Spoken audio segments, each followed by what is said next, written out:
The book that I'm gonna now read is History of Economics, and it's a very simple book. It just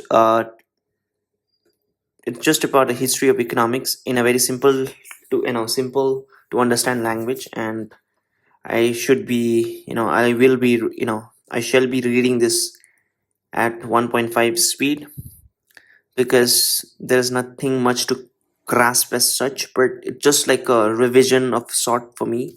So yeah, History of Economics, and the author is Niall Kishtainy. And okay, there's a content, and yeah, so Economics 101. So first chapter is, it talks about the cool heads and warm hearts. Cool heads and warm hearts. It's 256 pages. Cool heads and warm hearts. The fact that you're holding this book in your hands puts you in a special position. For a start, you or whoever gave you this book had the money to buy it. If you were from a poor country, your family would probably be scrapping on a few dollars a day. Most of your money would go on a food, and there wouldn't be any left to buy a book. But even if you did get a hold of a copy, chances are that it would be useless for you because you wouldn't be able to read it. In Burkina Faso, a poor country in West Africa, less than a half of young people can read. Only a third of girls can. Instead of learning algebra or language at 12-year-old, they might have spent the day heavy buckets of water to her family's herd. You might not think of you and your family as being specially rich, but too many people around the world spending money on a book and being able to read it would seem as likely as a trip to the moon. People who burn with the curiosities and perhaps with angst about the vast differences often turn to economics. Economics is the study of how the society uses the resources, the land, the coal, the people, and the machine that are involved in making useful goods like bread and shoes. Economics shows why it's quite wrong to say that the people in Burkina Faso are poor because they are lazy, as some do. Many of them work very hard, but they were born in an economy which as a whole isn't very good at producing things. Why does Britain have the building, books, and teachers needed to educate its children with when Burkina Faso doesn't? This is an incredibly difficult question, so no one has quite got to the bottom of it. Economics rise too is a stronger reason to be fascinated by economics and perhaps to come up with their own ideas about it. Economics is a matter of life and death. So a baby born today in a rich country has a tiny chance of dying before the age of 5. Tiny in a sense, I would say very, very less chance. Less than 4-5% chance. Not, I think even less than that. The death of a young child is a rare and shocking event when it happens. In the poorest countries of the world, though, more than 10% of the children never make it to the age of 5 because of the lack of food and medicines. Teenagers in those countries couldn't count themselves lucky to have survived. The word economic might sound a bit dry and make you think of a load of boring statistics, but all it's really about is how to help people to survive and to be healthy and educated. It's about how people get what they need to live full, happy lives, and why some people don't. If we can solve basic questions, economic questions, maybe we can help everyone to live better their lives. Economists have a particular way of thinking about resources. That is the bricks to build a school, the drug to cure disease, and the book people want. They talk about these things being scarce. The British economist Lionel Robbins once defined economics as the study of scarcity. Yeah, it is a scarcity, right? The rare things like diamonds and white peacocks are scarce, but to economists, pens and books are scarce too, even though you can easily find them at homes or in your local shops. But scarcity, they mean that there's limited amounts and people's desires are potentially unlimited. If we could, we might go on buying new pens and books forever. If we can't have it all because everything has a cost, this means that we have to make choices. Let's think a bit more about the idea of a cost. Cost isn't just a pound or dollars, although they are important. Imagine a student choosing which subject to study next year. The options are history or geography, but not both. The student chooses history. What's the cost of the choice? It's what you give up. The chance to learn about deserts, glaciers, capital cities. What about the cost of the new hospitals? You could add up the price of the brick and steel that went into it. But if we think in terms of what we gave up, the cost is the train station that we could have built instead. Economists call this opportunity cost, and it's easy to overlook. Scarcity and opportunity cost shows a basic economic principles. There are always choices to be made between hospitals and train stations, shopping malls, and football pitches. Economics then is about how we use scarce resources to satisfy needs, but it's more than this. How do these choices facing people changes? Those in poor societies fake stark ones. A meal for the children or antibiotics for a sick grandmothers. In rich countries like America or Sweden, they rarely do. So they might have to choose between a new watch and a latest iPad. Rich countries face a serious economic problem. Sometimes firms go bust, workers lose their jobs and struggle to buy clothes for their children. But they are less often matters of life and death. A central question of economics then is how the societies overcome the worst effect of the scarcity. Why some don't do it nearly as rapidly and attempt at good answers. need more than a mastery of opportunity cost. Being good at working out whether we should have a new hospital or a football pitch, or whether to buy an iPad or or watch, your answer would need to draw all sorts of theories of economics and a deep knowledge of how different economics actually work in the real world. Meeting history economic thinkers in this book is a great starting point. The idea shows how wonderful varied economics attempt to develop. Economists study the economy. Obviously, the economy is what resources are used up. Many things are made up, and it's decided who gets what. For example, a manufacturer buys clothes and hires workers to produce T-shirts. Consumers, you and I, go to the shops, and if we have money in our pockets, you can buy goods like T-shirts. We consume them. So we also consume services, things that aren't physical object. Haircut, for example, most consumer also workers because they earn money from a job. Firms, workers, and consumers are like the key elements of an economy, but banks and stock market, the financial system, also influence how resources are used. Banks lend money to the firms, they finance them. When one lends money to the clothes manufacturer to build a new factory, the loan allows the manufacturer to buy cements, which ends up as a part of the factory rather than in a new bridge. Raise money, companies sometimes sell shares, stock in stock market, and you own a share in a Toshiba, you own a tiny bit of a company, and if the Toshiba does very well, price of its share rise and you get richer. The government are part of the economy too. They affect how resources are used when they spend money on the new motorways of the power station. The next chapters will meet some of the first people to think about economics question. The ancient Greeks. The word economics comes from the Greek oikonomikos. Oikos means house and nomos, law or rule. So the Greeks' economics was the part how household manages their resources. Today, economics also includes the study of the firms and industries, but household and the people who live in them are still fundamentals. After all, it's the individual who buys things and who make up the workforce. So economics is the study of a human behavior in the economy. If you are given 20 pounds for your birthday, how do you decide what to spend on? What makes a worker accept a new job at a certain wage? Why do some people carefully save their money and others splurge it on pet palaces for dogs? Economists try to approach this sorts of question in a scientific way. Perhaps the word science makes you think of bubbling test tubes and equations scribbled on blackboards, rather removed from the question of whether people have enough fruits. In fact, economists try to explain the economy as a scientist to the flight of the rocket. Scientists look for physical laws, how one thing causes another, such as one that relates a rocket weight to how high it will go. Economists look for economic laws, like how the size of the population affect the amount of the food available. That is called positive economics. The laws aren't good or bad, they just describe what's there. If you're thinking that there must be more to economics, then you're absolutely right. Think of the African children who don't survive their infancy. Is it enough to describe the situation and leave it at that? Surely not. If economists didn't make a judgment, they would be rather heartless. Another branch of economics is normative economics, which says whether an economic situation is good or bad. When you see a supermarket throwing away good food, you might judge it bad because it's wasteful. And then when you think of the differences between the rich and poor, you might judge it just because it's unfair. When accurate observation and wise judgment come together, economics can be force for a change, for creating richer, fairer society in which all of us are able to live. As the British economist Alfred Marshall once says, economists need cool heads but harm warm hearts. Yes, describe the world like a scientist, but make sure that you do it with the compassion for the human suffering around the world. They're trying to change this one. Today's economics, the kind of the people study at university, emerged only relatively recently in the thousands of years of human civilization. It appeared a few centuries ago when capitalism, the type of economy now found in the most countries, was born. Under capitalism, most resources, food, land, and people's labor are bought and sold for money. This buying and selling is called the market. Also, there's a group of people, the capitalists, who own the capital, the money, machines, and factories needed to make goods. Another group, the workers employed in the capitalist firms. It's hard now to imagine it, it any other way. But before capitalism, things were different. People grew their own foods instead of buying it. Ordinary people didn't work for firms, but for the lords who controlled the land they lived on.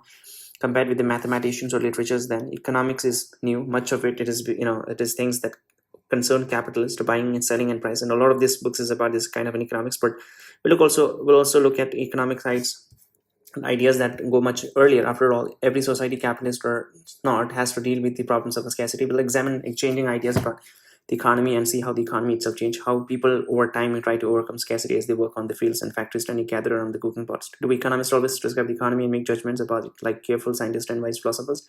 They've sometimes been accused of overlooking the hardship faced by the disadvantages group of people who get left behind as the economy move forward, women and black people especially. Is that because over history, economic thinkers have often come from the society's most advantaged group? At the beginning of the 21st century, there was a big economic crisis caused by the reckless activities of a bank. Many people blame economists for not foreseeing it. Some suspected that this was because a lot of them were influenced by those who benefited from an economy dominated by finance and big banks. Perhaps an economist needs something else to go with their cool heads and warm hearts. Self-critical eyes, the ability to see beyond their own concerns and habitual way of looking at the world. Studying the history of economics helps us to do this because by learning how the ideas of the earlier thinkers came out, their unique concerns and circumstances, we might see more clearly how an ours do. That's why bringing history together with ideas is so fascinating and so vital to creating the world in which more of us live. So now chapter number 2 is the soaring swans.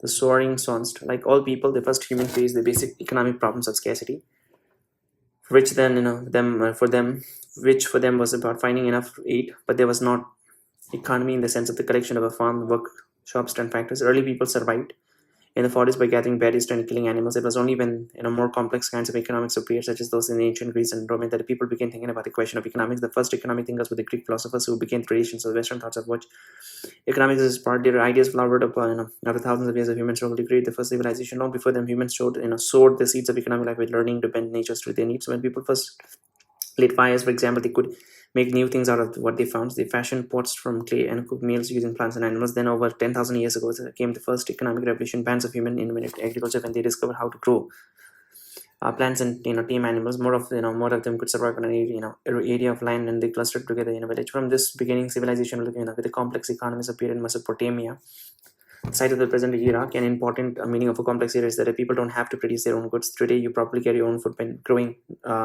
food, not by growing it yourself, but by buying it from those who do. So Mesopotamia continued kinds of the people who never harvested barley or milk or goat, the king who ruled the cities, and the priest in charge of the temple. Economic complexity was possible because the people had to become so good at growing crops and raising animals that farmers could produce more than they needed for their own survival. The surplus feed the priests and kings, getting food from the growers to the eaters to record organizations. Today it happens because through buying and selling with the monies, but ancient societies fell back on the old tradition. Crops were brought to the temple as offering and shared out by the priest. To organize the distribution of the early civilization invented writing. Some of the first examples, if we have a list of deliveries of the crop of farmers, once official could write things down, they would take share of what people produce. In other word, tax them. So the uses they then uses the resource to dig channel to get water to the crops and build tombs to honor the kings. So a few centuries before the birth of Jesus, Christ, human civilization had existed in Mesopotamia and Egypt, and in Egypt, India, and China for thousands of years, and the ingredients were present for the new civilization that appeared in Greece.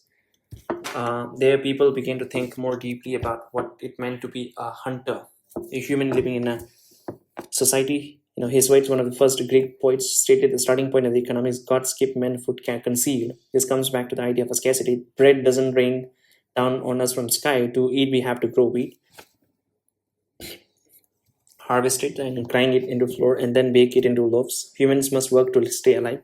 Our forefathers of all thinkers is the great philosopher Socrates, whose word we only through the writings of his disciples. He'd say that one night he dreamt of a swan spreading its wing and flying a swan. Okay, this flying away while hooting loudly. The next day he met Plato, the man who would become his star pupil.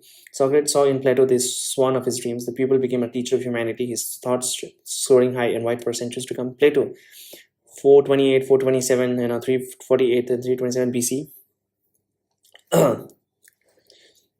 This is, BC means before Common Era. That means it's 400 something years before the birth of Jesus Christ. Imagine an ideal society. Its economy would be different from the kind that we now take for granted, and society in which he actually lived was different from our own. For one thing, there was no nation in the way that we understand it. Ancient Greece was a collection of cities, states such as the Athens, Sparta, and Thebes. The Greek called the city-state the polis, which is where our word politics comes from. Plato's ideal society then was a compact city rather than a big country. It would be closely organized by its rulers, and there would be little room for the markets in which food and labor is bought and sold for the price. Take labor, for example, today. Today we think of how we use our labor as a choice. Perhaps you decide to become a plumber because you like fixing things and the job pays well. In Plato's ideal state, everyone has their place determined at birth. Most people, including slaves, work the lands. They are the lowest class, which the bronze in their souls, and said Plato above the farmers. Plato put the class of the silver souled warriors at the top, where the rulers, a group of philosophers, kings, men with the soul of gods. Near Athens, Plato set up his famous academy to create the wise men to fit the rule over the rest of the society. Plato thoroughly distributed the pursuit of wealth, so much so that in the ideal state, soldiers and kings wouldn't be allowed to own private property in case gold and places corrupted them. So instead, they would live together and share everything. Even the children would be raised in a common rather than by the parents. Plato feared that if wealth becomes too important, people would start to compete for it. Eventually, the state would be ruled by the rich, who would be envied by the poor. People would end up quarreling and fighting. Plato was joined in the academy by Aristotle. The next soaring swans, Aristotle, 384 BC, was the first to try to organize knowledge into different fields: science, mathematics, politics, and so on. So his curiosity ranged over deep questions of logic and all the way to the design of all the kills of fish. Some things he said, might sound bizarre to us, such as they claim that people with the big ears like to gossip. But this is unsurprising for a man who tried to gulp in the whole of the world around him.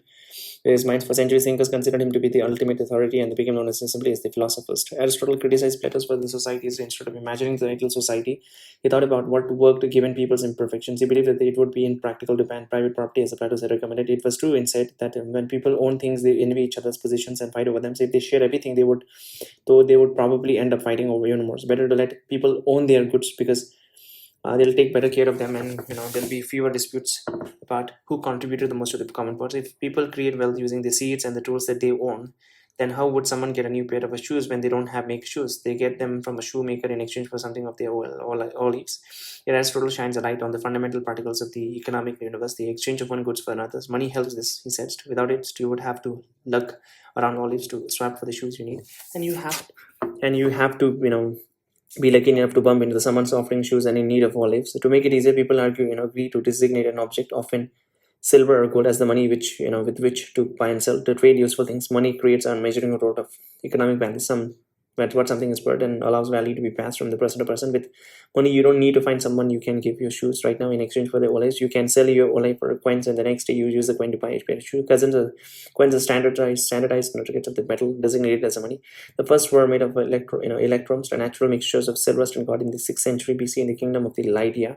Today, a part of Turkey, money really took off in ancient Greece, though even Olympic champions were honored with the money, receiving 500 drachmas each. By the 15th century BC, there were nearly 100 mints making coins. The rivers of silver coin helped keep the wheels of the rate running. Aristotle realized that once people exchange goods using money, there's differences between what something is used for only for foods and what something can be exchanged for olives for perfect. It's perfectly natural for a household to grow and eat olives and to sell them for every need so that they can obtain the other goods that they need. He says when households see that they can make money from selling olives, they might start to grow them purely for profit. The differences between how much they sell the olive for and what it costs to grow them. This is commerce, buying and selling things to make money. Aristotle was suspicious of it and thought that trade that goes beyond obtaining what's needed for the household was unnatural. By selling olive to make a profit, the household makes money at others' expense, as we'll see later in our shorter story to modern economics. This is hard to understand because when buyers and sellers compete with each other to trade things, society gains. In so Aristotle times, though there weren't all the competing buyers and sellers that seems so normal today. Aristotle pointed out that wealth that came from a natural economic activities is a limit because once there is enough to satisfy the needs of the household, there is no need for any more. So on the other hand, there's a limit on unnatural accumulation of wealth. So you can go on selling more olives and find all sorts of new things to sell. What's to stop you accumulating riches as high as the sky? Absolutely nothing except the risk to your wisdoms and virtue. This type of characters which result from the wealth is that of a prosperous fool, said Aristotle. There was one thing worse than growing olives to create an ever larger pile of coins, and that was using money itself to earn more money. Just as the natural use of the olive is to eat them or to exchange them for something that household needs, then the natural use of money is as a means of exchange. Making money out of a money by lending it to someone for a price for the interest rates is the most common, most unnatural economic activity possible. And we'll see in the next chapter Aristotle attack on money lending influenced economic thinking for centuries to come. To Aristotle, then it was clear that virtue lay with the honest farmers, not the clever bankers, as the Plato and Aristotle were writing.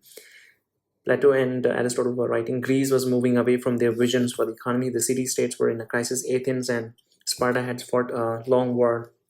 The philosophers' economic designs were all ways of hanging out to the past glory. Plato's solution was a disciplined state. Aristotle's practical guide to the saving society from too much commerce. Greek was becoming money-minded, and even as Aristotle and Plato condemned the love of the money, it's sad that the ruler of Sparta discouraged money making by having the city's currency in the form of an iron bars that were so heavy that they had to pull around them by oxen. But across much of the Greek world, commerce flourishes. Cities traded olive oils, grain, and many other goods across the waters of the Mediterranean. After Aristotle and Plato, the current of the trade flowed under stills. Why the stills pull it in the wake of the Aristotle most famous people, Alexander the Great, whose armies swept across the Mediterranean world and beyond, spreading Greek culture throughout the vast new empire. Like all empires, the great Greek civilizations and that of the Roman, which followed it, eventually died out, and the new thinkers emerged. After the fall of the Roman Empire in the 5th century AD, after the fall of the Roman Empire in the 5th century, Roman Empire. This one's okay. I want to know. Roman Empire fell on what year? The Roman Empire had two distinct ends depending on which half of the empire you mean. The Western Roman Empire fell in 476. This is goes to this is Common Era. And the Eastern Roman Empire, the Byzantine, fell in 1453 ECE. The Western, based in Rome and Ravenna, officially collapsed on this one. When the Germanic king Odessa deposed the last emperor, Romulus Augustus, they eventually this one. The Eastern East, often referred to by the historian as the Byzantine Empire, the Eastern Roman Empire, outlasted the West by nearly 1,000 years. It continued this one, okay, when its capital Constantinople fell to the Ottoman Empire under Sultan Mehmed. Okay, yeah. What is the difference between this?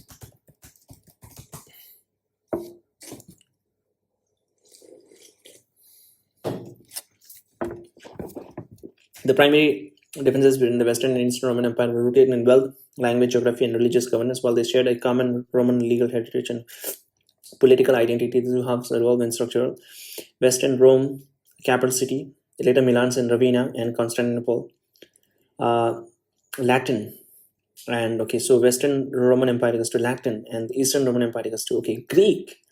Poorer, agrarian, lesser urbans, wealthy. Eastern Roman Empire goes to wealthy, trade. Highly urbanized. The patriarch and emperor, the Pope. Western Roman Empire Pope. And long, highly vulnerable and frequent civil or natural defensible. So that is the more differences goes to.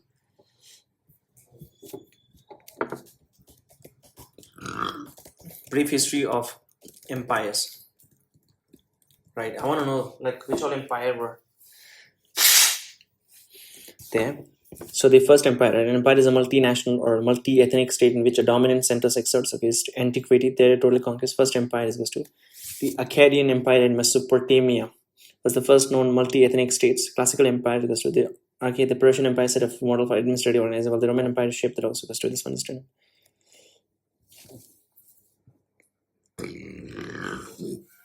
So yeah, Roman Empire and all, and then you had Han Tang dynasty established a massive unified imperial mode in China, lasted millennia.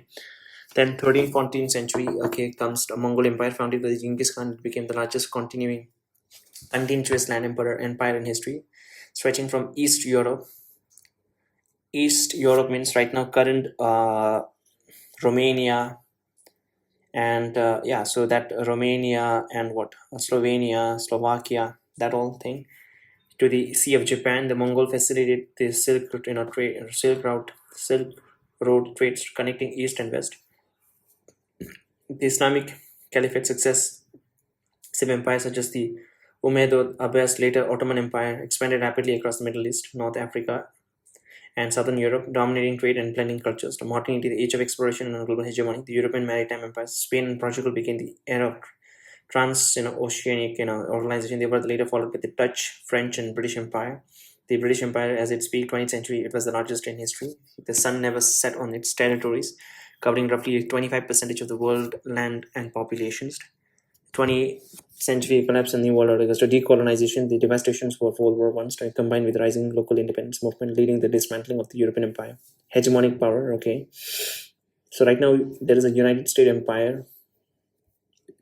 I mean, it's running down, right? So now third, the God's economy. In the Bible, people have to work to survive as a result of a sin. When they were in the Garden of Eden, life was easy for Adam and Eve.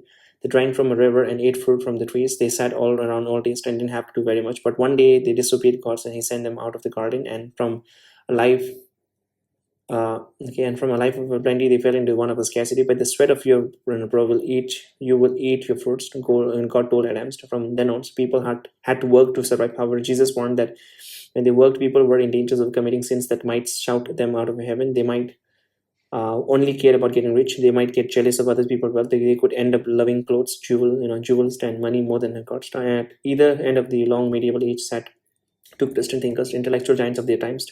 They thought long and hard about what Christ's teachings meant. What did it say about how Christians should participate in the economy? At the beginning was said Saint Augustine of Hippo, addressed young teachers who matured into wise holy men. Towards the end of the came Saint Thomas Aquinas, an Italian monk who lived when a new commercial civilization was emerging in Italy. His writings gave ideas to Christians about how to live in this changing society. Augustine was born into the dying Roman Empire, and he had one foot in the ancient world and another in the emerging medieval ones. After long wandering and soul searching, he converted to Christianity. The Greeks had thought about the society and the economy of cities of a king, small states with wise rules. Augustine transformed his city into the city of God, at the top of which sits in Christ, the Savior of humanity. The city of God was governed by the human laws as well as the God's law. That was because people had to take part in the ordinary everyday activity of making money. Wealth was a gift from God to the sinful people who needed to survive. The best life would be had, by giving up positions, which some Christian did by living without money as a hermit or in a communities of a monk. But in an imperfect world, people have to own property, and then it was important not to love one's position, to understand what they were simply the means to live a good and a holy life. Augustine's ideas helped to shape the medieval society, which replaced that of the Romans. The Romans had created a vast empire. The cities were marvels of elegance and engineering. Rome, alone had 1,000 public baths fed with the water by aqueducts. After Augustine died, the empire was overrun by the invaders, and for the next few centuries, trade collapsed. Communities turned inwards, growing food for themselves rather than by buying and selling it. Towns shrank, and the Roman bridges and the roads crumbled. From the single cloth of an empire came a jumbled patchwork of the local rulers. The common thread was the new Christian faith and the teaching of the men, such as the Augustine. Another part of the medieval society was an economic system that became known as the feudalisms. Rulers needed warrior to hold back hordes of horseback invaders. It was expensive to maintain the warriors, and so king gave them land in return for their loyalty. The warrior promised to fight for the king when he needed them. From here, a whole system of productions developed, which was based not on money but on promises made between the rulers and the ruled. God's economy on earth was arranged as a chain of rings. This was the medieval view of the universe as organized and strict pecking orders. At the top was God and Christ, and their representative on earth were first the Pope and the king who gave the land to the great lords, and the bottom were the peasants who worked their lands. The peasants would hand over crops to the lords, keeping some for themselves. The economy was governed by the religion rather than by the profit and prices that ruled today. Its authorities were men like Augustine and those who came after the hymns, the learned monks and churches preachers. Thomas Aquinas was one of them. He was born into a rich family, but as a young man joined the Dominicans, an order of a monk who lived without much money or positions. His parents hated this and had him kidnapped and locked up in one of the castles. They even put a prostitute in his room to try to make him forget about becoming a monk, but he refused to give in to a temptation. So instead, he prayed and wrote books about the methods of logic. Eventually, his parents gave up and released him, and he moved to Paris, where he continued his religious and intellectual quest. Aquinas pictured the chain of the being as a beehives, with the bees' roles given by the gods to some rather honey. Some build the walls of the hives, others serve the queen bee. The human economy was like this. Some people work with the land, and some people pray, and others fight for the king. The important thing was not to be greedy and not to envy other people's money. Just as Augustine had realized, what I've seen, people need to own things in order to make a living for themselves and their families. It was fine to sell something for a profit as long as the money was put to good use, said Aquinas. If someone had more money than they needed, then they had to give something to the poor. Suppose that someone was making their living by selling meats. The question that Aquinas had tried to answer was that what was just price for the meat? What was the fair, morally correct amount to charge customers? Aquinas said that it wasn't the highest price that the seller would be able to get, perhaps by lying about the quality of the meat. Cheating was a constant worry in medieval times. So one Englishman complained about the butchers in London had taken to painting blood onto the eyes of the rotting ships to make them look like a fresh. Aquinas said the price agreed under such conditions would be unjust or just. One was that normally a charge in a community without any trick or powerful sellers with dominant trades. Like thinkers before him, Aquinas believed that the worst economic sin was usury, with lending out of money for a price, in other words, at interest rates. Usury was condemned by the medieval church. Priests who buried moneylenders in holy grounds would be expelled from the church, and moneylenders would go to the hell along with thieves and smugglers. One preacher told the story of the moneylenders who asked to be buried with his treasures. After he died, his wife dug up his grave to retrieve the money. He saw demons throwing coins, now turned into the burning coals. Down our money, down husband throats. The medieval churchman said that lending money for the interest was stealing money, stealing because money was barren. It was infertile and so couldn't produce. Leave it in a pile and it doesn't breed like a flock of sheep dust. If you took 25 coins back from a man, you would lend 22 coins to you, and you were back 3 coins too many. The 3 coins rightly belong to the man. Aquinas, like the thinkers of the ancient Greece, and said that the proper use of money for buying and selling, it was wrong to try to make it breed through the trick of charging interest on it so that the amount owed to you gets bigger. When money is used to buy and sell things, the buying and selling uses up and money, and it's like when you use the bread for its purpose of eating, you use of the breads. It's different with a house because you can live in a house without using it. So it's wrong to make someone pay for breads than to pay for the use of the breads. That's making them pay twice. In the same way, it's wrong to make someone pay back the money you lend them and make them pay you interest on top of that. Even worse, usury is a sin that never stops. At least murderers stop murdering when they are asleep. The sins of moneylenders go on and so on. They lie in beds and debt to them grow even bigger.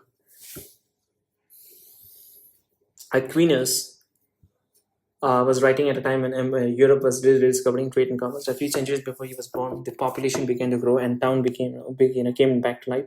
Inventions such as heavy plow, plug and a plow, and new kinds of the horses harnesses helped farmers to get more off their lands. Water wheels began to turn to the rivers, to power mills, for grinding corn. Communists broke out of their isolation and started trading with each other. So money once more helped to stimulate the buying and selling of the goods. In the great cities of Venice and Florence, the medieval chain of being was stretched and strained by the new kinds of the people. The merchants who brought and sold more goods for the profit, and bakers who dealt in money. No longer was society just made up of those who prayed, those who farmed, and those who fought. The town dwellers sparkled under the embers of the commerce, and now they burst into flames. Ship to glass and wool to Asia, and brought back silk, spices, precious stones. Venice created the first commercial empire since ancient times. As trade flourished, so did the finances in Venice and Genoa. Merchants stored their coins on the secure vaults of the money changers. Merchants could then settle debts by having the money changers transfer money between their accounts. They would also obtain a loan from them. So in this way, the money changers had turned themselves into the first bankers, but also into the sinful money lenders. Another development was to help deal with the risk involved in sending expensive cargoes across dangerous seas. Merchant developed insurance, paying someone an amount of money in return for them, promising to compensate you for losses caused by the bad luck, such as your ship sinking after a storm. The buzzing town weakened feudalism because peasants left their land and moved to the cities to work for money. The buzz started to drown out traditional church teachings. This patron saint of the Milan was Ambrose, who's commended that to the moneylenders, but it did little to discourage Milan's town folks from getting rich by lending money. The economic life came to be governed more by money and profit, less by traditions. Even the monks began to see that money lending was essential to the economy and that it wouldn't happen unless lenders were paid for it. Aquinas said that the interest on loan was in fact something acceptable, sometimes acceptable. It was fine for the lenders to charge it to make for the profit they are lending when they have to lend the money. Gradually, the churchmen came to see that there was a differences between usury and high interest rates and that ruined the borrowers, and reasonable interest rates that were needed for the banks to work. At the beginning of the 11th century, the Pope said that the merchants could never enter heaven. At the end of the following century, the Pope made a merchant called Homo bonus a saint. The idea that to be close to the God you had to be poor started to die out. Jesus told his disciple that they wouldn't serve both God and money, but by the time of Aquinas, the merchant believed that they could. In 1253, an Italian firm began its handwritten accounts with the words, "In the name of the God and of profit." God's economy was merging with a new world of commerce. Chapter number 3, Going for Gold. In the spring of 1581, the English merchant and explorer Francis Drake held a banquet on board his ship, the Golden Hind. The Hind had just taken Drake and his crew around the world and survived a dangerous 3-year voyage. Now, docked on the river Thames, the ship had been scrubbed and decorated with the banners in preparation for the arrival of the guest of honor and Drake's patron, Queen Elizabeth I. As soon as the Queen stepped abroad, she ordered Drake to kneel in front of her, and attendant touch him on both the shoulders with a gilded sword, making common Francis Day, born poor and brought up by pirates, into Sir Francis, thereby securing his position as a symbol of England's great military power at sea. Just wait, okay? Those people who are recognized as this thing, right? OB and all this, okay? Person who are recognized as Sir and or OB by the king, by a king. Do they get any money? I don't know, allowances or any of those things? No, the people recognized as Sir or Dame by the monarch, such as the British king, do not receive any direct salary or financial reward. Knighthood is an honorary title given to recognize outstanding achievement in service to society. The title men are addressed as Sir, that is Sir Elton John, and a woman as a Dame. Prestige and networking, the high-level public recognition can unlock opportunities like lucrative public speaking and engagement, brand deals. Recipients are allowed to use post-nominal letters after their name equals to OBE, DBE, can design a formal coat of arms. Okay, just wait, okay. What is Dame? Dame, right? Dame, a title. Dame. Dame. Dame. Dame, a title given to women as an honor because of the something special that she has done. A dame. The dame, primarily means, okay, women. Dame Agatha Christie. Dame Agatha Christie. Okay, so it's not a dame. And brought up by pirates under this one, Elizabeth had sent Drake off on his expedition, instructing him to seek revenge on her enemies. King Philip of Spain, cunning Drake had done his best, attacking Spanish king ships around the globe. He returned home with a huge haul of booty, including gold, silver, and pearls, now under royal safekeeping in the Tower of London. At that time, the monarch of Europe were creating modern nations out of the medieval patchwork of lands under the control of different princes and dukes. The nation competed with each other to be the strongest. Spain was Europe's leading power, and now the Dutch and the English were coming up behind. At that time, too, merchants like Drake were gaining power and influences like never before. Merchants helped to enrich their monarchs, and monarch paid for their merchant voyage. Elizabeth knighting of the Drake on the deck of his ship symbolizes the alliances between the rulers and the merchants. The alliances came to be called mercantilism. Okay, so that's how the mercantilism came. I'll be very honest. Okay, this book is very, very basic, and at the same time very, very interesting with the fact that the origin of the words, the meaning, and all those things. I want to read it once again, right? It's beautiful. I didn't know about that. Mercantilism. In economics, I've studied about mercantilism, right? In the spring of 1581, the English merchant and explorer Francis Drake held a banquet on board, his ship, the Golden Hind. The Hind had just taken Drake and his crew around the world and survived Ranger's 3-year voyage. Now docked on the river Thames, the ship had been scrubbed and decorated with the banners in preparation of the arrival of the guest of honor. Okay, and the Drake patrons to Queen Elizabeth I. As soon as the Queen stepped abroad, she ordered Drake to kneel in front of her and attending touch him on the both shoulders with the gilded swords, making common Francis Drake, born poor and brought up by pirates, into Sir Francis, thereby securing his position as a symbol of England's great military powers at sea. Elizabeth had sent Drake off on his expedition, instructing him to seek revenge on enemies, all those things. And he returned home with a huge haul of booty, including gold, silver, and pearls, now under the royal safeguarding and safekeeping in the Tower of London. At the time, the monarch of Europe were creating modern nations out of the medieval patchwork of lands under the control of different princes and dukes. The nation competed with each other to be the strongest. Spain was Europe's leading power, and now the Dutch and the English was coming up behind. At that time, too, merchants like Drake were gaining power and influence like never before. Merchant helped to enrich their monarch, and monarch paid for the merchant's voyage. Elizabeth's knighting of Drake on the deck of his innocence symbol alliance between the response. The alliances came to be called mercantilism, from the Latin word for merchant. It emerged when thinkers began to turn away from medieval religion towards reason and science. In earlier times, writers on economic questions had been monks who were rather removed from the hurly-burly of e-commerce, but now new economic thinkers appeared who were less interested in religions. They were practical people, often merchants or royal officials, who wrote about why kings and queens could best look after the wealth of the nations. One of them was merchant named Gerard de Malny, 1568-1641, to whom Drake once sold pearls looted during the battle with the Spanish. The most famous was the Englishman Thomas Mum, who was, as a young man, carried out trade around the Mediterranean. Once near Corfu, he was captured by the Spanish, and his colleague feared that he was going to be burned at the stake.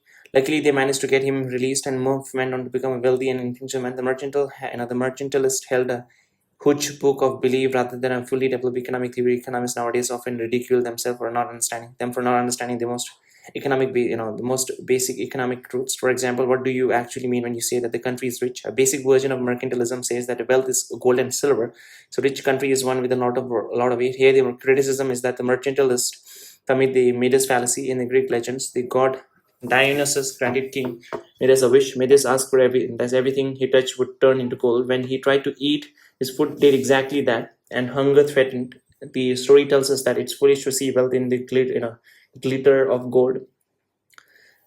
Okay, there is a quote, right? All that glitters is not gold, and all that something. Just wait, okay. Quote, saying, it's not quote, it's saying, which says that all that glitter is not gold, and what is the full of it? Okay, I don't know. The modern phrasing was popularized by Shakespeare in his play This One, The Merchant of Venice, where the original line was, all that glitters is not gold. Okay, so this is okay. And even so, after centuries explored, okay, you could even start or smuggle the dragon in J.R.R. Tolkien. This have Hobbit dazzled into the sitting on a pile of gold, doing nothing all day except counting coins and breathing fire at treasures under. So even so, for centuries, explorer looked for gold, and monarch tried to build up their stocks of it. Europe's original explorers a century before Drake were the Portuguese and Spanish, and one of them, Hernan Cortes, knew a thing or two about the attractions of gold when he said, "We Spaniards suffer a sickness of the heart that only gold can cure." They opened Europe's gates to golden flood from the late 1400s, when their explorers sailed across the Atlantic and discovered the new world of the Americas. There, they found ancient civilizations chock full of gold and silver. The explorer attacked the cities, murdered the inhabitants, and brought the treasures back to Spain. They ruled over the new lands to keep the gold flowing. Spain built up a mountain of treasures and became the mightiest nation in Europe. To the English, Spain became something like a smug, a fierce hoarders of the richest, with an apparently invisible skin, but with weak point that could be attacked. Men like Drake made a living out of trying to pierce Spain's hide. Eventually, it turned all into all-out war. Modern economics critiques this materialist for being obsessed with the gold instead of the goods that we need to live. Today, we measure how rich nation is in terms of the amount of food, clothes, and other goods that is in that its business produces. We no longer pay for the things using gold. Instead, we use paper money, pounds, notes, and dollar bills, which in terms of are worthless. And coins too are made up of a cheap metal worth much less than the actual value of the coins. Notes and coins are valuable simply because we all agree they are. But in the days of the mercantilist, gold was the only way of buying things, and as a commerce expanded, so more of the useful things that people needed, whether food, land, or labor, had to be brought with it. So nowadays, government can create money by printing more of it. Back then, kings and queens had to find actual gold to pay for the armies and castles needed to defend their borders. So in their love of gold, the mercantilists weren't as misguided as they were sometimes made out to be. Economic ideas have to do with the circumstances that societies find themselves in, and long ago the circumstances were quite different from our own, something that's easy to forget when we look at back into. Okay, I want to know what is the exact definition of the mercantilism. What is mercantilism in economics? In economic theories, right? Okay, what is mercantilism? Mercantilism is an economic nationalism prevalent in 1816 to 18th century Europe. It theorizes that nations' prosperity depends on accumulating precious metal like gold and silver through trades. It promotes high tariff, strict import. Okay, it promotes high tariff, strict input limits, and state-backed monopolies to secure a favorable balance of rates. Okay, well, there's a finance and statutes. Okay, favorable balance of rates. Mellins wrote a book entitled A Treatise of the Cankers of the England's Commonwealth, which followed the mercantile line that the nation needed a healthy stock of gold. To Mellins, England's economic disease, its canker was too many purchases of foreign goods and too few sales of English goods to foreigners. People in England were buy wine from winemakers and France using gold. They earn gold when they sell their wools to the French. When England buys many foreign goods and doesn't sell many of its own to foreigners, the country's stock of gold shrinks. Mellins' cure was to put restrictions on the outflow of gold to preserve the nation's stock. They were common policies at the time, and soon government like that of Spain made the taking of gold and silver out of the country impunishable by debts. But in the most famous book, England's treasures by the foreign trades, Mum said that the best way for England to get gold was not by restricting the flow of treasures, or indeed by Drake's methods of stealing from the foreign ships, but rather by selling to foreigners as many selling to foreigners as many goods as possible. Countries do well at this when they get good at making things. The aim was to achieve a favorable balance of trades in which the value of export goods going out exceeded that of an import, and trade surplus goods coming in. From the 16th century, with the sturdier, faster ships, the Spanish, Portuguese, English, Dutch, and French competed for dominance in a foreign trade, and to improve the balance of trades, the craft traveled back and forth along new routes, transporting sugar, cloth, and gold across the Atlantic Oceans and capturing millions of Africans to be sold as slaves to plantation owners in America.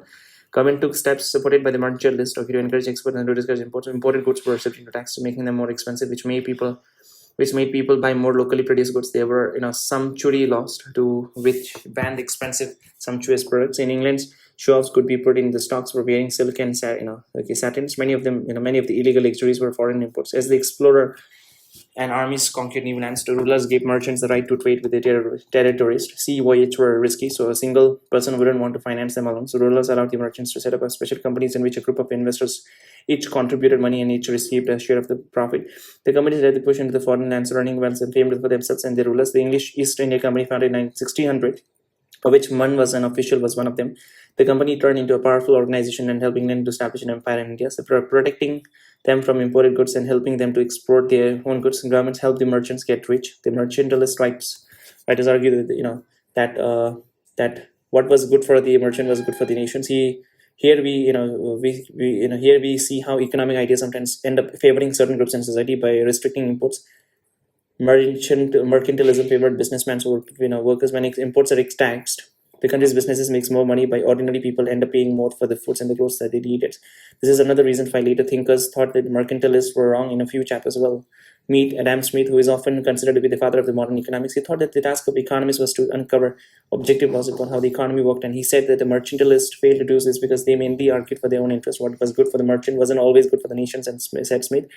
The mercantilist thought that imports were bad, though economists today thinks that that's nonsense. Back then, the view was that if the England sells nails to the Dutch, then England gain payment for the nails to is Holland's loss. But imports aren't bad if what Dutch people want is English nails or Russian caviar and French cheese. Often imports are essential to economic progress. For example, if strong foreign nails are used to build the carriage needed to transfer food from the countryside to the town. So if England sells nail to the Dutch, then both England and Holland gains. England earns money and Holland obtains cheap nails. Smith attacked mercantilism at the end of the 18th century. At the same time, it suffered another blow when Britain's American colonies broke away.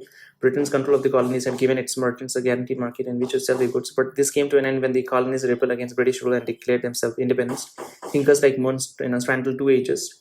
At one end was the medieval era in which economic life was local and shaped more by religions and personal ties with them than by money. At the other was the coming of an industrial age in which money ruled and economic life expanded across regions in the globe. The mercantilists linked to the two. They were some of the first to emphasize concerns about resource and money over moral ones, the hallmark of a much economic growth rather than that. They didn't worry about whether the pursuit of wealth was allowed by the biblical teaching. To them, money was the new god. As the men of the commons became more powerful, others mourned the passing of the old ways of life in which what was valued wasn't trading and making money, but chivalry, the honor, the bravery of knights and the kings. The age of chivalry is gone, said the Irish statesmen and writers. Edmund Burke in 1790s, head of economists and calculators, succeeded in the glory of Europe is extinguished forever.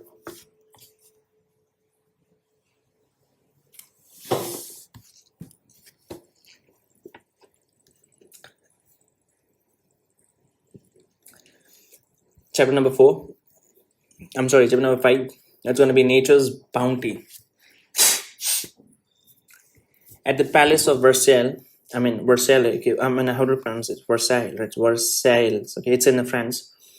At the palace of Versailles, one afternoon in 1760, Francois Quince was in state of despair. His friend and intellectual collaborators, the Marquis de Mirabeau, had just published a book which had annoyed a lot of people called The Theory of Taxations. It sounded really rather dull, but it had got Mirabeau thrown into prison. Quasny was the doctor. Okay, just wait. Who? Francois Queenie, okay, was in a state of despair. His friend and intellectual collaborators, the Marquis de had just published a book in which, okay, this one's called The Theory of this one. It really sounded rather dull, but it had got, Mirabeau, this one thrown into prison. Quasny was the doctor of Madame de Pompadour, King Louis, 16 favorite's mistress. A few years earlier, at the age of 60, he'd become with Mirabeau's help, the leading figure in a group of thinkers who gathered in Mirabeau's palace every Tuesday to talk ideas. They were the first schools of economists. Quasny was a well-known figure in the royal courts, and he made his powerful criticism of the French economy in a respectful way. But Mirabeau was a hothead. In his book, trumpeted Quasny's proposal that taxes on France peasants farmers be done away with the aristocrats taxed instead. The king was furious and had Mirabeau locked up. Madame de Pompadour tried to soothe her worried doctors, telling him that she tried to calm the king and it will all blow over. Quasny gloomy remarked to her that whenever he was in the presence of the king, all he could remember was that this is a man who can have my head cut off. As Mirabeau had discovered, taxes are a delicate matter. Rulers have to tax their subject.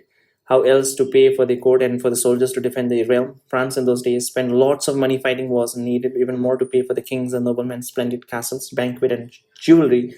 First, though, there's the problems of who to tax, whether and how much to tax them. The rulers has to keep the powerful aristocrats on side, so taxing them isn't easy. If tax on the peasants becomes too heavy, then they might stop working, or worse, they might rebel.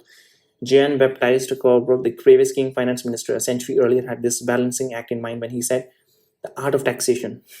The art of taxation consists in so plucking the goose as to obtain the largest amount of feathers with the least possible amount of hissing. I repeat, the art of taxation consists in so plucking the goose as to obtain the largest amount of feathers with the least possible amount of hissing. Quasny believed that the French goose, French society and its economy had been plucked so hard that it was practically bald. A few decades later, the goose hissed loudly and rose up in revolution. For now, although it wasn't so much hissing as dying, compared to Britain, France's agriculture was backward and unproductive. The peasants, farmers were living a wretched existence. life in the countryside was a long, hard grain full of poverty and famines. Kwasny blamed the high taxes imposed on the farmers, which went to the royal court and the aristocrats. On contrast, the aristocrats and the wealthy clergy didn't have to pay any tax at all. Kwasny said that agriculture was special nature harnessed in the fields, rivers, and hunting grounds, as was the ultimate source of the nation's wealth. This is why the ideas of the circle of thinkers, the first to call themselves economists, came to be known as a physiocracy, meaning the ruler by nature. The physiocrats said that the wealth was that that the wheat and pigs produced with their land. Farmers use their crops or the earning from selling them to feed themselves. In addition, they sometimes produce a surplus that can be sold to other people. Kwasny believed that the surplus was the life force of the economy. He called it the net product. It was that left over from the pillars after this once taken away by the need. He said that the net products could only be produced by the people alongside nature, by the fishing, making a catch in the river, by the shepherd grazing sheep in the grass. And the physiocrats believed that the net product sprang forth from the economy according to the law of nature, which was unchanging and God given. It was unwise for the rulers to try to tamper with them, but that was exactly what the French monarchy had done. They said it had bled the peasants dry and hobbled the country's agriculture. Even worse, while the farmers would exploit the state showered the craftsmen, the merchant in the towns with the privileges. France had a maze of laws designed to build up its industries in a large part, to protect the manufacture from the corporations at home and from the abroad. Much of it was along the line suggested by the mercantilist thinkers, whom we met in the last chapters. The merchants and craftsmen defended their privileges through the guilds. The guilds were organizations going back to medieval times, and they were often very powerful. A look at Paris some decades earlier shows how far the guilds would go to protect their members' positions. In June 1969, the city button makers had been in uproar. They were bargaining into tailors' shops, searching for the illegal buttons that threatened their domination of the trade in the silk buttons. The problem was that some enterprising tailor had begun to make buttons out of wool. The Guild of Button Makers complained, and the authorities issued a ban on all the woven buttons. The shopkeepers of Paris ignored the ban, and now the wardens of the guild were hunting down rebellious tailors and even trying to arrest anyone in the street found wearing woolen buttons. Today, it's amazing to think that a manufacturer association had such a power over what people were allowed to buy. The privileges enjoyed by the button makers helped them make money. The physiocrats believed that manufacture profits were possible only because of the privileges given to them, not because they would create any real surplus. Manufacturing industries were in fact completely incapable of creating a surplus, said Quisney. Button makers earn a profit from selling buttons only because of the labor and the silk they use up in making them. All they do is transform what nature has already created. Quasny therefore called manufacturing a sterile activity. What was worse was that the French state's promotions of the industry had taken resources away from the productive farms and put them into many sterile industries. It was even more critical of the bankers and merchants who in his views were economic parasites to shuffle around the value created by the people without contributing to any of their own. Kwasny doctor was doctor as he was, saw the economy as a giant organism with the precious economic surplus acting as its vital blood supply. To explain the idea, he made the first economic model, a simplified picture of the economy. Kwasny created it in his ingenious economic tables. He drew a series of zigzags to represent the circulations of resources around the economy. Farmers produce the surplus, and paid it in the form of rent to the aristocrats who owned the land and who then brought silk buttons and silver candlestick from the craftsmen. The craftsmen in turn bought fruit from the farmers, so completing the cycle. The economy was a circular flow of a surplus between farmers, landowners, and craftsmen. When the surplus increases, more resources flow between them and the economy grows. When the surplus falls, the economy shrinks. When the surplus falls, the economy shrinks, just what the physiocrats believe had happened in France. While reading this, I remember one small saying or an example which says that in economy, how it works is there's two people are going, and they found a pile of a shit, and the two people are going, right? So let's name them A and B. And they found a pile of a shit in a road, and the A said to the B that if you eat this pile of a shit, I will pay you $100. And the B agreed, right? And he gave $100 to the B. And then they went, they carried on with the walk, and then they saw the next, a pile of a shit. And that time a B said, if you eat that pile of a shit, I'll pay you $100. And A did that, right? And then they walked again, and then they suddenly remembered and started having a conversation that, you ate a shit and I ate a shit, a pile of a shit. I have exactly the same $100. You have exactly the same amount. What is the reasons? What is the advantage? What did we gain? And the other said, and another person said, that's the economy. We have added $200 into the economy. So yeah, I mean that's a okay. I'll just type. Is it true or not? Okay. I mean, I wouldn't say it's exactly true. Just wait. Famous example of two people walking and saw a pile of shit, and okay,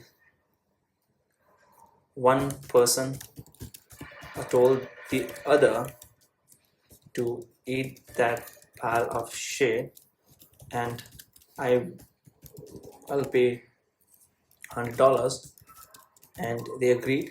He agreed, and he paid, and they walked, and again after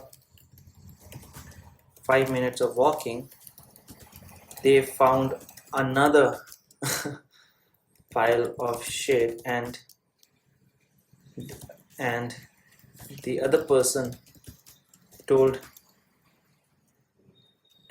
the person, if you eat this pile of shit, I will pay you $100. And he did, and he paid. At the end, both of them had same $100. Okay, this example, right? This is a famous anecdote about perspective and the value of communications, often used in business and economics to illustrate the concept of value creation. So simply a win-win scenario. It doesn't actually feature the historical people, but it rather a pure popular parable setup. Two people walking and came across a Nile perch of a tongue. The first person dared the second to eat it, offering to pay $100. The second person, accepted at the ate the pile and recovered, received the money. To twist, as they walked further, the second person started to regret the decision. They came across a second pile of a tongue, and the second person challenged the first to eat it for $100. The first person agreed the business to.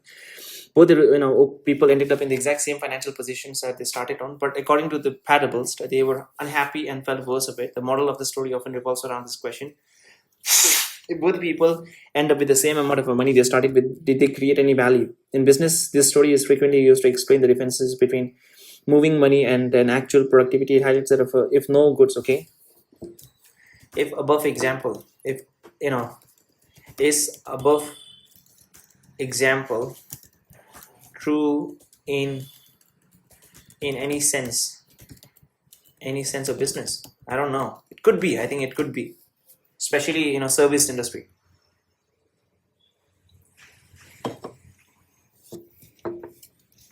Yeah. Yes, the example is profoundly true in business and economics. It is a well-known academic joke, often called the two economist joke, used to expose flaws in how we measure economic health, corporate productivity, and market value. It illustrates the flaw of GDP and paper wealth. The classic punchline of this joke: one person says, "We both ate shit for nothing." And yeah, we both ate shit for nothing, and the other replies, "No, nonsense. We just increased GDP by $200. The business truth measures the velocity of the money transactions, not the actual generation of the human well-being or long-term values. Real world example: if two companies sue each other back and forth, millions of dollars are paid to the corporate lawyers. On paper, economic activity and service transactions spike, but no actual product or real life winners was built for society. Zero-sum trading versus value creations. Yeah, the story perfectly mirrors speculative financial bubbles like trade trading, meme trading. Okay, certain luxury collectibles are this ones. The business truth: if investor A buys a worthless digital asset of $100 and sells it to business this one $100, and business B will panic, sells it back to the as of $100. Money change hand rapidly. They both generated transaction volume, but the underlying asset remain entirely useless. They merely shuffle the exact same capital back and forth while taking on unnecessary physical risk. The definition of utility services. The business truth: if a person A genuinely valued the dark entertainments of watching the person B suffers by $100, and the person B willingly traded their comfort for $100, and economic services is technically rendered and consumed. This explains the existence of the experiential and entertainment industries such as reality shows, the fear factors, extreme stunt performers, or gambling, where money is spent solely on fleeting human experience rather than physical busy work and productivity. Okay, I think to some extent it's true. Okay, And I'm back to the book. Okay, Quesnay's zigzag impressed and baffled people. Once Review had worked out what they meant, he declared Quesnay to be the wisest man in Europe, as clever as Socrates. The table was certainly influential. Later, economists, including Adam Smith, praised it. And to this day, the idea of a circulation of resources between workers, companies, and consumers is fundamental to our understanding of economy. The doctor had a cure for France's illness. The main thing was to increase the surplus produced in the economy. Mirabeau had landed himself in the hot water trying to explain just how to do it. Quesnay's zigzag showed the problems with the taxing the farmers. High taxes left them with fewer seeds to sow the following years and less money to spend on improving their tools. If the land-owning aristocrats alone were taxed, then the farmers would be left with more resources with which to cultivate the lands. This would help to increase the overall surplus in the economy. In the end, even the aristocrats would benefit because the economy would get bigger, an argument that had fallen on deaf ears when the unlucky Mirabeau was imprisoned. As well as being oppressed by the heavy taxes, the farmers weren't allowed to export corn and had to follow rules on how they could sell it to their own countrymen. The restriction lowered the prices they earned, reducing the surplus still further. Quesnay urged the state to release agriculture from all the stifling countries and to abolish the privilege enjoyed by the merchants. He was arguing for a policy of laissez-faire. Okay, laissez-faire was just wait. Okay, who introduces the laissez-faire?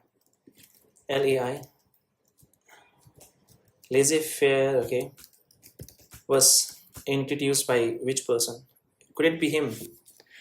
The laissez-faire economic theory, which advocates for a minimal or to no government intervention in the free economy. This was primarily formalized and published in Scottish economist. Okay, it was Adam Smith. Okay, invisible hand. Okay, literally meaning allowed to do. And we still use the French phrase today to describe a hands of economic policy by the government. The physiocrats had some influence on the policy. For example, when the French government in the late 1760, that means there was a big French Revolution in 1776. So before 17 years, made it easier for farmers to sell the corn. Later, Quesnay's schools of thoughts went into decline, and he retreated from the practical questions of economics to the abstract delights of the geometry. Quesnay was thoroughly modern in trying to find laws to describe the behavior of the economy and in depicting them in the models. Today, this is the methods of economics. Before him, the economy was seen through the lens of the religions and traditions, or when religions was left out, as by the mercantilist, through a fog of conflicting ideas, hardly a clear set of principles. In arguing the economy was often best left alone, he anticipated a belief of many of today's economists that it's often best for the government not to meddle into the economy, for example, by imposing lots of heavy taxes. He was revolutionary in locating the source of the economic value firmly in the real things, what wheat, pigs, and fish, rather than in money alone. But by restricting the source of value to agriculture, the physiocrats were stuck in the past. They were writing just before an economic revolution that was to transform Europe, in which manufacturers would create value by making goods more cheaply and by inventing new ones. Nature's bounty would soon bear fruits in the factories, not just in the rivers and fields. In the end, Quesnay was both a critic and defender of the French economic system. He was bold to argue for taxes on the French aristocrats. Not having to pay taxes was a privilege that they held dear and an important symbol for their status in society. He was bold for criticizing France's kings for smoothing their economy. In the end, Quesnay's worries about annoying the kings didn't come to much. After Mirabeau had disgraced himself with his book, Madame de Pompadour helped him get released, and Quesnay made it to ripe old age, outliving his king by a few months. Although Quesnay risked upsetting the rich and powerful, he was loyal to them. He spent his days peddling along palace corridors to audience with the king and Madame de Pompadour. He was very much a part of Europe's old regimes of kings and queens and believed in the division of society in the classes of aristocrats and peasants. So even though he urged the king to alter his approach to the economy, he still wanted an all-powerful nation, a powerful monarch to rule over everything. Even bold economists like him often have to think within the terms of the most powerful people in their societies. After Quesnay died, France's aristocrats got swept away in the stream of blood when the mighty revolution of 1789, I'm sorry, 1770, did I say 1776, okay. 1789 shattered the old regime of kings, dukes, and peasants. Economists discarded Quesnay's faith in the absolute authority of monarchs, but he cleared a path for them towards today's modern form of economics. Now we'll hear next is chapter number 6, and it is the invisible hand.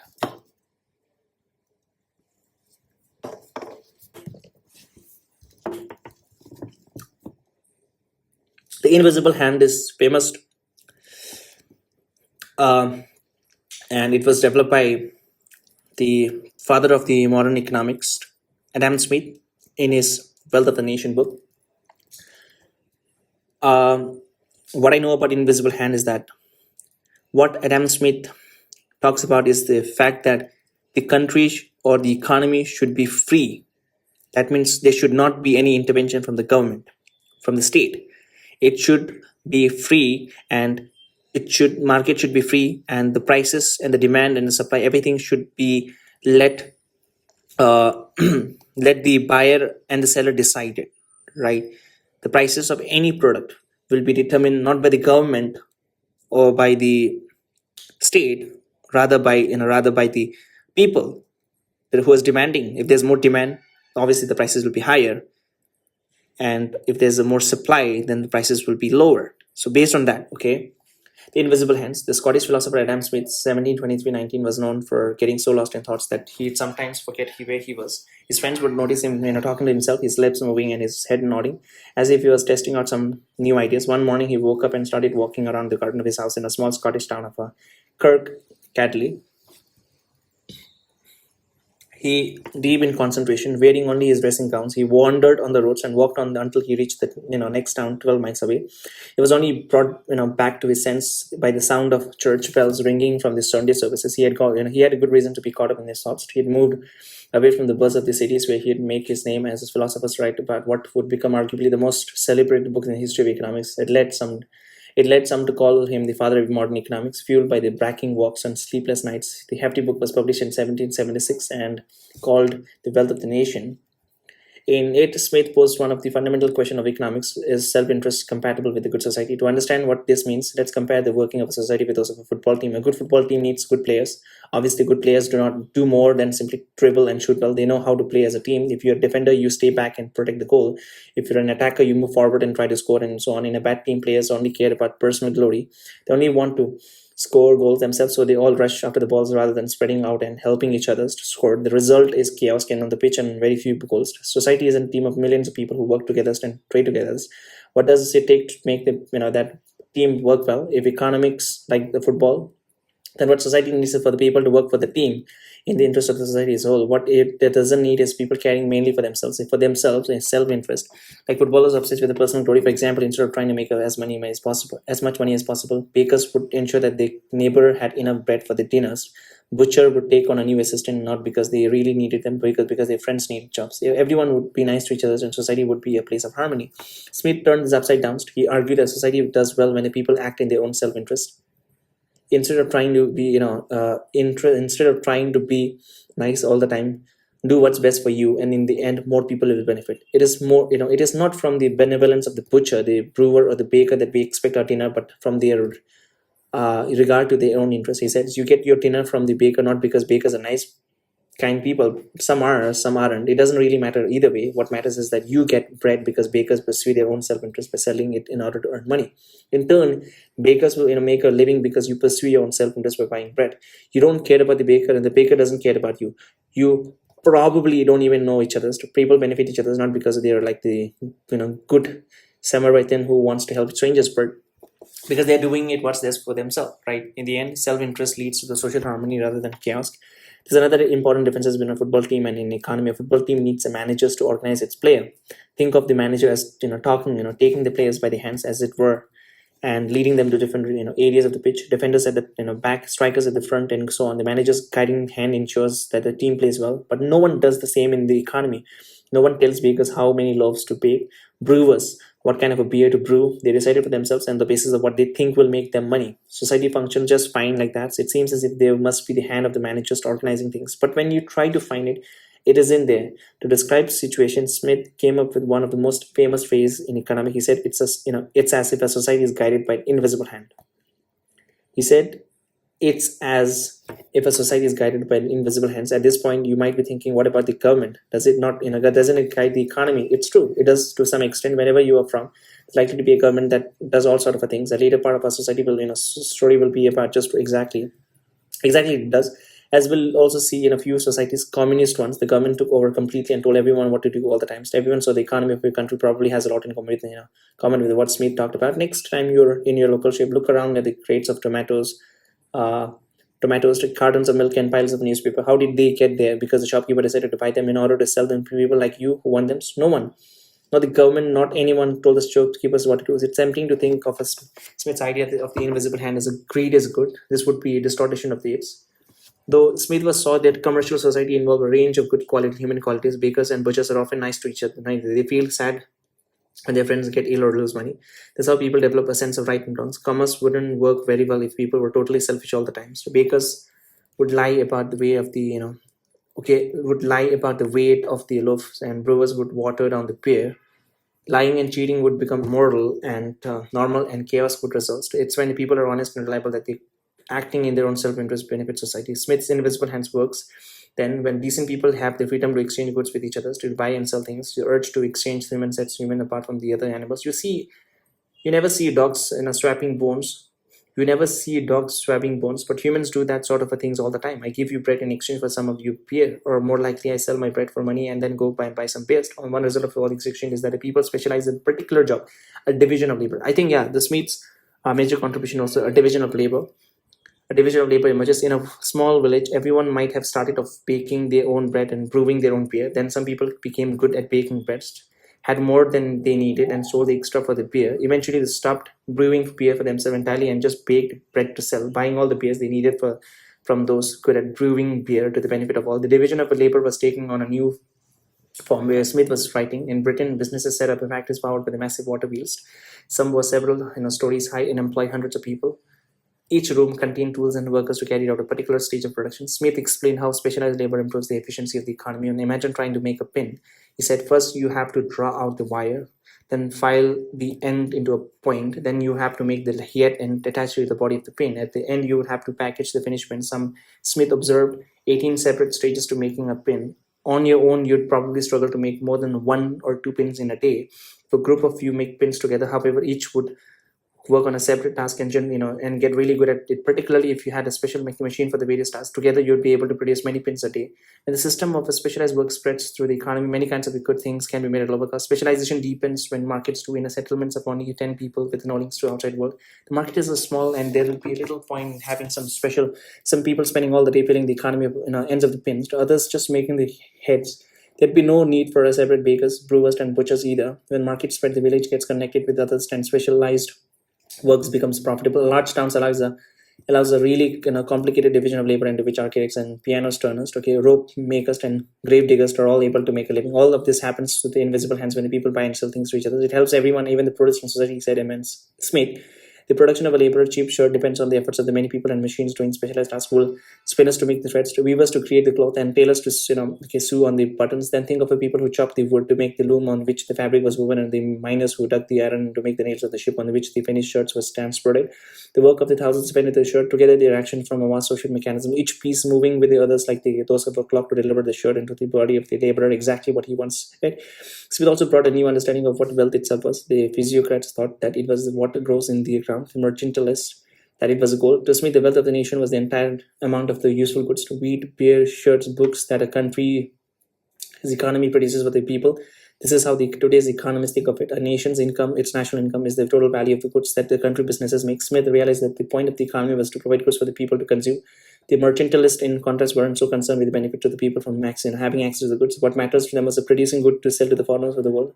The availability of many goods, including imported ones, could even be a bad thing if spending on them later than on flow of gold from the countries. Smith had a vision of a new economy that was then being born, one based on the division of labor and self-interest. He has been acclaimed as a sage, often by those who believe that market should rule above all else. The government should do as little possible, and businesses do what they like. 200 years after The Wealth of a Nation was published, American President Ronald Reagan championed this principle, taking Smith as his inspiration. Some of his White House officials even took to wearing ties with Smith's portrait on them. But Smith might not have felt flattered by this. For one thing, he championed the role of market as an attack on the mercantilist system, and which then ruled Europe with its many restrictions on buying and selling. He wanted the system to dismantle, but he still believed that the government had important roles to play in the economy. Also, behind the harmony of decent people pursuing their self-interest, Smith heard clashing chords. The division of the labor makes each worker's task simple. Although it increases the production, it makes workers stupid and ignorant. Also, how was all this new wealth to be divided between the workers and their employers? The new economy had the potential for both conflict and harmony. Economists after Smith each came to emphasize one over the other. Chapter number 7: Corn meets iron.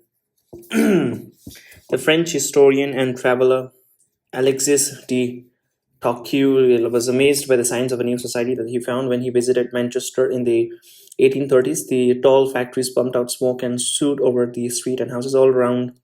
He heard the sounds of industry, the crunching wheels of machinery, the shriek of steam from boilers, and the regular beat of the looms. Factories like the ones in Manchester transformed Britain's economy over the 19th century. Manchester, okay, factory owners bought the tools and machine needed to make goods, clothes, and glass and cutlery. Okay, I think Manchester is known for, I think, cloth and all those, if I'm not wrong, right? Okay, Manchester City is known for. Manchester City is globally renowned as one of the most dominant football. Okay, Manchester. No, it's not. So Manchester is known for. Manchester is world famous as a birthplace of the Industrial Revolution. Yeah, Manchester is world famous as the birth of Industrial Revolution. Its legendary musical exports like Oasis and the Smiths, and its fierce football rivalry between. Okay, no, not this one. The city is also a historic hub for the scientific innovations. No, I'm not talking about this. I'm talking about known for which industry? Which industry? I think it's cotton, if I'm not wrong.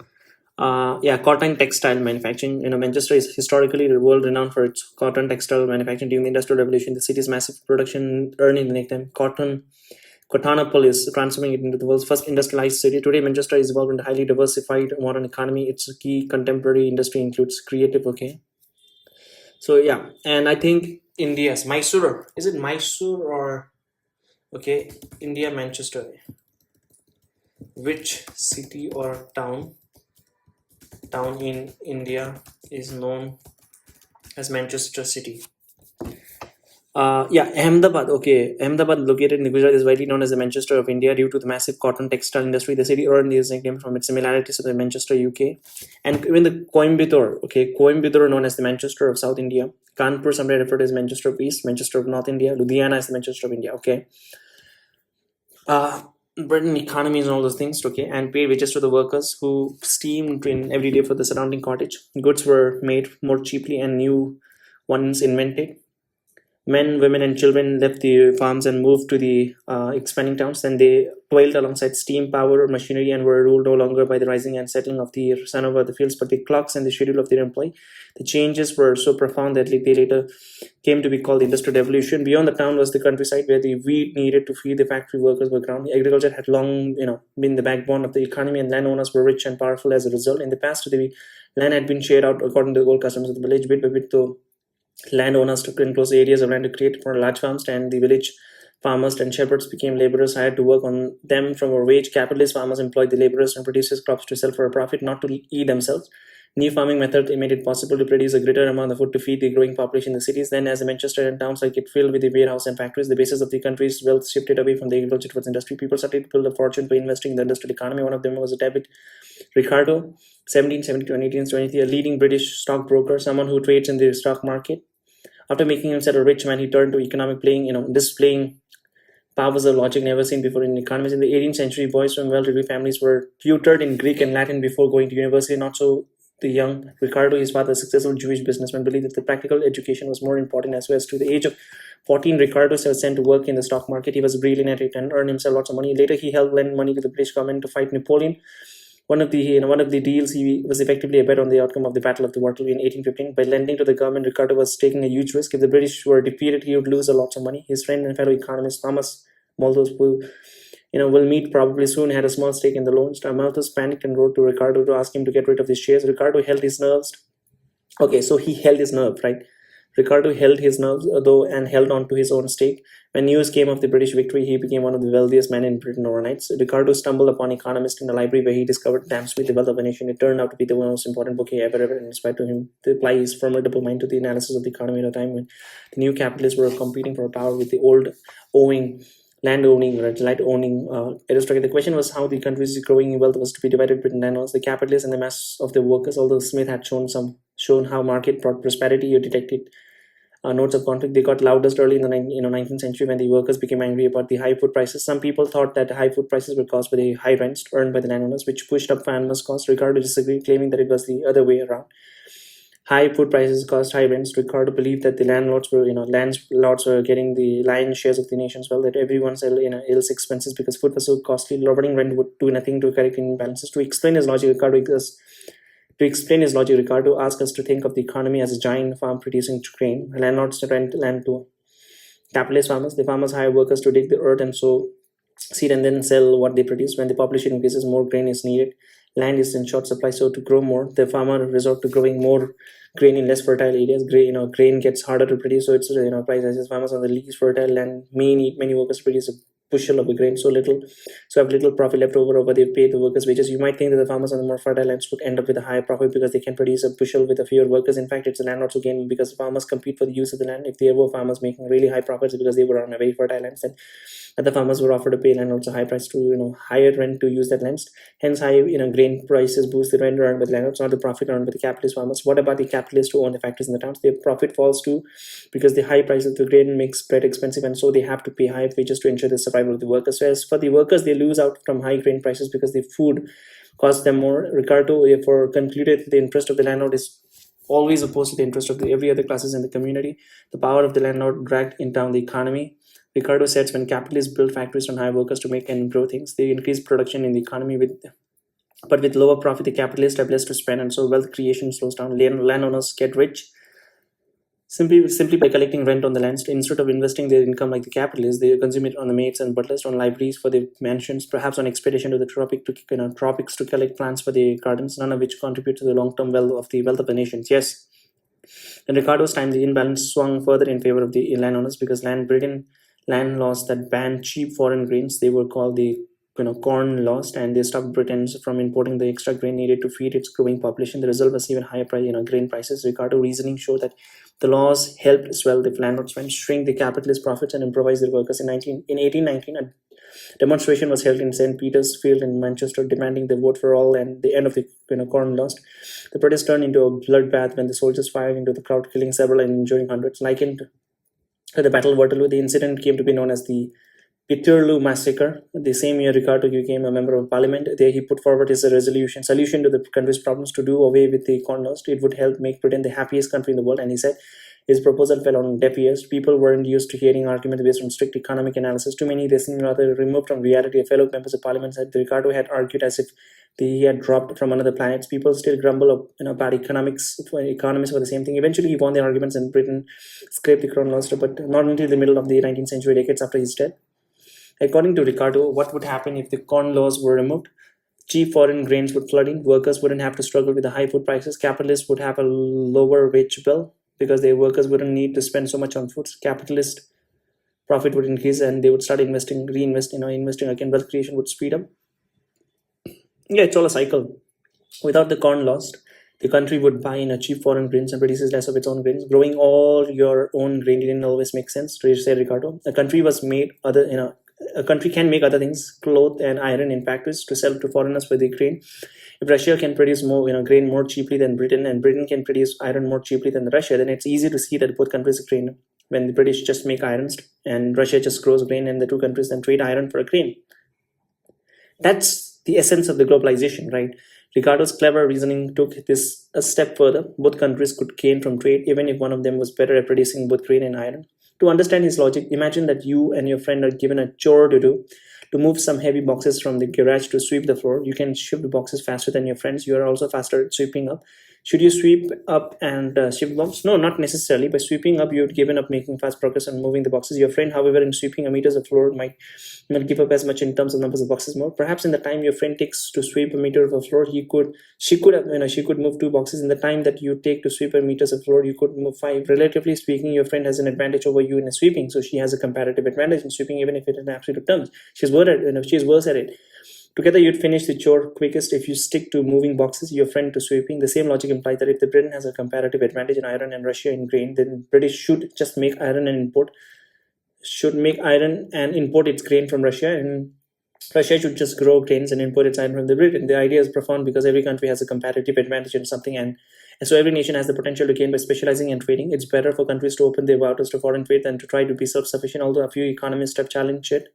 See chapter number 12. Ricardo's ideas of a comparative advantage became one of the most cherished principles of economists. This is in theory, right? Okay, it looks everything fine.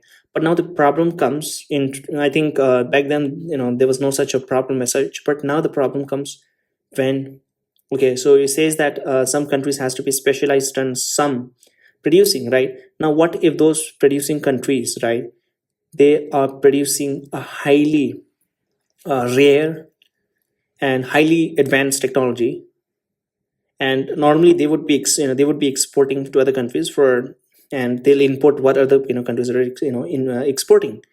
What if that, if there's a little conflict or argument between the two country, and what if that country completely stops supplying of that particular technology or a thing, then there will be a supply chain issue, right? And through this, the globalization is stopped. They can take advantage, they can use the leverage of producing that thing and increase the price, decrease the price, and can also deny to sell to some countries, can also deny to sell only to some specific countries. So that is the main problem now. So that's why I think we're going back to the ancient times where every country is trying to produce everything. I mean, see, okay, there are two things. Can the country produce everything? Yes, they can. Should the country produce everything? No, they shouldn't. Now that the problem comes, right? Now I think every country has to be independent in such that, okay, I think every country has to be independent in such that, can they produce? Yes. So I think every country should be able to produce everything. They should not be dependent on any other country for everything, from A to Z. Everything has to be, everything has to be able to produced in a country. But should they do it? That is the big question. I think in terms of war, then I think obviously the country, there will be supply chain disruption and all. Then I think country has to move, look inward and start manufacturing everything by their own. But normally, when in peacetime, then I think a country should do a lot of trade globalizations to take advantage of all the prices differences and cheaper products, all those things. But I think countries should have the capacity to do it, but they shouldn't do it. Ricardo was praised for bringing a new standards of reasoning into economics. The 19th century British writers Thomas D. Kishtainy turned to economics after finding that his consumptions of opium had made him unable to tackle his unusual reading of mathematics and philosophy. He was totally unimpressed by the writings of the economist. He said that anyone with a bit of a sense would throttle the draft, economist and bray the fungus heads to powder with a lady fence. Then someone lent him a book by Ricardo, and before he'd finished the first chapters, he exclaimed, "You are the man. Thou art the man." Ricardo's style of thinking was to begin from a simple starting point, piece of answer of varying fertility, or for example, to see whether it led, never leaving the path of strict logic. D. Quincy praised him for using logic to find economic laws, rays of lights in the chaos of facts in history. Many of the Ricardo starting point were discarded by the later economists, but his methods of building up a long chain of cost and effect became that of economics. His friends often said that he didn't care much for winning arguments, only for using reasons to find the truth. Even when the truth went against his own interest, in 1814, he bought a 5,000 acres estate from which he earned a tidy incomes. Ricardo had become a landlord, but his position didn't stop him from arguing tirelessly for a free trade, something that would threaten the wealth he had earned from his own lands, but which his principles of economics would have shown to be right.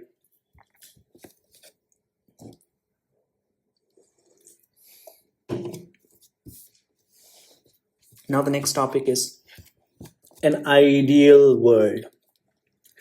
Yesterday I just read a speech by Nelson Mandela. He talks about, for an ideal for which I'm prepared to die. So I'm just thinking about it. Okay, so an ideal world. I do have a problem with this. That, okay, some people are looking for an ideal world. This is how it should be. No, this is how it should be, right? It's not how it is. So we have to deal with how it is. Okay, so now, no, I'm sorry, I digressed. Okay, an ideal world. The people sometimes say that the poor deserves it. They're poor simply because they're lazy or wicked. But in the 19th century, the writer Victor Hugo, in his most famous book, Les Miserables, tells us about Fantine, who, after being sacked from her factory jobs, resort to selling her front teeth to support her daughter. Fantine wasn't lazy or wicked. She was the victim of a cruel economy that cared more for profit than for human beings. At the time, people had begun to question the view that the poor were to blame for their misfortunes, and some said that they shouldn't have to put up with being poor any longer. The Industrial Revolution made some people, rich, but many continued to live in a deep poverty. People crowded into cities where living conditions were grim. There were thousands upon thousands of Fantines. Children were crippled by long hours of factory work, and diseases were everywhere. In Britain, the poorest people could go to the workhouse where they would given food and a bed if they could stand the harsh conditions. Earlier, we met Anand Smith and David Ricardo, who said that trade and competition led to the prosperities. They knew that money making was an all goods, but overall, they believed that capitalism meant progress. The different groups of thinkers, completely despair of the society, were now like they look at the squalor of the cities, the skinny, illiterate children and the workers spending their last pennies on the ring to drown their sorrows. And though thought that capitalism shouldn't be repaired, only a totally new society would save humanity. One of these thinkers were Charles Fourier, a Frenchman who led a lonely and unexciting life working as a clerk. He made up for it by pouring out eccentric writings with a strange title like The Theory of the Four Movement and for General Destinies.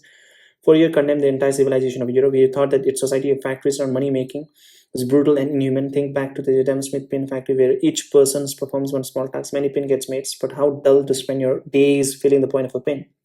Commercial society makes people hostile towards each other. To sellers of the glass hopes for hailstorms to smash everyone's windows so that they can sell more classes. In a commercial society, the rich and the poor, powerful, do everything they can to protect their positions and end up trampling on the poor. Fourier proposed a new society. He called it a system of harmony. He imagined people living in a small communities called Palinsteries. Palinstery would be a rectangular building containing workshops, libraries, even an opera house. It would be a place where you would be able to follow your passion to full. Fourier talked about familiar passion like the friendship, ambitions, and the love of the food and music. There was also the passion of the butterfly, the love of flitting between lots of different activities, and even that of the capitalist, fondness for plot and intrigue. The passions could combine to create 8-10 human character types first. In the Palinstery, the passions would be carefully organized. Each day, people would set off for work in a groups of people with different passions, helpful to the task they had to carry out. There would be a group that grows rose, some that took a look after the chickens, are there in others that produces operas. What's more, each person would belong to dozens of different groups. Instead of spending every day getting bored, grinding the end of the pin, you'd be able to do whatever took your fancy and fulfill all your passions. How would people earn their money though? Instead of being paid wages under capitalism, people would be given a share of the profit that the parents to make. Roy waited at home at noon each day for someone to call and give him the money to set up his Palinsteries. No one ever came, so his new world remained only an amazing picture in his mind. He wrote that after the establishment of the Palinsteries, people would grow tails with eyes in the hand. On one of them, 6 moons would appear, and the seas would turn into lemonades. Wild animals would make friends with the humans. Friendly anti-tigers would carry us from the place to place on the back. All this is a great material for those who say that the Fourier was a madman. Still, he raises questions about work, which conventional economics is hard to touch. Once we have food and shelter, how we find work that makes us all a part of our personalities. Perhaps today's trend of career advisors schools who help students to choose jobs that match their skills. My interest in one. Answering that question, like Fourier, the Welshman Robert Owen thought that the creation of new communities would save humanity. Owen couldn't have been more a different man, though he got lucky in Britain's young industrial economy using the newfangled steam engine to power the machinery in his cotton spinning factories. He has risen from the shop in assistance to a famous industrialist and had dealt with everyone from factory workers to dukes. He was so proud of mixing with all kinds of people. These inspired the main ideas in his essay, A New View of Society. Owen believed that people's characters were the product of their environments. People were bad because they came from the bad conditions. If you wanted a good society, you had to establish the right conditions. In an environment free of the cutthroat competition of capitalism, the poor could become good, happy people. Owen had a plan for creating the perfect environments. He would made enough money to set up a model village and experiments in creating an alternative to the dirty factories from the big cities. He did this, at a cotton mill he bought at Lanark in Scotland. No one imagined a world full of places like this. In the end, that didn't happen, but even so, Owen did things that were remarkable for the time, and a stream of important people came to look at his little community. He opened up infant schools, one of the earliest in Britain, and called it the Institute for the Formations of the Characters. He shortened working hours and encouraged his workers to keep themselves in their houses clean and to avoid drinking too much. To promote good working habits, Owen hung in front of each worker's silent monitors a wooden cube with its sides painted in different colors. Each color represented the worker's conduct: white for excellent, yellow for good, and blue for so, and black for bad. The supervisors would turn the cube according to how well the workers was doing that day, and the colors for each workers would be written down in the book of characters. When a worker was being lazy, instead of shouting at them, the supervisor would simply turn the cube to the black. At first, most of the cubes showed black and blue. Over time, there was a less black and more yellow and white. Later, Owen founded a community in that harmony in Indiana. It was even more ambitious than New Lanark, a town of farm shops and schools, which Owen believed would offer a complete alternative to capitalism. Scientists, teachers, and artists who believe in a better life flocked to it from all over the Americas and Europe. And quite a few rascals and oddballs did too. Unfortunately, the writers and thinkers who went there, while good at writing and thinking, weren't so good at digging ditches and chopping woods. The rascals avoided work altogether, so when the people began to squabble and experiment fail as an old man Owen turned to spiritualism, the Victorian craze for communicating with the dead. He would talk to William Shakespeare and the Duke of Wellington, and he thought that the new society would come into the being with the help of the ghost of the great man of the past. Ultimately, men like Owen and Fourier hope for an economy that would raise up the spiritual, not just the material condition of the people, even if they didn't quite know how to bring it all into being. An ambitious French aristocrat called Henry the Saint Simons felt this yearning with a particular intensity. Saint Simon, 1760 to 1825, had a huge ambitions from a young age and believed himself to be the reincarnations of none other than Socrates. As a boy, he was woken each morning by the servant with a cry, "Arise, Monsieur le Comet, you have a great things to do today." So his first work was addressed to the humanities. He fought in the American War of Independence and spent a year in prison during the French Revolution. So upon his release, he managed to get rich by buying up church lands, but in a few years he had spent all his money. Later, he tried to kill himself, deeply upset about what he felt was a lack of recognition of his ideas. Saint Simon thought that the society should be ruled by talented people, not by princes and dukes. Everyone should allow their fellow humans to flourish and to develop as best as they can.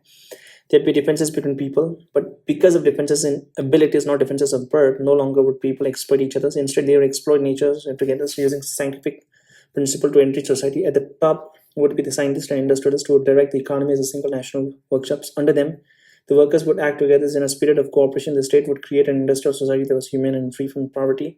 At the end of his life, Saint Simon published the New Christianities, which made his vision into a religion for the industrial age. After he died, his followers set up a churches. They dressed in a white trousers, a red vest, and a blue tunic, white for love, red for pillar, and labor, and blue for faith. They devised a waistcoat made in such a way that it could only be put on with the help of someone else. So symbolizing humans' bonds of fellowships. Unsurprisingly, curious Parisians used to visit the Saint Simonians retreat to cooperate them. Fourier, Owen, and Saint Simon believed that markets and competitions were on the route to a good society. That's why they were sometimes thought of as inventors of socialism, an alternative to capitalism, which was tried out by some countries in the centuries following. Under socialism, resources aren't owned by the individual as their private property. Instead, they are shared out between people so that everyone has a similar standard of living. In fact, so these thinkers had a mishmash of ideas, not all of which would today think of as a part of socialism. For example, some of them thought that private property was fine as long as it didn't lead to big differences between people.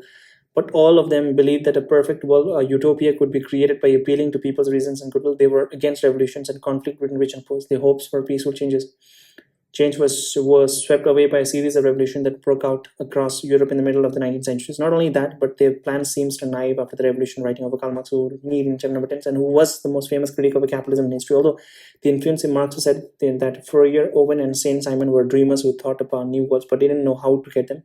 A better world wouldn't come apart by appealing to people's goodwill, said Marx. Conflict in the workers and their bosses would have to come so fierce that capitalism would collapse in a mighty revolutions. With a new society wouldn't emerge harmoniously, but in a great hubbub and upheaval. Now, next is chapter number 9. Too many mouths.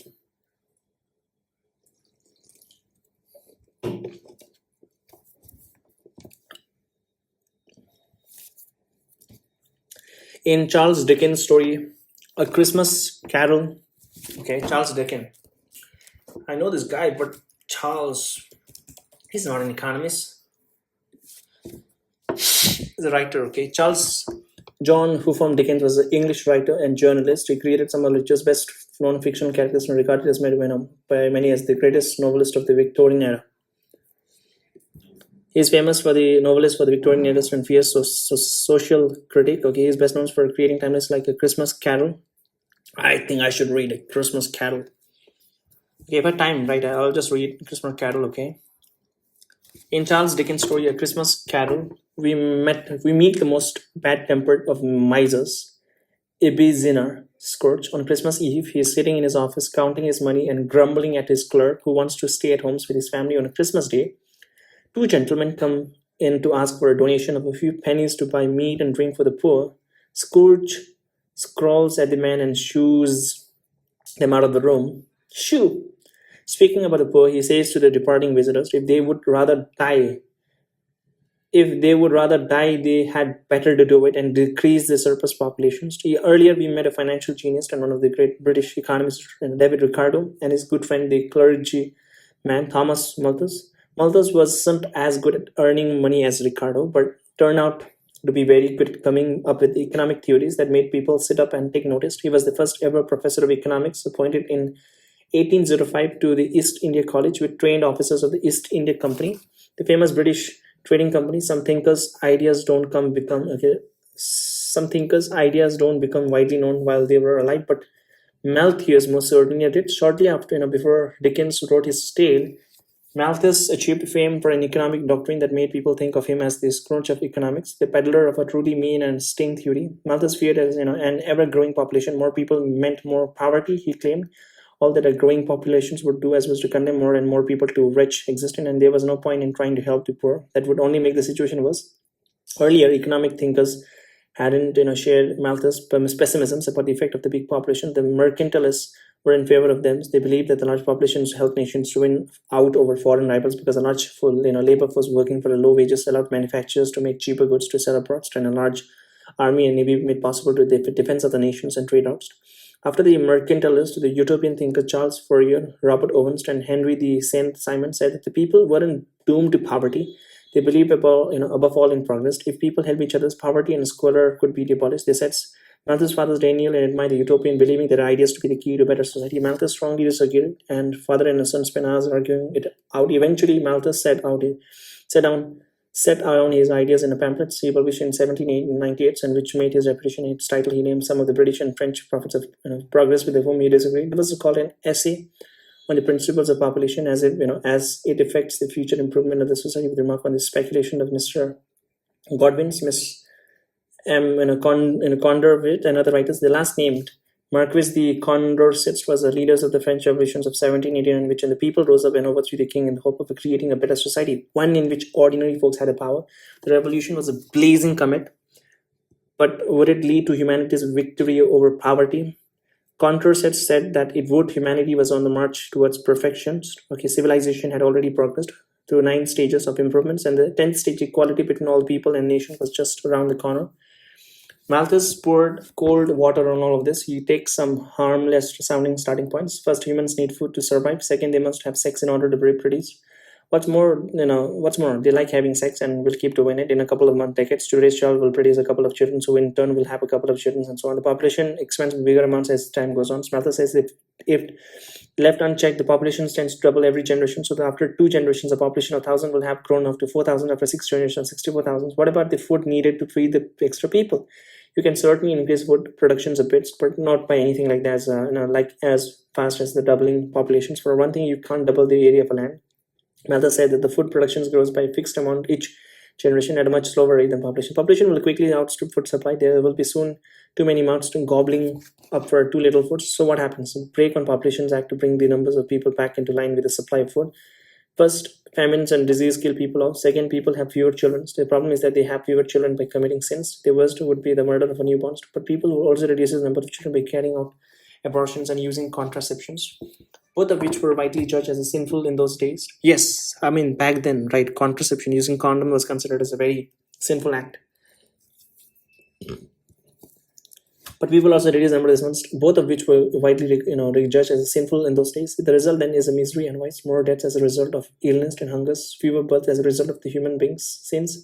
Suppose that the country gained a new source of wealth, perhaps land captured during a war, which allowed it to feed more people. At first, there would be more people to go around. Being richer, people would have more children, and being healthier, fewer people to die. As the population grew, there would be more mouths to grow, gobbling up the food supply with the less available for each. Eventually, society would end up where it started. The people would have simply bred themselves back to the lowest standards of living that they would had ever had the new land was discovered. The belief that people tend to get stuck at a subsistence standard of living just enough to survive was shared by other 19th century economists such as David Ricardo. It implied that workers' wages only ever covered over the subsistence and came to known as the iron laws of wages. With his rations of food and population, Malthus showed the grim logic of the laws. Malthus' arithmetic had another gloomy implications. For centuries, local areas in Britain had supported the poor and the sick. In the Malthus time, the poor were given payment to help them to buy efforts. Malthus criticized this. The payment simply rewarded laziness. If the people wouldn't help, they were more likely to help themselves. According to his population principle, to help to the poor is like finding a new land. It boosts population, but then produces more misery and sins to bring populations back into line with the food productions. Charity doesn't help the poor or society at large, but it simply creates greater numbers of the immoral. I I do think, right, but it's entirely not true, right? So there are a lot of people who are poor, and what the government can do is that first is that bring more opportunities, job opportunities, so that just the freebies is the least thing that the government should be focusing on, right? Free, if you give anything for a free to any people, obviously they will be like, okay, why do I have to work if I'm getting the everything for free? Instead, what the government should do is that they have to bring more job opportunities, and all the people who are unemployed, they can go and earn those things, and it will also add to the economy. But the problem comes when some people are physically challenged. They cannot do it because of the physically unfit.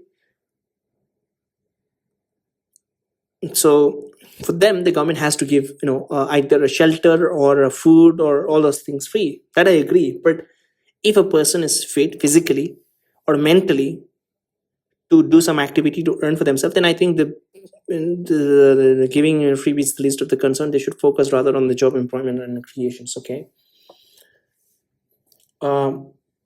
Malthus arithmetic had another gloomy implication. For centuries, local areas in Britain had supported the poor and then sick. In Malthus' time, the poor were given payments to help them to buy foods. Malthus criticized this: the payment simply rewarded the laziness. If the people weren't helped, they were more likely to help themselves. Okay, yes. Charity does not help the poor or society at large, but simply creates great numbers of immoral, miserable beggars. Marriage and sex are some of the life's greatest joys. But yeah, man, marriage and sex are some of the life's greatest joy, but they'll eventually lead to wretchedness. So much for the human progress. Also, there by the utopians, they were a ray of hopes.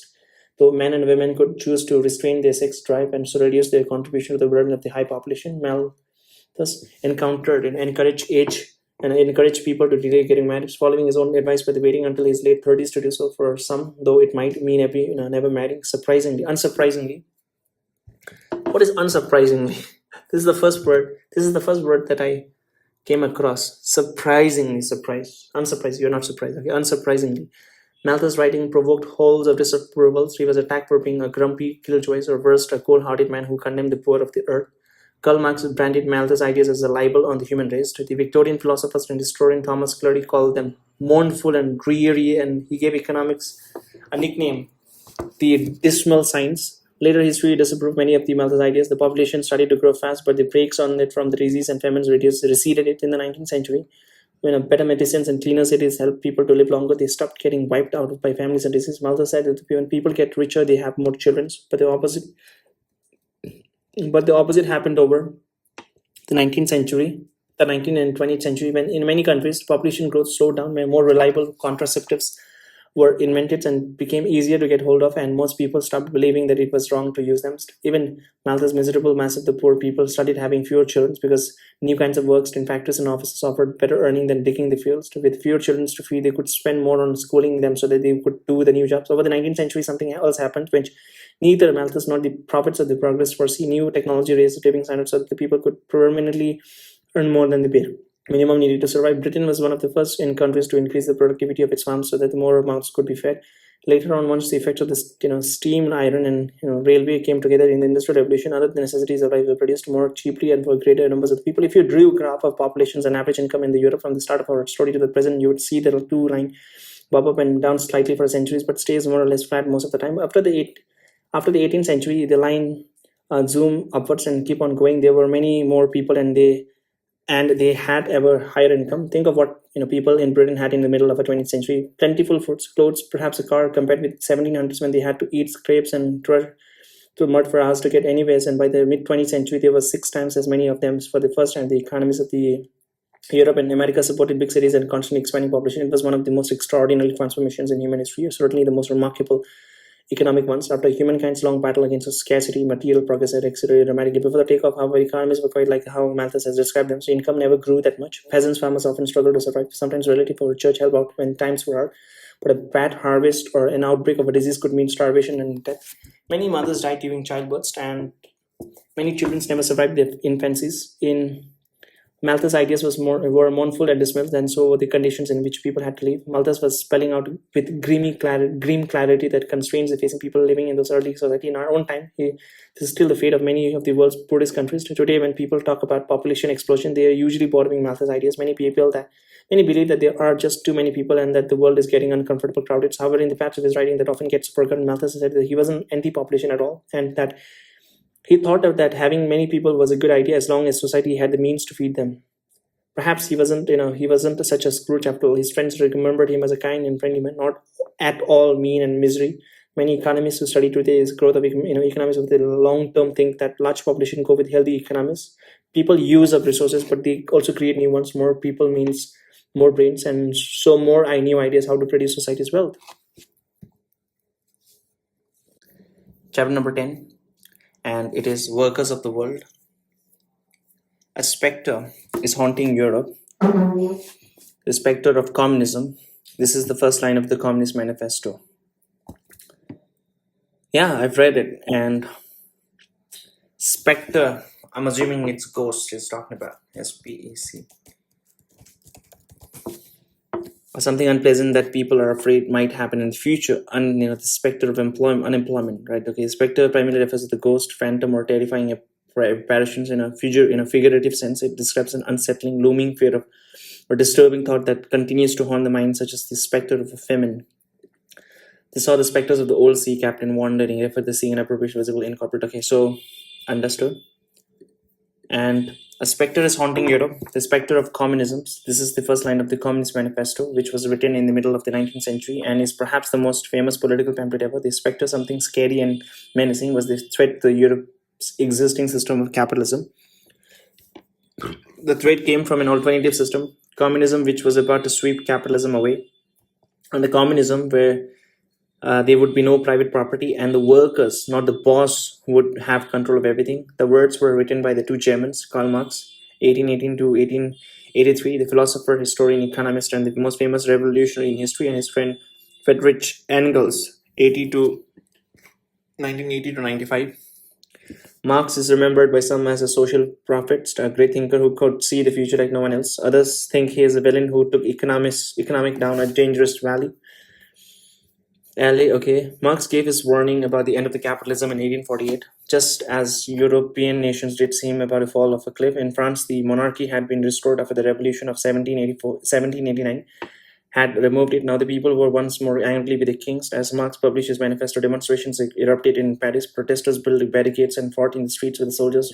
Marx rushed to join the struggle. By the time he arrived, the king had fled and a republic had been declared.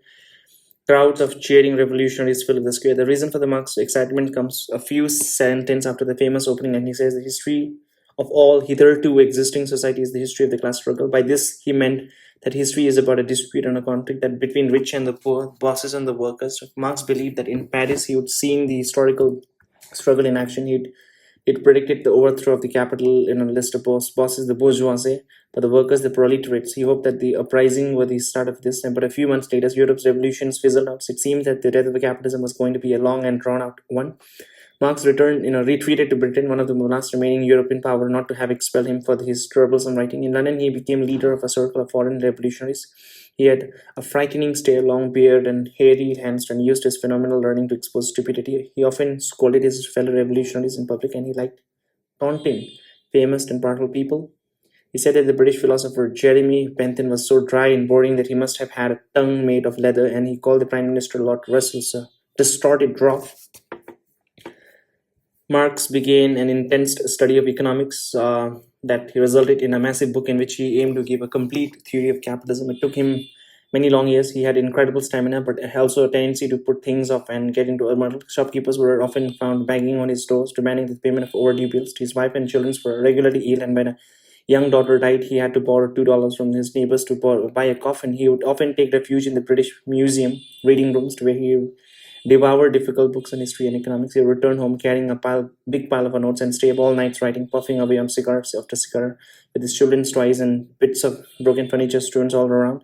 Putting pen to paper was often rather painful because he suffered from carbon clues, horrible boils which he had tried to treat using arsenic. Finally, in late 1860s, some 20 years after he began, he completed volume 1 of his book, mourning that he would have to sacrifice health, happiness, and family to get to the end of it. So he wrote the last pages while standing up at his desk because his boils were so inflamed. When he finished, he said, "I hope that the bourgeoisie will remember my carbuncles until the dying days." The utopian thinkers whom we met earlier said the capitalism poisoned human society. Like them, Marx believed that a new society was needed for people to truly flourish, but he thought that the utopian were fools to think that the human kindness would bring it about. So instead, Marx believed that capitalism itself contained the seeds of a new society. He said that the history unfolds in a series of economic system.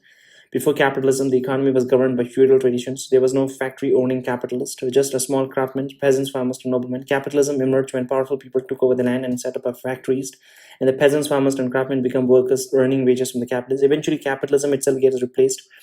This happens because of how capitalists earn the profit. Capitalists buy raw material, cloth, butter, and threads to produce good shirts, which is then sold at a profit. Where does the profit come from? To understand this, you need to see where economic value come from. Like Adam Smith and David Ricardo, Marx said the value of the good is the amount of a labor used to make it. This is known as the labor theory of value.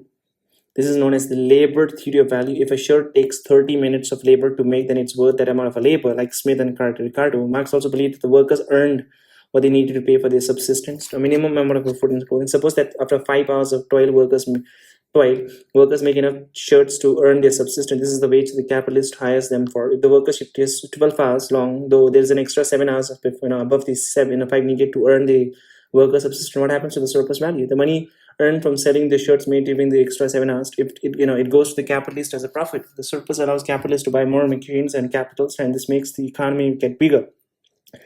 Capitalists exploit the workers in the sense that they want to squeeze out as much surplus value as possible by making them work hard and long. The workers want a shorter working days and higher by wages. Competition between workers keep wages down too, because those who have a job are always under the threat of losing it to someone else. The outlook for the proletariat is bleak. Capitalism turns the life of a worker into nothing but toil and drags his wife and children beneath the wheels of the juggernaut of a capital. Wheels of the juggernaut. Okay, what is juggernaut? Juggernaut.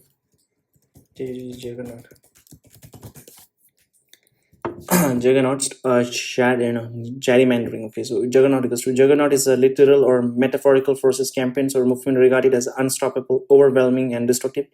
It typically describes an entity that crushes everything or everyone that wants to powerful force of movements. Okay, the internet retailer has become an unstoppable in e-commerce juggernaut. What's a juggernaut? Okay. Drags his wife and children beneath the wheels of the juggernaut of a capital. To Marx, the conflict between the bourgeoisiest and the proletariat is a deep contradiction of the capitalism. So capitalists try to protect their profit by squeezing the workers hardest and hardest. The workers get an even smaller share of the economic pie.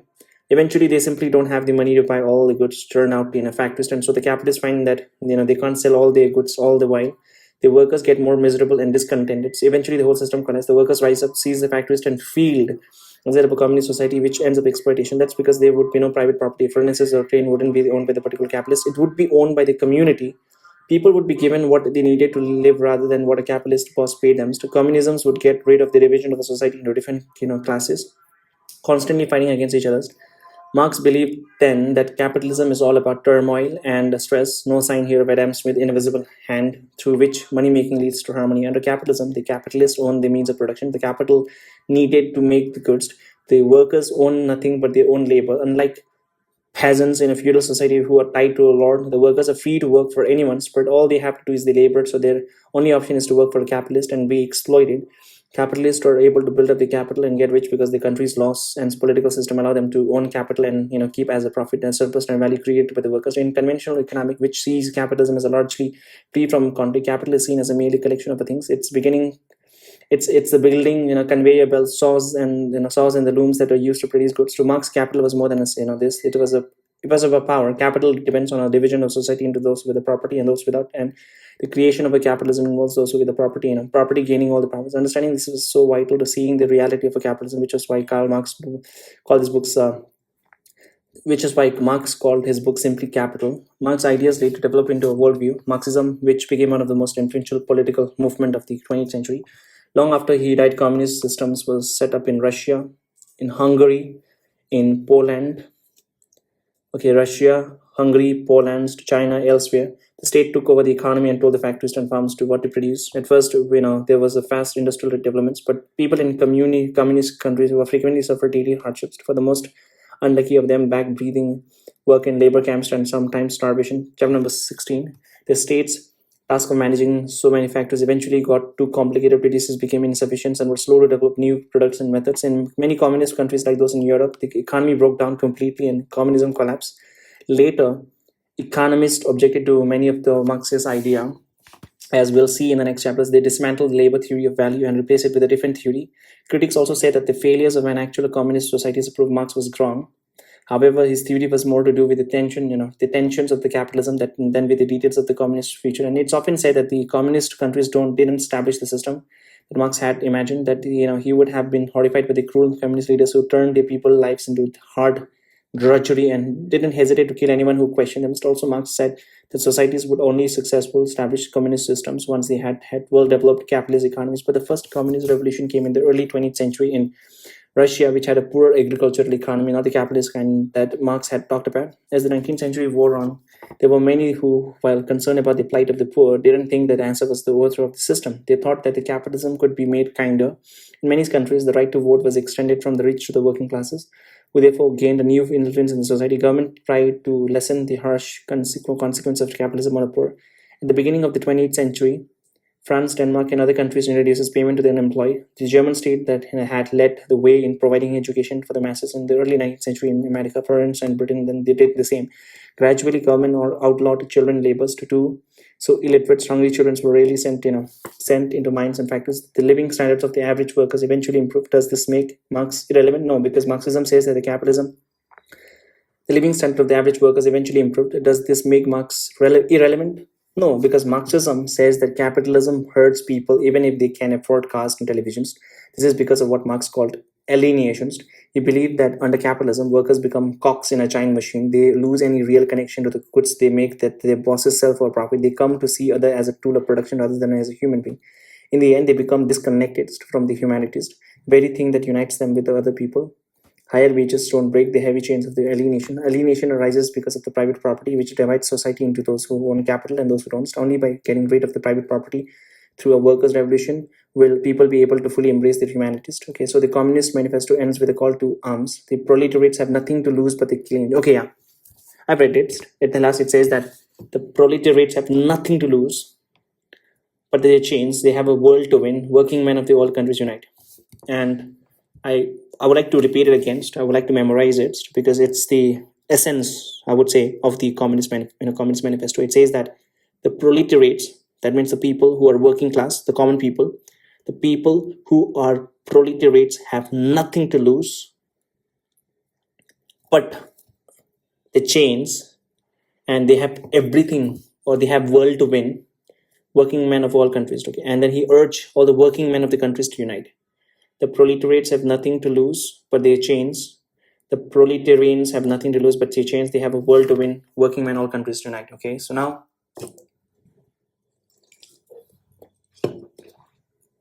comes chapter number 11, a perfect balance. Why is a bottle of a champagne so valuable? Adam Smith and Karl Marx thought the value comes from the cost of producing something, especially in the labor that went into making it. But a bottle of champagne that sold for $200 didn't cost nearly much to make. It's valuable because people like it a lot.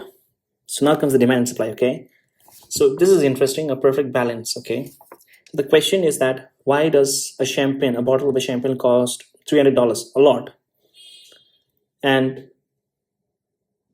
But a bottle of champagne that sells for $300 didn't cost nearly that much to make. It's valuable because people like it a lot. Champagne gives them a great amount of satisfaction and happiness. So far, we've heard quite a bit about rich capitalists and their weary workers toiling away in factories.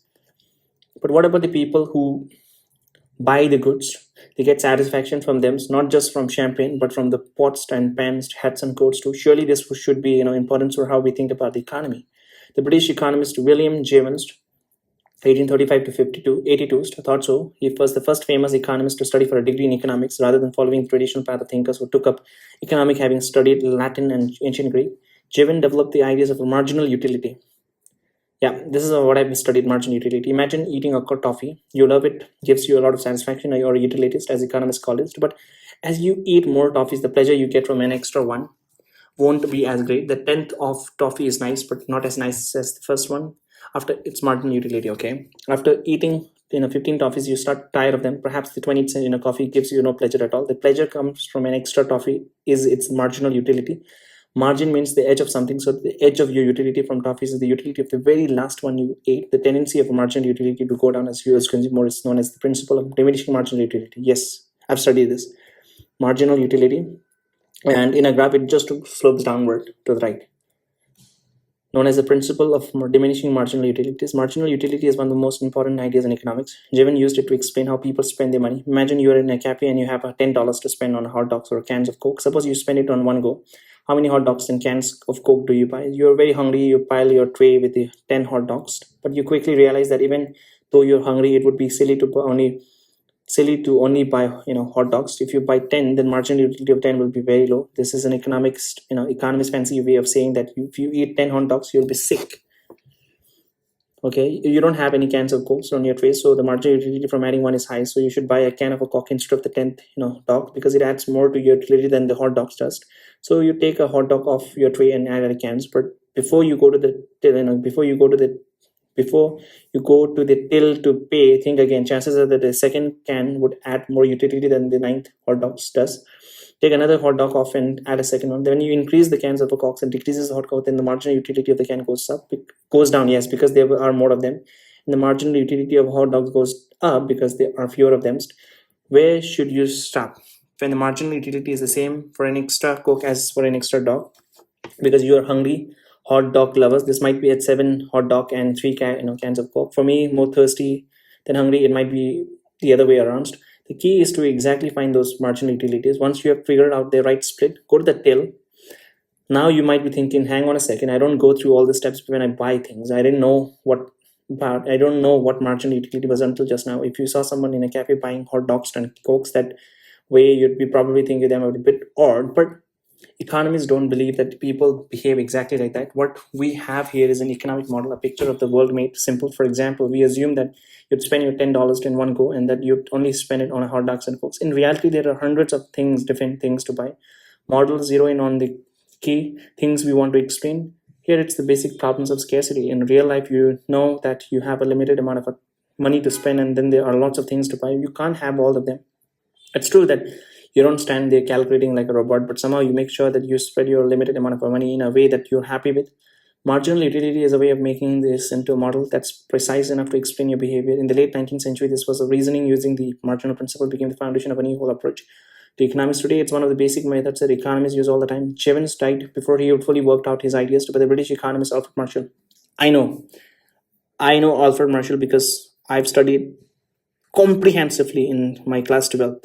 Alfred Marshall, and there is the father of the macroeconomics, Alfred Marshall. And then who's the father of macroeconomics? I'm sorry, how is it possible that I forgot?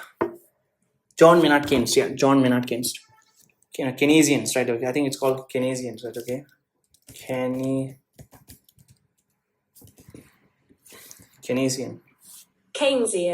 Okay, it's not Keynesian. Okay, it's Keynesian. Okay, I forgot. Keynesian. Keynesians. Okay, Keynesians.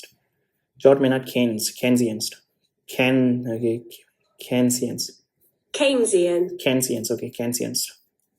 Okay, so Alfred Marshall and Keynesians. Okay, and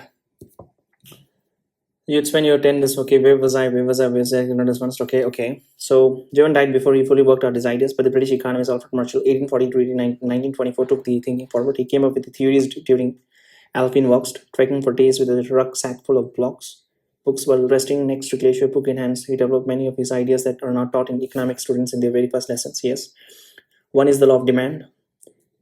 In the hot dog example, we didn't really consider prices. The law is about how prices influence the decision. High price leads to low demand for goods. A low price to high demands, and diminishing marginal utility shows where the laws comes from. You see it all the time. Suppose, for example, that a shop has a closing down sales and slashes price to encourage shoppers to buy its spoons. If you had no spoons, you would get a lot of utility from once. You might be willing to pay €4 for it. The second spoon gives you less utility than the first, so you might only be willing to pay $3. What about the 10 spoons? You might pay just $1. You'll buy a lot of spoons when they cost little, but when they cost a lot lower, you'll buy only one or two. You compare your marginal utility with the price you have to pay. The marginal utility in the principle isn't only used to describe how people spend, it's also used to explain what firms do. A firm produces another spoon if the extra revenue from selling it, margin revenue, is higher than the cost of making it, margin cost. As it produces more spoon, it gets costlier to produce an extra one. This is because when a factory employs more workers, each extra workers adds less to production than the last. Imagine a factory with only one worker and it's hiring an extra pair of hands would boost production a lot. But when a factory already employs 1,000 workers, hiring one more would boost production by much less.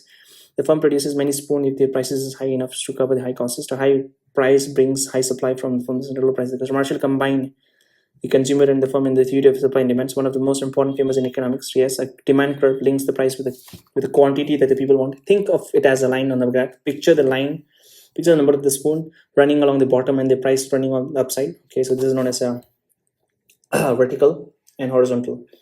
I always get confused in vertical and horizontal. So vertical means it's a straight line, and just wait. Okay, I just want to confirm it.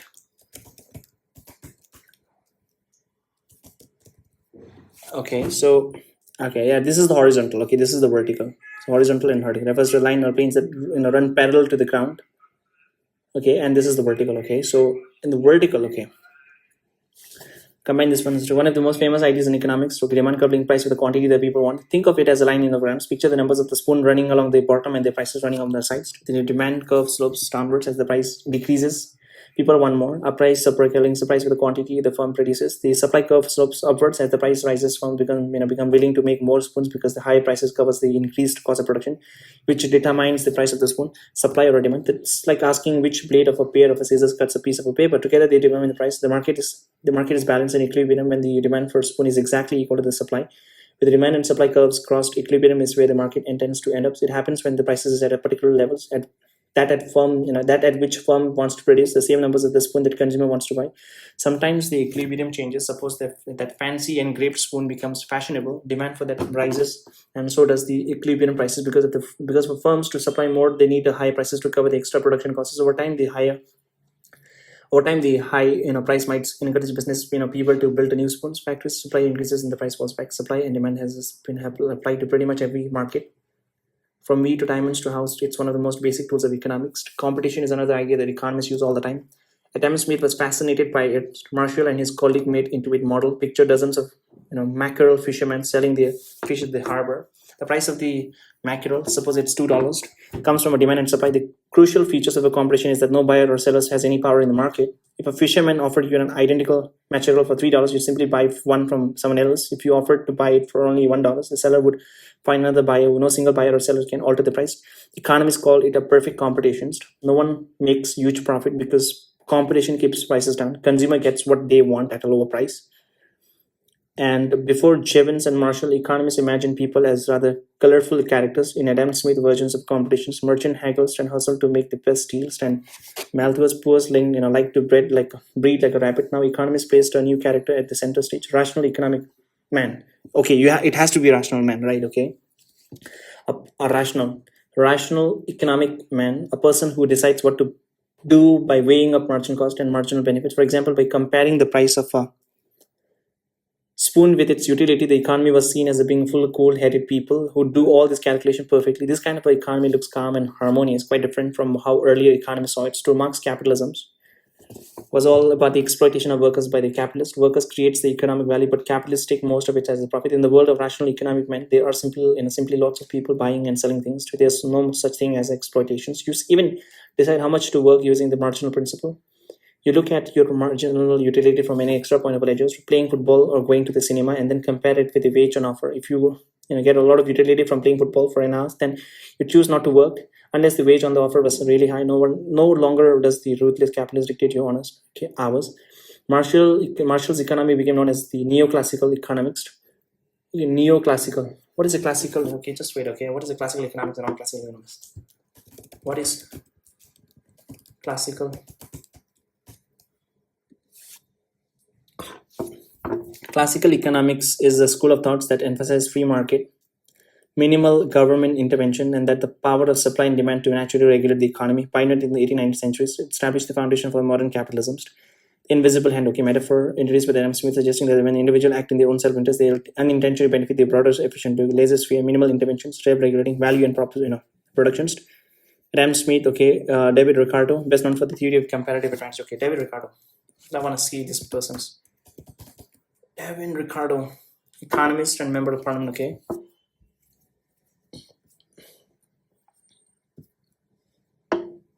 Ricardo. So this is the classical and modern economics. While classical economic provided the framework for a modern free market economist, it was eventually challenged during the Great Depression, 1929. So it happened. They gave to Keynesian, Keynesian economics, which argues that market do not always self-correct quickly enough, and that government must intervene to stimulate demand during the economic downturns. If you're interested, we can deep dive into the dynamics we want to invisible hands. So I want to know. Then there's what is the different? What are the different types of economics? What are the different types of economics,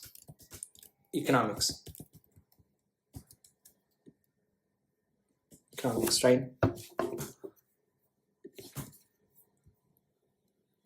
So there is I'm not talking about in that sense. What are the different types of economics in terms of classical economy and neoclassical and etc. What all this one, right? Economic is divided into different school of thoughts that represents evolving theories on how market, government, and human behavior drive the economy. The most prominent economic school of thoughts includes classical economics, developed in 18th, 19th century by thinkers like Adam Smith and David Ricardo. Core ideas: market are self-regulating, operates best with a minimal government intervention. Key theory: the invisible hands and the labor theory of value. They believe that the value of the good or service is determined by the amount of human labor required to produce. Focus long-term economic growth. So first it goes to so I just have to memorize it properly, right? Is that I have to understand all of this. So first is that when you talk about the economics, it happened over a period of time, and the earliest economics it happened, and that one is known as the classical economics. There are different school of thoughts. First it goes to classical economics, and classical economics. It was famous by the Adam Smiths and David Ricardo, early 17th centuries, 18th, 19th century. I'm sorry, and then came neoclassical, right? So, neo means new, if I'm not wrong. Neo meaning new, or in later forms, right? Neo-Georgian. It's a new one, right? So neoclassical. Now we have a neoclassical economics emerged in the 19th century through scholars like Alfred Marshall, building upon the classical. So it's basically like the same foundation is the classical economics, but it's a refined version. Alfred Marshall building up the classical foundations. Core ideas: humans are rational beings who act to maximize their own satisfaction, utility, and the firms act to maximize profits. Q theory goes to marginalism. That means marginal utility rather than labor. Value is driven by the demand and supply, and prices adjust to reach a market equilibrium. Focus goes to individual decision making and optimal resource allocation. And then we have Keynesian economics, founded by the John Maynard Keynes during the 1930s Great Depressions. Core ideas: free market are not always self-adjusting and can experience long period of high unemployment or recessions. Key theory: aggregate demand drives the economy during the economic downturns, and government should intervene by spending, creating jobs in this ones. And then you have Marxian economics. Core idea: capitalism is inherently unstable and lead to the exploitation of the working class. Proletariat by the capitalist bourgeoisist. Key theories surplus is this one. Another major school of thought goes to monetarianism. Because the school of thought is championed by the Milton Friedmans that emphasizes the role of the government in controlling the amount of money in circulation. Austrian. I think I've heard of this one also, right? The Austrian school of thoughts. Austrian school goes to advocates for completely free market capitalism, viewing government intervention and central banking as the primary cause of economic crisis. Behavior economics, a modern school of thoughts that breaches economics and behavior economics. Just wait. I want to see. Was John, right? So John Maynard Keynes, a mixed.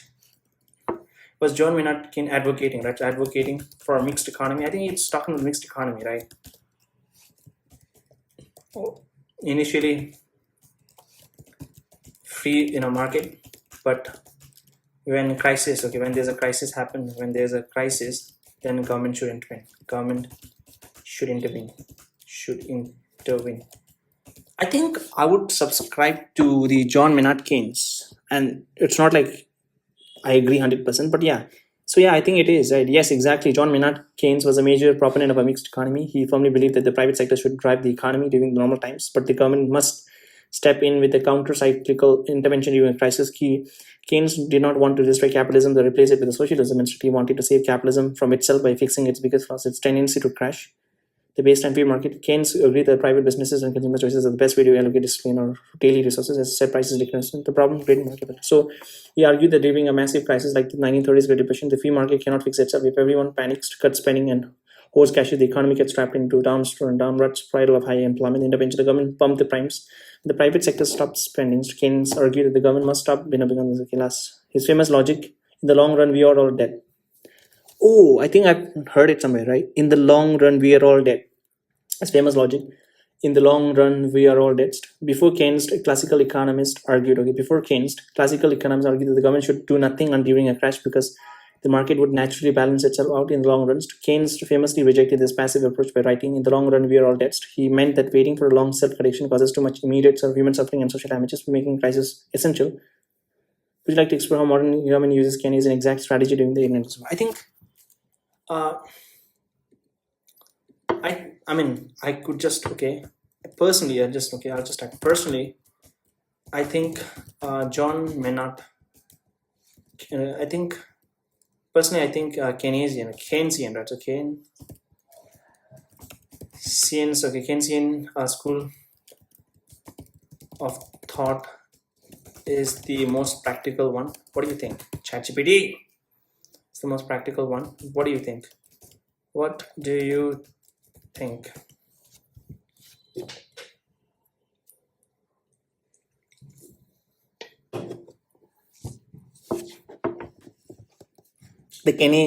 Keynesian school of thought is widely considered highly practical because it matches how the most modern developed nations actually manage the economic stories. When a major crisis hits, like the 2008 financial crisis or 2020 pandemic, almost every government in the world instantly uses Keynesian tools such as Keynesian tools such as stimulus. Yeah, even the United States of America, though they claim themselves as the freest market in the world, but the government did intervene, right? They've printed $2 trillion in that time. So I do think that it is the best. I think Keynesians. It's okay. Now I'm going to close my eyes. I'm going to memorize the entire thing. So first, there is a classical economics. So in school of thought, there are different school of thoughts in economics. First, it goes to classical economic, classical economics, and the famous person would be the Adam Smith. And he developed invisible hands, and laissez-faire. And then there's a Richard Ricardo. They all proponent of a free market. There shouldn't be any intervention of the government at all, even during the crisis. There shouldn't be any intervention because they think that in the long run, the market will correct itself. This is the classical economics, right? It's 18th, 19th century. And then came neoclassical. Alfred Marshall, so he is famous for developing law of demand, law of supply. It's basically like he refined the classical economics developed by the Adam Smith and Ricardo, right? Alfred Marshall, law of demand, law of supply, all those things he did. And then came Marxism, right? So, Marxist economics, right? So Marxist economics. So in Marxist economics, he talks about everything has to be owned. Okay, that is very dangerous to go. And then there is Austrian, school of thought. Austrian school of thought says that I think it's similar to Austrian school of thoughts, and classical school of thoughts are similar. And then came a Keynesian school of thought. It was developed by John Maynard Keynes, and John Maynard Keynes, right? So John Maynard Keynes, and he was developed by John Maynard Keynes, and it was done during it was released in 1929 when there was a Great Depression. Okay, so I think just wait. Okay, is Austrian? Okay, is Austrian? Economy and classical economy same? Not same, because they both are advocating free. Everything has to be free. No, they are not same. But both schools strongly advocates for free market, private property, and minimal government intervention. They arrive at this conclusion using entirely different theories of value, human logic, and math. The Australian school actually originated in the 19th century as a direct rebellion against the classical economics. How they determine value and prices. Classical economic relies on the laborer's theory of value. Classical economic, like Adam Smith, believe that the price of an item is determined by the objective cost of productions, mainly how much labor it took to make it. Austrian economists pioneered subjective value theory. Austrian, like the Karl Mengers, argue that the value is completely subjective. A bottle of water is worth very little to someone who's sitting at the home, but worth everything to someone dying of thirst and desert.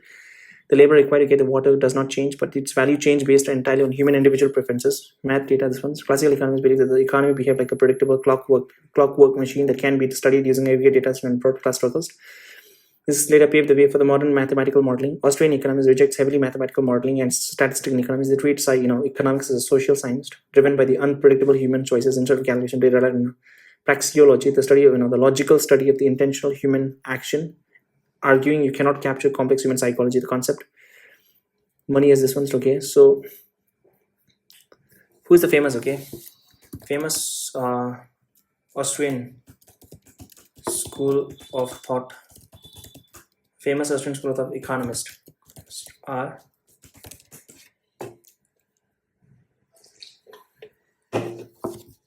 I'm sorry, but I don't know. Karl Mengers, the founding father of the Austrian school, major contribution to co-discover the theory of marginal utility and pioneered the subjective value theory.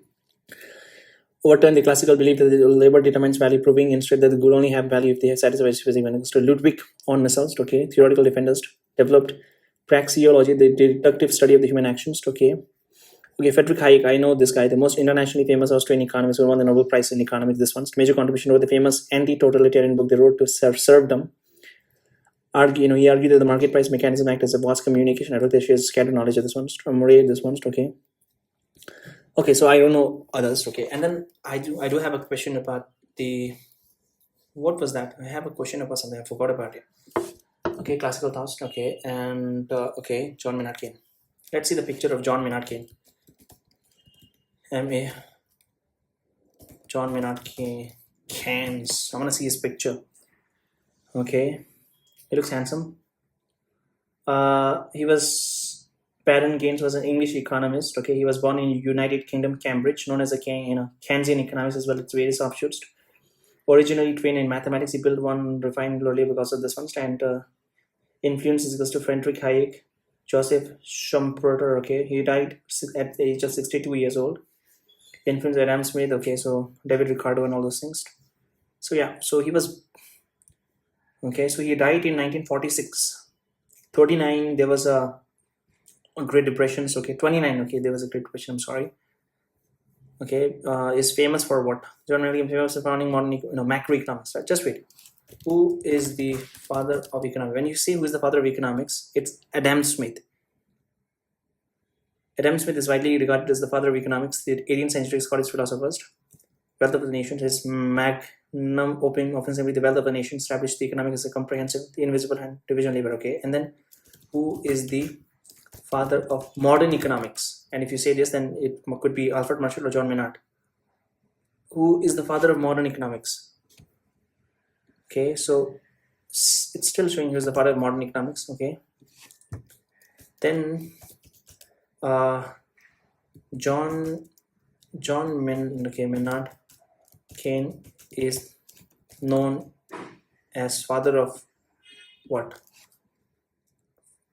He is known as father of macroeconomics. John Maynard Keynes is widely recognized as the father of the modern macroeconomics and the founder of who is the father of macroeconomics? The father of macroeconomics is the English economist John Maynard Keynes. He is widely regarded as the founder of the field, and because he fundamentally revolutionized economic thought, shifting the focus away from the individual market towards the economy as a whole. Macroeconomics. So he was the person who introduces macroeconomics such as aggregate demand, aggregate supply, introduces the foundation concepts such as the aggregate demand, consumption, investment, the multiplier effect. His 1936 magnum opus, The General Theory of Employment, Interest and Money, is considered the cornerstone of the government intervention. Unlike classical economists who believe markets natural self-correct, Keynes argued that active government intervention like the fiscal and monetary policy are necessary to manage. Just wait.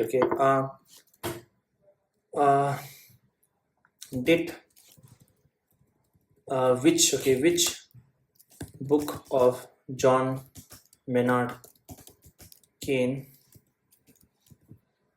Which book was written by Keynes? Which the famous book? The millionaire wrote his most famous book, The General Theory of Employment, Interest, and Money in 1936, which laid the foundation of modern economics. Okay. Okay. Did he, did he advocate it? Try to advocate it. John Maynard Keynes, did he advocate it? Did he advocate it for the intervention of government? Did he advocate it for the intervention of a government during crisis because of his experience in 1929 Great Depressions? Yeah, it could be, man. 1929. So yeah, 36. I think it could be. Yes, John Maynard Keynes advocated for aggressive government intervention precisely because of the catastrophic failure he witnessed during the 1929 Great Depressions. Before this global crisis, Keynes was conventional believer in free market capitalism. However, watching the world economy collapse and remain trapped in a prolonged massive unemployment for years fundamentally shattered his belief in a traditional economic theory. The Great Depression directly shaped his argument and a free refinement, the breakdown of a self-corrections. Prior to 1921, classical economic theory indicated that the free market was self-regulating. Economists believed that if unemployment rose, wages would naturally drop. So see, okay, what the classical economics thing is that classical economic theory dictates that the free market were self-regulating. Okay, economists believe that if unemployment roses, if there are lots and lots of unemployment, then the wages would naturally drop, right? And wages will naturally drop because people will be willing to work for a lesser wage. Wages would naturally drop, businesses would start hiring again, yes, and the market would fix itself.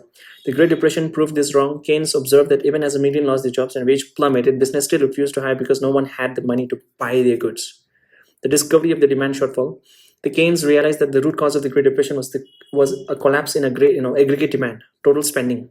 When the market, stock market crashed in 1929, individuals stopped spending and businesses stopped investing because everyone was trying to save money at the same time. The economy spiraled downwards. Keynes famously concluded that if the private sector cannot or will not spend money, the government must step in as the spenders of the last resort. So that's why the government, the Reserve Bank of India the Reserve Bank of India is known as the lender of the last resort. So he is the last person who will step in. In the long run, we are all dead. When the classical economists urged patience, arguing that the market would recover in the long run, Keynes writes, okay, so what the classical economists think that the government should not intervene because in the long run, the market will recover itself. But to argue that John Maynard Keynes says that in the long run, we are all dead. When the classical economists urged patience, arguing that the market would recover in the long run, Keynes issued his legendary counter-argument. He insisted that waiting for a passive long-term market correction was an unacceptable policy that causes needless human suffering. This view directly inspired his call for immediate fiscal intervention, such as the government-funded public works project, infrastructure spending, and deficit spending not to fail its ones. His radical ideas, deeply forced by the harsh realities of the 1930s, eventually led to the Keynesian revolution as laid the blueprint for the modern government stimulus packages used in response. Okay, understood. Okay, so in long run, we're all dead. That's a nice one to talk about. Martial economics became known as neoclassical economics. It was an updated version of the classical economics of the Smith and Ricardo. Classical economic was about how market powers the economy and make it a prosper. Neoclassical economic was about how rational individual power those market. It abandoned the search for an ultimate measures of value like gold or labor. Value was simply the price for something that came from supply and demand. A rare bottle of wine cost a lot because there is a limited supply and lots of demand. So if you understand the demand and supply, right, it's all about the demand and supply, the market. And if the demand is more, then obviously there will be a more, it'll be more expensive. The people are willing to pay more, and vice versa. And second is the new way of thinking emerged as the stress of the 19th century eased. The Industrial Revolution brought lace, bonnet, and china cups within reach of ordinary people, and the tension that they lay under the surface of the economy, those that Marx had been so concerned about, were put to one side, and so rational economic man who perfectly balanced marginal this with marginal that becomes economist's main theory of how people behaved. Some complain that it's totally unrealistic.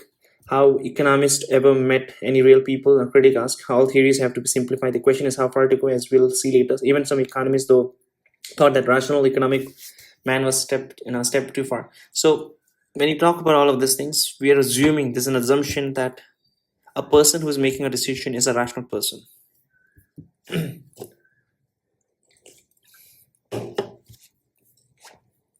Shut out the sun. It's chapter number 12, shut out the sun.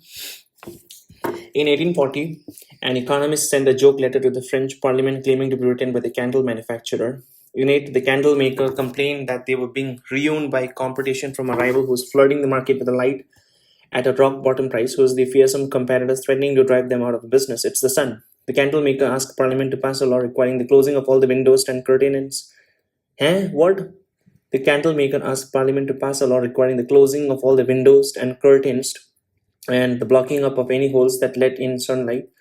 That the law would save the candle factories and help to make France rich. They say the author of the letter was making fun of the business people who constantly complain about competition from foreign products. They may try to present the argument as being about the good of the nation as a whole, but all they really cared about is gaining an advantage for their own companies. Today, we still hear lots of complaints about foreign competition. For example, when American and UK steel manufacturing grumble about the cheap Chinese steel on sale in their own countries. Okay, just wait. I want to know when this book was written, because that would solve a lot of problem for me. Because based on what time it is written, I could understand that. Okay, so what is he referring to when this one? Okay, so the book was released in 2017, originally published in 2017. So 2017 means, I think that time the China was okay. So yeah, I think that time China was a global player among the manufacturing all. Okay, so understood. And after Adam Smith, economists realized that importance of allowing countries to trade freely with each others and to trade freely with each other. Free trade means that goods are treated the same wherever they happen to be. From cheap Indian cloth isn't banned from Britain or restricted in any way. British consumers are free to buy whatever cloth they like, and if Indian cloth happens to be cheaper, they'll buy it instead of British cloth. It was the British economist, David Ricardo, who really perfected the economic argument for the free trade. Countries should specialize in the productions of the goods that they can make relatively cheaper, and then they trade with other countries. They said all countries then gain. But there were economists in the 19th century who might have sympathy for the candle makers, even if they wouldn't have tried to ban sunshine to them. It wasn't always true that the free market made countries wealthy. Sometimes it could do the opposite. One of these economists was the German Friedrich List. 1789 to 1846, he started out as a believer in the free trade, but in the 1820s visited the United States. Many Americans then disagreed with the British classical economist argument for free trade. America's new society needed a new economics, different from that of old society of Britain. They said Thomas Jefferson, the author of the American Declaration of Independence, even tried to stop publications of the Ricardo's work in America. Alexander Hamilton, another of America's founding fathers, put forward his own views of trade, totally different from that of the British economist. Hamilton was one of the authors of the Federalist Papers, a series of essays published after America gained its independence from Britain, which set out how the new nations would work. He talked of the establishment of the specifically American economic systems and argued that the government should help to build up American industries. Foreign countries tried to help their own industries by making it hard for American companies to sell the goods in their own lands. And Hamilton thought that America, should do the same for its own industry. Ricardo's ideas of free trade simply wasn't the answer for America. In his national system of political economy, List developed Hamilton's idea, setting himself apart from the Britain's economists. Smith and Ricardo, like most economists today, believe that the trade between countries isn't much different from that of the between people. It's just buying and selling of the goods between individual who happens to be separated by a border. When you buy some onions from your local greengrocers, both of you and the greengrocers against, what would possibly be the objection to your buying onion from a foreign supplier? List said that it was wrong to think of a free trade between countries as the same as the between individual, because different nations are more than groups of people with the different passports. Countries have their own histories, culture, and way of governing themselves. They are all at different stages. Some are advanced industrial societies, some are still managing mainly agriculture. In List time, Britain was taken off, going through an industrial revolutions and economically pulling ahead of America. France and Germany, for the other countries to have a chance of repeating success story, they have to do something other than the adoption of the free trade list. He believed that economic progress was about creating an economy based on industries and factories rather than farms. And but early on, new industries are like children. As a child, you are nurtured and cared for. You're not expected to compete for a job to earn money. You're still growing up. You are shielded from those pressures. You are given the time to learn skills that one day you allow you to face the world on your own as an adult. According to List, infant industries needed to be nurtured if they are going to grow. Suppose that Germany wants to develop a new industry such as the steel and chemical. As it did in the 19th century, success would be obstructed by product of a steel and chemical in more economically advanced countries such as Britain. Producers in the leading country would have learned how to make the goods cheaply than anyone else, because they have a lot of practices. They will ignore out glitches in production, so that's in their own workers are highly inefficient. The problem is how to establish the new industry at home when there is no more advanced competitors. in a foreign country, German buyers would always want the cheaper British goods, and the new industry wouldn't take a stance. Okay, even that is a very interesting, the question, and it is a very valid also. Even in India, that happened, because right now India does not have that much of a manufacturing sector to produce anything. So even if anyone wants to start right now, they have to start from the scratch. So they have to. It's generally more expensive because they have to start smallly, and because the manufacturing is less. So I mean, they're not able to take advantage of in economies of scale. Whereas if the China is producing, they've been doing it from a long time, and given they've been doing it at a huge scale, they're taking advantage of economies of scale. And if Indian buyer wants to, I mean, ideally any buyer wants to buy the cheapest one, right? So obviously, any buyer from Indian, they would prefer a Chinese product which is cheaper than Indian product which is more expensive. So the government has to take some initiative. Otherwise, if that happens for a very long time, then entire country will be dependent on the other foreign countries, which is not good. So that's why the government of that country has to give some concessions, or have to help them, give them some advantage, economic benefits, or some exemptions or something, so that they have the ability to even for them to grow. And yeah, so they don't get this one. List proposal was to shield new industry from foreign competitions. One way to put tax. So one way is put tax. One way is to put a tax or tariff on a foreign goods. So German tariff on British steel makes British steel costlier for Germans. If the tariff is high enough, then it makes it British steel more expensive than German steel. People would then buy German steel and go Germany. Infant steel industries would survive. Economists call this policy protections. Yeah, it's called protectionism. And it's important if you're a new country and if your industries are still very small, infant, then you have to give them time to grow. A child learns carpentry not by knocking in theory how wooden boxes and shelves are made, but by practicing sawing and hammering over and over. By being helped to stay in a business, the new industries get to practice until it masters its line of products and has a chance of competing with the foreign manufacturers. At this point, the tariff can be removed and free trade established. A new industrial sector has been created, and by repeating the same thing in other sectors, the whole economy can be industrialized. Putting tariff on foreign goods is costly because people end up paying more for what they buy, but at least consider the cost to be well worth. As the infant industry matures, the economy advances. He likened to be a parent who makes an effort today to help their children learn a skill like carpentry. What will come in useful in the future. To list, then the principle of a free trade wasn't valid at all the times, and in all places, free trade was beneficial because the countries were regions that were all the same at the stage limits. The various regions of Germany in the 19th century, for example, but it wasn't a good idea between countries at a very different stage.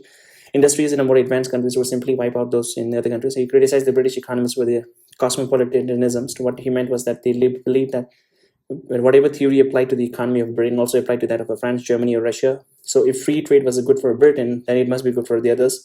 What free trade really meant was freedom for the Britain to dominate other countries' economists. The 19th century is often called the century of free trade. So the era that proved, the classical economist correct. In the 1840s, Britain got rid of its corn laws, which had stopped, the import of foreign grains to Britain, and so protected British agriculture from the foreign competition. Abolishing them was a step forward towards free trade. Over the century, connection between nations multiplied, creating a global economy in which people routinely brought and sold across the borders all sorts of things such as wheat, cotton, and tea. Sometimes, though free trade was hardly free because it was established by the force. In the middle of the 19th centuries, Britain and France went to war with China, in part because of the Chinese tried to prevent British traders from selling opium. Yeah, there was a war.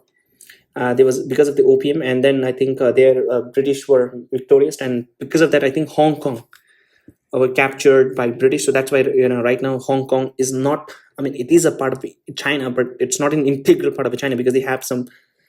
Yeah, so it's not in the middle of the 19th century. Britain and France went to war with in the middle of the 19th century. Okay, just wait. 19th century, middle 1850s around. Okay, around 1850s. Opium war. Time. Okay, duration or time. Okay, second. The Opium War were two conflicts between China and Western powers. The first Opium War, Britain and China, lasted about 3 years, from 1839 to 42. The second Opium War, Britain, France, and China, lasted for 4 years. Okay, this from 1856 to 60. Abolishing them was a step for dispensed. Okay, where was I? Pretty legal dispensed. Okay, and okay. China was defeated. Okay, because the Chinese tried to prevent British traders from selling opium into China. China was defeated and Britain forced it to open its market to British goods. This was a world away from how Ricardo viewed free trade as a completely voluntary exchange of goods and nations. And despite the step forward, towards free trade in the 19th century, quite a lot of protection remains. List argued that protection had been essential to the developments of the Europe leading economy, even to Britain. Even so, most economists nowadays are in Smith's and Ricardo's sides, and distrust List arguments for protecting your young industries. We believe that the protection rewards incompetence and waste. Competition between firms is useful because businesses that make low quality products go bust. Their workforce and building can then be used by other people to make other better product. Protections, economist fears, stops that from happening because it helps inefficient firms to stay in the business. In the 20th century, many countries in Africa and Asia protected the industry from foreign competition. The result in many places was a lot of inefficiency. So yeah, that is true. If you're protecting your domestic industries or domestic investor manufacturing all, and I think you do have to give them a time frame that, okay, so it'll be protected for 5 years and you have to do everything within 5 years. Otherwise, what happens is that if they continues, then it'll be a lot of inefficient and unprofitable firms. List also had a different views from the classical economists about the basic methods of economics, what kinds of questions economists should ask and how they should answer them. Economists make all sorts of claims. Trade makes countries reach more people, means less food to go around and so on, and then they often disagree.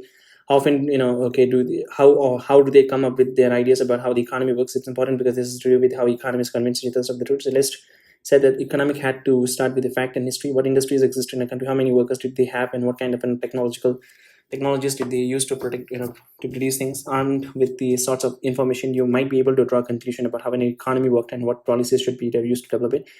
The other way of doing economy was to use abstract reasoning, as David Ricardo said. So he studied with the basic principles and reasoned towards a conclusion. His argument seems to depend more on logic than on history and facts. List rejected the idea that you could produce broad economic principle from logic alone. How do you know whether they really work in a different places in the backward Russia just as well as in advanced Britain? In the 1880s, the debate turned into a fight for the souls of the economic among German-speaking economists. It was remembered as the Battle of the Methods. On one side was a group of economists who, like List, thought that economics should be based first and foremost on history and concrete facts, and on the other hand, whose foreign thought it should be the search for an abstract theories. In the end, it became clear that both sides had a point. Theories need to be tested against historical experience. On the other hand, a mass of facts quickly becomes meaningless without theories to sort through them. From then on, economic embraced both the words of the facts and the word of theory. Even so, an economist developed the economist who invented new theories rather than those who trawled through historical records and statistics gained the greatest renown. So economists fell in love with the mathematicians, and they used it to create all sorts of elaborate theories that were based on general concepts rather than specific facts about the economy.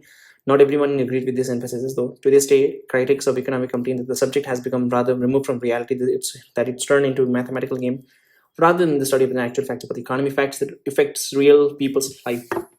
Okay, now I'll go to this thing, right? Is it possible to imagine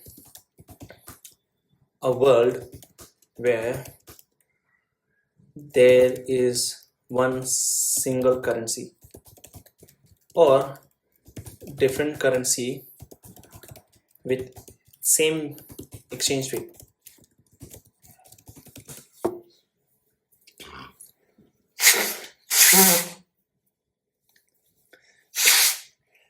A single global currency or multiple currency with a permanent exchange rate that is 1-1 are theoretically possible but highly impractical. Economists explain that a unified currency forces diverse nations to share identical interest rates, severely disrupting global rates. If the entire global adopted one currency, that is a digitalized global dollar or new crypto tokens, the world economy would fundamentally change. No exchange rate, cross-border in transaction would instantly become frictionless, saving billions in conversion while processing fee. Loss of monetary sovereignty, countries would lose their ability to print money, adjust interest rates, or devalue the currency to fight local recessions or control inflation. Economic imbalance. Developing economies might be severely penalized for the instance. A rigid monetary policy for this one. Okay, different currencies with the same exchange rate. Those two.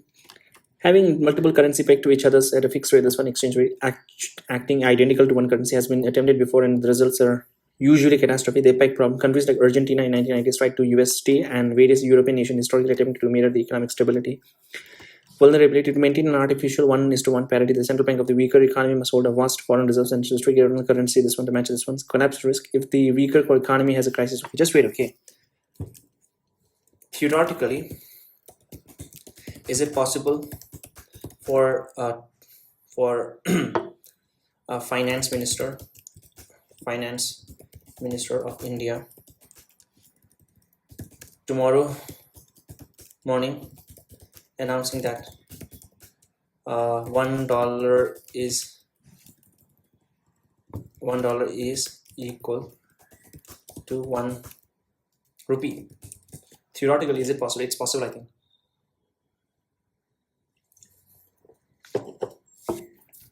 No, it is not theoretically or practically possible for Finance Minister of India to successfully implement this one exchange rate tomorrow morning by standard decree. While a minister can physically make an announcement, a currency value is determined by global market dysfunctional demand, with an actual market holding over $95.73 per dollar. Trying to force overnight would trigger immediate catastrophic collapse of an Indian economy. India operates on a managed floating rate exchange. The Reserve Bank of India only intervenes slightly to smooth out exchange. If the government suddenly declares that one equal dollar equals to one foreign exchange market in London, I will simply reject the rule and continue trading in the rupee at its true market value based on actual GDP inflation or this one. Immediate economic destruction, massive job losses in tech and exports. As an Indian software engineering making $95,000 a month cost an American firm about this one. At a first, this one, the engineer certainly cost the US firm this once a month. This India's massive IT outsourcing and extractive export sectors would be wiped out instantly. Depletions of the foreign reserves to maintain an artificially strong rupee, and would have to buy trillions of rupees using its foreign reserves. Okay. The rise of hyper expensive black market legal banking exchange would freeze because no one would willingly trade their valuable US dollars for just 1 rupee. A massive this one. The only theoretical loophole, redominations. The only way a government can make $1 is equals to 1 rupee happen tomorrow is through an accounting trick called currency redenominations. The finance minister could announce that India is scraping the old rupee and introducing a new rupee, where 95 this ones are replaced by 1 new rupee. In this hyper specific scenario, a bottle of water that cost to this ones would now cost 1 new rupee. The salary of this one would instantly become 100,000 new rupees. The 1 new rupee would legally equals this one. However, this does not make any this does not actually make the currency stronger or make Indian citizens richer. Okay, I know it's important. Okay, I know the consequences of this, but I'm asking purely on theoretical basis that is it possible for India to announce that $1 is equal to 1 rupee? I think it is possible. Should be possible. Purely on a theoretical basis, yes, it is possible for India to make the announcement, but only if the country completely rewrites its economic laws outright. The government has the ultimate legal and sovereign authority to pass any law it wants within its border. For the announcement to be valid, legally enforceable directive rather than just speak, the government should have to execute a few mandatory requirements. Abolish the free float exchange, okay, enact price control and capital bans, okay, and change the definition of the market, okay. So then you have a lot of things to do. I'm back to the the book. It's chapter number 13, and it's called The Profits of War. So there is a military industrial complex. I think it's very popular, right? Okay, military industrial complex. Military industrial complex. The military industrial complex, MIC, is the close mutually beneficial relationship between a nation armed force, its government, and the private defense contractors that supply its weapons. Critics argue that this alliance creates a self-perpetuating cycle where vested interest pressures the politicians to inflate defense budgets and prolong conflict to maximize corporate profits. The phrase was coined by the U.S. President Dwight D. Eisenhower in his farewell address in this one. Eisenhower, a former 5-star general, warned that the creation of a massive permanent arms industry threatened to exert unwarranted influence over the democratic process.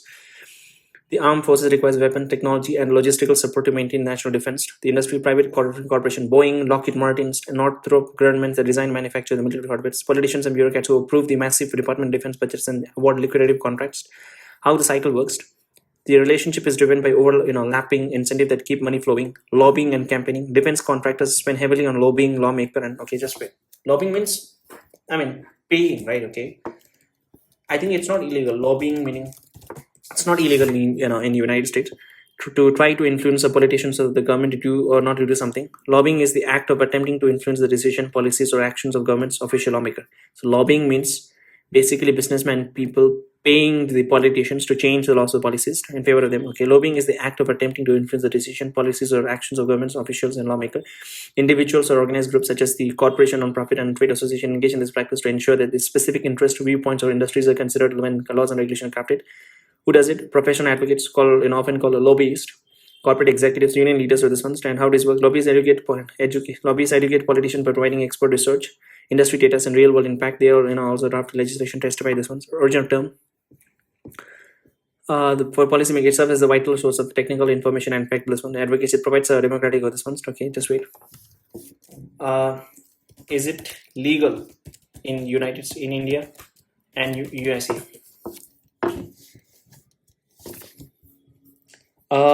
Lobbying is completely legal and highly regulated in the United States, whereas in India it exists in a legal gray zone because there are no specific law that either explicitly legalize or regulates it. When the fundamental, the United States legal and strictly this one consultation protection, because constitutional protections, right to lobby is rooted in the First Amendment of the U.S. Constitution, which guarantees citizens the right to petition to the government for a redress of agreements, strict regulatory response. Okay, the line. Okay, so the line between lobbying and bribery. The U.S. law draws a sharp line between lobbying, providing information, research, and campaigning funds within the legal limits, and bribery, directly exchanging cash or personal gifts for political favors, which remains strictly illegal. India, unregulated, but not legal. Because in India, there is currently no official statutory framework to or national law that defines, permits, or regulates lobbying as a formal profession. The legal vacuum, because there is no law against advocating for policy. Lobbying is not illegal. It's not legal also. Industry bodies like the Confederations of Industry, and the Federation of Indian Chambers of Commerce, this one's we are regularly engaged with the government to influence policy. Similarly, NGOs and activists, this one's inflation with the corruption, because there are no formal measures on this ones. The content with the advocacy and legal corruption is incredibly thin. Any exchange of financial favors, gifts, or gratifications to the public official is aggressively prosecuted under the Prevention of Corruption Act. Okay, so yeah, it's not legal. It's not illegal. It's not legal also. The profits of the war. Okay. When the First World War broke out in 1914, the Russian revolutionary Vladimir Lenin was tucked away in a remote lodge in a Tatra mountain in Poland. It was the latest in the series of exiles during his native country, which took him across Europe, dodging police and government agents and using what? Okay, just wait. Okay, using false names and fake passports. In Russia, he would encourage revolution in his paper, The Spark, copies of which his comrades showered down from the galleries of theaters into the wealthy men and women in blue. Below, in prison, he had written secret message urged using ink wells to make out of a bread. The ink wells could be quickly eaten if a guard was spotted. On one day, he swallowed 6 of them. To Lenin, war meant the ruling classes of opposing nations sending workmen killed to each other, and men who should instead stand united against their true common enemy, the capitalist bosses of the Europe. A socialist could never agree to such a thing as a war, and Lenin and his fellow revolutionary around Europe had agreed to oppose it firmly. Lenin got a nasty shock on 5th of August, a few days after Germany declared war on Russia. Lenin got a nasty shock on 5th of August, a few days after Germany declared war on Russia. Okay, and a local activist who was staying with him in the lodge, brought him a copy of a Polish newspaper. The newspaper reported that the socialists in the German parliament had agreed to the war. It was Lenin thought that his Polish comrade had mistranslated the story, but the news was unmistakable. The socialist loyalties to their own countries had won out over the political belief. Socialists in Britain and France did the same. Lenin was furious. Lenin's opposition to the war wasn't just about the horror of the mass killing, it came from a theory of capitalism. Lenin was a thinker as well as a practical revolutionary, a successor of the Marx. Okay, so Lenin, he was I think there is a Marxism, Lenin Marxism, right? He was a successor of Marx who said that capitalism involved contradiction that in time would lead to its collapse. Lenin took Marx's idea forward. He said that the capitalist system itself caused the conflict between nations that led to eventually war.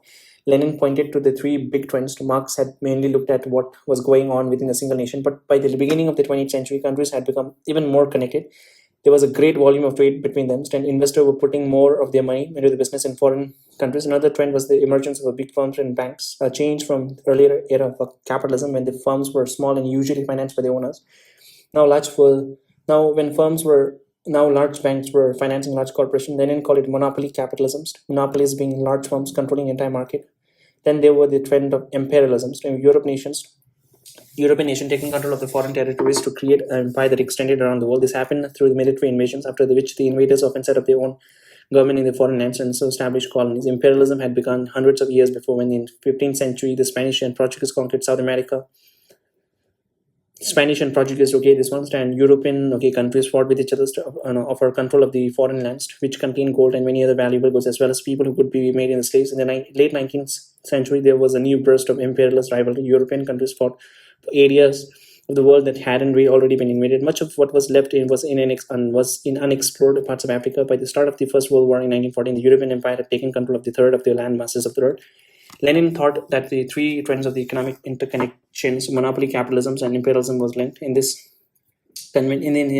day, the conventional view of the imperialism was that it was a heroic endeavor, an outlet for the endeavor, adventurous spirits and bravery of great leaders. Furthermore, imperialist nations brought civilization to poor countries, which would drag the people of Africa and Asia into the modern world. Lenin's thinking couldn't have been further from this way of looking at things. To him, imperialism was about making money, pure, simple. His ideas were influenced by the writings of the British economist called John Hobson, a modest, bookish man, far removed from Lenin's world of secrets, meeting, and present plots. Hobson wasn't a Marxist, but he was a heretic, a rebel against orthodox thinking.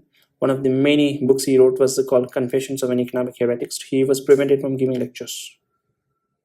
Okay.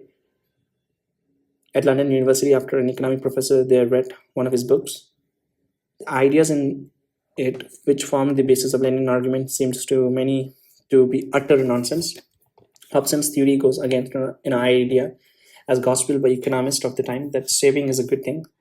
Hobson thought that sometimes a country could end up saving too much. Workers and capitalists earn income from the production of goods. You can spend your income today or be careful with it and save it. People on modest income spend most of their money on the basics of food and clothes. Rich people, however, earn so much that they might not be able to spend it all. Somehow, who earns 50 times the income of a modestly earning workers wouldn't spend nearly as much as 50 times more on the basic. And although they might buy a few antique vases, they'll probably end up with a surplus of incomes that they'll save. Hobson and Lenin said that under monopoly capitalism, more of the economy income goes to the few rich and powerful financiers.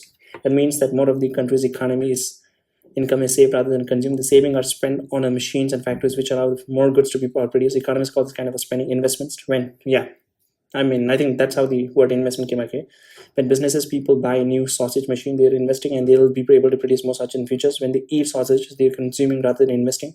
The problem is that as more is invested, there are few people willing or able to buy the goods that are produced. The rich don't buy them because they have bought as much as they want to with their enormous income. That's why they are saving the rest. The workers, on the other hand, don't have the money to buy anything. So the fact is that the savings are used to build creates less and less profit for the owners. As saving grows, therefore, there are fewer good investment to put in them into. There are, however, good investment in foreign countries that aren't yet full of savings. To allow the saving to flow abroad, imperial powers invade foreign countries and set up colonies. European capitalists would then build factories in the colonies and sell to the colonized people the goods that they can't sell at homes. The invading country army helped protect the foreign factories from any attempt by the local people to take care of them. Hobson saw this in actions when he was a journalist covering the war between Britain and South Africa at the turn of the century. Gold was discovered in South Africa in the 1880s, and the Britain and the South Africa went to war in 1899. The Britain and South Africa went to war in 1899. Hobson believed that the war was about a control of the South Africa's gold mines by capitalists. For this, thousands of men and women and children died. Many of them perished in terrible concentration camps. Imperialism is caused by the greed. Then the armies of the imperial countries are used to crush local population to help capitalists get richer. And said Hobson, as a rival capitalist nation seek new markets, they get in each other's ways. Hence, the jostling for territory as the 19th century came to close, and the outbreak of the First World War a few years later. Hobson called the excess of saving the economic taproot of imperialism. Its fundamental economic causes. The idea helped to resolve the puzzles of why capitalism hadn't collapsed when Marx had predicted it would. The reason was that it had been given new life by imperialist expansions. In the 19th century, many hailed imperialism as a way of helping countries trade. And doesn't Hobson theory actually show that imperialism is a good thing because it provides a vital outlet for saving? Hobson said no.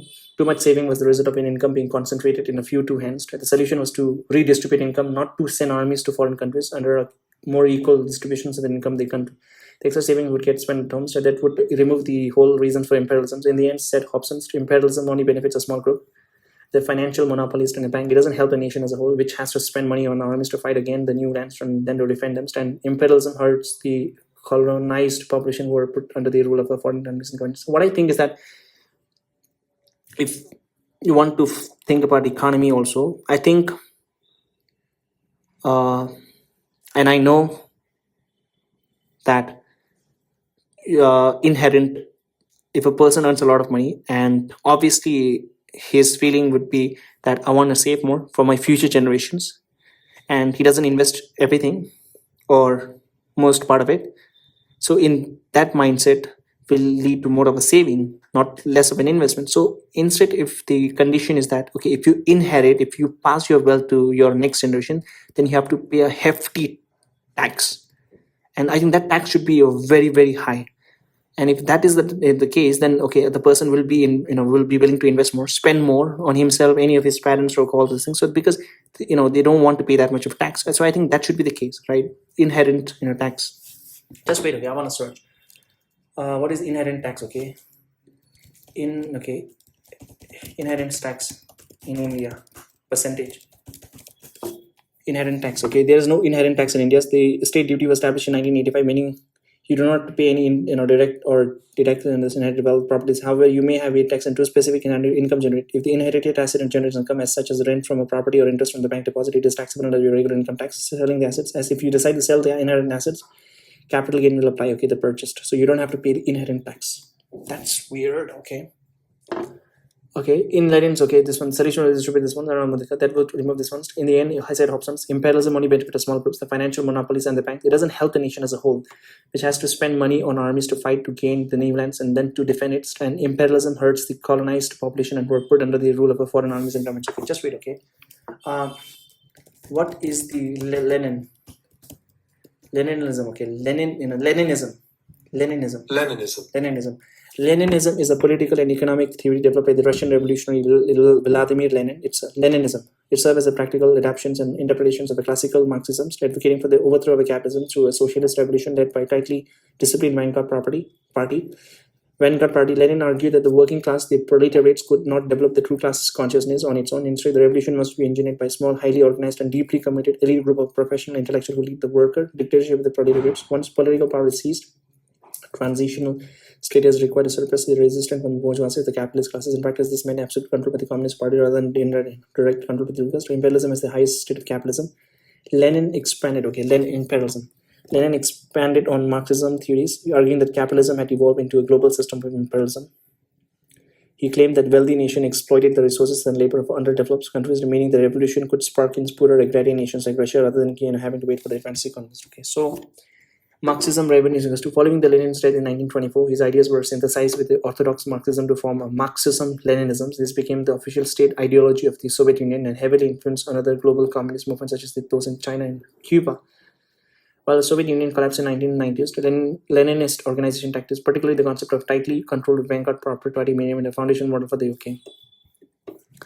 In Lenin's view, the problem went deeper than an unequal distribution of wealth. Though in 1916, as millions of working class men were slaughtering each other on the battlefield, he published a pamphlet, Imperialism, the highest stage of capitalism.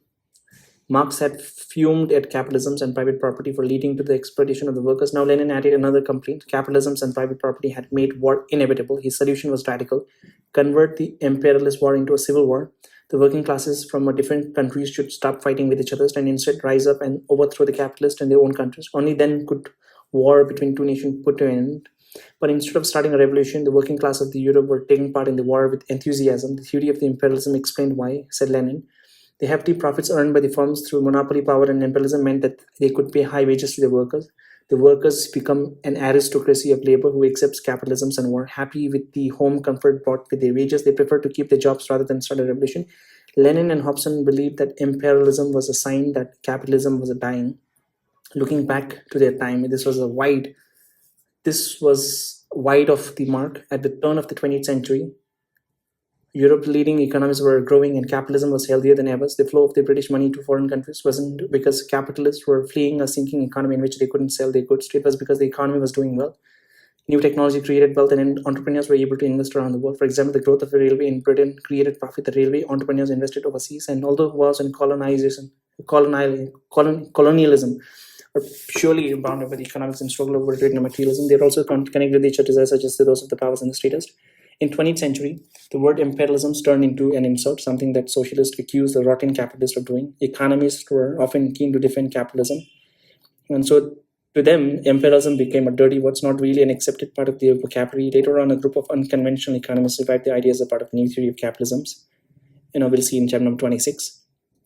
A few years after the start of the war, Lenin slipped back into Russia in disguise and led a revolution that established the world's first communist state in spite of the ideas of the Karl Marx. The new country, the Soviet Union, was the biggest in the world and claimed to be the arch enemy of the imperialism. Later on in the century, colonized people around Africa and Asia fought back against dominations by imperialists. They staged uprising and rebellions, and eventually won back political control of their countries. They became known as the developing countries because they were still in early stages of building up the economies. As they took back controls, they attempted to create economies that benefited their own people rather than foreign capitals. Okay, so I want to see, right? Okay, that is it possible? Okay, is communist against imperialism? Communists are theoretically and ideologically opposed to imperialism. In the Marxist-Leninist theory, imperialism is viewed as the highest stage of capitalism, where they globally. Then there is a contradiction, right? Isn't it? Because Chinese says that they're a communist party, and the foundation of a communist party is that they are anti-imperialist. That means what they say is that they are against the capitalism because capitalisms eventually lead to imperialism. Communists are theoretically and ideologically opposed to imperialisms. In Marxist Leninist theory, imperialism is viewed as the highest stage of capitalism, where global power exploits weaker nations for resources and cheaper labor. Communists historically championed anti-colonial and national liberation movement to overthrow capitalists. This one, ideological opposition. Classic Marxist theory posits that imperialism is an inevitable extension of capitalism derived by the need for the new market and resources extraction. Therefore, eliminating imperialism requires exploiting capitalism. Historical complications. Many historians and critics point out that self-proclaimed communist states, most notably the former Soviet Union, have engaged in a practice that might mirror imperialisms. This includes annexations, military occupation, and political dominance over neighboring states, often referred to as the Soviet or communist imperialisms. Modern geopolitical discourse on platform like this one reveals mixed opinions. Some argue that the modern anti-imperialist alliances like the involving contemporary case simply okay. So, communist history tells that communist most of the communist country fails. So please provide me some examples of this, and also some exception of this also. Exception, I think it's going to be China. Many historically rigid communist states failed economically due to centralized planning inefficiencies and authoritarianism. However, several exceptions exist today, primarily because ruling communist party adapted to embracing this one. Soviet Union, USSR, the pioneer of the centralized command economy model. The system collapsed in 1991 due to systematic inefficiencies, chronic shortage of the consumer goods, and heavy military burden and inability to reform. Is Germany. German Democratic Republic. Despite heavy Soviet backing, the state struggled to match the prosperity of the West Germany. Economic stagnations and desire for freedom led to the constant threat to the regime, mass immigrations, and famous fall of the Berlin Wall. Yugoslavia, while it pursued a unique market socialism, while the state ultimately disintegrated in 1990, the escalating debt crisis and rising unemployment and violent ethnic conflict that were suppressed into this one. So, exceptions: China, the Communist Party of China initiated market-based reforms in 1978, famously labeled socialism with Chinese characteristics. Socialism is with a Chinese characteristic. By allowing private enterprises and forming, foreign investment, China successfully reduced extreme poverty and transformed into high-tech global powers and maintaining its status. Okay, Vietnam, the Communist Party introduces economic investments. Okay, I don't know. Is China a communist country? China is one-party state led by the Chinese Communist Party, which defines the country's system as socialism with the Chinese characteristics. While the state maintains strict political control and dominant public sector, it has integrated an extensive free market capitalist policies in its political system. The CCP holds a monopoly on power, controlling the government's military and legal system. Opposition parties are effectively banned, and the party's leadership is enshrined in the nation contribution economic system. Although the state owns key strategic industries and utilities, China has a largely market-driven economy that promotes private property, entrepreneurship, and foreign investments. Ideological state. The CCP officially identifies as a Marxist-Leninist party. Okay. This one claiming that this market reforms are necessary stage to develop the country's productivity system. Okay. If they identify as Marxist-Leninist party, then obviously they should be against the imperialism, which they are not because of the fact that they have invaded Tibet, and this one's Turkmenistan, and Mongol, and also claimed some part of Indian territories. So is not a contradiction. The contradiction between China's Marxist ideology and its expansionist action is a central point of criticism by the international observation historians and even other communist factions. While classical Marxism, Lenin strongly opposed Western-style capitalist imperialism, the Chinese state rationalized its territory acquisition and borders dispute using a different historical framework, leading critic to label this action as social imperialism or state-driven expansion. How China rationalizes expansion? The Chinese Communist Party avoids the label of imperialism by framing its territory control not as a conquest of foreign lands, but as the reclamations of historic Chinese borders during last century of humiliations when Western powers and Japan exploited China. Tibet, the CCP claimed that its military entry into Tibet in 1950 was a peaceful liberation from a feudal primitive society. Historically, the CCP argues Tibet had been inalienable part of China since the Yuan and Qing dynasty. Independent Tibetan and the Global Human Rights Group viewed it as an illegal military invasions and colonization. East Turkmenistan and Xinjiang. China did not invade the independent nation of Turkmenistan in Central Asia, but it did annex the neighboring region historically known as East Turkestan, which China called Xinjiang. In 1949, the People's Liberation Army observed the short-lived Mongolia, Inner Mongolia. China did not conquer the independent nation Mongolia, Outer Mongolia, which remained directly under the Soviet Union this month. However, China did incorporate Inner Mongolia in 1947. The CCP treated this as unified multi-ethnic, dispute Indian territories, in the Marxist controversy, social imperialism. In political theory, when a nation claims to be a socialist or communist but acts like an aggressive imperial power, it is referred as a social imperialism. Socialist in words, imperialist in deeds. During the Sino-Soviet split in 1960s, China actually accused the Soviet Union of being social imperialist when the USSR invaded Czechoslovakia. Today, political analysts use the exact same critique against China. They point out that despite using Marxist vocabulary of an anti-imperialism, when criticizing the United States, China uses a standard nationalist geopolitical strategy, resource extraction, military dominance, and protection of the security. Chapter number 14, The Noisy Trumpeter. One night, soon after the start of the Second World War, the professors of the King's College, Cambridge, were herded into an air raid shelter to protect them from German bombs. At dawn, they were given all the clear and came out of the shelter safe, but rather tired and bleary-eyed. In front of them on the grass, they were surprised to see one of their colleagues sitting alone on a deck chair. Unconcerned by the danger, his head buried in a newspaper. The man was the British economist author Cecil Pigway. He was very much the eccentric professor, going round in shabby old suits and devoted to the art of thinking above all else.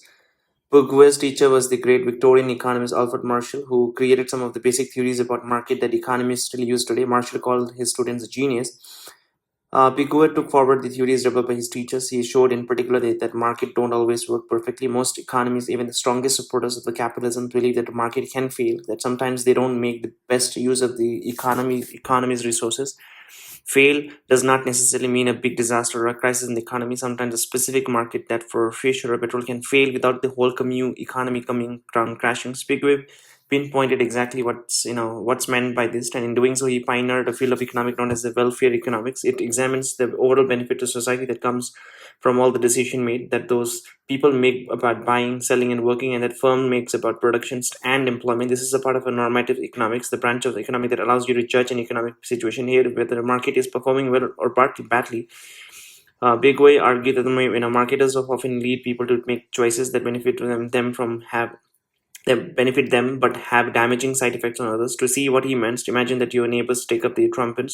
You don't like the racket that he makes, especially after he has been playing for hours on end. Your neighbor's hobby was unintended side effect. He's playing annoys you. How should we balance your neighbor's enjoyment with your annoyance? Is in the making the judgment, we are all thinking about what's best for the society as a whole, not just for one person. In a simple example, society as a whole means what's best for you and your neighbors together. For a while, you don't mind the noise that much. The benefit of playing, your neighbor's enjoyment is larger than the cost. Your mild annoyances for society as a whole, it's therefore the best for your neighbors to carry on playing. But after 3 hours, the sound of the trumpet start to drive you crazy. Suppose that irritation caused you to find cause you to buy a third hours of trumpet practice is greater than the enjoyment that your neighbor gets it from it. From the point of the view of society as a whole, it would be better for him to pack up his trumpets after 2 hours. The problem is that he will often keep on going because when deciding how long to play, he only balances the benefits and costs that affects him directly and his private benefits and cost. He balances the fun he has playing against the ache in his lives from blowing into the trumpet for hours and ends. He ignores the broader costs, the social ones, the headache he gives you. The same kind of problem crops up in a market all the time. We can be more precise because the cost and benefit can be measured in money. For example, let's think about the profit of a paint factory and a nearby fisheries. The paint factory produces the amount of a paint that leads to maximum profit for itself by balancing the cost of producing the paint with how much it can sell it for. Suppose that the production creates a chemical byproduct. It has no effect on the factory's profit. It simply waste that gets released into the nearby river. The fishery is located further downstreams, and when the chemical reaches it, some of its fish die. This reduces the fisheries profit. It's the paint factory's equivalent of the layering of the trumpets giving someone a headache. When the paint factory produces a lots of paint, it releases a lot of chemical into the river. Many fish dies, and fishery lost a lot of money. At some point, the loss to the fishery as a result of the production of some extra tins of paint by the factory is bigger than the gain to the factory from the producing and selling those tin. Thinking about society as a whole, the factory and the fishery together, it would be better if those extra tins of paints weren't produced. But like the trumpets player, the factory only looks at the private cost of its productions, those that directly affect it, and such as the price of the pigments that it needs to make pens. The broader social cost, the effect of the chemical on the fishery gets ignored. From the point of view of society as a whole, market leads to too much paint being produced. Sometimes unintended side effects can be beneficial, though if a packaging company invents a new kind of a plastic that allows it to make a food container more cheaply, then it gains a profit. But so do car manufacturers to use the knowledge to make cheaper dashboards. The benefit to society as a whole of the packaging company research into new plastic might well be greater than the extra profit earned by the company. But when deciding how much to spend on research, the company doesn't take account of the broader social benefits, those positive effect on the other companies. If ever spends less on research than would be best for society as a whole. The problem here is the reverse of that caused by the paint factories. Now, market leads to too little of something of a benefit to society. Economists call the paint factory pollutant and the packaging company research externalities because they have effect on the people or the firm of other than or to external to those who created them. Pigway showed that market failures arises when there is a differences between social effects to the overall impact on everyone's and private effects, one that affects only one person producing the externalities. People pay for private cost and benefit in money. The paint factory pays for its pigments and its customer pay for the paints. Market work well when the private cost and benefits don't leave out any impact. Then the social and the private are the same. And all social impacts are included in the things that people pay for. When they are externalities, then private cost and benefit don't include all the social ones. Externalities aren't counted in anything that the people pay for, like the pollution produced by the factory. In these cases, the private impacts differs from the social. That's why we say that the paint factory produces too much paint. It doesn't pay for its pollution, so ends up with producing more than paint than it is for the society as a whole. The packaging company isn't paid for the full impact of its research and also does less research than is best. An extreme case of a goods that benefit even those who don't pay for them are those that economists call public goods. One example is the street lighting. My use of light from the street lamp to see where I'm going at night doesn't stop you from seeing where you are going. There's no way we're excluding you from the benefits. This is different from the most good. If I eat a sandwich, you can't eat it, and I can stop you from consuming the sandwich simply by not giving it to you. Why then would you bother to contribute to the cost of the streetlight, which you could just say that you didn't care about it being installed and then enjoy the well lit streets once theirs others had paid for it. When everyone reasons like this, we all end up stumbling along the dark streets. Economists call this a free riding, and it applies to many important goods and services. Why, for example, would you bother to contribute to the cost of setting up an army to keep your country safe? Once the army has secured the borders, then no one can be excluded from the benefits. When goods allow free riding, then the market may provide too little or even none of them. So when people create externalities or desired public goods, Adam Smith's invisible hand goes wrong. Market don't make the best use of the society resources. Too much of some bad thing, things are produced, and not enough of some good things. Pigway said that the government then needs to give market a push in the right directions. It should encourage positive externalities and discourage negative ones. Payment to companies by the government, subsidies for carrying out research, for example, would encourage the packaging company to develop more useful technology than it otherwise would. A tax on the production of the paint would encourage the factory to reduce the productions to the amount best for the society as a whole. By the time Pigway was writing, government were taxing all sorts of goods, including alcohol and petrol, both of which have effect that go beyond the people consuming them. Drunks disturbs that, so drunks and disrupts the sobers, and motorist wears out the roads that we all share. For public goods, even stronger action is required. The government might have to collect taxes and then use them to supply the good itself. This is why the street lights and armies are nearly always provided by the government. One of the main economic argument for having a government at all is that without them, no public goods would be supplied. By the time that Picoy was writing, economists also understood that a market can fail when it's dominated by just a few firms or by single firm monopoly. At the start of the 20th century, a giant company, Standard Oil, controlled most of America's oil market, and the United States, Steel Corporation, controlled most of the steel, because a monopolist has no competition, so competitors, it can choose how much to charge for its goods. It has market power. The monopolist tends to push up the price to increase the profit. The higher prices means consumer buy less, and so the firm produces less. This hurts society as a whole because the consumer would like more and cheaper goods. However, the monopolist decides how much to produce only on the basis of its own profit. In a competitive market with lots of firms, a great amount of goods can get made and sold at a lower price. This is why most economists think that competitive markets are better for society than monopolies. Antitrust policies by the government try to make market more competitive by banning the creation of monopolies or splitting them into the smaller companies. At the beginning of the 20th century, the American government broke up Standard Oil into dozens of separate companies. Today, governments still worry about the economic impact of monopolies. At the end of the 20th century, a court found that Microsoft had attempted to create a monopoly for itself. In order to help competition, the court put restrictions on how the company would sell its product.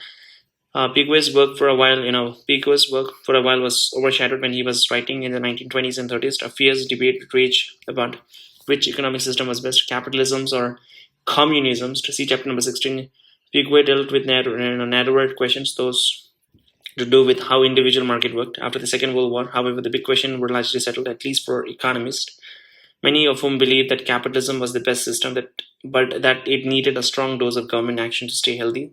Pico's work showed some of the policies that could be used to improve the workings of the specific market, those for paint, fish, oil, and so on. Today, economists still uses these theories to think about how government can use tax and subsidies to help make better use of the society's resources. Okay, so I don't know, man. I've not heard of this person.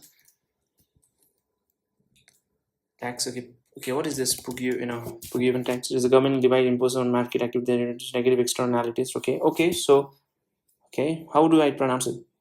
A Pigouvian tax is a Pigouvian. government.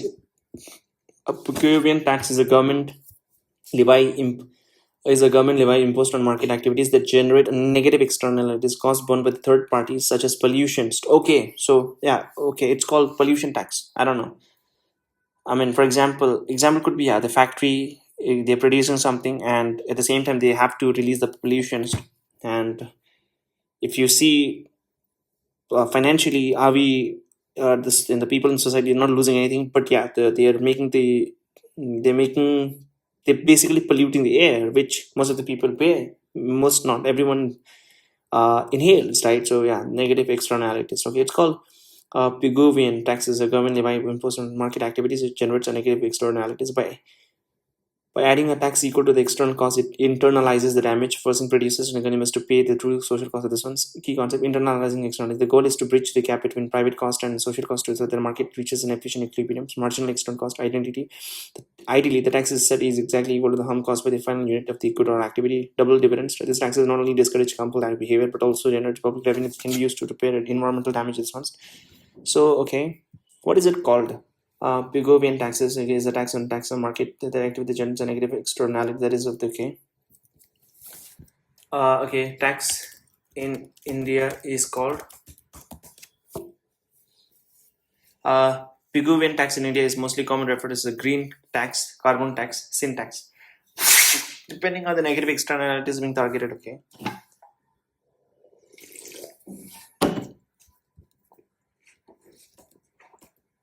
I want to know the person.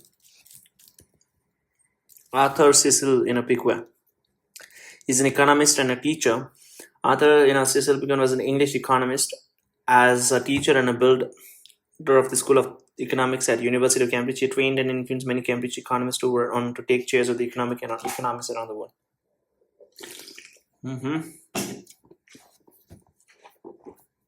What is Piquet's theory?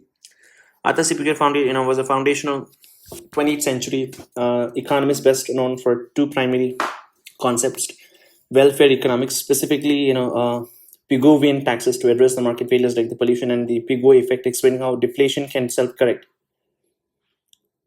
Explaining how deflation can self-correct economic slumps by boosting real wealth and spending. Okay, explaining how deflation.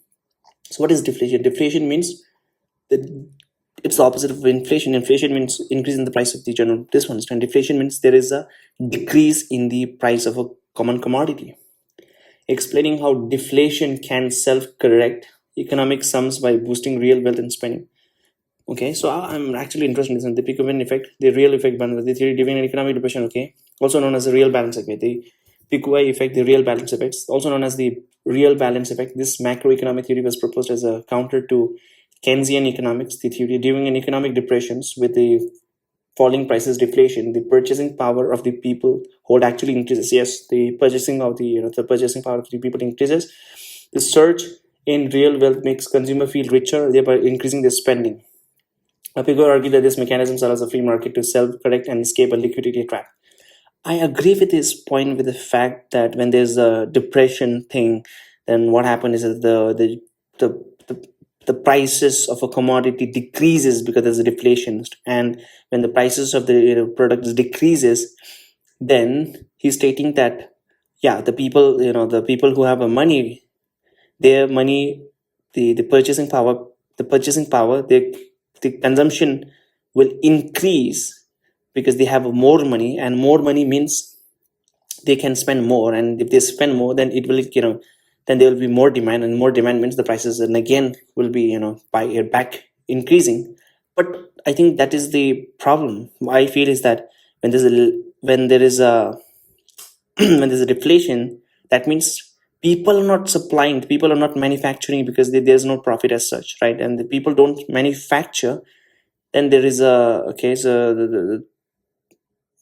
if the people don't manufacture, then the products will be less, and if the products will be less, then the prices will increase, right? Shouldn't it increase? I don't know, man. I think it should increase.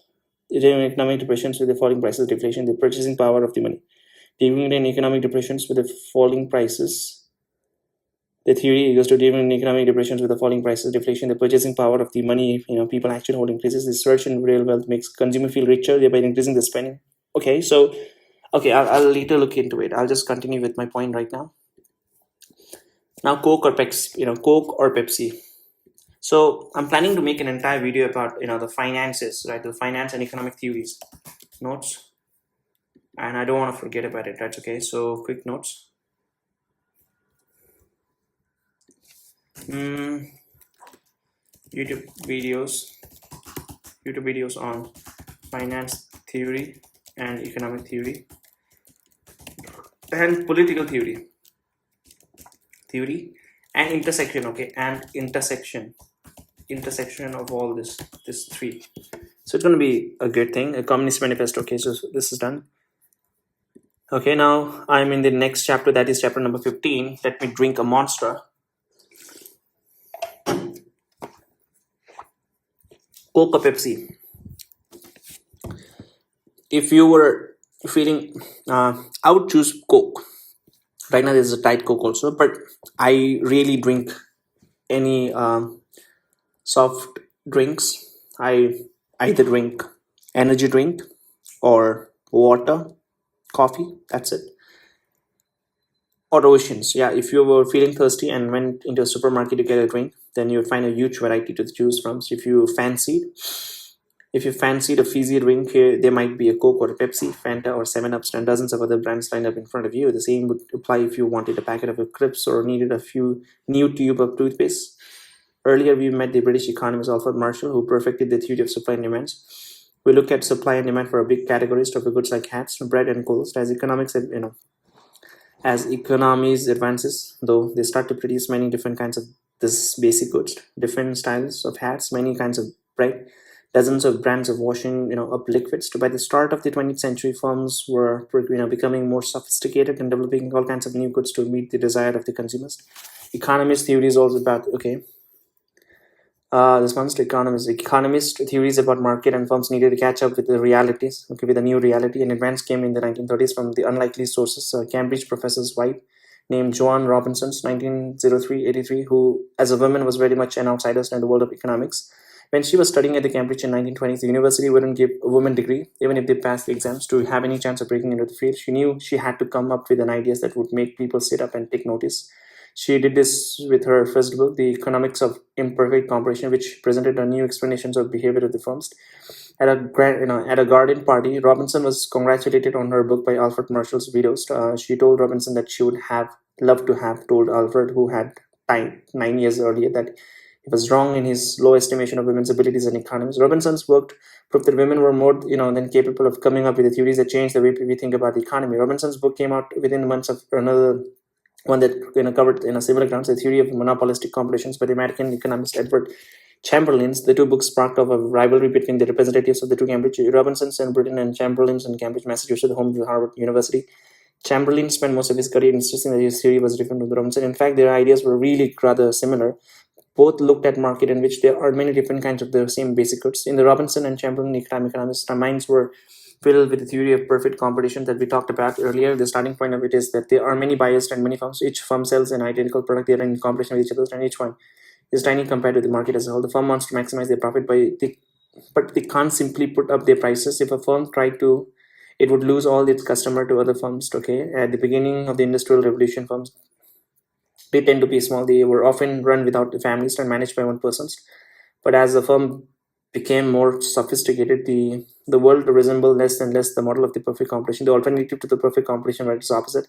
The theory of monopoly, which examines how a market works and when it's supplied by a single firm. But the theory of monopoly went too far in the modern other direction because it was rare to find a pure monopoly, single firm making all the catch-ups. For example, when with no other firms competing with it, in practice, markets weren't black or white. Robinson and Chamberlain tried to bring the gray shades of the reality of the economics. How did the firms behave in more lifelike settings? Their ideas combined in spite of monopoly and competition. It's just like today, if you went into chemist in 1930s, you would have seen a range of soap brands. One brand cleaned the skins about as well as another, but each was slightly different. There were Pierre's transparent soaps and Cousin Imperial leathers designed to capture the fragrance of the Russian coats. Procter and Gamble (P&G). Okay, advertisements for Ivory soaps had the slogans "It floats," informing consumers of the features that distinguish it from other soaps, useful for not having to fish around in the bath for lost soaps. Procter and Gamble is a monopolist for floating ivory soaps. Cousins, Cuisines for the sweet-smelling Imperial leathers. If Cuisines raised its price, it wouldn't lose all its customers, etc. In a perfectly competitive market, buyers of the Imperial leathers like it more than any other, and so because it's raised its price a bit, they wouldn't necessarily stop buying. Cousin isn't a monopolist over all types of this one. However, suppose it raises its price a lot. Now its customer might decide to do without Imperial leathers and buy Peer soap instead. Firms selling other kinds of soaps act as a competitors, and so stopped persons acting as a pure monopolist. Also, just perfectly competitive, a competitive market, new firm can open up and compete with the existing firms, thus keeping the price down. Chamberlain said that the advertising could help firms existing with their product from the similar one sold by the competing firms. Sometimes the advertisement didn't even bother to tell the consumers about the actual characteristic of what was being sold. In this 1920s, the American firm Whitman's ran an advertisement for its chocolates, which said nothing about their tastiness. Instead, a golfer and some fashionable young women were pictured enjoying a box of chocolate next to a shiny new car. The advert made white cement chocolate desirable by associating them with the glamorous lifestyle. The same goes for today's perfume or car adverts, which rarely tells you anything about the smell of a perfume or the real reliability of a car. By creating a brand image, adverts make the firm's product different in the eyes of the buyers from those of its competitors. Through the differences, the firms gain a little bit of the power of monopoly alongside competition for similar brands. Robinson and Chamberlain theory is also known as the monopolistic competition because it's a mixture of the competitions and monopoly. It's an example of imperfect competitions. Imperfect because although there is a competition between in a firm, it falls short of that in a perfectly competitive industry. Economists often say that competitive markets make good use of society resources because they supply the product that people want at a lower price, but that monopolies don't because they charge higher price and produces less. This case seems to be black and white, but Robinson's and Chamberlain idea was more of a gray area. And it is trickier to assess. On the other hand, consumer value the variety of the brands offered in monopolistically competitive industry. They like being able to choose between Coke, Pepsi, and the many other kind of the different drinks and offered by the soft drinks industries. For example, on the other hand, these industries are crowded with the firm trying to lure away customers from the competitors by launching a new brand. So do we really need yet another kind of a perfume sold in a slightly fancier bottle than its competitors and marketed through an expensive advertising campaign? Probably not. Some says that in this sense, monopolistically competitive industries don't make it the best use of the society's resources. Later on, Robinson became rather critical of the conventional economics that she'd grown up with. The purpose of studying economics is to learn how to avoid being deceived by economists, she said. Okay, just wait. The purpose studying economics is to learn how to avoid being deceived by economists. She said she was tough. She didn't run from confrontations and couldn't be rude to could be rude to her opponents. And she hated that when, particularly among American economists, relying on a complicated mathematics to understand the logic of economic theory. As I've never learned mathematics, I have to think. I've had to think. I have had to think. She said she was on the losing side here. So today, the use of the advanced mathematics is routine in economics. She'd love to ask awkward questions, sometimes by turning known ideas on their heads. For example, away from the topic of the monopolistic competition, she wondered what would happen if you reverse the theory of a monopoly, which dealt with the situation in which a single firm sold to the entire market. What if you applied the theory to the buyer instead of the sellers of the goods? A monopsopsist is the name given to the monopolist in the purchase of the goods. For example, a restaurant that buys up all the fish caught by a local fisherman is a monopolist. Monopsonist in fish. Imagine a carpet warehouse next to a small town. It's the only employer in the area, so it has a monopoly in buying labor. Then the warehouses, which the warehouse can control the price it pays to its advantage by pushing up wages. An important principle in standard economics is that workers earn an amount equal to what they would add to productions. The factory monopoly allows it to pay them less than this. There's an echo of Marx here, who said that the workers get exploited by their employers. Marx's reason was different, though it was because capitalists lengthen the working day and drive their workers hard. By using the conventional methods of economics, Robinson comes up with a finding that's rather awkward to a conventional economy. She used to argue for measures to keep wages low. For example, for the setting up of minimum wages and for a strong workers' organization that can press employers for the high wages. A lot of economists are wary of such thing for fear that they might upset the functioning of the market. As she got older, Robinson became even more unconventional. She praised the communist countries, and unlike their stance for an economist, brought up on the theories of Marshall, which were all to do with the benefit of capitalism, market, and profit. In 1975, International Women's Years, Business's Week magazine predicted that she would win the Nobel Prize for Economics. In the end, she never did. Perhaps her radical views spooked the jury. A woman eventually did win, but not until 2009. After Robinson's and Chamberlain's, economists became occupied with the working of oligopolies. Market served by a handful of big firms. By the start of the 20th century, huge firms controlled the whole cluster of market. 5 companies dominated Germany's key industries. For example, one of them, Krupp, had a coal, iron, and steel works employed and thousands from Germany military during the First World War. Britain's Imperial Tobacco was another such firms created out of the 13 smaller companies. Companies like the Krupp and Imperial Tobacco didn't fit into the model of perfect competition monopoly, but they didn't fit Robinson's theory either. Giant firms seek profit not just by launching closely competing products line as a monopolistically competitive firms too. Sometimes they create association of firms and then work together to carve up market between themselves to increase profit. Sometimes they fight each other during price wars, cutting price to drive each other out of the market. Robinson theory didn't capture this sorts of tactics. It's easier to create theories for extreme cases like the perfect competitions where there are many identical firms, or for monopoly where there's only one. So the cases in the middle are trickier. There's only one way for a market to be perfectly competitive or to be monopoly, but there are many ways for it to be in between, to be imperfectly competitive, and it's so hard to find a theory that covers all possibilities. Today, economists use the field of a game theory, a method which allows them to examine the behavior of the firms in a lot of different cases. As we'll see in chapter 20, game theory is the study of a situation in which what one person does affect the outcome. So as we see in chapter number 20, a game theory is the study of a situation in which what one person does affect the outcome for someone else. It's especially useful for studying the behavior of oligopolies. So economists now use it to all times to examine the complex interaction that that take place between the firm as the battle out for market dominations.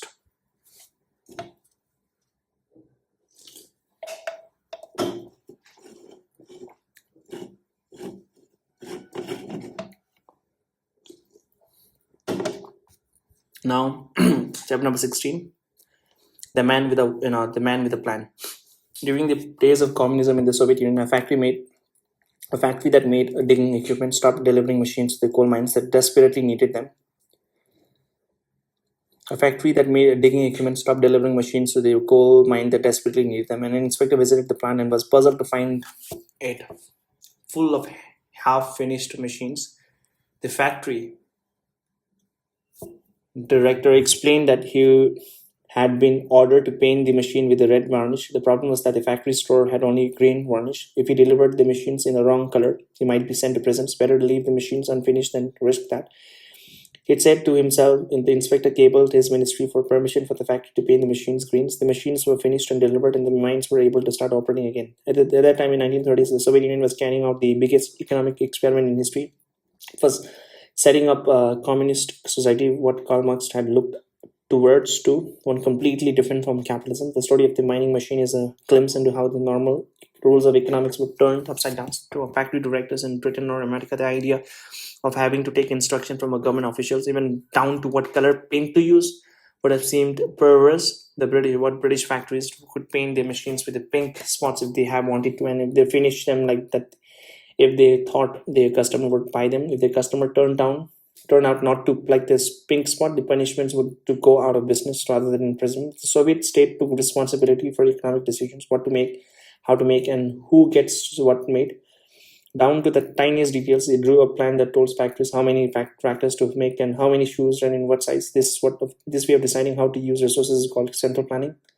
Instead of looking at what the market demanded, factories followed the government orders. The ordinary people came under the plan too. So if you wanted a new place to live, you had to apply with the government to obtain bread or soap. You would go to the government shop where prices were set by the official, not through the actions of the market, demand and supply.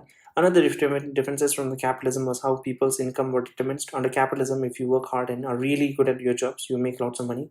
Perhaps you make more than you need and you can enjoy going on a splurge.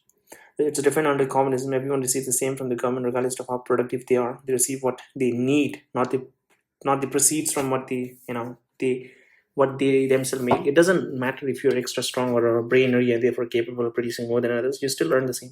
Soviet leaders promised that communism would lead to extraordinary material abundance.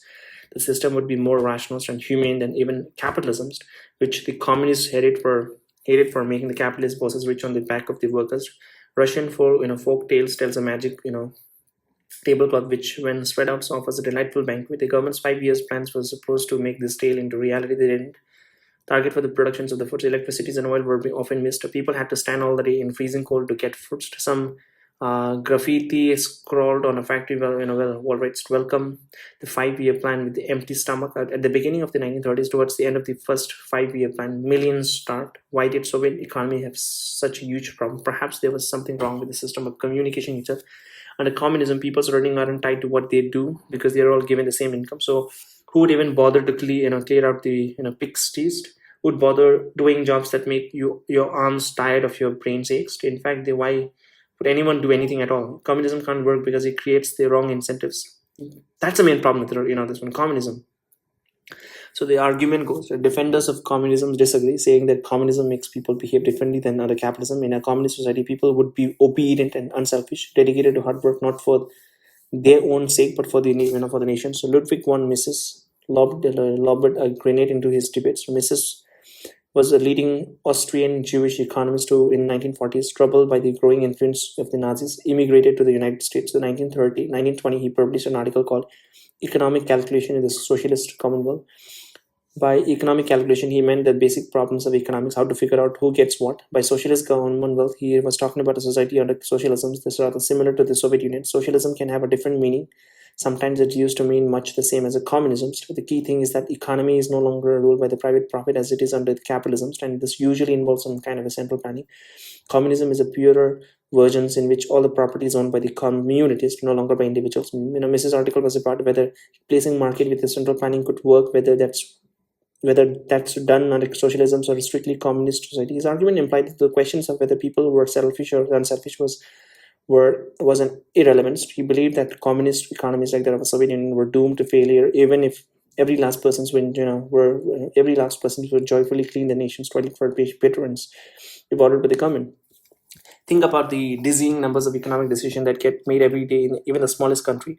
Thousands of goods are sold, wages for many different job gets decided, new businesses open, and failing one closed down. So things are easy only for the Robinsons courses on his desert island. He knows how much more he likes fish than pork, and so he can work out whether the afternoons would be better spent fixing nets or sharpening spears. When another man's Friday appears, things get triggered because a second person desires need to be taken into account. In any hundreds of millions, the problem is Fendiish.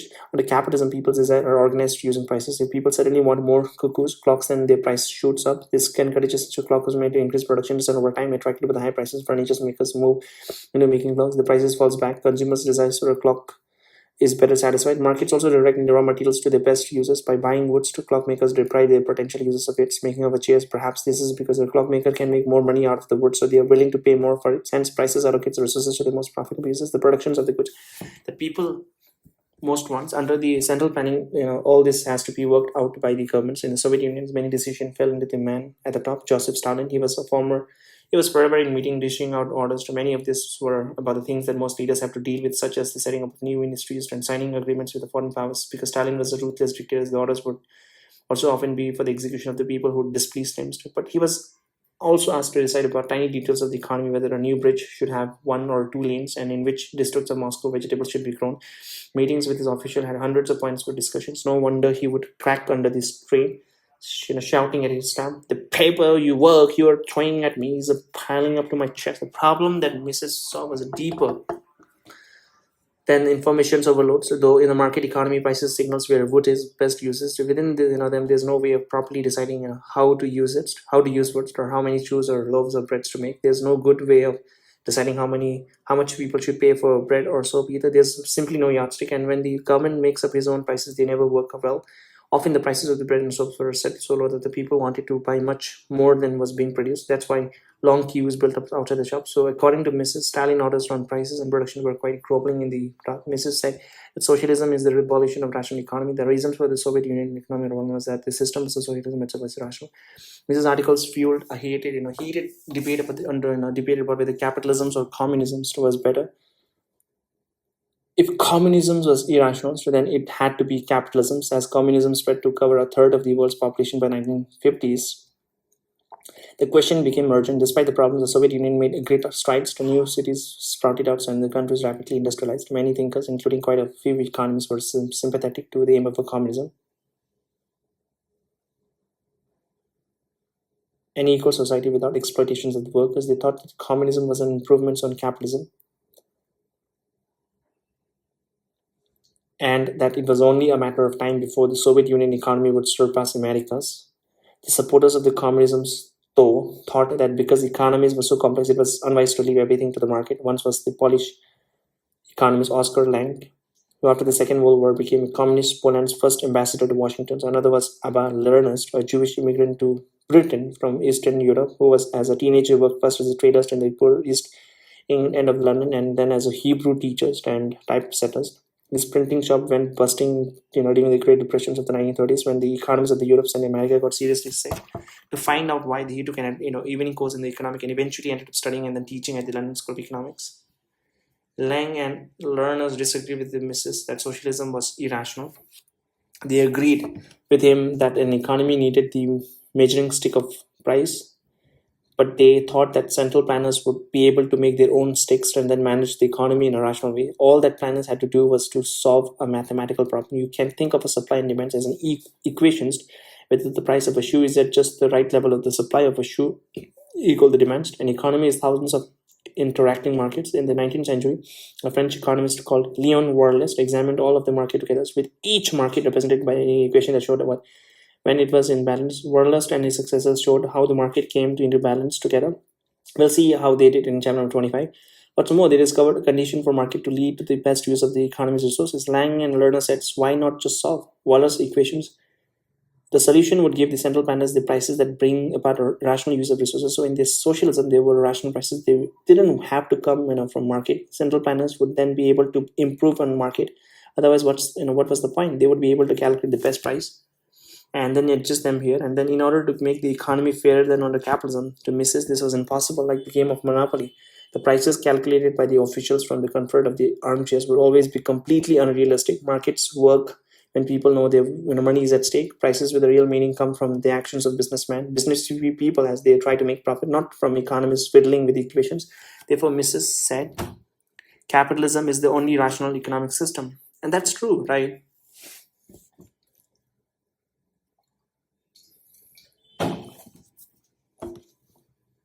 But pure capitalism is also, I think, sometimes could lead to economic crisis. So I do feel that I am an advocate of the Keynesian economics, where during crisis time, the government, I think, they should intervene. It's like I like of India's thing, right? For example, like India, it's like the mixed economy in a sense where even the exchange rate, right? The country's exchange rate, it's normally decided by the demand and supply, the market. But if it goes a significant up or significant down because of the speculators, or it could be because of anything, right? Mostly because of the speculators, then yeah, the government intervenes to ensure that there's no irregularities as such. Because if there's any irregularities, then the people who will suffer is the common people. So the government don't want that to happen. So that's why it's best to have the mixed. And even in the mixed, 80% of no, not even 80, I think 90% of no, more than 95, right? So 95% of the decisions should be taken by the market, demand and supply, obviously. And that 5% when the irregularities happen, then I think government should intervene. That's my opinion, right? And chapter number 17 now, flashing your cash. On a small farm in Wisconsin. On a small farm in Wisconsin, a boy was raised who became one of the most unconventional economic thinkers and America's ever produced. Economic thinkers America ever produced. The closest it had to Karl Marx. Unlike Marx, Thorstein Veblen, okay, I don't know, didn't attract bands of revolutionaries, but like Marx, he was an outsider, a critical observer of the fast-changing society that he found himself living in, but wasn't wholly part of. Marx, a German of Jewish descent, Karl Marx, the German of a Jewish descent, observed from Victorian London the progress of the Industrial Revolution. His writings were flaming rocks hurled at the man's chance of the rich. And Veblen came from a small community of a Norwegian farmer and was removed from what he saw as the gaudy American cultures around him. In his work, he made fun of the vanity of America's rich and powerful people. Veblen grew up during America's industrializations, which took off after the end of the Civil War in 1865. New railway crisscrossed the vast plains and factories spewed out steel, lumber, and woods. America's economy was fueled by the abundant coal, oil, land, by huge consumer market, and by labor of millions of immigrants who streamed in off by the boats to find their fortunes. By the late 19th century, America's economy had seized leadership from Britain's. Okay, by late 19th century. Late 19th century means around like 1800. Okay, I didn't 1800, late 1800s. I didn't know that. I thought like the America, they came into power right after like first, second World War, around 1920, 25, 30, 40, around that time. America was at first a nation of newcomers with a small farms and businesses, quite different from the old societies of the Europe, which were divided into aristocrats, rich industrialists, and the masses of the poor. As American industry flourished, though small companies grew into giant ones, so did the fortunes of their owners. The fortune brought high living for a few, far beyond the reach of the ordinary American. The writer Mark Twain called it the Gilded Age. The new wealth had gotten golden chains, but it was only surface deep, and underneath it was a society that was wasteful and immoral. Veblen's look at American society with a quizzical eyes. From a young age, he would make a point of breaking conventions and unsettling people. As a boy, he once slaughtered his neighbor's dog. Once he shot. Okay, as a boy, he once shot his neighbor's dog during an argument and scrawled insult on neighbor's face. In Greek, at college, he shocked the respectable teachers by delivering an address entitled "A Plea for Cannibalism." After earning his PhD from the Yale University, he returned to his parents' farm, where he spends years dodging manual work, instead reading in many languages, covering everything from biology to ancient maths and myths. Despite learning fed the unconventional writing that started to flow in his early middle age. He worked in a series of makeshift homes, one of which was the basement of the friend's house, which he entered through a windows. There at night, he wrote his book in a boilerplate ink with the homemade pens. Conventional economic theory had little to say about the rise of America's new class of rich. After all, the economy was full of rational economic men, sensible people who accurately weigh the cost and the benefit of any economic decisions and then acted accordingly. Rational people always maximize their utility or well-being, and if it meant using their wealth to buy gold watches and marble statues, then so be it. In his most famous book, The Theory of Leisure Classes, Veblen argued that against the conventional way of thinking about economics, behavior, rational economic, people go around weighing up their various desires for things and then buying what they like. But where do their desire come from? They come from a personal history and the culture areas that most theories of economics don't deal with. In Veblen's view, people don't make decisions about what to buy and how to spend their time through our rational calculations. To really understand people, says you have to look to their instincts and habits, things shaped by the societies they grew up in. On the face of it, capitalism too looks as if it has nothing to do, nothing at all in the common with the ancient story, societies of the tribes people with their trained dances, sacrifice of the animals to the gods, and gifts of shelter to the neighbor, raven wages. Rational people in the capital societies are engaged in buying, selling, and profit making. But in fact, says Veblen, if you look closely, you will see a primitive custom living on in the modern economy. We buy things not so much to satisfy our own desires as a completely rational persons would, but in order to be approved of by others. By others. Think about the last T-shirt that you bought. Even if you bought it because you liked it, didn't you also think about whether your friend will also like it too? Would you have chosen one that you liked but that you knew they would laugh at? In earlier societies, people had gained approval from others by being powerful enough not to have to work. At some point in history, a surplus of good was produced as people got better at growing foods and making it. The surplus allowed priests, kings, and the warriors to survive without doing anything.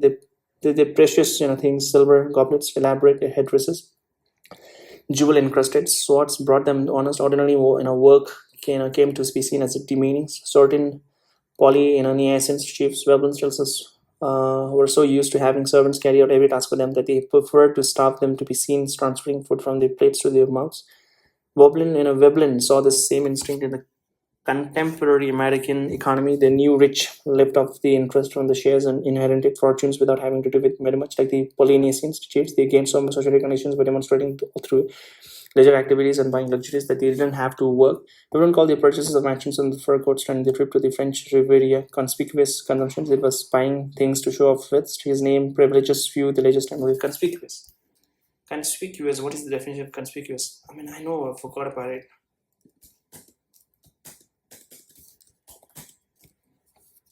Okay, it's a conspicuous, right? Easily seen or noticed. Okay, conspicuous describes something that is very easy to notice or attracts a lot of attention. Often it stands out. Conspicuous. Consumption. It was buying things to show off with. His name privileged with few leisure classes. The men of the leisure class wore tailcoats and silk cravats to emphasize the absence of any productive work such as digging a field or driving a bus. Their clothing then came to be judged as being more beautiful than a farmer's simple linen shirt. But in Veblen, there was no reason why the shine of the rich man's patent leather shoes was really any more beautiful than the shine on the worn sleeves of the poor man's jacket. Women's clothes needed to be particularly impractical to show that they never had to scrub a potato or polish a window.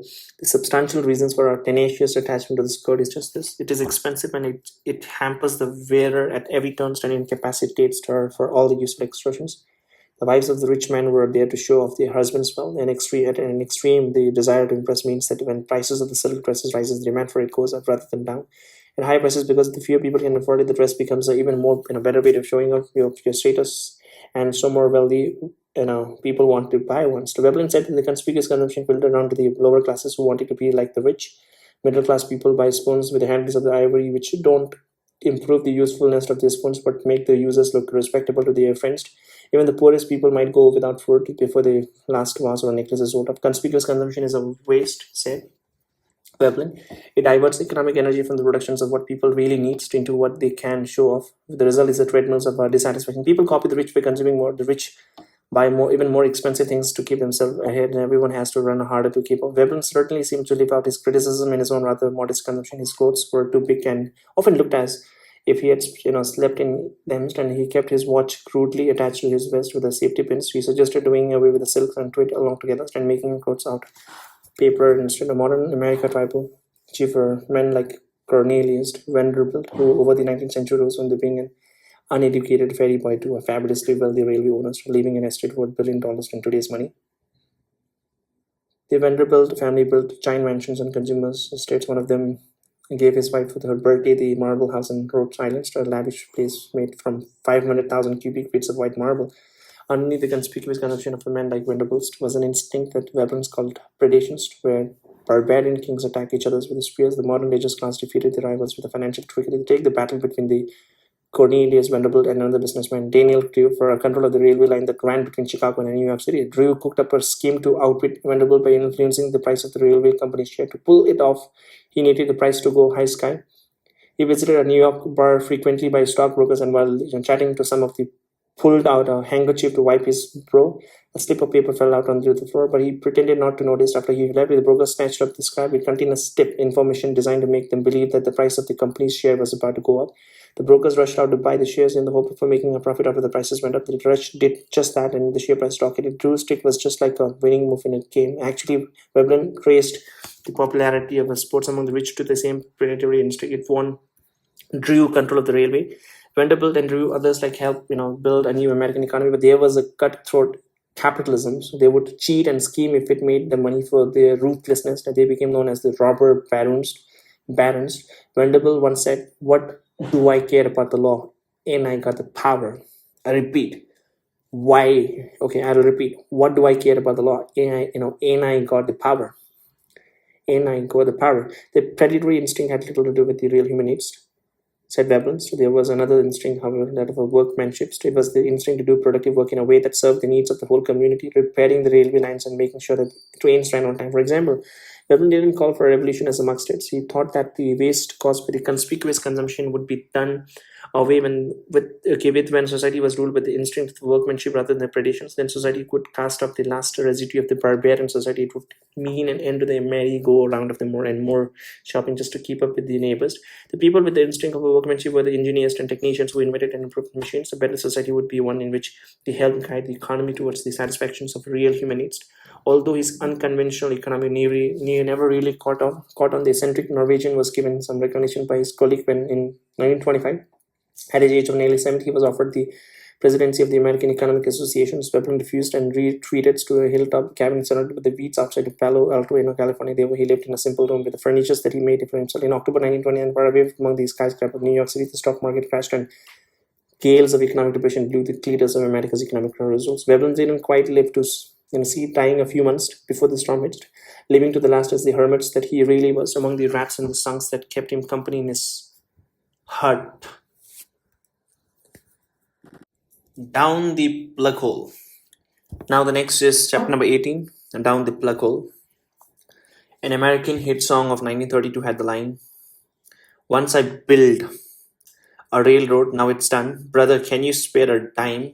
This song tells one of the sources of America's wealth, the thousands of miles of railway that moved goods and people between ports, factories, and cities. And at the end of the 1920s, food was plentiful. Many people owned their own home, and products such as washing machines that did away with the domestic drudgery were within reach of the ordinary Americans. But as the song said, only a few years later, many workers would help build the wealth were reduced to begging. By 1933, 13 million Americans were unemployed. A quarter of all the workers in some cities, half were out of work. The railway carried a new cargo. Millions of people stowed away in the freight cars. Cries crossing the country looking for work. John Steinbeck's novel The Grapes of Wrath tells of the George family, poorer farmers from Oklahoma who make a grueling journey to California in the hope of a better life. In the cities, newly homeless people cobbled together shack of the woods and in tin cans. How was the richest nation the world has ever known reduced to such a state? While America struggled, the British economist John Maynard Keynes, 1883 and 1946, tried to answer the questions. He was already a world-famous economist. He was also known for being part of the Bloomsbury Group, a band of unconventional writers and artists based in Bloomsbury in central London. One of them, the novelist Virginia Woolf, described him as like a gorged seal with a double chin, ledged of a red lip and a little eyes, but praised his brilliant intellects. Confident in his own abilities, he had learned economics in his spare times, but when he took the civil service entrance exam, was annoyed with his lowest mark became in the subject. "I evidently knew more about economics than my examiners," he said. Keynes believed that the conventional economists of the day, which had grown out of the work of the 19th century economists who couldn't explain the crisis of the 1930s, he couldn't explain why rich countries go bust. Usually countries like America get richer every year, producing more goods and services than the last. Over time, this is how people enjoy higher standards of living. Sometimes the economy slows and produces less than the previous year. Economists call it a recession. And America began to move into one of that at the end of the 1920s. During recession, firms produces less and sack workers. Many go out of business. What unfolded in America was a Great Recession that became known as the Great Depression, so called because it was so very long and deep. It rippled through the world's economy. Canada, Germany, Britain, France, and other countries caught the wave. Some believe that the depression could spell the end of the capitalism itself. Okay. Keynes said that the recession didn't happen because of the bungling governments. Didn't happen because business people ill-treated the workers and wanted to throw them out on the streets. And either no one is doing anything wrong, but for some reasons the economy as a whole could go wrong. It could stutter and then completely stall all by itself. Keynes explained why. conventional economics was about how to use scarce resources. Boots are scarce because there are only so much of them, while society's desire for them is unlimited. If society wants more of them, then it has to do with less of something else, perhaps hats. Economics then is about how market did just to encourage more boots, fewer hats. In the conventional economic universe, the income of the nation is simply how much can be produced by its factories and workers. It's assumed that the factories run at a full capacity and that every worker is employed.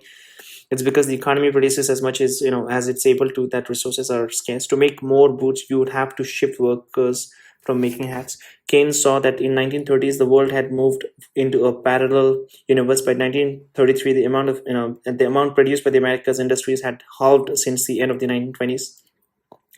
Halved, okay.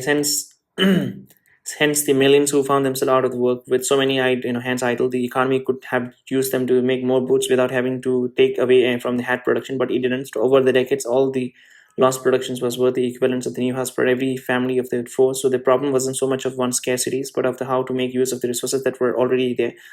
People wanted boots, hats, and cars, and the workers and factors to make them more available. Somehow the connection had gone broken between what people wanted and what the economy makes. In Keynes' theory, the income of a country is in what the economy is able to produce. How can it be when so many factories and workers lie idle that the economy is producing much less than it's able to? Instead, income is the amount that the people spends, what they demands. Why, when I buy your hats, I give you income. When we all spend less, fewer goods are bought and fewer gets made. The nation income is therefore lower. From the starting point, Keynes created a new explanations of recessions and unemployment. Keynes first had to pinpoint why conventional economics thought that a nation's factories and workers would always be kept busy. He said that the belief came from a principle known as the Say's laws, named after a 19th century French economist. Keynes rejected it. Before we see why, we need to understand the law itself. Say's law holds that everything that's made will get sold. The reason is that what people cared about is the useful goods they have. Boot makers sell boots to get money to buy coats and hats, and hat manufacturers sell hats so that they can buy boots and coats. The money from anything that's produced is used to buy something else. There can never be a situation in which a firm finds it can't sell its goods and so has to sack workers and close its factories. Therefore, a recession and unemployment are impossible. According to Say's laws, then the economy has some level of spending at which the factories are running flat out and everybody has a job. Picture the level of spending as the level of the water in a bath. Say's laws applies because people use all their earnings to buy things, but what happens if the people don't spend all their money, saving some of it instead? Think of it as water flowing down the plug hole of the bath. You have lost the plug. Saving or leaking of the spending from the economy. You're probably imagining the water level now falling so that there's less spending in the economy. That would mean firms producing less and sacking some of their workers. Something stopped that from happening. There's a hose running from the plug holes to a tap that leads back into the bath. Saving don't simply flow down the drain. The leakage of water through the plug holes ends up flowing back into the bath. The saving are lent to people who want to use them to invest in new factories and businesses. The investments, purchase of buildings, machines, and so on is an injection of spending. Into the economy. The saving gets spent on something, and so leakage equal injections. The same amount flows out of as and flows in. Hence, the water level stays where it is. The economy continues to run with its all factories and workers full employed. What happened though if investor gets cold feet about building new factories? Then the saving don't flow back into the bath. Instead, they gather in the hose. Once more, it looks as if the water level will fall. There's something else that saves the day, though. How about opening the tap a bit more to encourage the water in hose to flow into the bath faster? Open it up enough and leakage equal injections again, and the water levels. The amount of the spending in the economy won't fall. If the tap is the rate of the interest, the price of the taking out loans, when interest rate falls. Okay, so what happens when the interest rate falls? Interest rate falls, that means the borrowing rate is less, the people will borrow more. When people borrow more, that means there will be more investments, more money in the economy. Inflation also increases at the same time. So when the interest rate falls, the tap opens up, loans are cheaper, and so more people want them. How does this happen? When investors stop investing, they stop borrowing, people have saving as loans. So that means there is a large supply of a saving available for the loan, but little demand for them. So when supply of anything is bigger than what people demands, then price falls. When the supply of anything is bigger. Okay, so demand and supply. Demand means, okay, this one's okay, supply. Okay, when the supply of anything is bigger than what people demand, the price falls. So in this case, the price of the loan, the interest rate. In this case, the price of the loan, the interest rate falls. The lower interest rate encourages investors to borrow the saving to spend on new machines and factories. The result in that excess, saving, the water backed up in the host always gets turned into a new flow of investments. Again, the water level stays where it is. Keynes took an axe to Say's laws, asking why assume that extra saving automatically turns into investment in a new factory, building, and machine. The world is uncertain, and you don't necessarily want your saving tied up in a building and factories. You might want to stick some cash under your mattresses just in case. According to Keynes, the interest rate doesn't help to turn extra saving into investment. In fact, there's nothing that links them. The hose isn't attached to the tap leading back into the bath. It leads into a drain and saving disappears down it under people's mattresses rather than flowing back into the bath. Ken said that the recession happens when more flows out of the bath and then inflows. Okay, what happened is that business people start to feel gloomy about the future and stop investing. That means that the amount of the spending flowing into the economy as an investment is less than that flow. That flowing out as saving, the water level of the bath begins to sink. Business produces less and sacks some of them workers. The economy falls into recession. This is what happened to America in 1930s. Thought Keynes. All this happens when no one's being stupid or reckless. In fact, recession are caused by people saving rather than spending. Yeah, if people save more, that means what happens is that money is doesn't go into the market, and then when the money doesn't go into the market, there'll be less investment. When there is a less investment, that means what happens? There's a less demand. Less demand means less wages. Less wages means the company there's no less demand, so company cannot produce. There's less profit. Less profit means company has to sack people. And when when they sack the people, then people they don't have the income, so they cannot afford it. Then what happens is that just continues. Recessions are caused by the people saving rather than spending. What we often say is that sensible things to do. The problem then is the people able being a bit too sensible. Whenever you save 5 shillings, you put a man out of work for a day, said Keynes. Keynes' point was that once the economy is in recession, it has no means of escape. Economists who held to Say's thoughts to say that if the business people stop investing, the economy would soon stop its sort itself out. It was like one of those round bottom Raleigh twice push it off center and it would always come back to a standing position. And so Keynes thought it would clung out to the floor and stays there because the depressions went on for years. Keynes seems to be correct. If the economy was like a self-righteous toy, then there couldn't be lots of people desperate for a job. Anyone who was out of the work was out of choice. They weren't simply unwilling to take a job at the going wage, but surely all the men and the women leaving Oklahoma for the chance of taking jobs in California weren't out of the work by choice. But attaching their conventional theory, Keynes showed why they weren't. So thanks to Keynes, economists soon agreed on one thing: the millions of unemployed people during the Great Depressions and in many recessions since then were the victims of the spending going down to the drains. Keynes' ideas had another significant effect. Just wait, okay. I want to see what is the interest rate of the Switzerland. What is the interest rate of Switzerland? What is the fixed deposit interest rate in Swiss bank? Less than 2%. Okay. Oh fuck! It's very very low. Fixed deposit or fixed term deposit interest rate in Swiss bank currently ranges from 0.3 to 1.7% per year. Swiss National Bank maintains a low policy rates of 0% to control inflation. Returns are quite okay. So just wait. Swiss National Bank maintains a low policy rate of 0. So that means so interest rate. No, but see, okay, I don't get it. If you keep the interest rate low, okay, this is not the borrowing rate. This is the lending rate, right? So okay, that means okay. The problem here is that they want to keep the inflation low. How the saving rate, this one will be keep inflation low? Let me do some mental thoughts, okay? Since they have the bank, FD interest low, that means the people will not keep the money in the bank, so they will invest in the market. So if they invest in the market, there will be more money in the economy. More money in the economy, that means more demand. More demand means the price will increase. That means that inflation increases, right? Then why is it here that inflation? To maintain a policy of this one, okay, just wait. I want to see, okay, fixed deposit interest rate this one, okay, this one, because Swiss National Bank maintains a low policy rate of this one to control inflation, requires the returns funds, okay. Returns are quite low compared to other global market. Interest, yield primarily depends on the length is equals to okay. Important details to consider: deposit amounts. Major institution against smaller bank usually offer requirement currency equals to rates can vary equals to okay. It is mentioned above that interest rate in Swiss bank is low to limit the inflation, but is it not opposite that low interest rate in bank leads to higher inflation?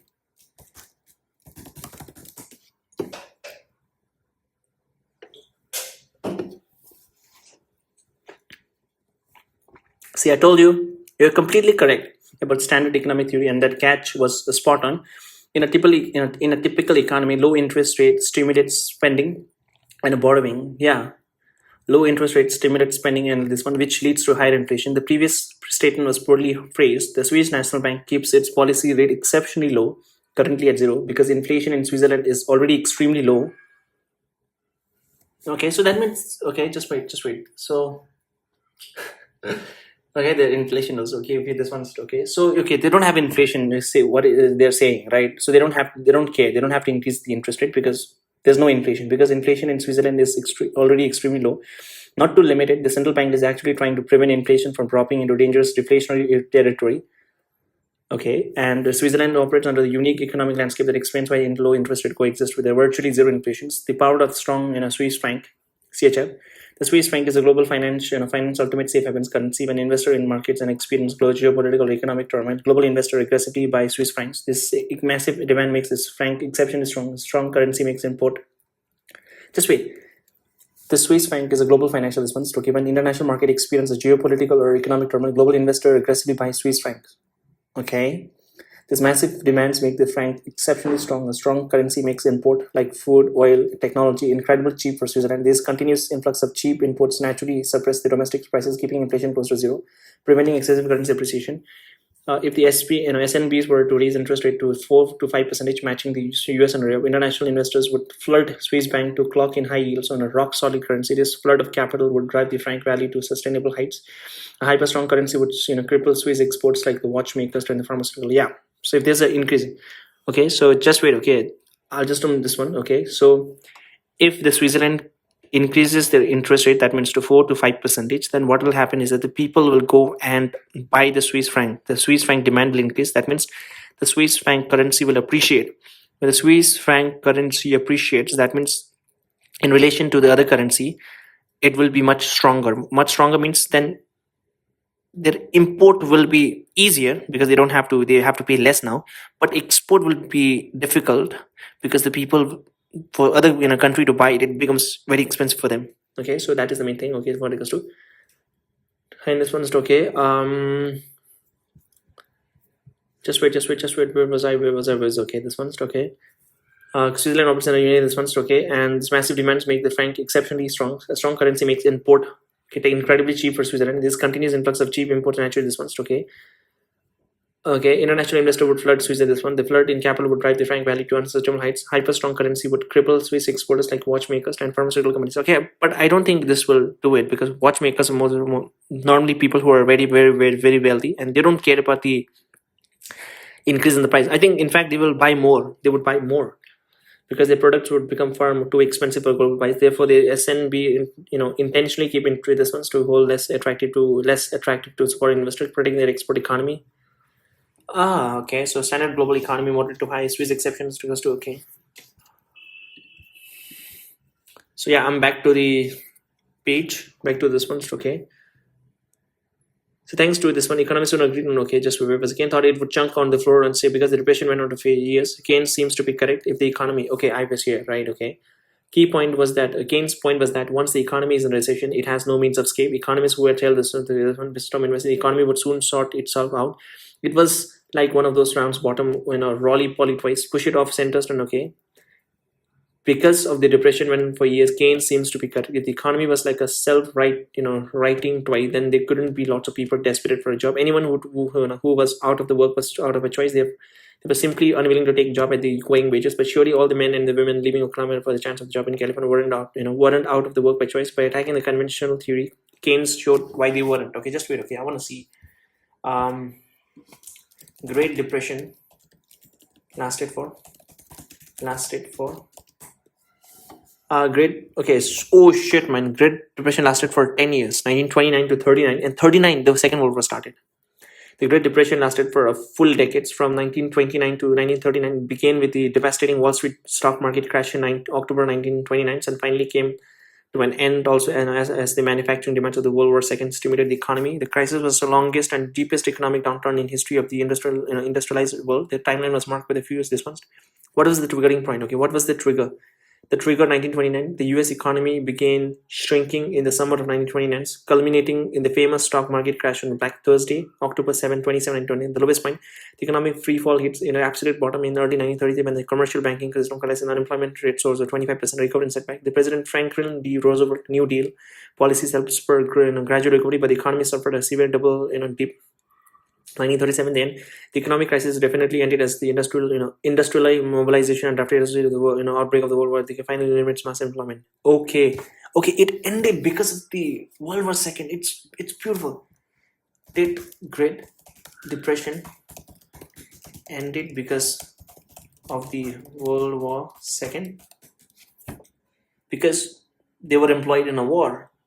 Yes, okay, that's interesting. Yes, World War II was the primary catalyst that finally ended the Great Depression. So, economist and historian debates exactly how much credit the war itself deserves. While the economy had been slowly clawing its way back through President response and aggressive monetary expansion in 1933, it was the massive state-sponsored mobilization of the war effort starting in 1939 to 41 that ultimately wiped out the mass unemployment and restored its full industrial capacity. The economic response, massive fiscal stimulus and response. Okay, when the war broke out in Europe in 1939, and especially after the US entered following the Pearl Harbor attack in 1941, the federal government began spending unprecedented amount of money. It flooded the economy with the defense contracts to build airplanes, tanks, ships, ammunition. The massive government spending acted as an aggressive economic stimulus package that restricted idle factories, eradication of employment. The US unemployment rate was still stubbornly high at around 17%. The war solved these problems from the two angles. Military tasks. Millions of young unemployed men were absorbed directly into the armed forces, defense industry. Millions more citizens, including historic numbers of women, entered the civilian workforce to fill well-paying factory positions, supporting the war efforts. By 1944, unemployment plummeted to all-time low. Okay.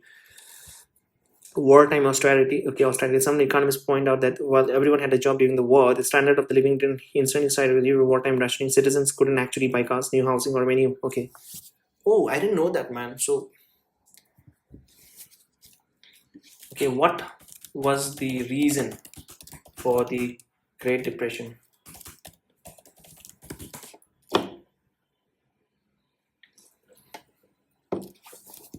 The Great Depression was not caused by a single event, but rather by a combustible mix of structural economic weaknesses, financial speculations, and disastrous policy mistake that compounded over the course of 1920s. While the famous stock market crash of 1920 and as the immediate triggers, the underlying house of the cards had been building for years. The fundamental reasons for the economic collapse has been broken down in these primary factors to the 1929 stock market crash and speculations. During the roaring 20s, the US stock market underwent a massive, unsustainable expansion. Ordinary citizens began gambling heavily on Australians on margin loans. Okay, the banking collapse and all those things. Okay, so there's not one thing. It's a culmination of orders. Okay, I'm back to the book. So thanks to Keynes, economists soon agreed on one thing. The millions of unemployed people during the Great Depressions and in many recessions since then were the victims of the spending going down their drains. Keynes' ideas had another significant effect after him. The economics became divided into macroeconomics, the study of the economy as a whole, such as employment level, which he helped develop, and microeconomics, the study of how individual consumers and firms make a choice. Keynes didn't want to invent a new theory just for the sake of it, so he wanted to use it to improve the world. In the 1930s, that meant doing away with the misery of the unemployment. The leaky bathtub shows his diagnosis of the problem. In chapter number 24, we'll come back to the cure. The gist of it was that because the economy couldn't right itself, the government had to take on a larger role in the economy than ever before, in the hope that disaster like the Great Depressions would never happen again. Capitalism survived these storms, but it was changed forever.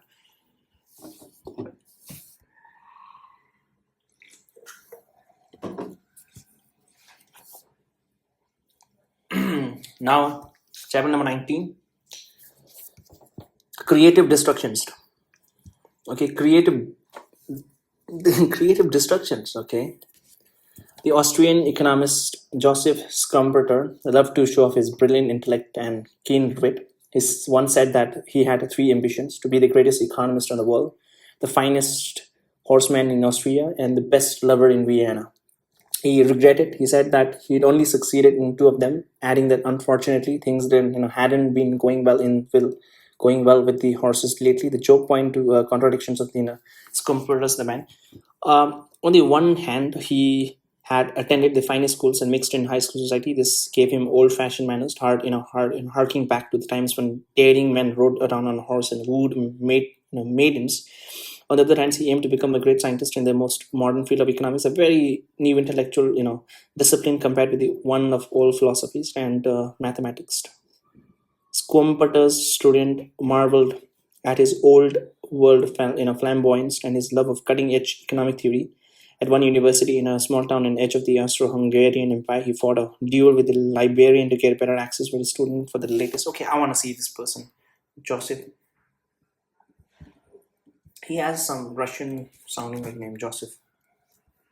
Okay, politically and a former finance minister of German Austria. So he was born in 1883, and okay, he doesn't look like a kind of a flamboyant person. He doesn't have a hair. First of all, he is bald. He died in United States. Okay, I wonder why. Joke point due to contradiction to this one's demands. On one hand, he had attended the finest two with this one's. Okay, Scumber's students marveled. Okay, full access to his latest economic books. He won at nicking the librarian in the librarian. Okay, librarian in the shoulders with his sword. Status at Harvard University was known for his theatrical entrance into class, sweeping into the room, removing his coat, hat, and finally his gloves, fingers by finger, then whirling around and dazzling the students with the finer points of economic thoughts and his aristocratic Viennese accent. The contrast between old and the new also runs through his theory of capitalism, which he set out in his book Capitalism, Socialism, and Democracy. According to Scumber's, the fruits of modern capitalism. Can a country be socialist and at the same time democracy? Just wait, okay? Let me see.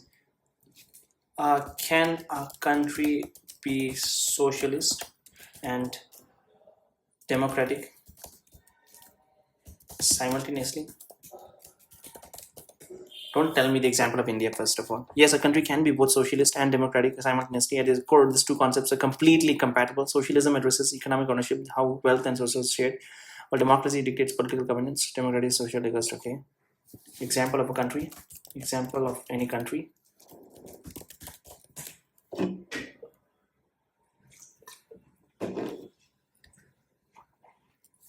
Sweden. Sweden is a prime example of a highly democratic country that successfully integrates deep socialist principle. While economists often classify it as a social democracy rather than a pure socialism, it represents exactly how democratic governance and socialist ownership. I don't know, Norway, Bolivia. Let me check the another. Let me go and see. Can a country be communist? Okay. And simultaneously, I think it's difficult. Yes, theoretically, a country can be both communist and democratic, because communism is primarily an economic ideology advocating for the collective ownership of our resources, and democracy is a political system that determines how power is distributed. In Marxist theory, a fully realized communist society is stateless, classless, and high, participatory, relying on a direct democracy to manage the economic state. Okay.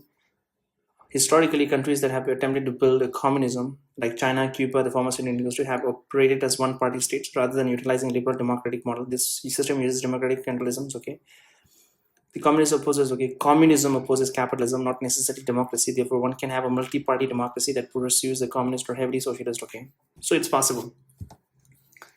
Communists are against bourgeois democracy, not because it is democratic, but because it isn't democratic enough. Okay, so according to some of the fruits of modern capitalism, the vast array of goods on offer and the new technology used to produce them are created by heroic figures who are modern-day versions of the swashbuckling knights of the old. They are entrepreneurs, men like the railway owners, Cornelius Vanderbilt, or Andrew Carnegie, who amassed a huge fortune through expanding the American steel industries. Thorstein Veblen had seen Vanderbilt and his type as throwbacks to the ancient socialist societies of violent barbarians, robbers, barons, whose aggressions made them rich, but they didn't benefit society as a whole. But Scumberter, I'm sorry for the pronunciation. Scumberter said that it was because they had channeled their excess energy into industries instead of a battle that they become society's wealth creators. It's entrepreneurs who, through daring and determinations, make the innovation necessary for economic advancement and so help to raise living standards over the long run. Thought Schumpeter's, they create new products using invention like the bulbs that make use of the new discovery of electricity, or use new technologies to produce goods more easily. Cheaper coal as a result of a mechanical digging machines. Their motivations are about more than just money, and said Schumpeter. So they want to conquer, fight, and show themselves to be superior people.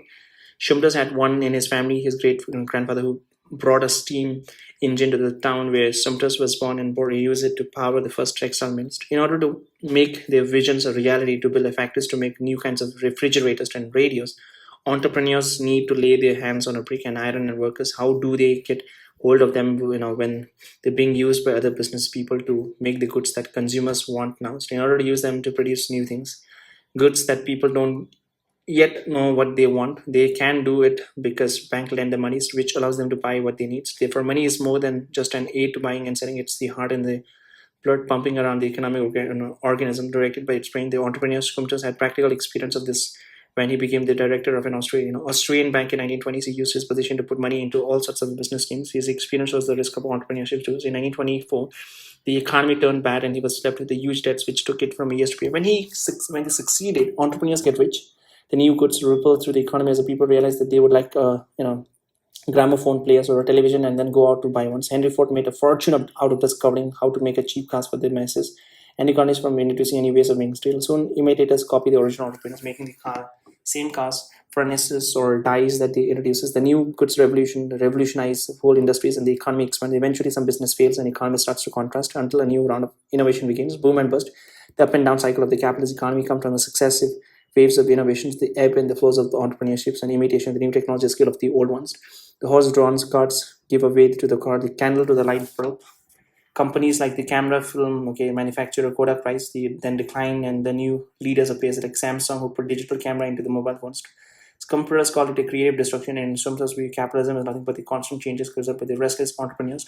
Unlike most economists, Skumtas thought that the monopolies help the economy to advance. Economists usually view monopolies as inefficient because they charge too much and produces too little. They recognize a few exceptions, though in some industry, huge investment need to be made to begin producing a goods. So water suppliers has to lay a network of pipeline before it can supply any water. For example, a single firm supplying the whole market can spread the cost of the pipeline over a large output, and so supply of water at a low cost. It would be much expensive for 10 firms to each lay their own network of pipes to supply a tenth of the market. Skumtas believe that the monopoly was especially important for bringing about innovation because they give entrepreneurs big rewards for the risky activity of trying to create new things. When an entrepreneur invents a new engine valve, they are only supplier of the valve.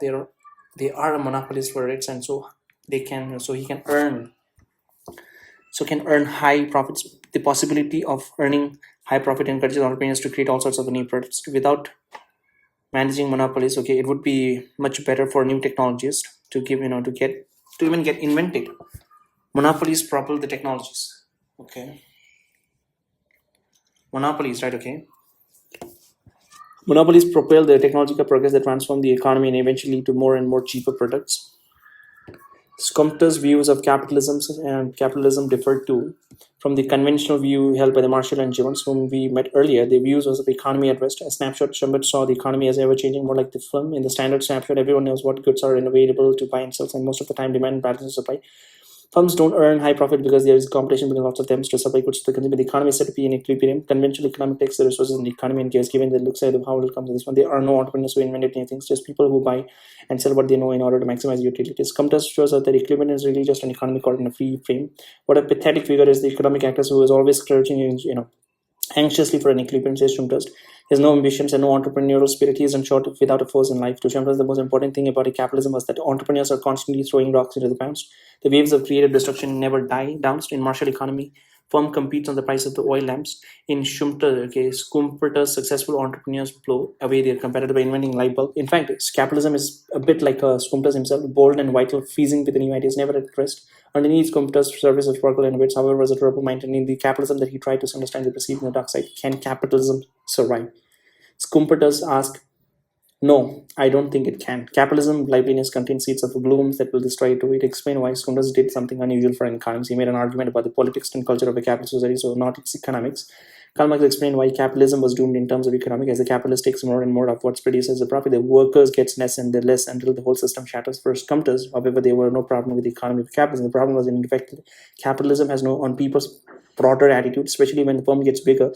When entrepreneurs are successful, firm grows. Eventually, a giant corporation appears. They use advanced technologies to spray out a new goods. Innovations can then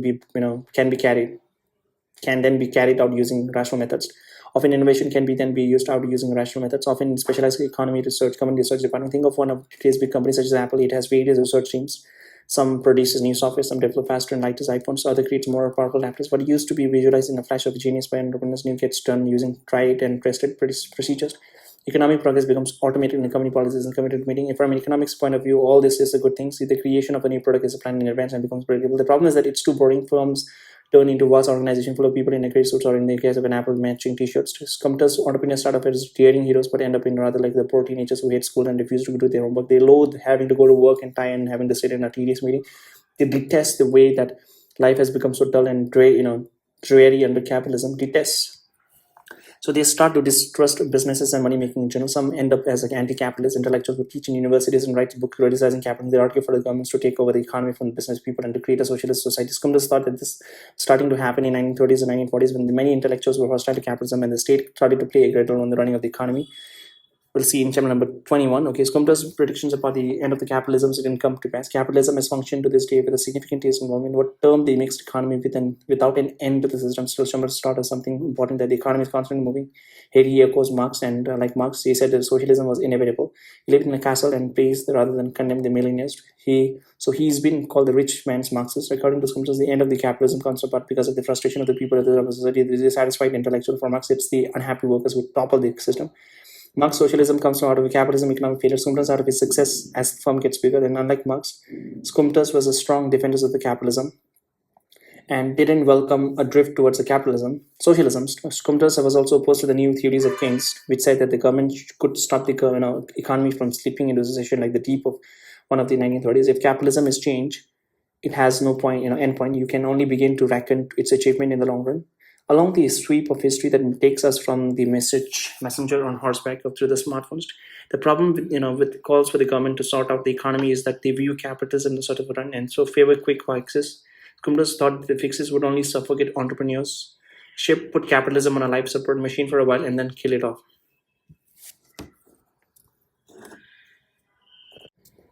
Now, the prisoner's dilemma, chapter number 20.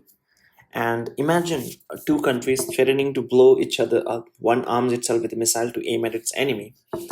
And because one does, so does the other. That's a normal thing, right? Because one does, so does the other.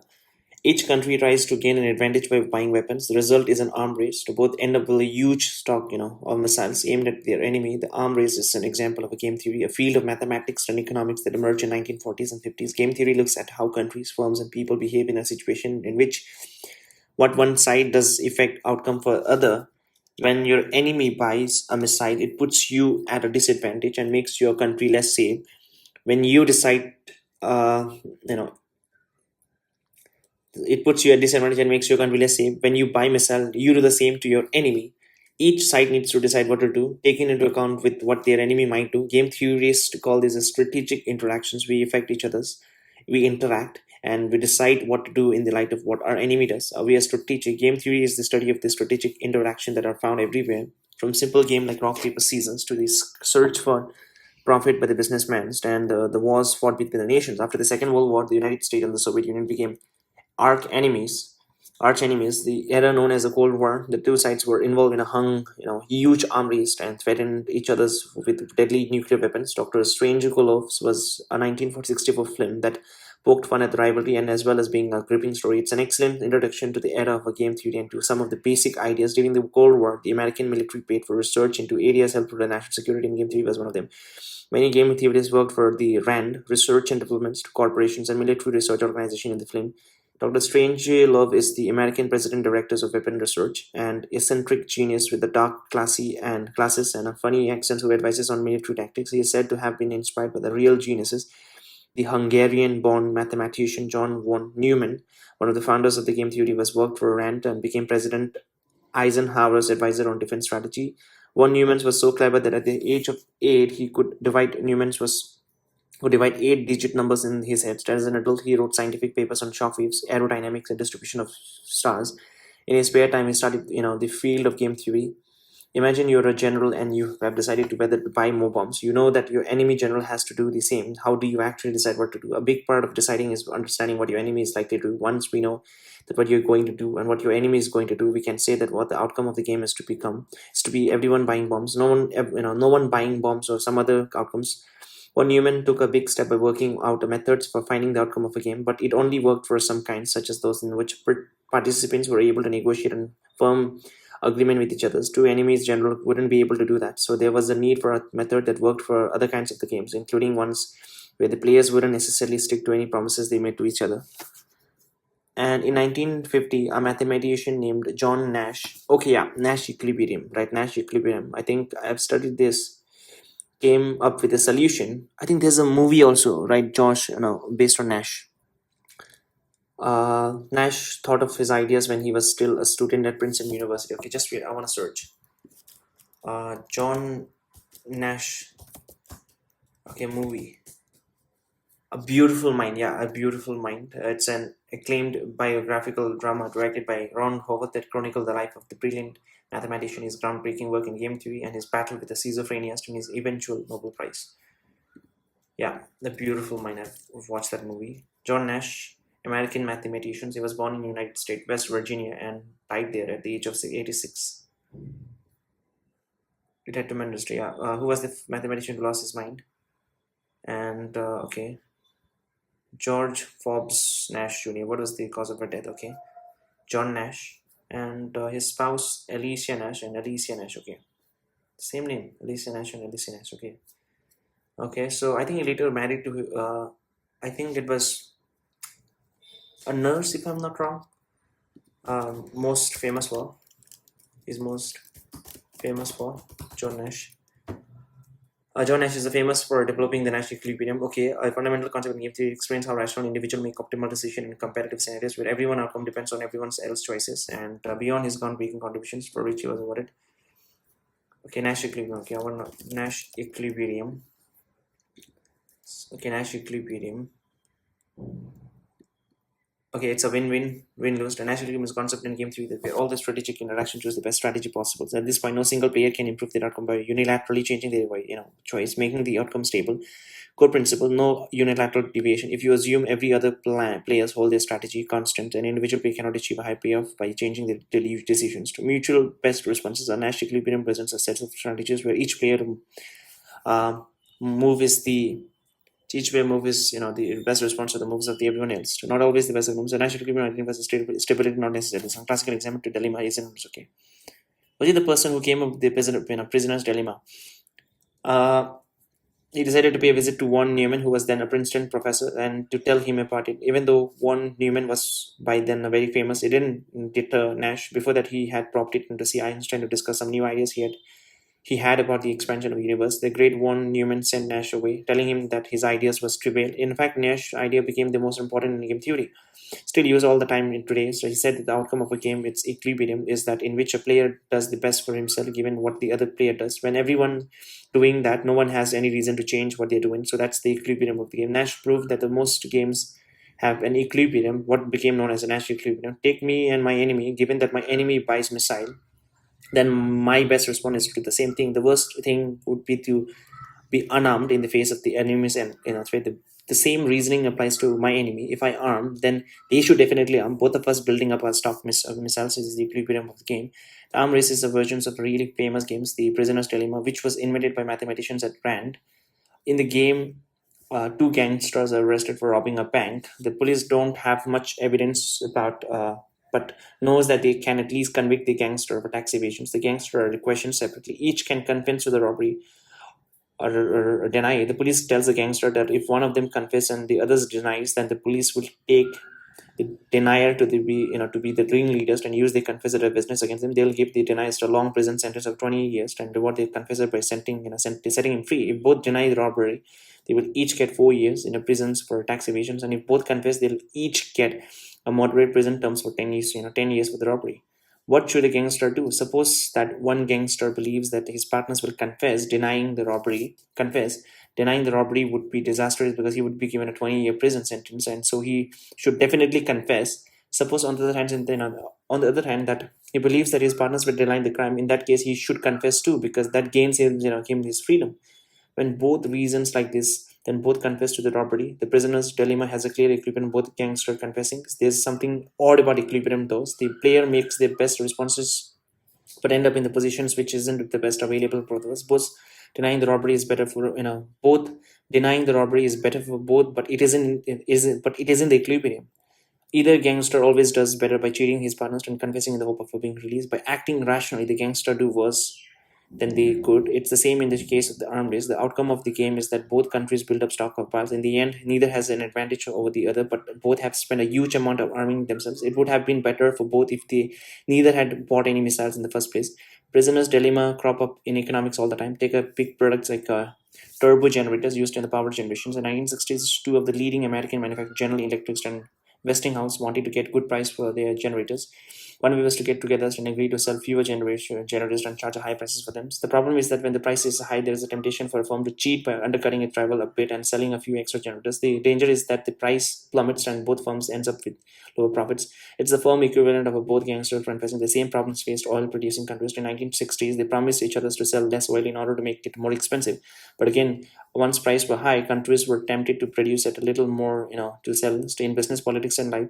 People compete and sometimes cooperate. Game theory provides a way of thinking about that complexity. When are people likely to try to work together, and when will they fight tooth and nail? In Prisoner's Dilemma, for example, cooperation is always at risk of breaking down. Some game allow for particularly complex tactics, especially when decisions are made in a sequence so that you can see what the other person has done when you're deciding to do it. What could say that you could say that you'll punish your rivalry if they do something you don't like it. In 1970s, two American coffee companies, Maxwell House and Flogger's, battled each other for controls of the US market. Flogger's expanded eastwards in the area where Maxwell House was the main supplier, intending to take over the business there. Maxwell House began a price war, cutting its price low to drive Flogger's out of its market. The sequence is that if you enter my market, then I'll slash my price. My hope is that this will put you off from entering the market in the first place. The problem with the threat is that they aren't always believable. You might think that you might think that I'll never follow through on them because low prices would lose me from too much money. In the case of the Maxwell House from this one, though, the threat worked. Maxwell House succeeded in discouraging floggers from expanding to the New York City. But the story of Dr. Strange shows how hard it is to make effective threats. To discourage a nuclear attack, you would tell your enemies that you definitely retaliate. But once your enemy has launched 3 missiles, they know you won't launch yours because 2 missiles would wipe out life on the planet. In the film, a rogue American general orders a nuclear bomb to be dropped on the Soviet Union. The American president tries to call off the attack, but the general has shut himself off from the communication. The president summons the Soviet ambassador, who reveals that the Soviet have installed a doomsday machines, a massive bomb that will destroy all life if it detonates. It's set up to go off automatically when attack is launched on the Soviet Union, and there is no way of turning it off. Dr. Strangelove explains to the president the logic of the machine. By making it automatic and irreversible, the machine creates a believable threat and so should deter your enemy from attacking. The film's grim joke is that this works only if everyone knows about it. We didn't you tell the world, okay, Yale's Strangelove, Yale's Ambassador Doomsday Machine illustrates the basic lessons of the game theory. Influencing what your opponent thinks about you is critical. A firm threatening to retaliate against a rival need to show that it's tough rather than weak. An economic equivalent of installing a doomsday machine is to build a much bigger factory than the market. It's once built, it's worth retaliating against competitors by flooding the market, even at rock bottom prices, to get back some of the money spent building. In the 1940s, the Aluminium Company of America, which controlled 90% of the American aluminium productions, used this tactic to keep out competitors. Nash presented his ideas in a handful of mathematical articles written when he was a young man. Then he disappeared. He was suffering from a serious mental illness and spent decades in an hospital, but his ideas revolutionized the economy in his absence. Nash presented his idea in a handful of mathematical articles where he was a young man. Then he disappeared. He was suffering from a serious mental illness and spent decades in and out of hospital, but his idea revolutionized the economy in his absence. In 2001 film, A Beautiful Mind tells his extraordinary life struggle. Strategic interactions occurs very often in economy, but I think the movie, The Beautiful Mind is beautiful. The classic is Beautiful Mind, I like it, and then Dead Poet Society. Okay, strategic interaction offers in this one. But until a game theory was invented, they were overlooked by the economists. The leading theory of markets was that a perfect competition in which there's no strategic interaction at all. There are so many buyers and sellers that no single of them can have any effect on the price. When thousands of Apple sellers serve thousands of customers, they sell whatever numbers of Apple they want to at the market price. So sellers don't have to worry about what their competitors are doing or thinking. They don't have to outwit each other to survive. Game theory allowed economists to analyze all sorts of more complex, realistic situation in which people and firm do have to outwit each other. Nash methods for analyzing this sorts of economic situation is now used in pretty much every area of economics. Gradually, Nash recovered from his illness and in 1994 was awarded the Nobel Prize for Economic in recognition of his truly groundbreaking idea.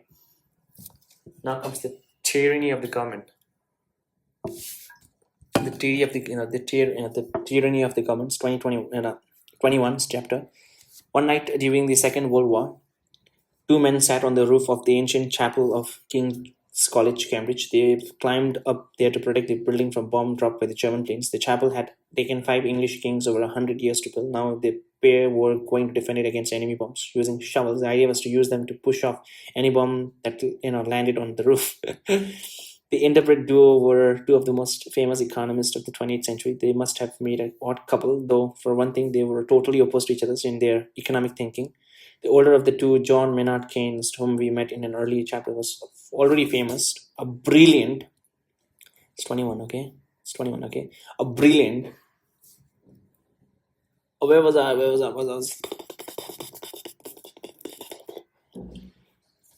Okay, so this one's whom we met. This one's a brilliant, persuasive, and supremely self-assured Englishman. The younger was Austrian-born Friedrich Hayek, 1899, and 1992 he died.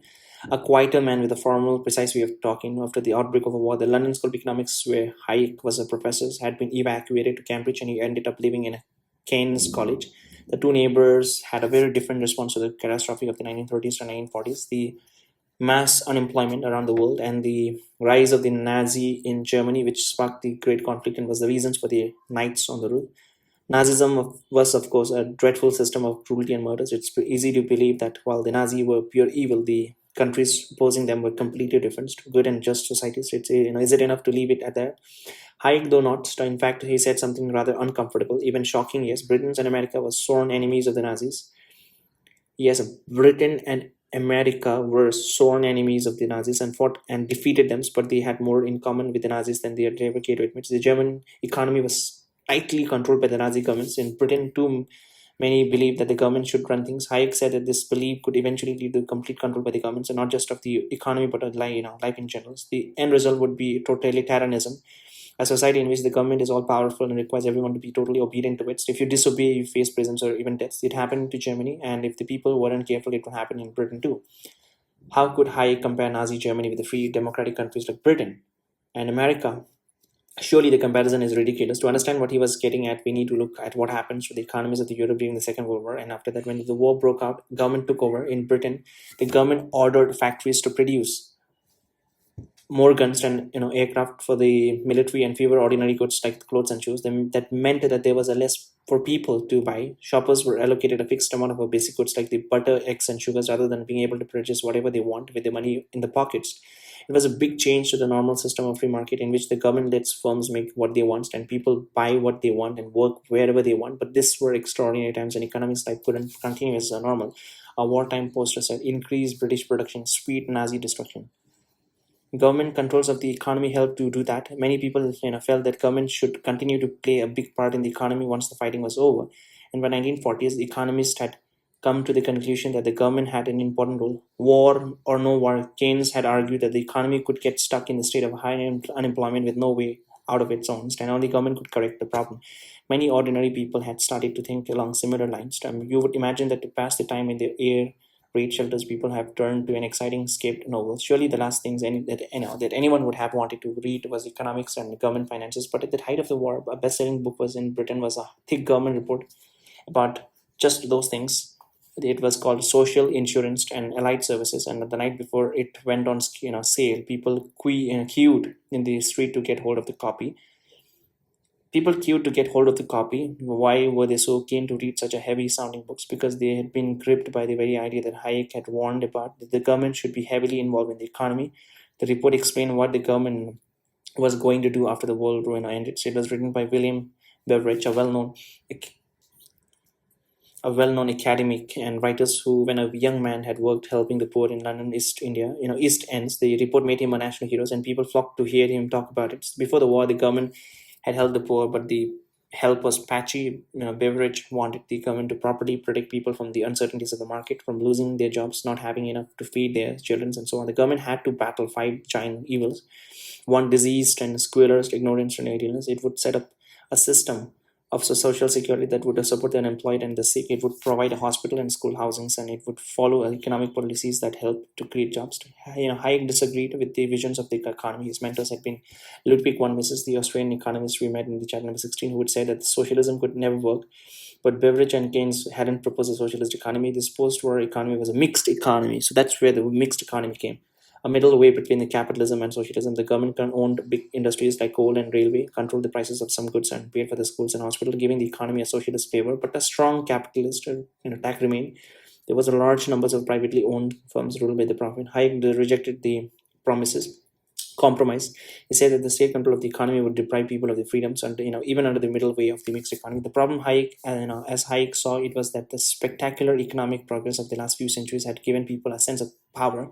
The progress had been generated by the thousands of markets that make up an economy, which weren't created by any one person. So people became impatient and want a quicker progress. The governments start to interfere with the market in the hope of developing in the faster economy. Why would this destroy freedom, especially if it's designed to free people from economic hardship, as Beveridge Hope Edwards? It does, though.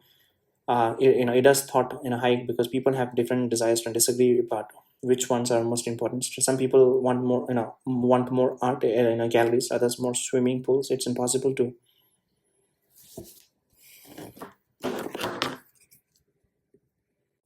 It's impossible to reflect every person's desire in a single plan. If the government takes control of the economy, it ends up deciding for you. You're no longer able to choose, and your personal freedom gets trampled on. Hayek said that the loss of freedom could even cost you your life. The last resort of a competitive economy is the bailiff, he said, but the ultimate sanction of a planned economy is the hangman. What he meant was that in a free market economy, if you're lazy, you lose your own money by getting fired or by making a loss. If things go really bad, the worst thing can happen is that an official of law, a court, a bailiff, could give you a position to the people you owe money to. In an economy controlled by the state, if you do your work badly, you don't lose your own money, but that of your nations as a whole. The entire community pays for your mistake. You can't repay your fellow citizen with your own position because the state owns everything. You must pay by going to the prisons, or in an extreme cases with your life, would begin as an attempt to get rid of an unfairness of a capitalism ends in tyranny. For Hayek, it wasn't enough for Britain to fight the Nazis with a tank and planes or with a pair of shovels. It had to fight them with ideas too. The idea that it had to win was that of an economic freedom, for the government to let people decide what to do with themselves. Within economic freedom, political freedom was impossible. Without economic freedom, political freedom was impossible. Without political freedom, people can't think for themselves anymore. The government tells you what to do, what to think, how to live. Hayek made this warning toward the end of the war in his book, The Road to Serfdom. He felt that he had to write it to warn people of the dangers, even though he knew that it would annoy a lot of people. Hayek said that if we allowed the government to control us, we'd eventually end up rather than medieval serfs, peasants controlled by lords who weren't allowed to decide for anything for themselves.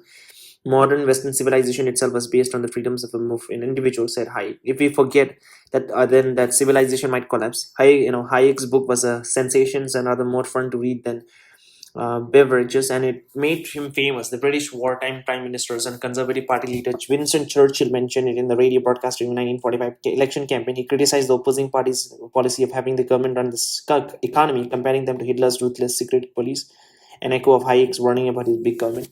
But the book did annoy a lot of people. It came out just as economists were coming to a firm belief in the importance of the government being involved in the running of the economy. Herman Feiner, one of the Hayek's colleagues at the London School of Economics, called the book sinister and bigoted.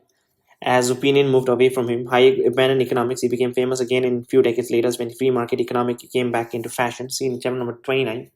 In the end, bigger government investment in democracies didn't lead to a new Hitler. Although Hayek didn't say that it would inevitably do so. So only it would take us to closer that point. Most economies are a mix of private business and government actions. So much of the debate among economists is about where to draw the lines. Hayek drew it further towards the free market than most. But even if he said that some government spending in the economy was needed to guarantee basic living to the unemployed and to provide good that market can't, it wouldn't threaten freedom if done sparingly.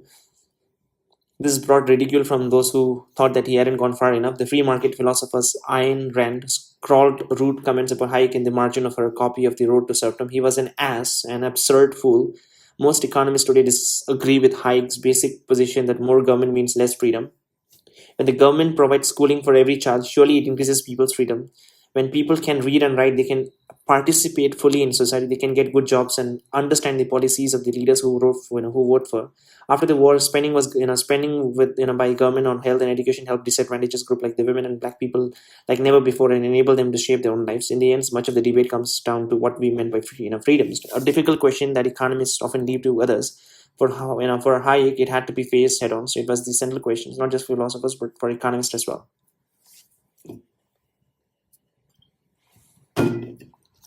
Chapter number 22, The Big Push. Just before midnight on 6th March 1957, the president of Ghana, Kwame Nkrumah, stood on podium gazing down on a cheering crowd of his fellow citizens. For the previous 80 years, Ghana had been a colony, a nation ruled by a foreign country. But as the clock struck 12, Nkrumah declared that Ghana was free forever. In that moment, his country became the first colonized black African nation to gain independence. At the polo ground in the capital city of the Accra, where the official celebrations were taking place, the British Union Jack, the flag of the Ghana's old colonial rulers, was lowered, and a new red, yellow, and green was raised. Children of Ghana, arises and uphold your causes, sang the crowds. Ghana was a trail, blazer. A few years later, the British Prime Minister Harold Macmillan talked of winds of change blowing through these continents, and during the 1960s, dozens of colonies in Africa and further afield gained their independence.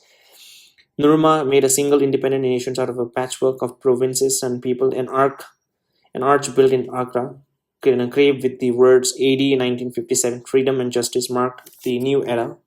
Nkrumah knew that the words meant much more than a colorful flag and a new national anthem. Freedom and justice would only exist when his people had enough to eat, were healthy and housed, and could read and write. Before independence, Ghana had earned lots of money from selling its cacao.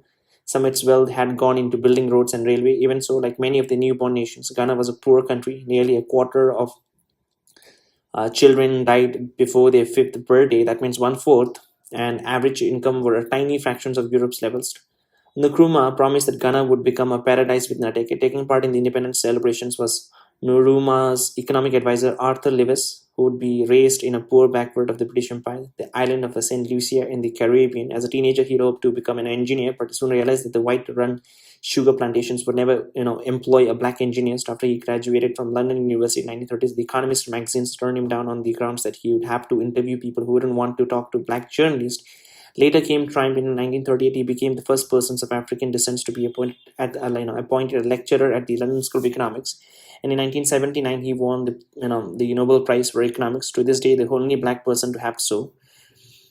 Lewis observed that unlike those of rich countries, poor nation economies are full of contrast between modern and the traditional. For example, between luxury shops and the street sellers hanging around outside them, the modern part consists of a capitalist farms and industries that hire workers in order to make goods to sell at a profit. The traditional part consists of family farms and businesses that share their proceeds among relatives and friends instead of maximizing profit. In a poor country, most of the economy is traditional. Lewis called it a dual economy, heavily developed patches surrounded by the economic darkness. The traditional economy has lots of workers, many of whom adds little to production. There are aunts doing odd jobs on a family plots, to young men offering to carry travelers back and messengers, boys lounging outside office doors. In fact, said Lewis, the traditional sector contains an unlimited supply of workers, in the sense that you could probably halve their numbers without hurting the productions. Here, though, lies the root of the economic progress. The modern sectors can employ the plentiful labor for a low wage and then earn high profits. The profits get invested in machines and factories. The modern sectors of the economy expands and traditional one shrinks. Economic darkness recedes.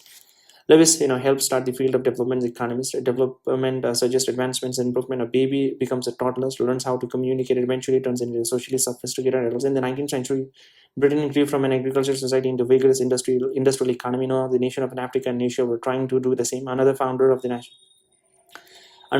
development economies was the Polish-born British economist Paul Rosenstand-Rodman, 1902 to 1985, who during the Second World War, far from the front lines in an elegant mansion or on a quiet London square, gathered a group of colleagues to mull over the economic prospect of the new nations. They believed that the rapid developments of the Africa and Asia was essential to the creation of a better world after the war.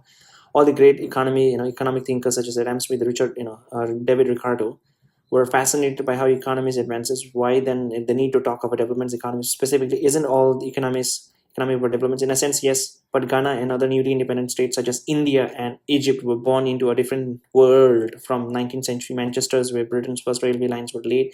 By the 1950s, Europe and America had pulled far ahead of the rest of the world. They had worked out to generate cheap electricity and make everything from radios to sugar cubes and the long production lines. The emerging nations wouldn't have to reinvent all of what other countries have taken 300 years or more to achieve. A once dependent, colonized territory must try to commission a generation, said this once.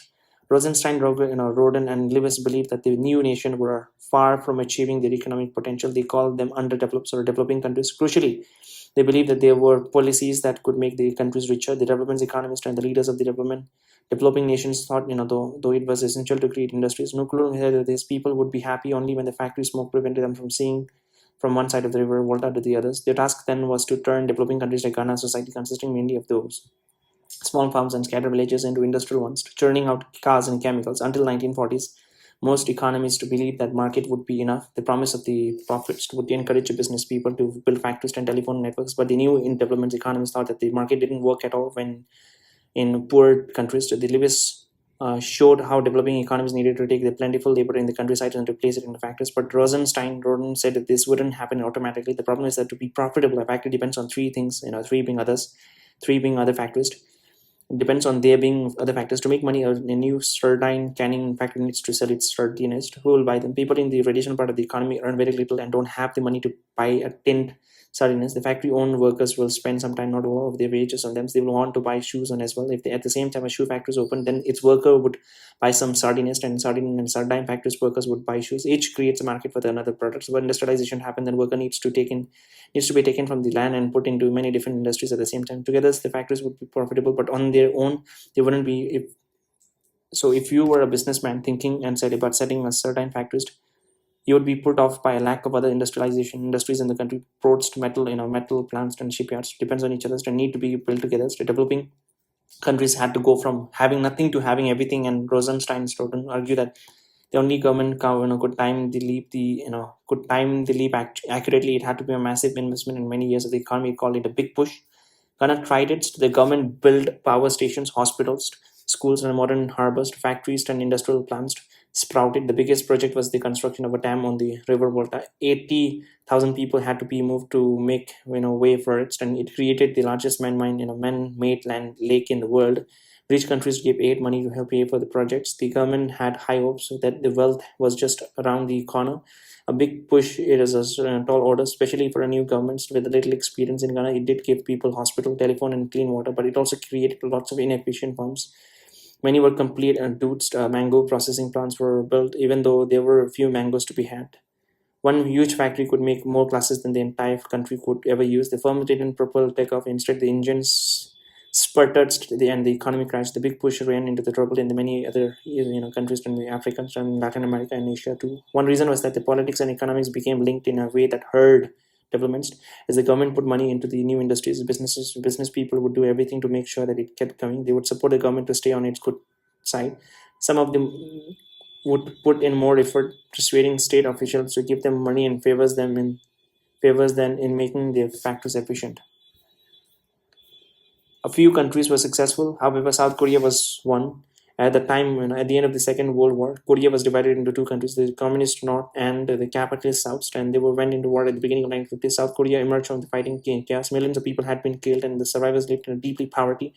Most of them had lost their homes and had to forage in the hills for food. In 1961, an army called General Park Chung-hee seized power and initiated South Korea's own big push, aiming to turn the country into an industrial powerhouse. Park organized South Korea push through the chaebols, large businesses with a close link to the governments. The government directed the chaebols into particular industries and gave them cheap loans. At the first way, they were protected from foreign competition, but the government insisted they become competitive and eventually export the goods. So just wait, I want to see. Is language same? Yeah, in South Korea and North Korea. Yes, both they speak Korean, and the core grammar and vocabulary remains mutually intelligible. About 80 years of separation, political and cultural divergence has caused the divergence to evolve along this time. Okay, so I understand the basic is same, right? This one's okay. And South Korea economy took off. The country developed its own textile and clothing industry, and moving the steel cars and shipping. This one, 1950s, South Korea had the stronger economy. Okay, I didn't know that. In 1950s, North Korea had the stronger economy, but before long, the South had overtaken it and left many other developing nations behind as well. So a couple of decades later, and after Park took power, the economy was 10 times bigger. Two of its chaebols, the electronic from Samsung and the foreign manufacturer Hyundai, have become household name in Europe and America. Today, South Koreans enjoy standards of living on a par with the rich nations. People call Park feats the miracle on the Han reversed. What was exceptional about South Korea was that the government was able to stop the new industries from getting lazy when rewarding business people with the cheap loans. They made sure that the firm performed well, and Park even took away loans from the firm that failed to become competitive enough to sell their goods abroad. A few other Asian countries, Singapore, Taiwan, and Hong Kong, also took off after the war. For their amazing achievement, these countries became known as the Asian Tigers. Sadly, in some countries, state involvement in the push economy turned into something much worse than the stalled big push. The leaders of the ZAIR, now the Democratic Republic of Congo, Motobu Sisi Seko, stole millions of dollars. His country monies, built himself a dozen palaces, and cruised. This one's and cruised down the Reyes River in the huge yacht, furnished with the oyster-shaped fofas in a pink silk. Meanwhile, his people struggled to survive and the roads fell apart. So economists turned against the ideas of the big push. In 1980s, they told government of both rich and poor countries to stop interfering in their economies. New free market policies for the developments of the poor nations were drawn up, like privatization, the setting up for companies owned by the state to the private business people. They too proved their disappointments, and economists began to see that there was no single ignitions to switch to economic takeoff to be persistent whenever the government does wants to choose. I would just want to see what all government company were privatized in India. I think I know Air India is the latest one, if I'm not wrong. Yeah. India has privatized several central sector enterprises and the state-owned companies. So Air India, the national flag carriers, was sold to the Tata Group in October 2021. Okay. Air India was sold at what price? And where did all this money go?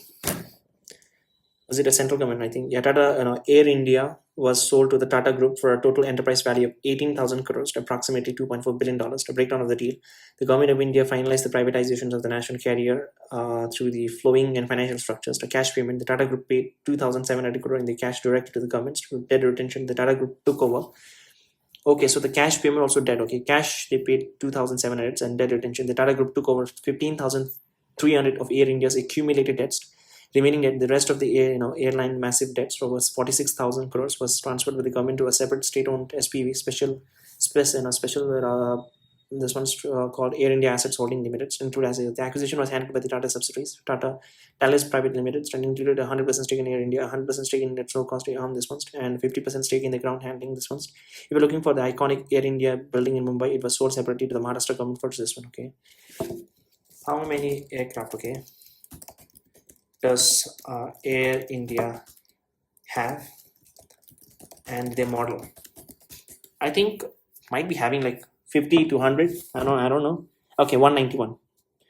Air India operates a mainline fleet of 191 aircraft, consisting of a mix of narrow body planes for domestic regional flights and wide body planes for long haul international routes. This number has grown substantially following the integration of the Vistara fleet into Air India. Airbus A320 Neo, this is the new one, 94, the backbone of the domestic fleet.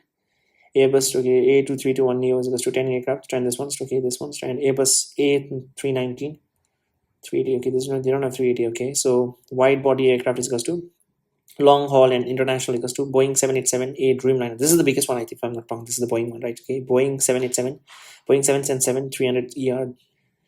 Okay, Boeing 7879 equals to Dreamliner. Okay, Airbus A350 900 and Boeing 777. Okay, so this is but I think most Indigo has a lot, man. Indigo has a lot. Now comes chapter number 23, the economics of everything. If you own a shop, then when you're at work, your mind is constantly calculating. Okay, are there enough eggs? Should we buy an extra drink freezers?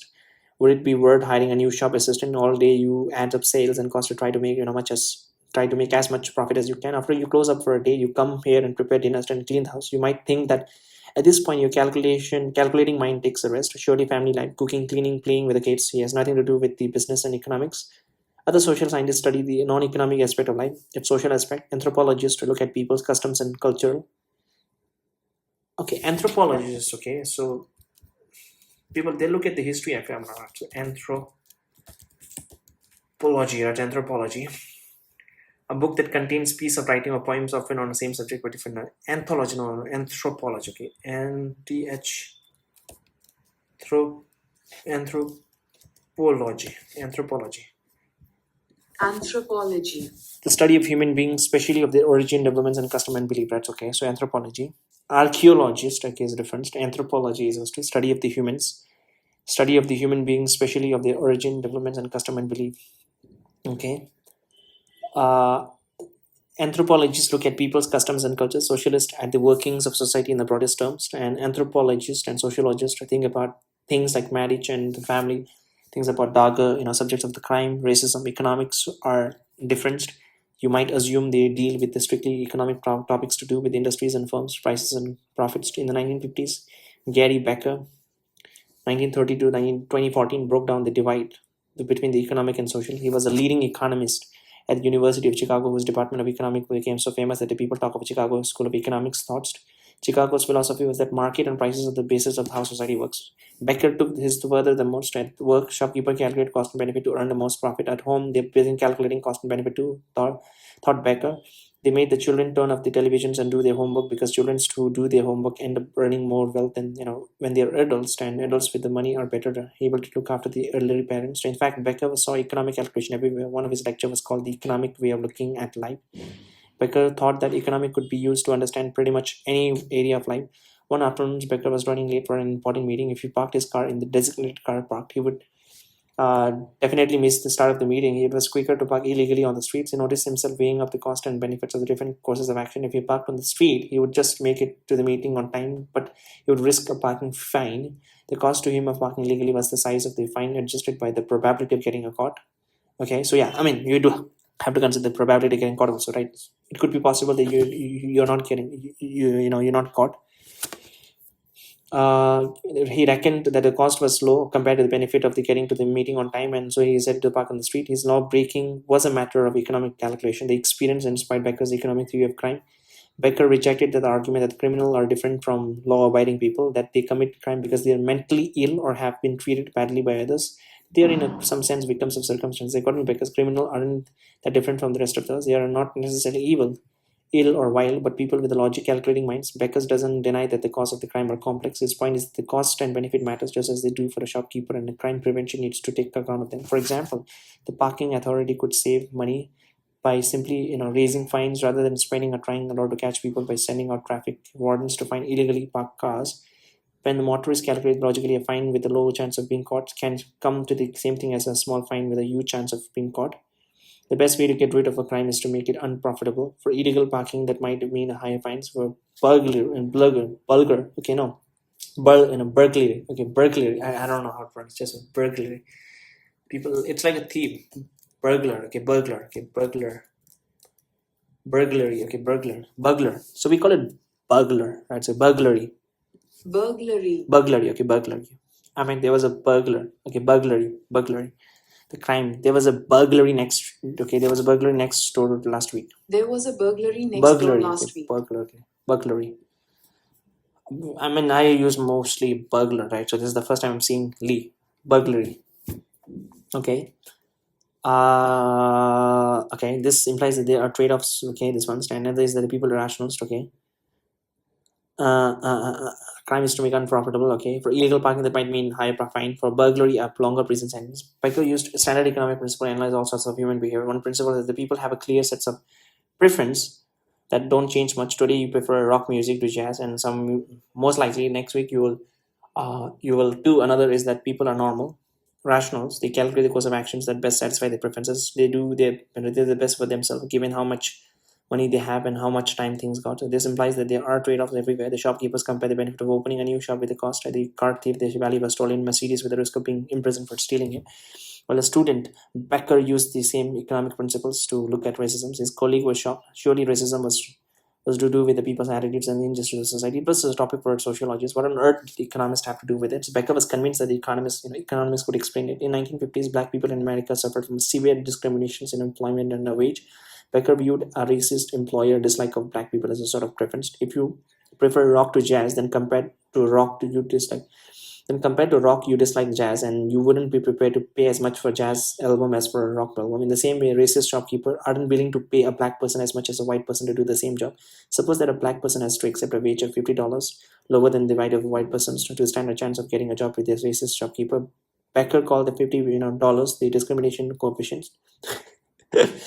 discrimination coefficient. The racist shopkeeper are willing to pay $100 extra to white workers. They therefore end up paying more for their staff compared to non-racist employee who get employees who are just as good for a fraction of the cost. It's often assumed that discrimination by white against black keeps black people poor and white people rich. Here, Beckler showed that the racists lose out too. Jews also suffer from discriminations in employment, but they make up a small share of the populations and so suffer less because they can make sure they only accept employment from a non-racist employer. In America, black people make up such a large share of the population that not all of them will be able to find a work with a non-racist employer. Many will have no option but to work for a racist bosses.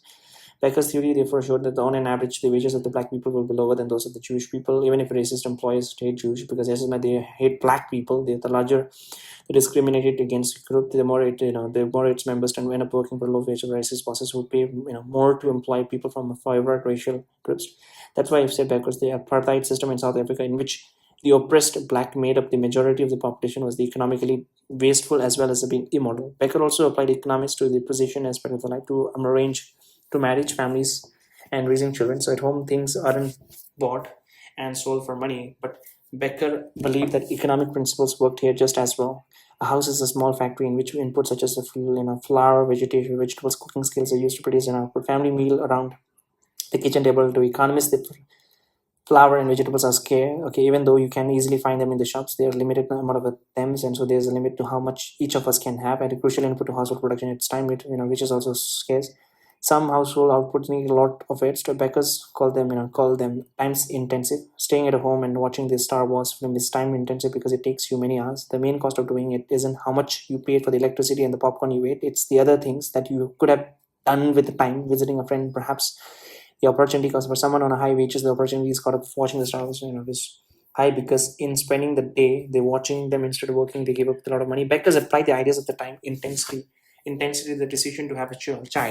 He said that a child is a bit like a good that you buy. When you buy a car, you pay a cost and receive a stream of benefit over time. Having a child is the same. When he first made his a comparison at a conference, the audience laughed at him. Children are time intensive goods because of their many hours needed to look after them. The cost then of having a child, they're like watching film of afternoons, is the wage income you give up when you stay at home to look after your child. The cost of a child is therefore higher when you earn a higher wages. Often the earning that are given up are those of women and they stop working to look after their child. So during the 20th century, as more women went out to work, the cost of the children arose. The result was that women began to have fewer of them. In the 19th century, the economist Alfred Marshall described economic as not a body of concrete truths, but an engine for the discovery of a concrete truths. Not a body of a concrete truth, but an engine for the discovery of concrete truth. This view sees economic as a method of analysis, the applications of the principle of rationality and choices to any situation you like. The Becker, the economic was the tool rather than a thing. It didn't have to be about the economy, the people, and the firm consumes and produces, but it could be in about pretty much any area of life, including those of the crime and the child rearing that followed this one. Following the Becker's footstep, economists have analyzed the legal system and tourism, even both brushings and Japanese sumo wrestling. Many economists think that this is a very good development. The strength of the economic method is that it's versatile and can be applied anywhere. It's a powerful way of explaining also the human behavior. Others think that economics is overstretching itself by putting all their energy into learning how to use the methods. Economists neglect the study of economy itself, how it functions day to day, and how it has developed over time. If you study economics at university, you'll spend a lot of time learning how to apply the principle of rationality and choices rather than learning about how, for example, American and Japanese economies actually work.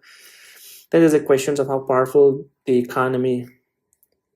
Now then there's a question of how powerful the economic method it really is. When we meet the economist Thorsten Veblen in chapter number 17, we saw that he rejected economic standard theories of rationality and choices. Unconventional economists like him say that economic needs to incorporate richer models of human behavior that go beyond calculation of the cost benefits. And many economists now believe that the shopkeeper managing the stock are in fact far more rational, let alone people cooking the dinner at home.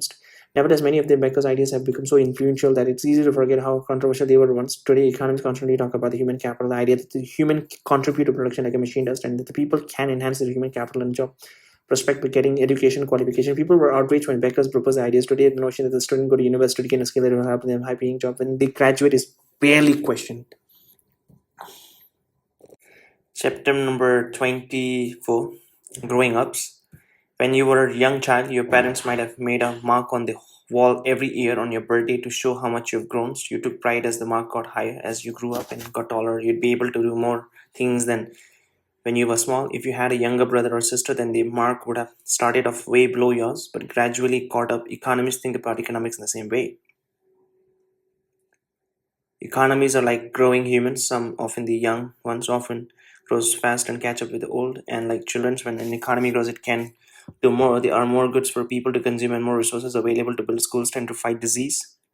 In a way, how and why economies grow is the central question of economics. When an economy grows, it gets better at overcoming scarcity. So even if they didn't use the modern terms economic growth, many of the thinkers we have met so far were concerned with it. They wanted to know how scientists get richer and more sophisticated over time, and a big part of this is how economies get bigger, how they grow. So after the Second World War, economists started to think about economic growth in a new way. In the 1930s, during the Great Depressions, economies had done the opposites of growing. They got smaller, countries produced less firms went out of business, and millions lost their jobs. If the Great Depression was a crisis, then economic normality was something else. The situation in which a country uses all of its resources to make goods so that there is little unemployment and few idle factors. Over time, the economy grew. Its capacity to make things increased and society gets wealthier. Between crises, this is often what happens. Up until the First World War, many of the world's leading countries grew steadily without the huge economic turmoil after the Second World War. A new period of growth dawned.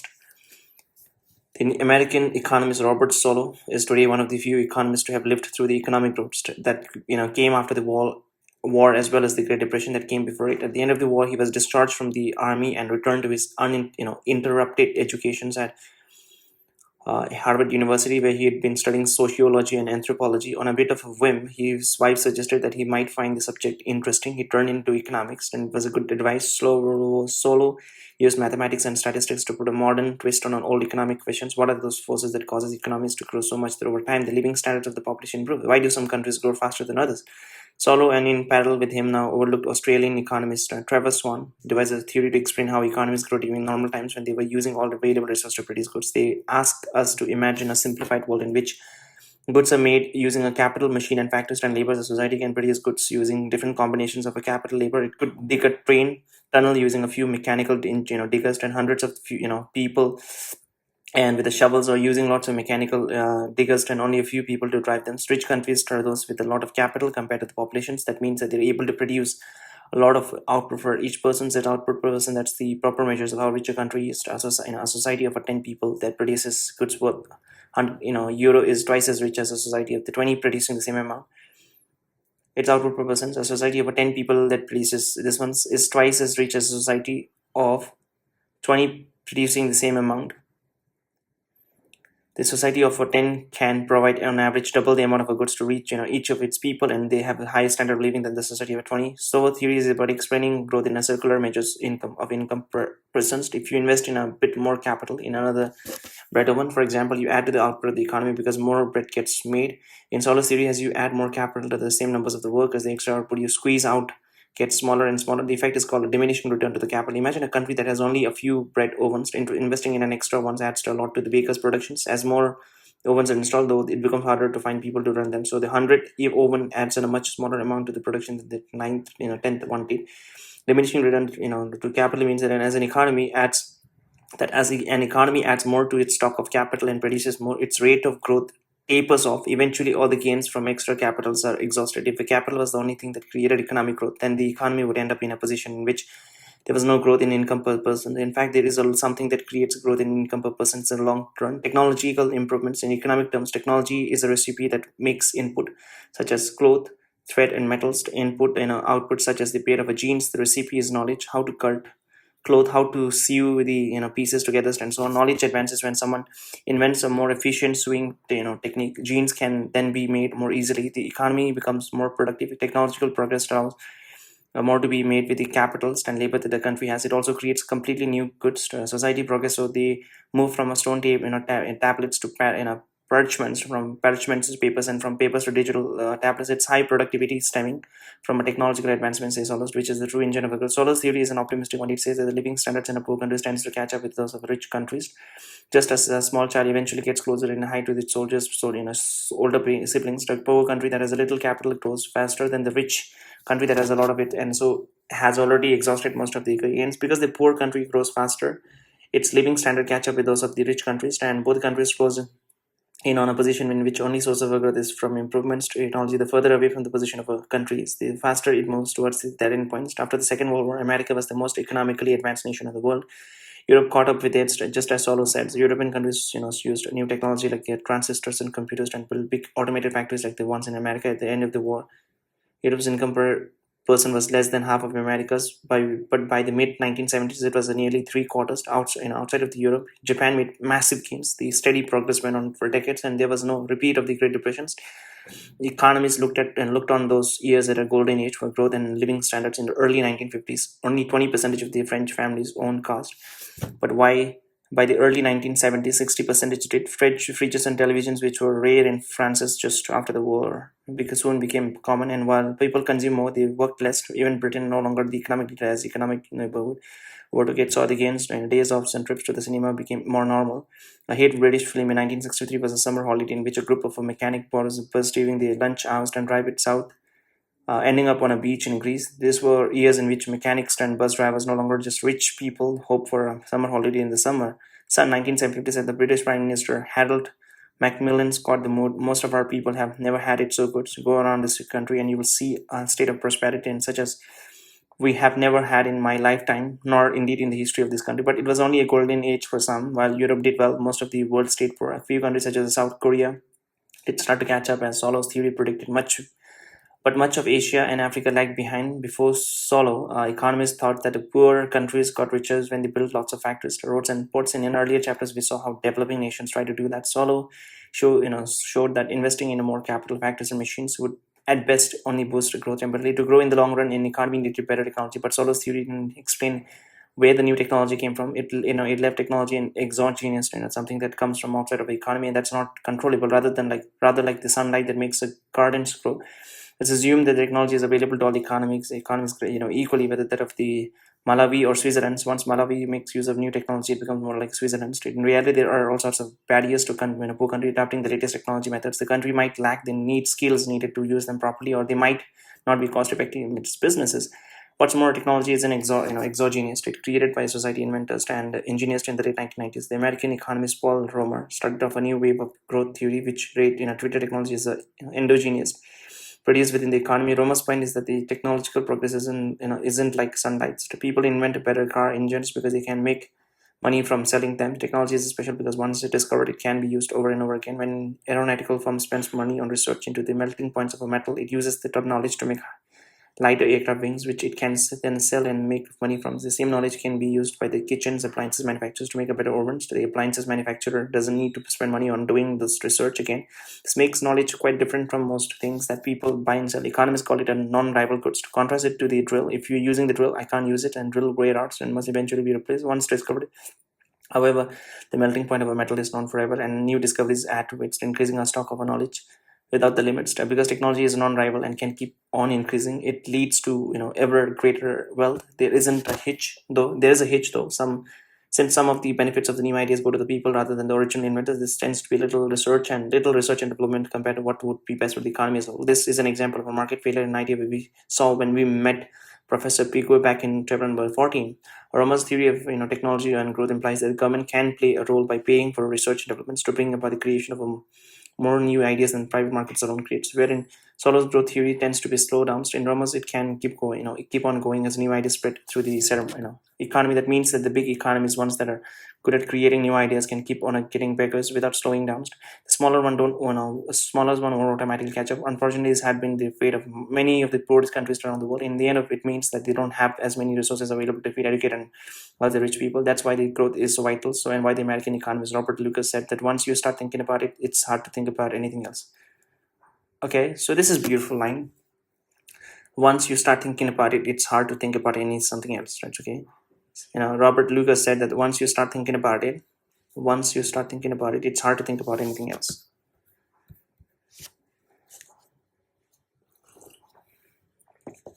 Sweet Harmony, chapter number 25.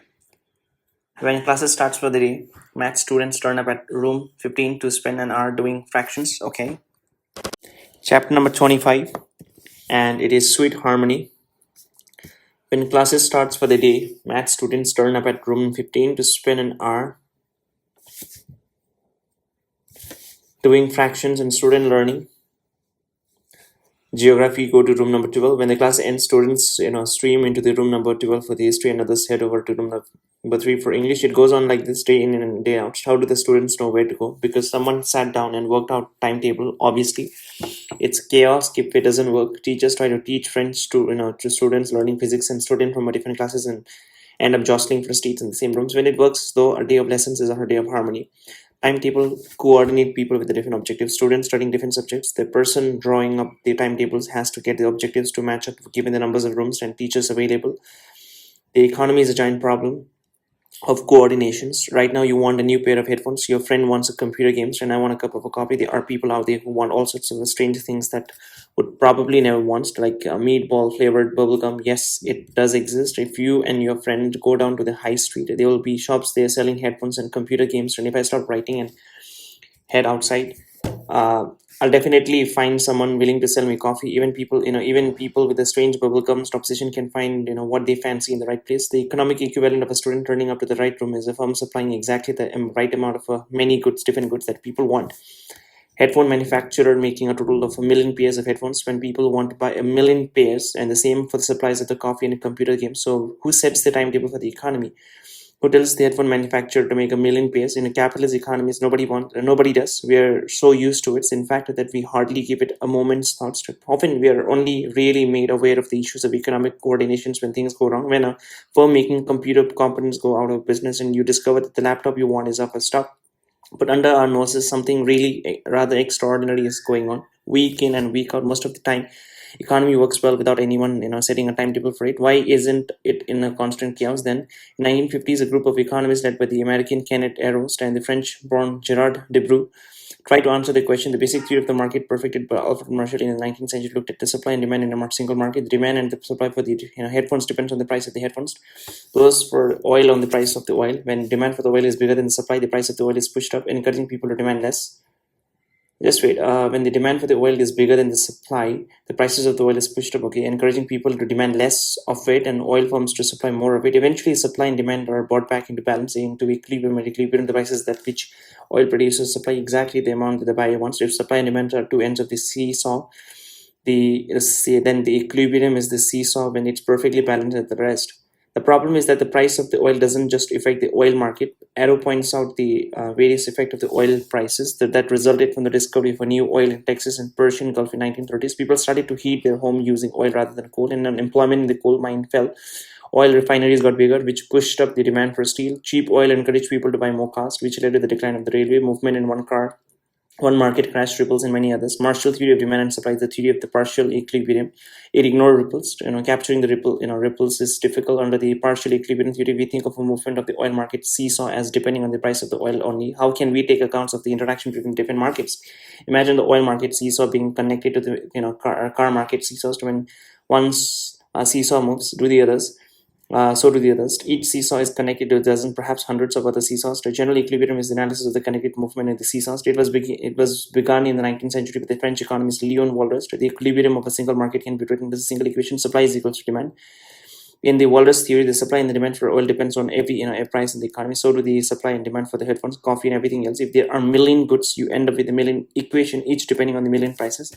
When supply equals demand in every single market, then all these seesaws are addressed. In the Walras mathematical terms, it happens when all the equations are solved at the same time. So Walras didn't manage to work out the solution to his mathematical problem. Arrow and Debreu did. In the 1940s, when Arrow and Debreu were learning economics, the subject wasn't very mathematical. Open an economic books from the time and you find most of it written in words. Arrow and Debreu De Broglie were mathematicians who would move into economics. In 1950s, they worked at a research institute at the University of Chicago. They countless commissions, which became an important centers for the mathematical economy. In their writing, many mathematical symbols were woven amongst the words, much like the writings of today's economists. In fact, when Arrow received a prize for his work in 1950s, one of his colleagues suggested that he began his speech of thanks after collecting the award with these words, symbol failed me.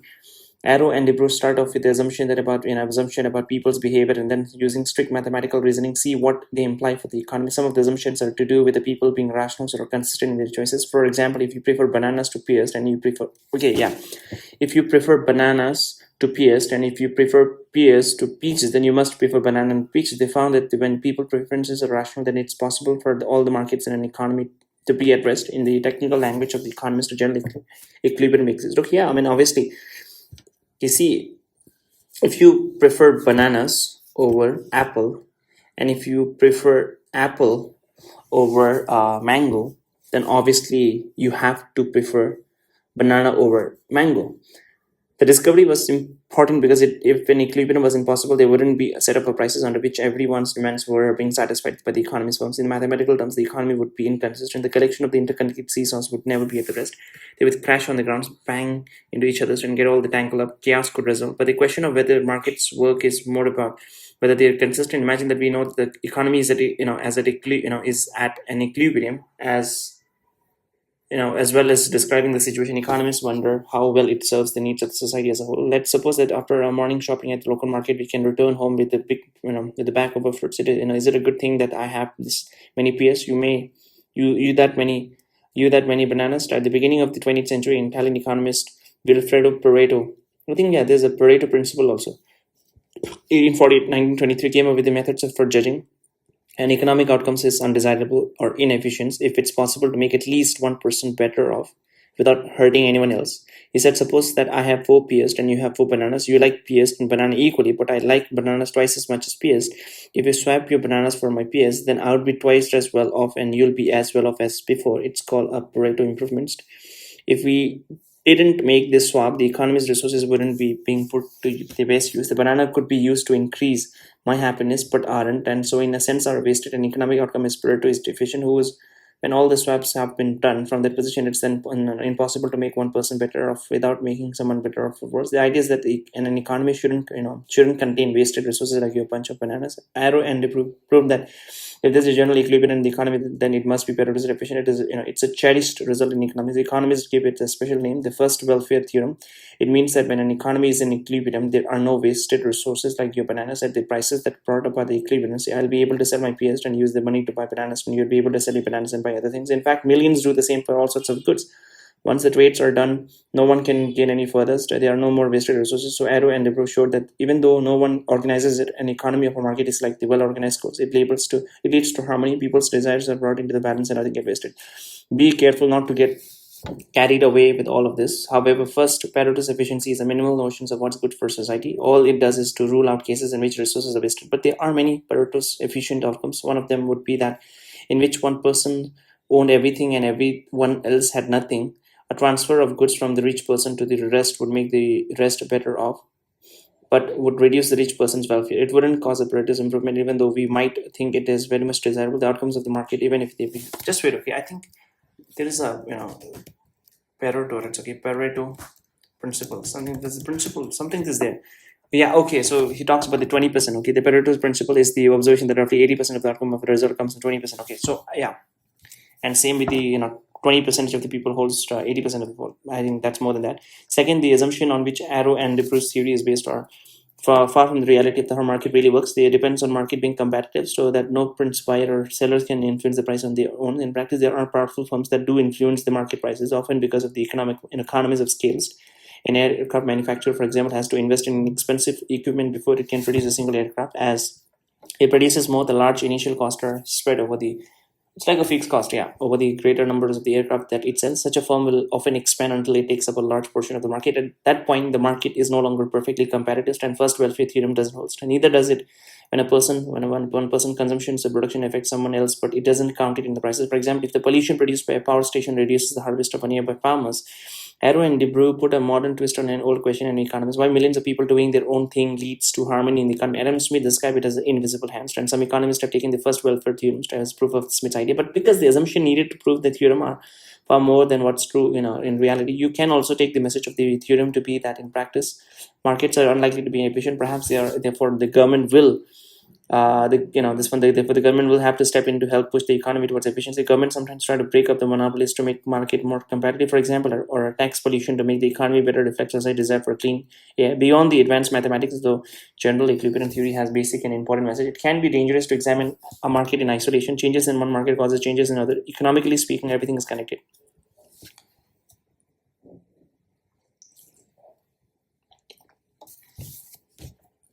Chapter number 26, a world in two. In November 1956, 82 men set sail from Mexico.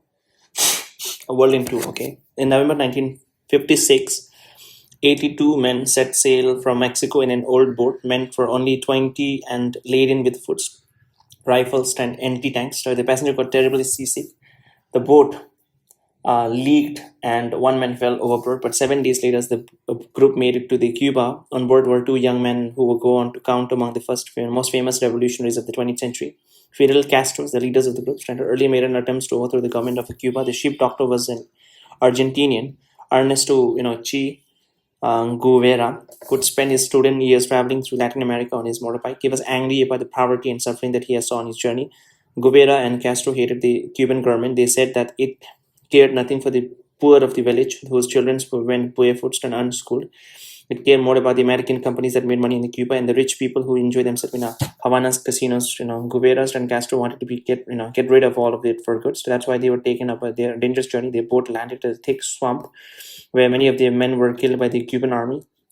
Guevara, Castro, and a few others managed to escape into the mountains. From there, they began a war against the governments.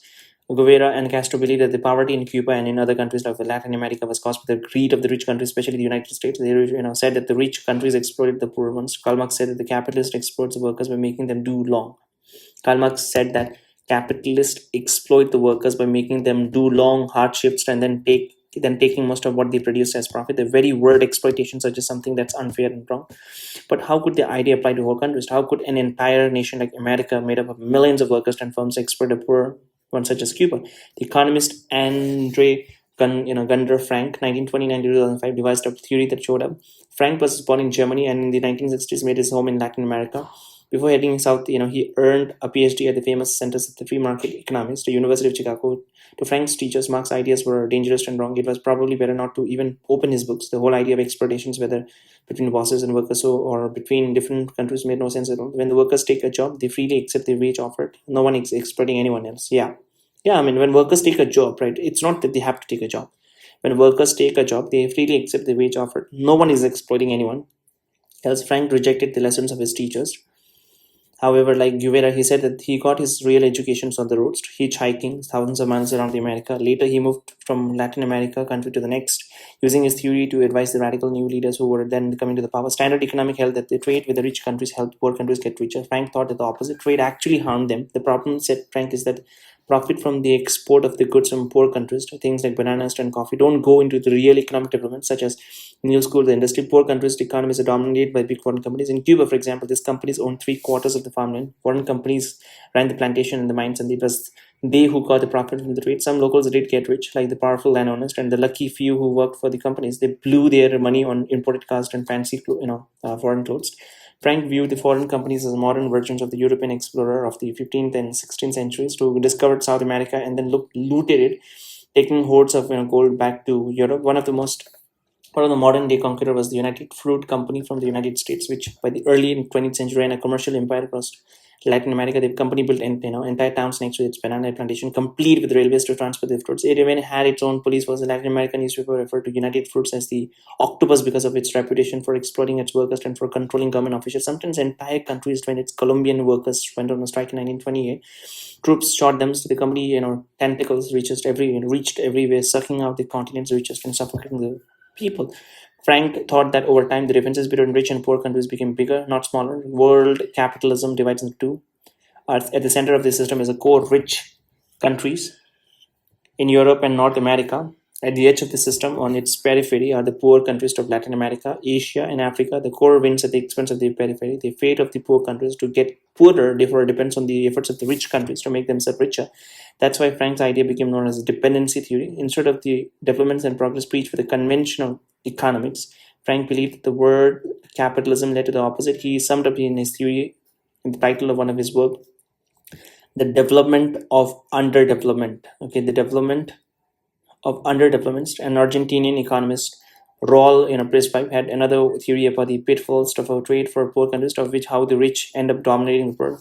Prescribe became the director of the Argentine National Central Bank and later an important official in the United Nations. Prescribe wasn't as radical as Frank, but his ideas still contradicted conventional economics. It was to live with the prices that the poor countries were able to sell the goods for. The conventional views that trade was based on the theory of the 19th century British economist David Ricardo. If nations specializes in the production of goods, then they are relatively better at making, in other words, in their comparative advantage and trade with other nations, then all nations are made better off, said Ricardo. If Cuba found it easier to grow sugar than to make cars, then Cuba should sell sugars to America and buy American cars. Free trade would help poor countries like Cuba to achieve standard living closer to those of rich countries. So the theory went. Previous said that this was wrong. Poor countries like Cuba tended to export primary products such as sugar, coffee, and bananas. Rich countries tended to export manufactured products like television sets and cars. When the people get richer, they spend more on television sets and cars, but they don't spend nearly as much extra on the sugar and coffee. Imagine your income going up tenfold. You might spend 10 times as much on cars and jewelry. On the other hand, although you might buy an extra cup of coffee each day, you probably wouldn't buy 10 times as many cups. Yeah, I mean, that's true. But the quality is also there, right? Even in a car, and I'm not exactly sure like at that time, but yeah, even the quality, right? For example, if I export or import coffee, if I'm a poor, then I'll this one import or export the lesser quality. Or if I have the more money, then I will this one the import or export the most expensive one. Previous saw that it has had a disturbing implication for the poor countries. When the economy of a poor countries grow, it demands for the car that it imports. Yeah, but if you the prices differences, right? The electric appliances, and the coffee and all the price differences are huge. When the economy of a poor country grows, it demands for the car that it imports from the rich country rises. But when a rich country grows, the country's demand for the sugar that it imports from the country rises much slower. In consequence, the price of the car rises faster than the price of the sugar. The poor country's terms of trade worsen. So that when the population of the poor country demands more cars, then the country has to export even more sugar to pay for them. It turns into a vicious cycle. The poor country specializes more in sugar productions to pay for the car. But over time, each tons of sugar buys fewer cars. In the end of the poor country can't grow as fast as the rich country. A high rate of growth would create a high demand for cars for that the country wouldn't be able to satisfy with revenue from its sugar export. What a contrast with the cheerful outlook of the 19th century economists. Now it seems that trade between rich and poor traps poor countries into exporting cheap sugars and coffees and into always lagging behind the world rich. Okay, I just want to search this one. Before LPG, before liberalization, privatization, and globalization, was India a closed economy and socialist country? I think even right now India is a socialist country. Yes, before 1991 reforms, India operated as a largely closed economy with a strong socialist framework. Rather than a pure socialist command economy, India practiced a mixed economy that behind this one socialist style. Privatization, when the government controlled the commanding heights of the economy, heavy industries, telecommunication, banking, insurance. So this one's okay. The license starts stifle privatization. Privatization requires okay. Then okay. So can I say with experience from India's past that all in all, free trade, that is capitalism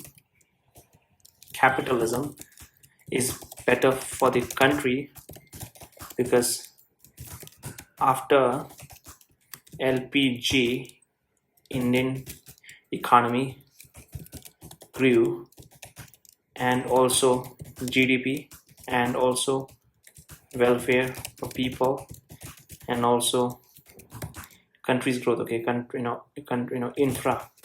I think it's fair to say that. While India's post 1991 growth strongly supports the benefit of the open markets, economists generally view the lesson not as capitalism is universally better, but rather that a balance between free market and smart state regulation works best. The impact of any reforms are multifaceted, okay, and presenting both significant achievement and ongoing structural response. The success will improve this one's unprecedented growth. India's GDP growth rate surged from the pre-reform Hindu rate of growth equals to Hindu rate of growth, okay, 3.5 to an average of 6 to 8% in the following decades. Massive poverty reductions, according to the World Bank, for faster economic growth helped put 400 million people out of poverty between 2005 to 2021. Okay, so writing inequalities to what total, okay, nuances are areas of going concerns, okay. What was the way out for poor countries, okay? So Prestige said that they shouldn't specialize, they should diversify, that is make lots of different goods. They needed, okay, that's the complete opposite of that's actually the complete opposite, right, of what the classical economics, that means Adam Smith and David Ricardo said. They needed to produce sugars and coffee and cars television sets too, but instead of using the money from the exporting sugar to buy foreign cars. So they should close their borders to foreign cars and use it to build their own car factories. In the 1950s and 60s, this is what many countries did in Latin America, in Africa, and in Asia too. See chapter number 22. Prebisch wasn't a revolutionary. He believed that with the right economic strategy, capitalism could help poor nations. In contrast, Frank, like Guevara and Castro, believed that capitalism couldn't be fixed. A revolution was the only answer. The people had to seize power and set up a socialist system that ends exploitations. That's what Castro's and Guevara tried to do after winning the war against the Cuban government. In the hills, they would build up a band of 800 men who defeated Cubans. Cuba's army of 30,000 entered Havana victorious in the first days of 1959. Castro formed a government and took control of the hated foreign companies. By the 1970s, the free market economists of the Chicago were on the rise, and dependency theory fell out of fashion. So although Frank's idea of exploitation is still important for many critics of capitalism, violent military coups unseated socialist governments across Latin America. Frank was living in Chile when the army took over there. He fled, arriving back in Germany 40 years after he escaped from Nazi. In Chile, the turn back towards the capitalism was led by the Chilean economist turned trained at Chicago, who, unlike Frank, had taken on the teacher's message of the free market. They became known as the Chicago Boys. Not only Castro's and Cuba soldiers with the socialist revolution, but then Guevara was executed in 1967 by the Bolivian army. With the help of the Americans, they were trying to start another revolution. Today, you often see his pictures on T-shirts and posters, and he's usually remembered his nickname Chi. His flowing hairs and beret have symbols because of the fighters who stop at nothing for revolution. It wasn't just a free market economist who rejected Frank's theory. Even some Marxists did. So Marx said that only by reaching a high level of capitalist developments could societies could make the leap into socialism. The true socialism had to build on capitalism. The poor countries of Latin America weren't anywhere near that level. Frank had taken on Marx's idea of a capitalist exploitation, but had forgotten that capitalism was a necessary stage on the road to socialism, the critics said. The dependency theories were certainly right to point out that the many injustices in the global economic and political system, rich countries have often enforced a system whereby their exports are sold freely to the poor countries, while being slow to allow the same for the poor countries' exports. Another injustice is the meddling by the United States in the commerce and politics of the independent countries in Latin America and elsewhere. The American government supported coups against socialist. Okay, yeah, that's true. American government supported coup against socialist governments like that of the Chile, because America was competing for influence with its enemy, the communist Soviet Union, which was an ally of the socialist government. The United States invaded other countries, Grenada and Dominican Republic, and waged a long war in Vietnam to increase the influence of the communists. But saying that there is unfairness is one thing. It's quite another to claim that this is an escapable part of the capitalism, as Frank does. The rising fortunes of Asia shows that poor countries can get richer in a capitalist world. The Asian tigers, South Korea, Singapore, Hong Kong, Taiwan, transformed themselves from a poor countries to the middle of the 20th century to advanced industrial nation by the end of it. They managed to quickly diversify their economies, eventually producing ships, cars, computers, as Prestige had it recommended. Trade with the richer countries didn't improvise the tigers. It was the level for the development. Today, China is repeating the feat. And not just China, India also.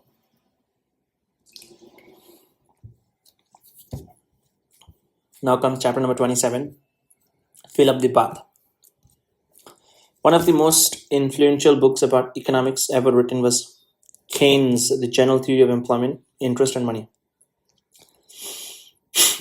Okay, I want to see how long this book is, because I think the crux is what I've studied in class 11, 12.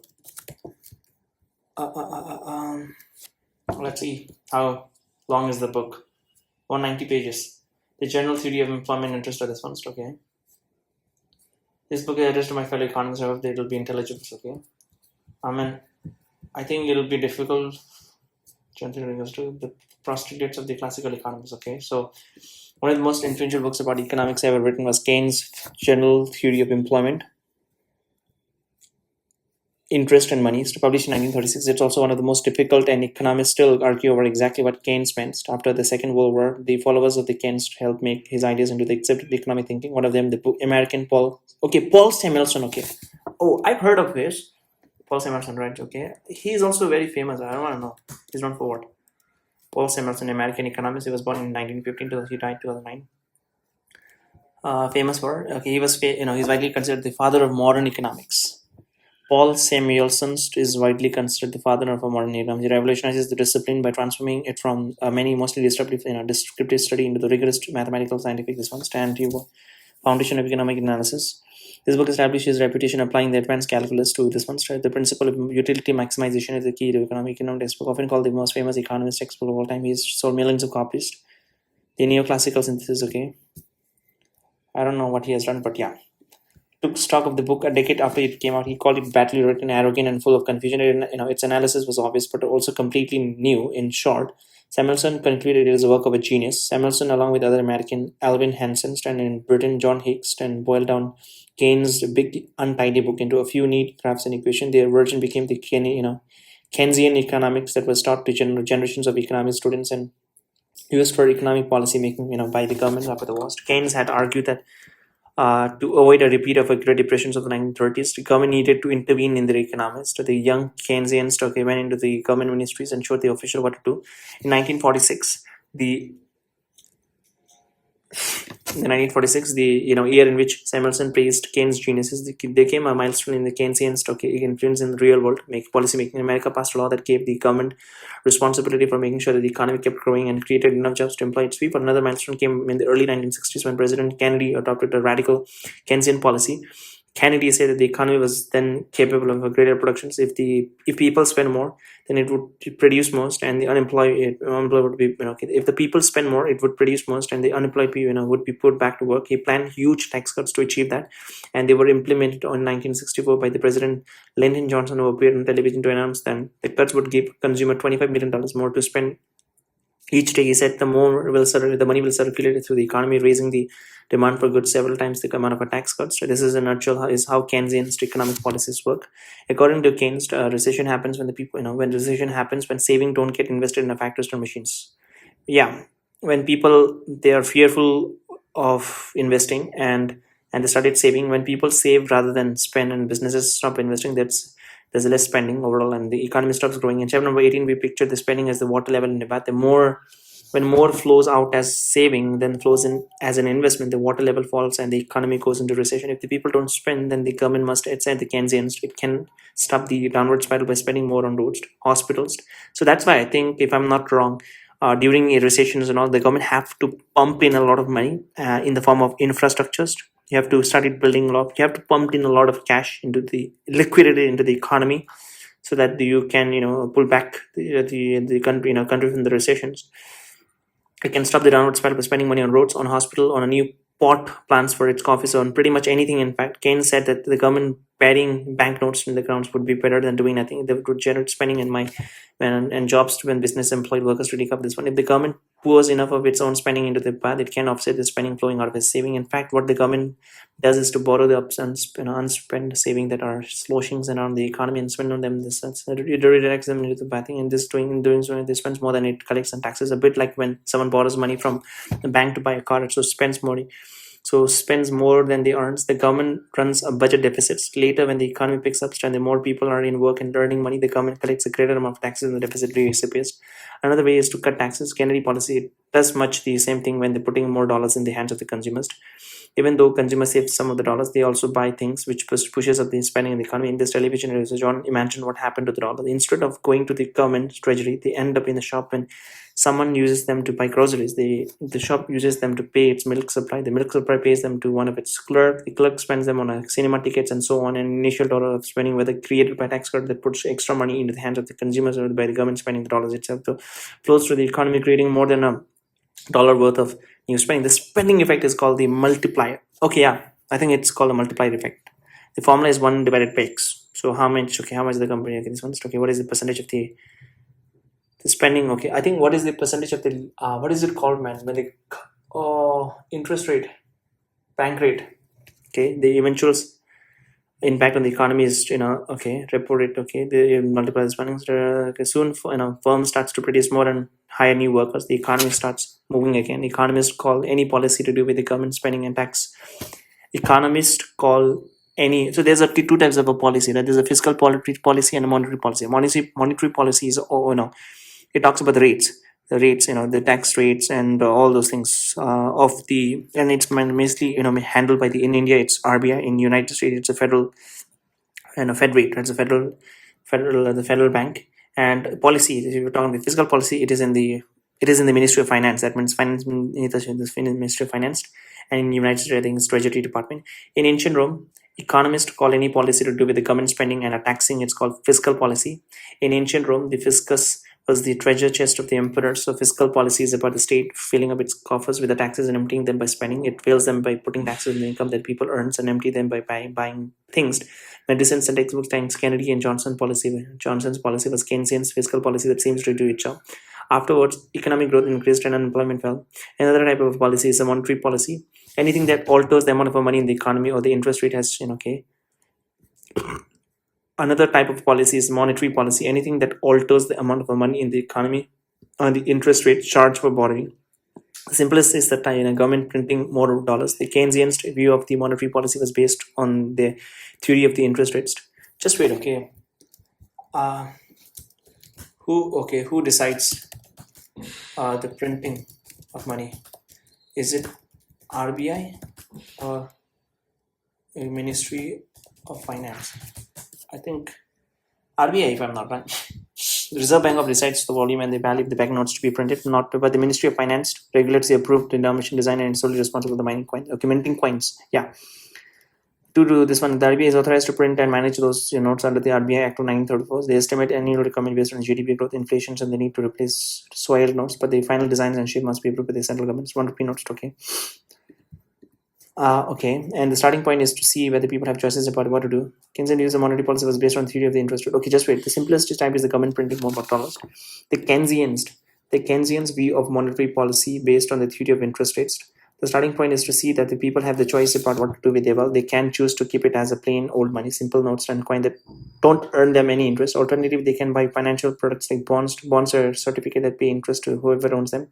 Firms or governments, sell them to public when they want to borrow money, when there's a high rate of interest on bonds, and then people don't want to keep their wealth as money that doesn't pay them interest. They would rather buy bonds. In this case, we say that the demand for money is low. In contrast, when interest rates are low, so people's demand for the money is high. Suppose now that the government prints more dollars to increase the supply of the money. Okay, just wait. In contrast, when the interest rates are low, okay, interest rates are low, that means okay, there will be high inflation. Okay, people's demand for the money is high. Suppose now the government prints more dollar, increases the supply of the money. For people to hold on to the extra rather than use it by bonds, the interest rate must fall. Just wait. For people to hold on to the extra, what extra?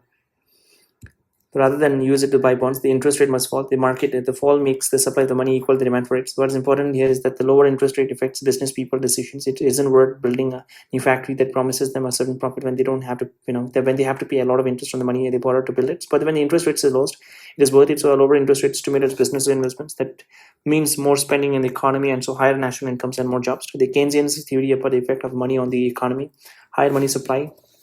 Okay, so what happens? Okay, the Keynesian theory about the effect of money supply on the economy, right? So higher money supply. Okay, if there's more money supply means the government is printing more. When the government is printing more, that means what happens is that there are more money in the economy, and the goods and services, right, are more or less same. Then the prices of this will increase. Okay, so just wait. Okay, higher money supply and lower interest rate. Okay, it's like a double. It's like pushing double, it's like a doubling down, right? Lower interest rate, that means more people will, borrow and invest, higher investments. Okay, obviously there will be higher investment, higher national incomes. Yeah, higher incomes and employment was different from what had come before. The conventional economies of the days, when Keynes critics, was based on the classical economics. The thinking of the economists of the 18th and 19th century.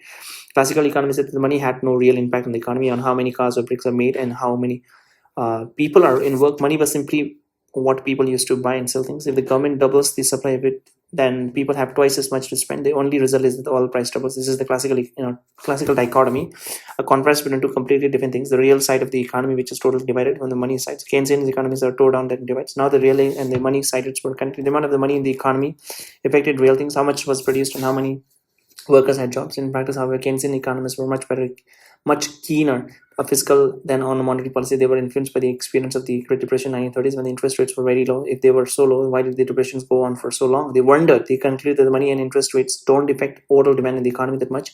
Keynesians came to believe that what really spurred investment was business people feeling optimism, what Keynes had called the animal spirit, not a low interest rates. The conventional economic thinking which Keynesian's economy replaced, the attempts by the governments to keep the economy moving, he said the attempt by the government to keep the economy moving, whether the fiscal monetary policy would be used as the economy would find its way back from the recession to full employment. In the situation in which all the workers and factors were employed, how would it? So wages would fall, encouraging firms to hire more workers, and so prices, and so would prices, encouraging people to buy up the unsold goods. The Keynesian didn't claim that the classical theory was totally wrong, just that only applied in situation of full employment. Keynes looked at what happens when the economy is in a recession, at less than full employment. He said that the prices and the wages wouldn't fall easily. They've already been agreed upon, the firms and workers, so they don't help goods to get sold and employment workers to get hired. Instead, in the recession, when the people stop spending, firm cuts productions and employment. After the war, Keynesian economists believed the two approaches. Suppose the economy is in recession, factors and workers lie idle. The government spends more or cut taxes, which boosts demand in the economy. Firm produces more and hire more workers. Because there are so many unemployed workers, the extra demand can be satisfied without pricing up. So this is the Keynesian economy. There are all the factors are running and everyone is employed. This is the classical economy, the full employment that you eventually get in the long run. What happens if the government tries to boost demand? Because the economy is running at a full capacity, it can't make any more goods, and the extra demand and supply pushes up the price. The point of Keynesian's economics was that before we get to the long run, government must step in to help. In the long run, we are all dead, Keynes said.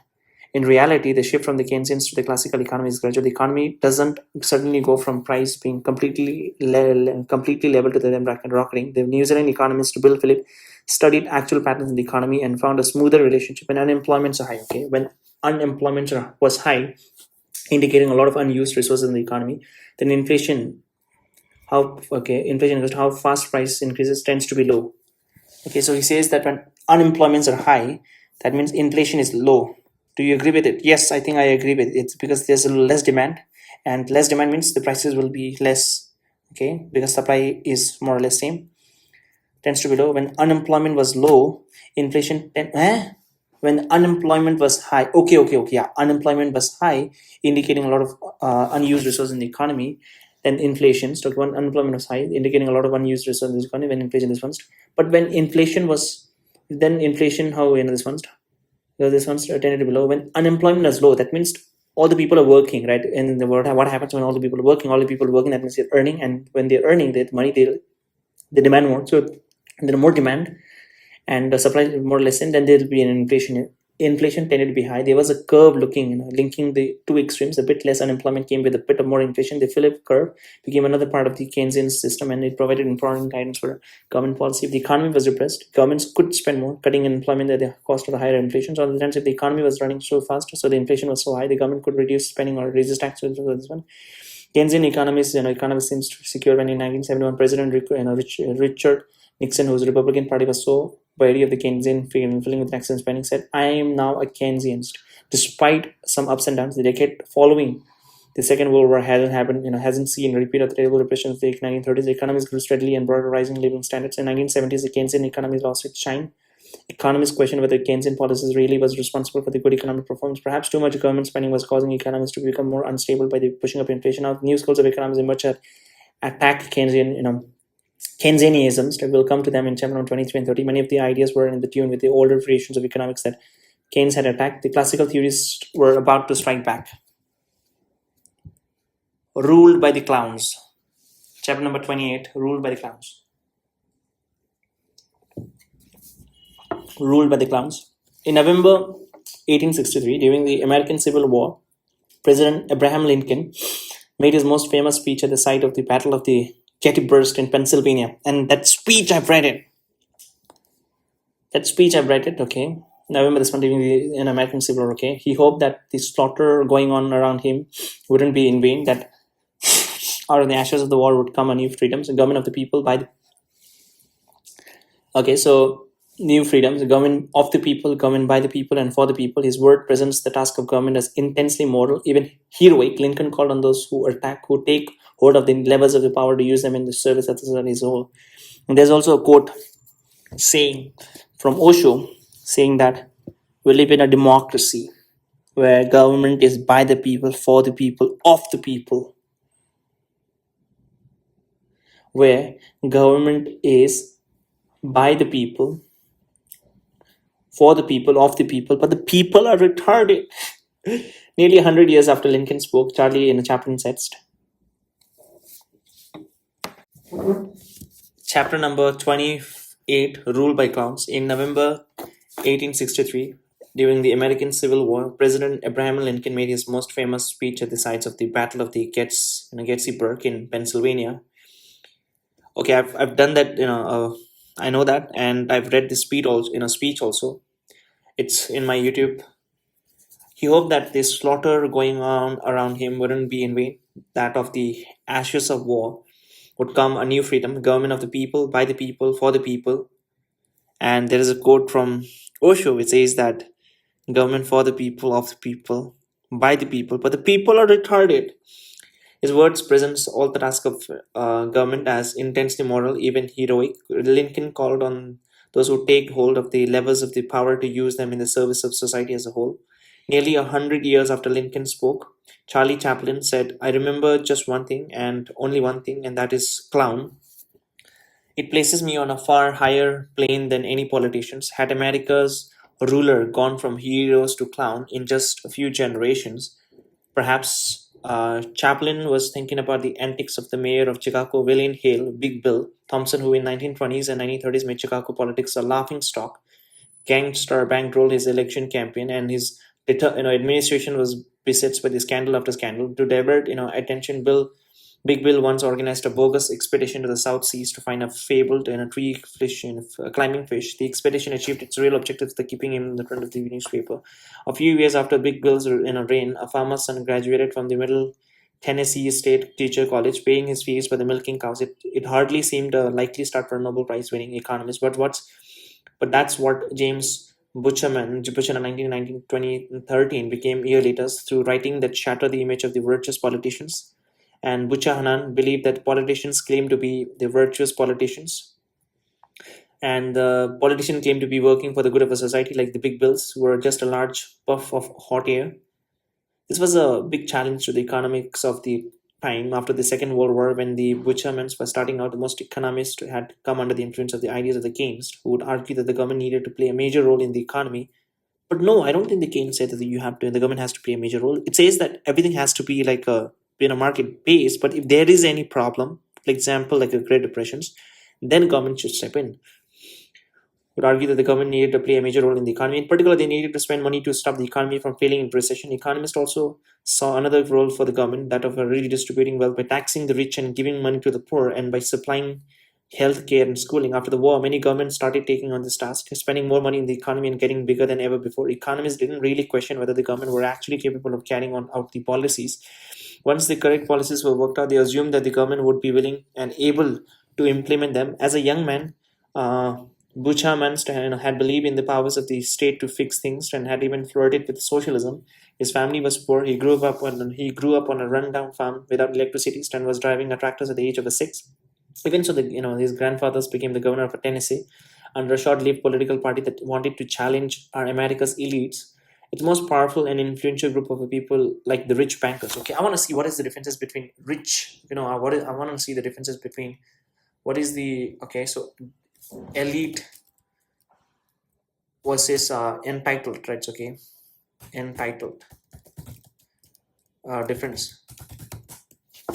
So elite refers to a group of people that at the top of a fair society, typically due to earned merit. Okay, elite people are the earned merits and exceptional skill or high achievement. In contrast, entitled refers to the mindset of the believing you inherently deserve privilege, success, or special treatments, often without cutting. Okay, so is entitled versus privilege, right? Okay,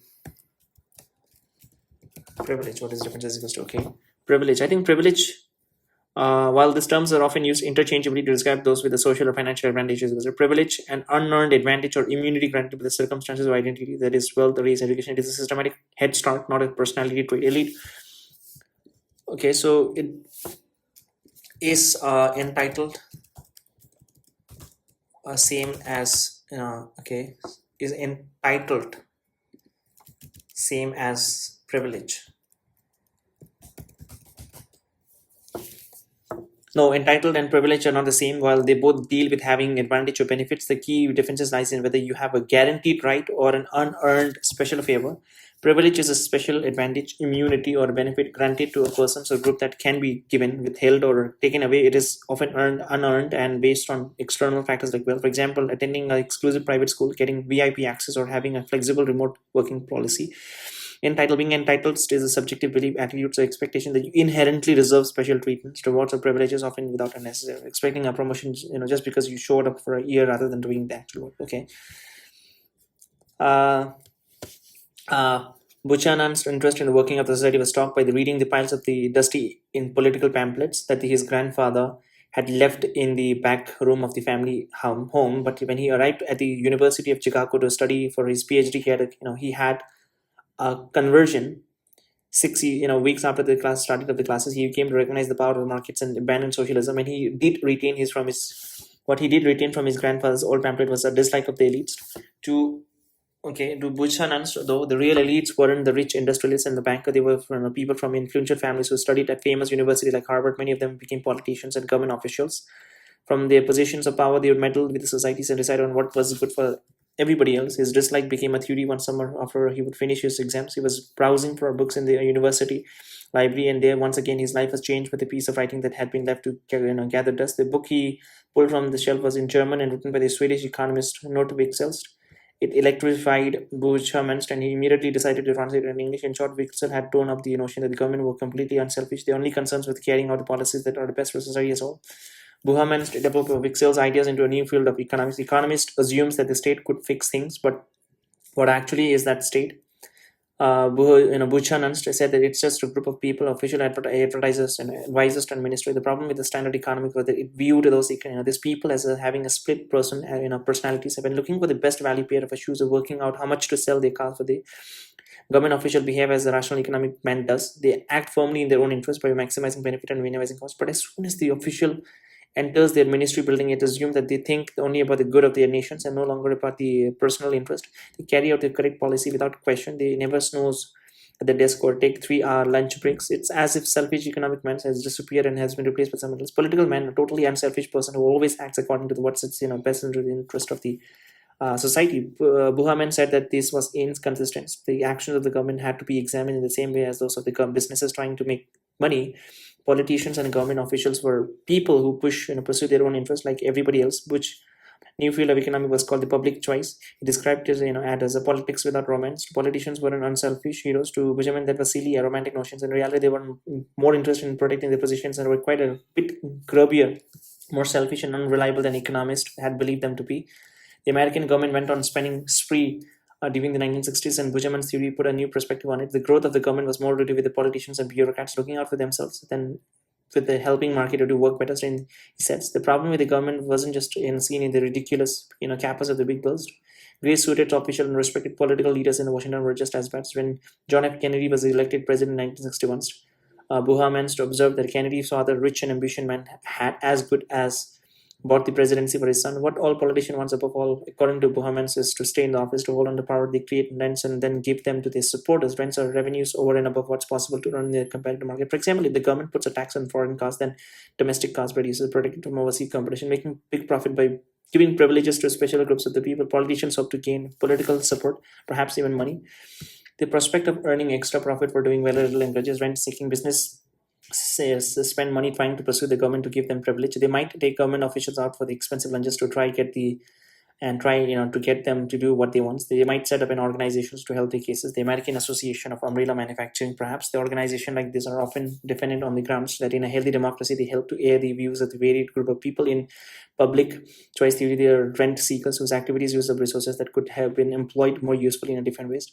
Rent seekers hurts consumers because if the market for cars and umbrellas are protected from the foreign competition, that the people have a fewer cars and umbrellas to choose from. The problem is that consumers, being so many scattered people, would never find it individually worth their while to spend time organizing their own group to prevent protections. Why not let others do it and reap the benefit takers? Producers, though, are often big and few. Each is powerful enough to exert pressures on the government to give them concessions, but the business people aren't the ones to blame, said Boehmans. The problem lies with having a too powerful government which is able to meddle in the economy to help get itself re-elected. Benjamin Savage, the Keynesian economist too. They said that the government should boost the economy during recession by spending more money. The boost tips the government budget into deficit because spending exceeds the taxes that the government collects. This isn't a problem according to Keynesians because the policy gets the economy moving again, and that the government can reduce spending. So eliminating the deficit. The problem is the government spending is popular with the voters.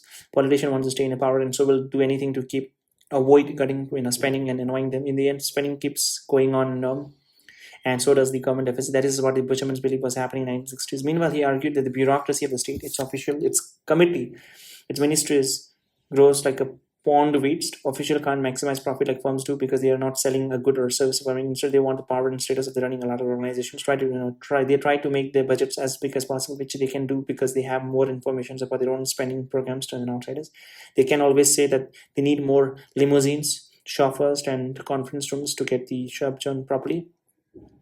For the public choice economists, not much can be done to make politicians unofficial into unselfish people. This is the fate of the day-to-day politics. There's a sphere of politics that lies above the day-to-day. However, the broad rule of game that everyone agrees to and that particular government or politician can easily change. One of them example is that the people should be allowed to express their opinion without being thrown into jail. Some of these sorts of rules are contained in the documents like the American Constitution to improve the government behavior.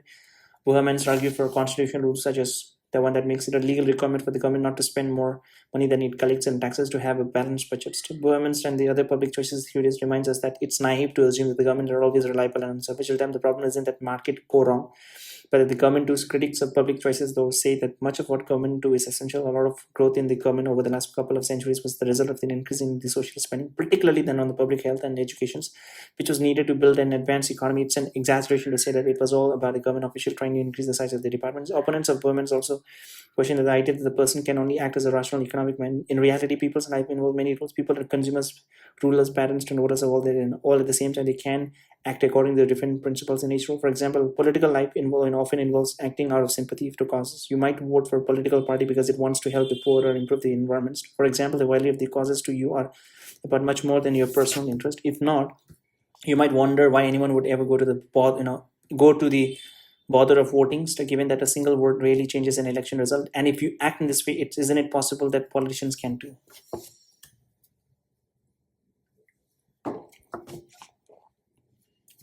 Chapter number 29.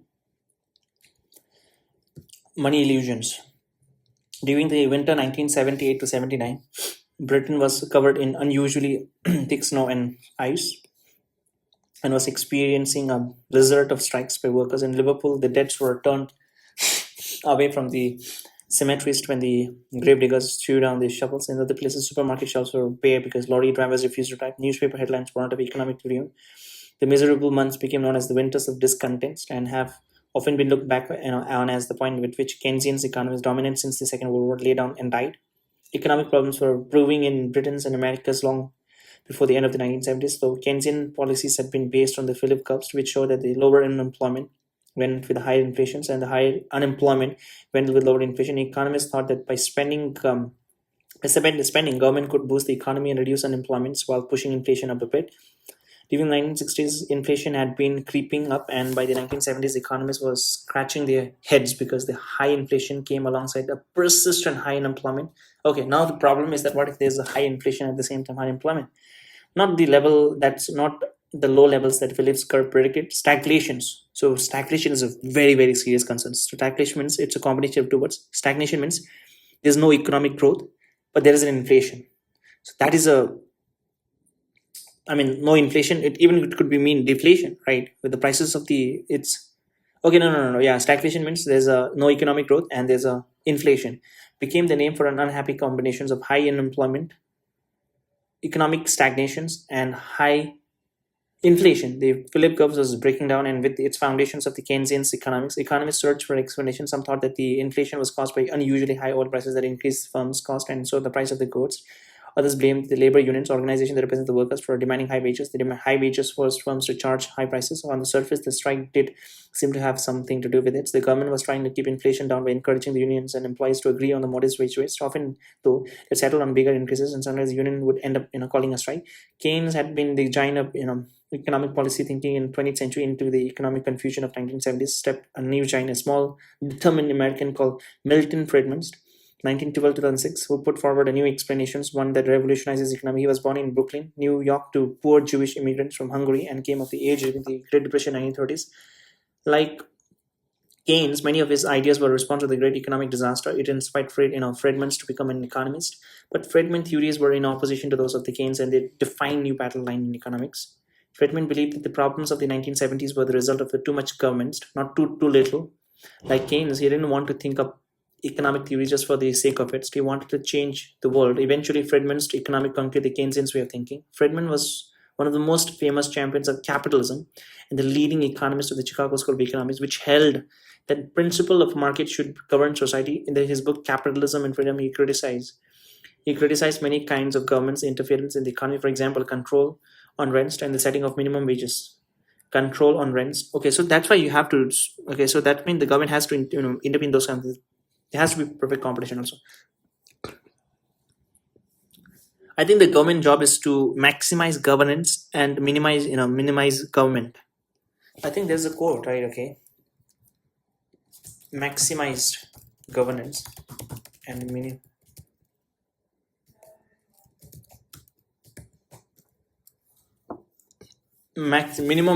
minimum government and maximum governance is a foundational administrative philosophy focused on minimizing state interference in daily life, reducing bureaucratic red tapes, and empowering citizens. It shifts the government's role from being an overarching controller to the streamlined facilitators that delivers good. Okay, what is governance?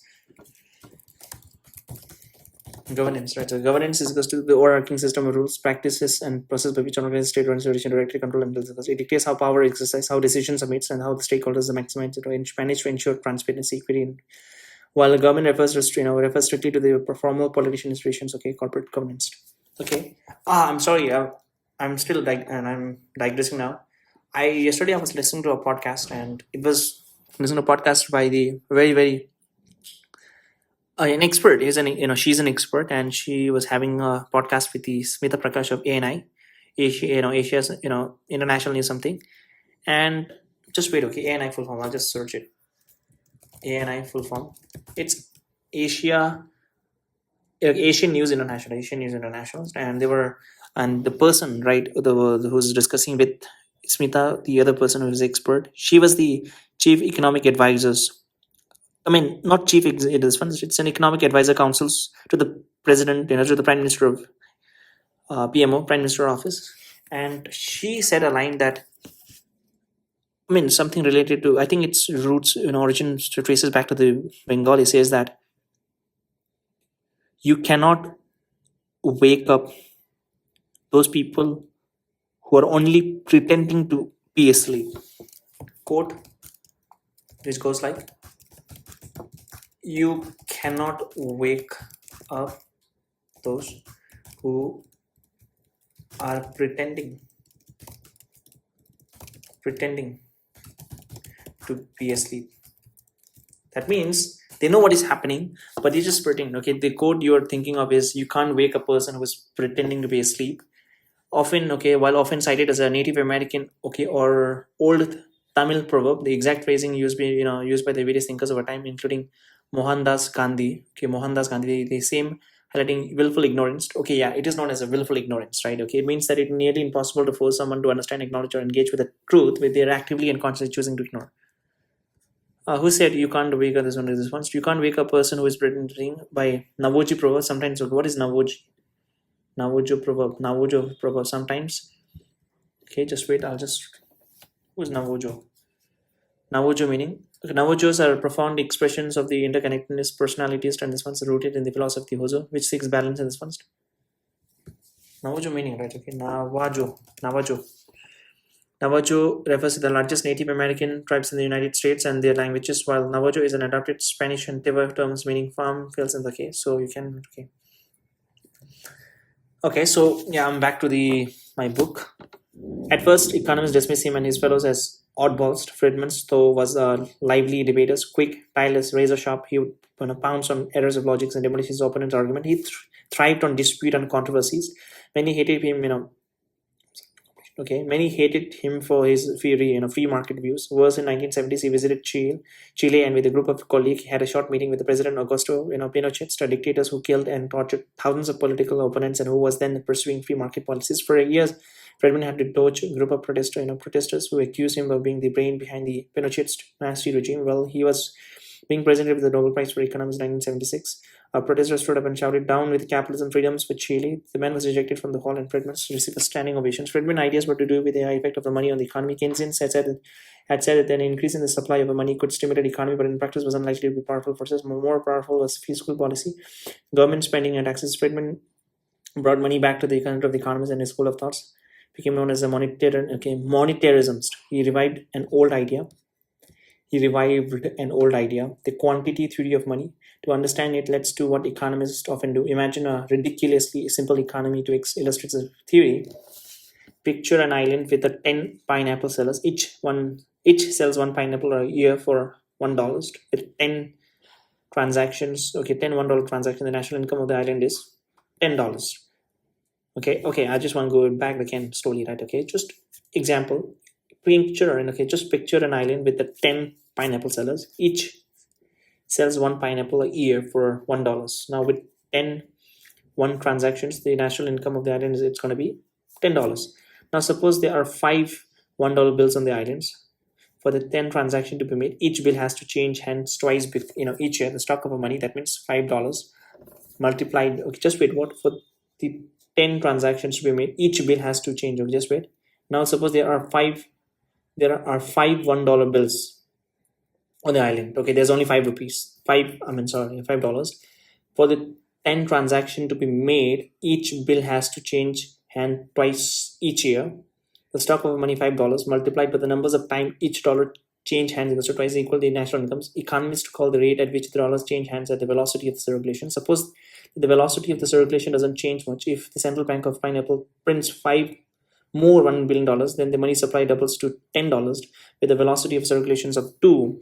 Each of the 10 $1 bills change hands twice, generating $20 worth of transactions. National income has doubled.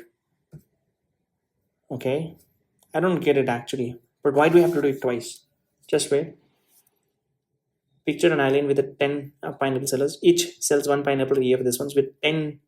Okay, this one understood. Okay, the national income of the island is $10. Okay, now suppose there are there's only 5 bills, 5 rupees. That is also $1. This one for the transaction. For the 10 transactions to be made.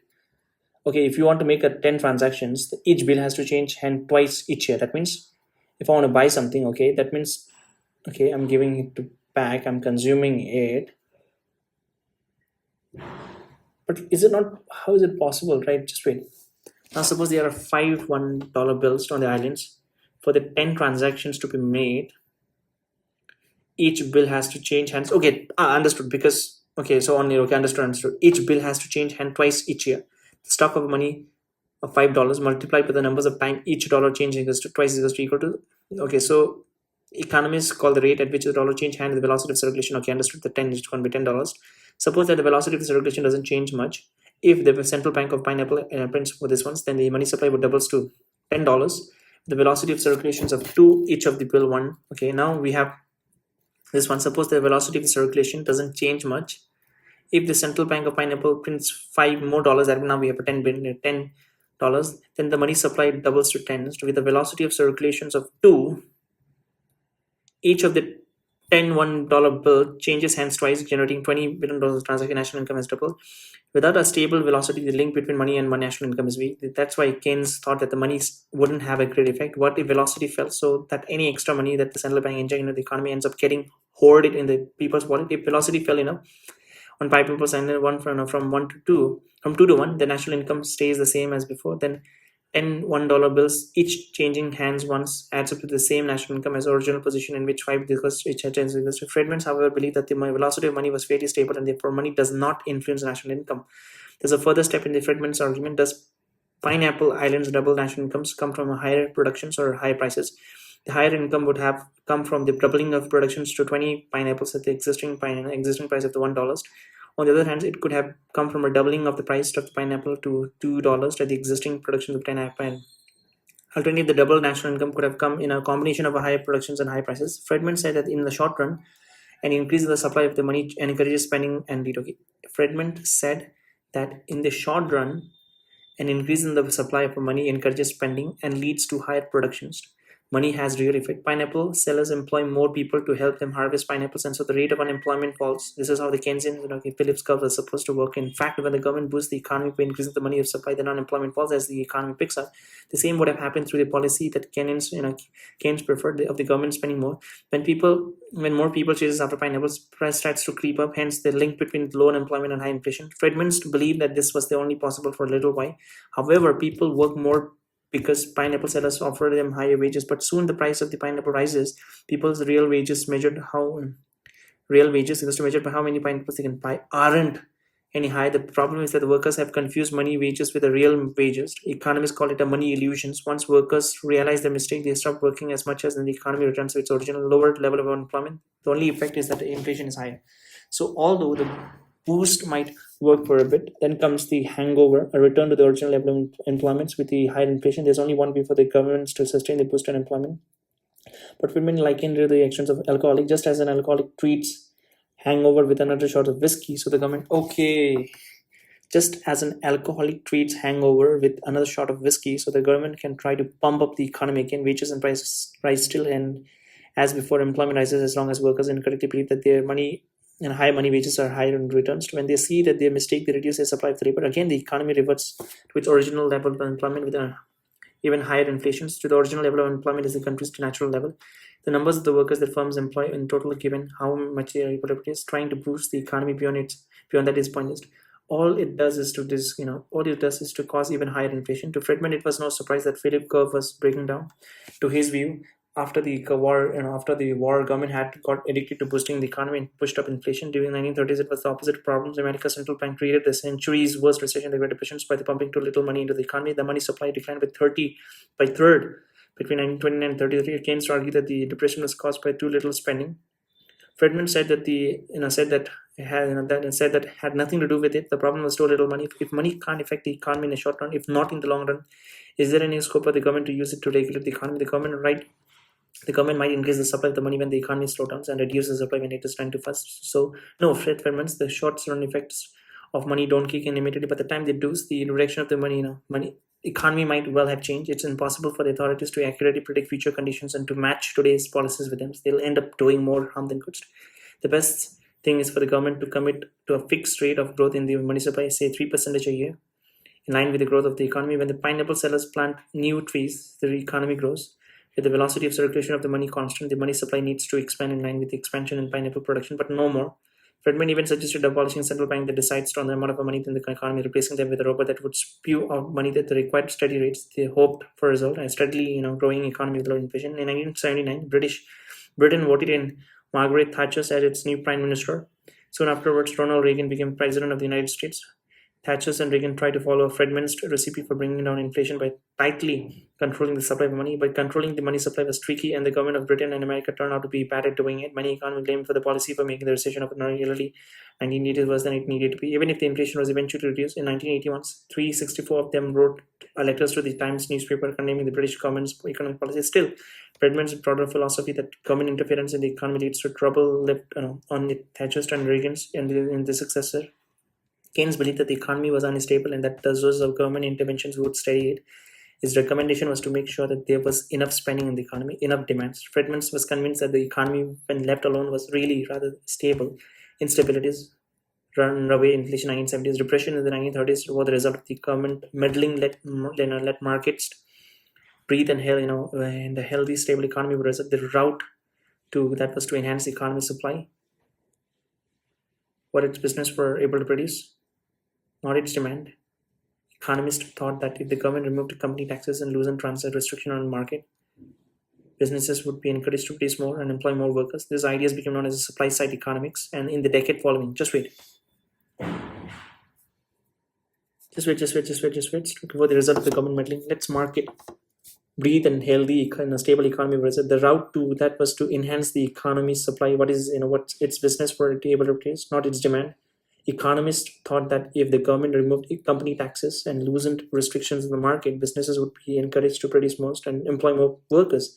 These ideas became known as supply side economics, and in the decade following the winter of discounting, these were the sorts of things that the government tried to do. Okay, so there are two sides of it. There's a supply side. Okay, supply side economics, right? Okay, what is it, right? Okay, what is supply side economics? I think supply side means those people who are producing it, right? Supply side economics is a macroeconomic theory stating that the economic growth is most effectively fostered by lowering taxes and increasing government regulations and free rates rather than stimulating consumer demands. It focuses on increasing the aggregate supply of goods and services to drive long-term expansion. Okay. Key principle: production as the engine. Supply side theories argue that the supply of the goods and services is the most critical components of economic growth, and they believe the increasing supply naturally creates own demands, incentive to work and invest by lowering marginal tax rates, individuals, and this one tax cuts, reducing this one deregulation, free trades.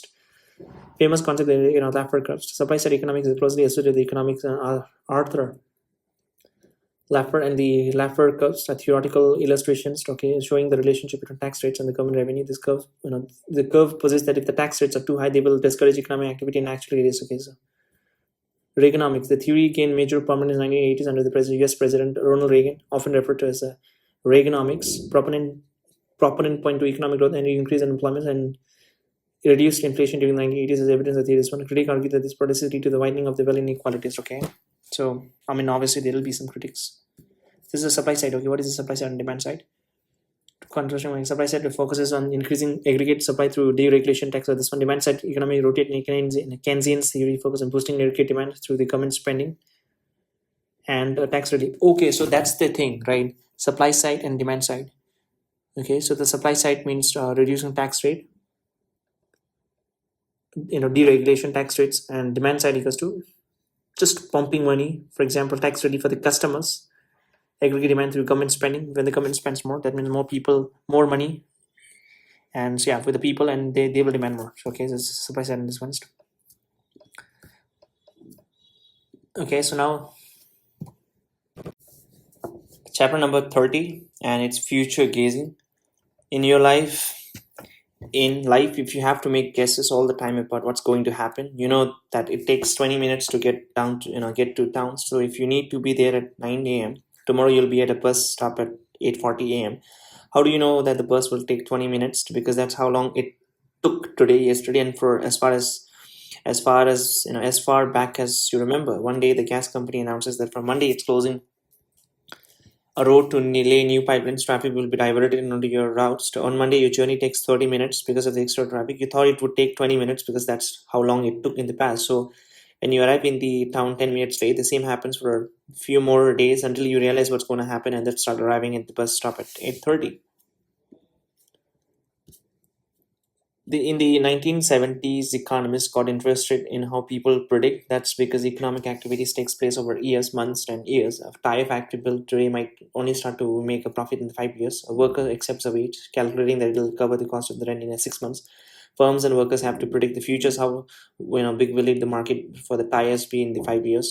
How much will rent go up in the next 6 months? When planning your journey, you use adaptive expectation. You predict it by looking at what happened up until now. Sometimes it works fine, but even when the gas company dug up the road, economists began to worry about the theory of adaptive expectations, which was what most of them used. You weren't being fully rational when you planned your journey. You would have taken better if you were check the travel reports and immediately taken into account the effect of the gas works of your journey. Firms and workers lose out too if they don't predict using all the information available. If a car tire firm doesn't predict using all the information available, if a tire firm doesn't take into account new restrictions on the productions of a car, it's too optimistic about the future size of the market and it builds a factory that turns out to be unprofitable. Economists adopted a new theory, rational expectations.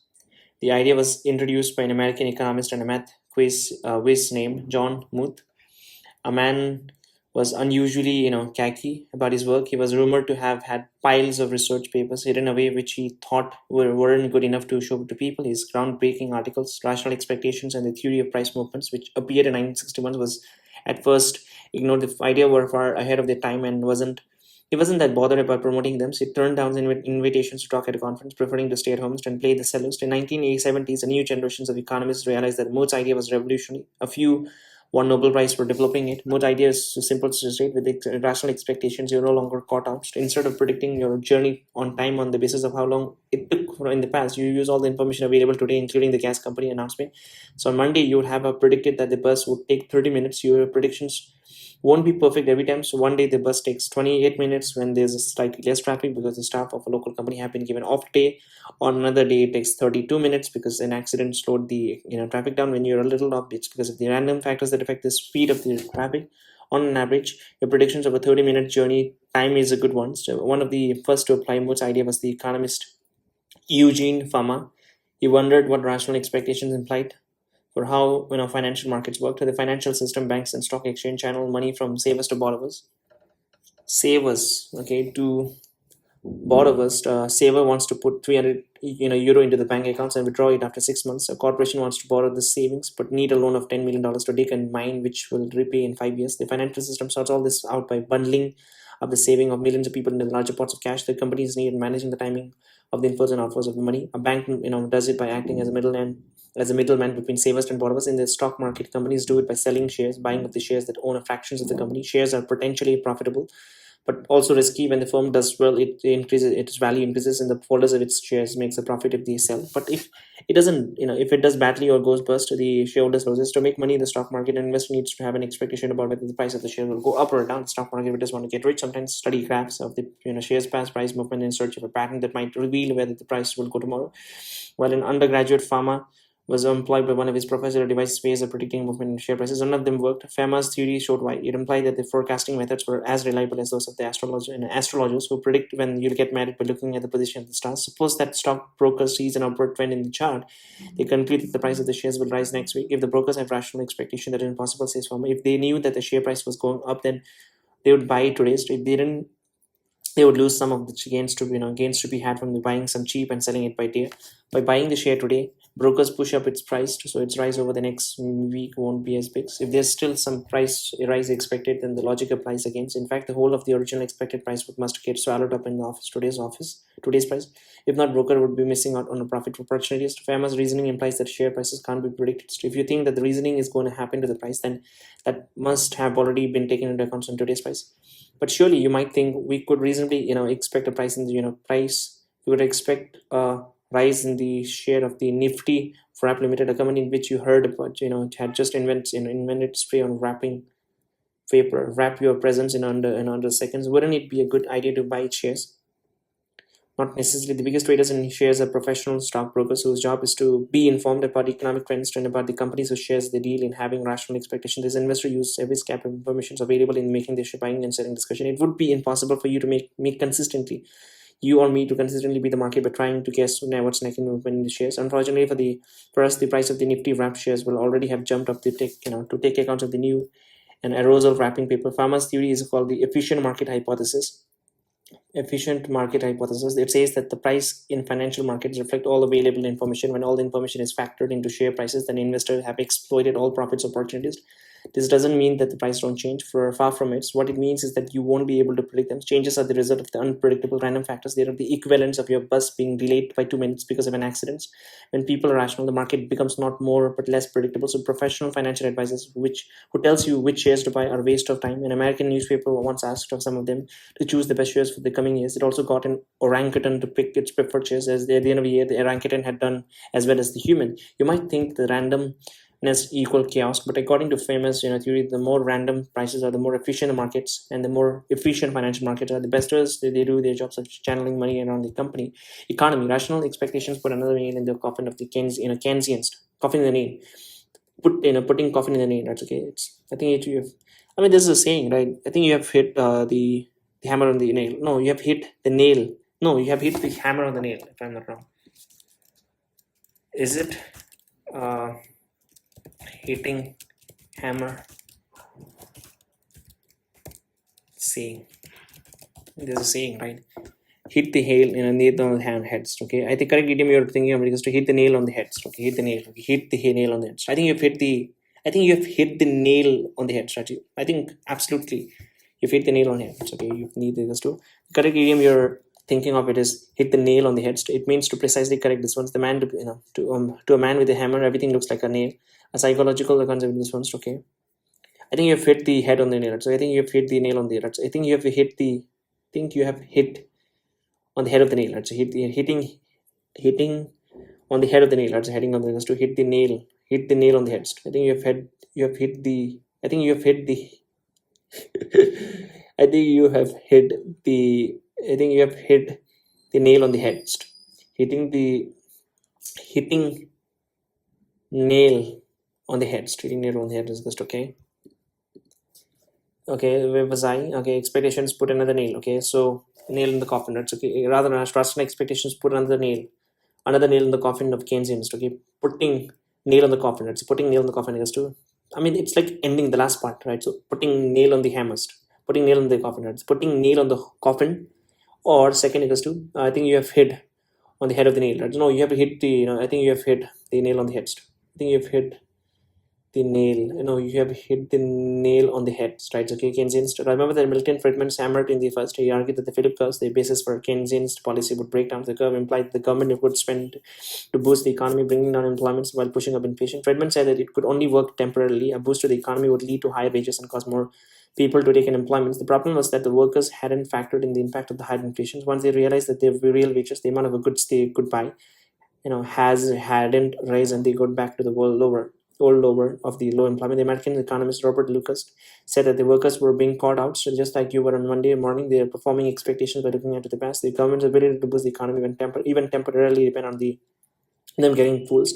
When people have rational expectation that it is possible, they immediately anticipate the effect of the government's injections. When thinking about whether they work more, they expect higher inflation in the future. They understand that it means that their real wage won't go up, and so they won't work more. It's pretty much impossible for the government to boost the economy even in the short run. People are too clever to be fooled over and over. Lucas also believed that markets quickly got to an equilibrium that really there'd be really too